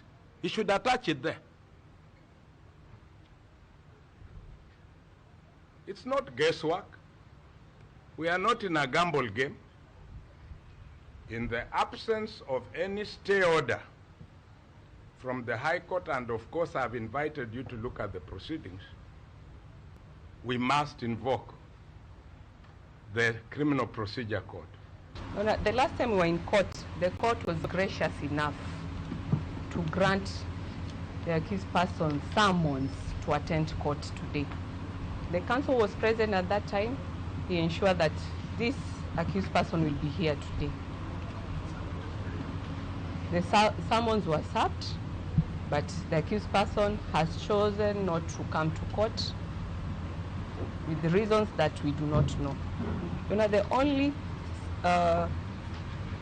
way in order to ensure this accused person attends court is for the court to issue warrants of arrest. Ma en Ramogitvlive to magi gin weche manyien mag migago. Nyako Ramogi en amonda ka oyueyo mokwongo. Kik idhi mabor bang' thuolo machuok, waduogo gi mathoth.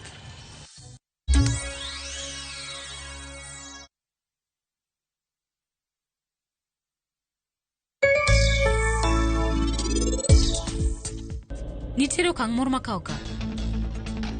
En okang' mane mikao? An abiro dhi manyo Rajiv mondo awachne ni biro chuno ni mondo en oyie gi pari. Refisha ushinde!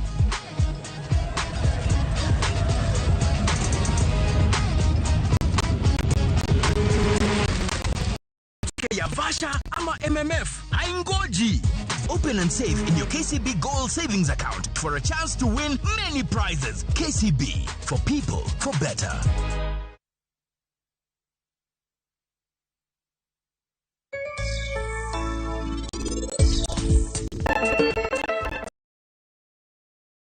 Kawa wacho ni ngima en mwandu. Nyinge Ruth Otieno.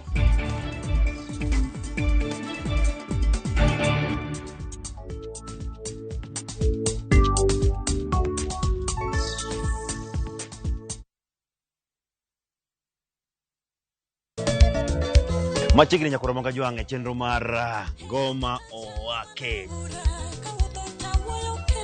Wuok tich akelo ni mix bokwe. Kaito tich ariyo reggae owake. Alafu tich adek nyakoro monga jwang' akelo ni mana yani ng'eni baka gi wasani. Tich ang'wen is kama nene, yani kitambo zama za kale. Alafu Friday, si unajua tu Friday tunafanya namna hii. Nyakura magojong Friday supuzo wake. Sapar gina kapaga big nyaka sapaga rio kod an PDG Papa Vic, yani ukipenda mzee kijana.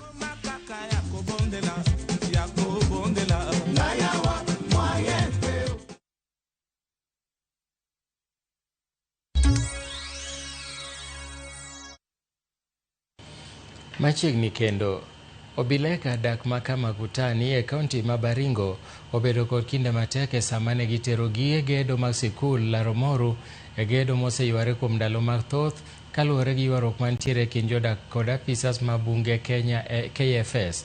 Safar machwalo gige gedo gi eki okelo ywaruok ma gikone to obila nomuocho lisasi e kor lwasi mar keyo moko kuom jogweng' mane riko dino ndara. Apisa mag bunge KFS osebedo ka orido ni lowo ma ichano gerie skulno en mwandu mar migawo mar bunge kendo ok owinjore okethe ni gede.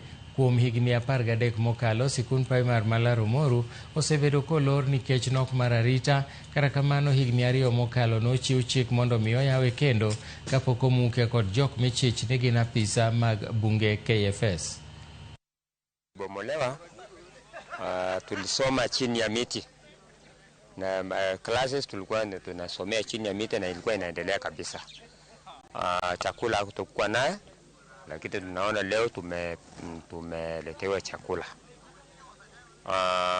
Changamoto yenye tulikuwa tunadini tena ni vitabu, lakini tunaona ingerudishwa leo, lakini tunaona kuna msukosuko kwa wenye walikuwa wamebomoa na kupeleka kwamba ni kama wataki kurudisha.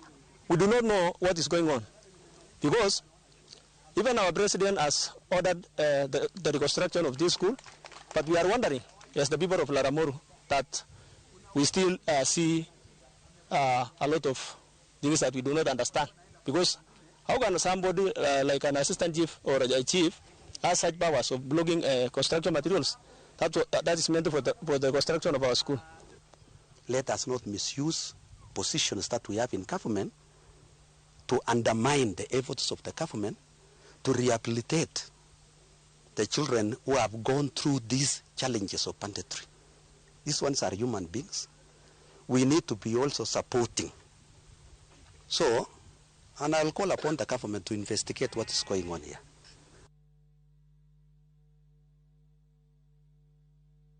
Riwruok mar jopuonj KUPPET oywago nok mar jopuonj mapuonjo kit somo mar STEM kaka achiedhnade maduong' e skunde, kendo koro gidwaro ni sirikal mondo ondikie tich jopuonj manyalo puonjo kit somono. Kotelnegi kod jagoro mar KUPPET bade ma Mombasa, Lineta Media, nyaka gie sani skunde mathoth ka dho wadh nam chumbi pok ochako puonjo nikech nok mar gige puonjo kod nok mar jopuonj manyalo puonjo kit somono.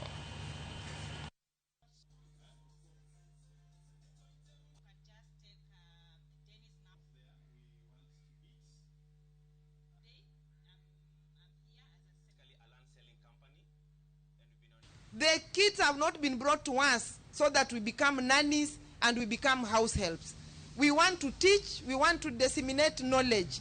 We cannot disseminate knowledge in areas we are not specialized in. We are a group of professionals. And as professionals, we believe in doing our work to the best of our knowledge. Therefore, this should reach the president and his cabinet secretary. Go and give us teachers and give us laboratories. Give us every required item for us to enable these learners to learn. This is a generation we are wasting as we are seeing with our own eyes. Miyo moro machiliel e gweng' ma Ogago e Bondo sub-county chunyi oyweyo bang' yudo ot manyien tok masich mach manoweye maonge ot. Lucy Awino, ma en miyo ma hike ni e diere, nolalo ode gi gik moko duto kama oting'o chiemo, lewni kod lep sikul mag nyithindo bang' mach muoch e ode tich ang'wen mar juma mokalo. MCA ma gweng'no Oliver Rika, mane okonyo miyono gero ot manyien, owacho notimo maino mar neno ni osiro mond liete, komedo ni mano ot mar 62 mosegero ne mine machi ma mond liete e gwengego. Arika nokwayo jotelo wetene, kanise kod joma ng'uon mondo mi osir mond liete machalo kaka Lucy kod chiemo, lewni gi gik sikul nyithindo, kosiro chik mane kaunti okalo mar rito mond liete. Tich ang'wen nowang' gi gik moko te maonge gimoro amora manodong'. Nowang' gi lep nyithindo, nowang' gi nyaka lep nyithindo mag sikul. Owang' gi lep nyithindo 2 mag sikul. Gimoro amora nyaka sweta, nyaka buge, nyaka bag. Agoyo ne jatelo erokamano Oliver Rika, agoyo ne erokamano maduong'. Ochako otim ne ng'ato kaka otimo nan. I'm very passionate about widows. Widows gin chwech ma kadhe a lot. Gin chwech ma kokong'i en gin chwech manyalo hinyra ahinya. Kaka koro mama ni odong' en gi nyithindo, chuore be nosetho, ot be nyoyudo gige wang' te. Koro en ng'ama ne kokwaringe rescue mane mwayudo to ne en gima ok dhi neno maber. And that is why I'm always very passionate about this. And it also happened ni kata mana county assembly nyocha assigned to this bill mar widows protection bill must be signed into an act.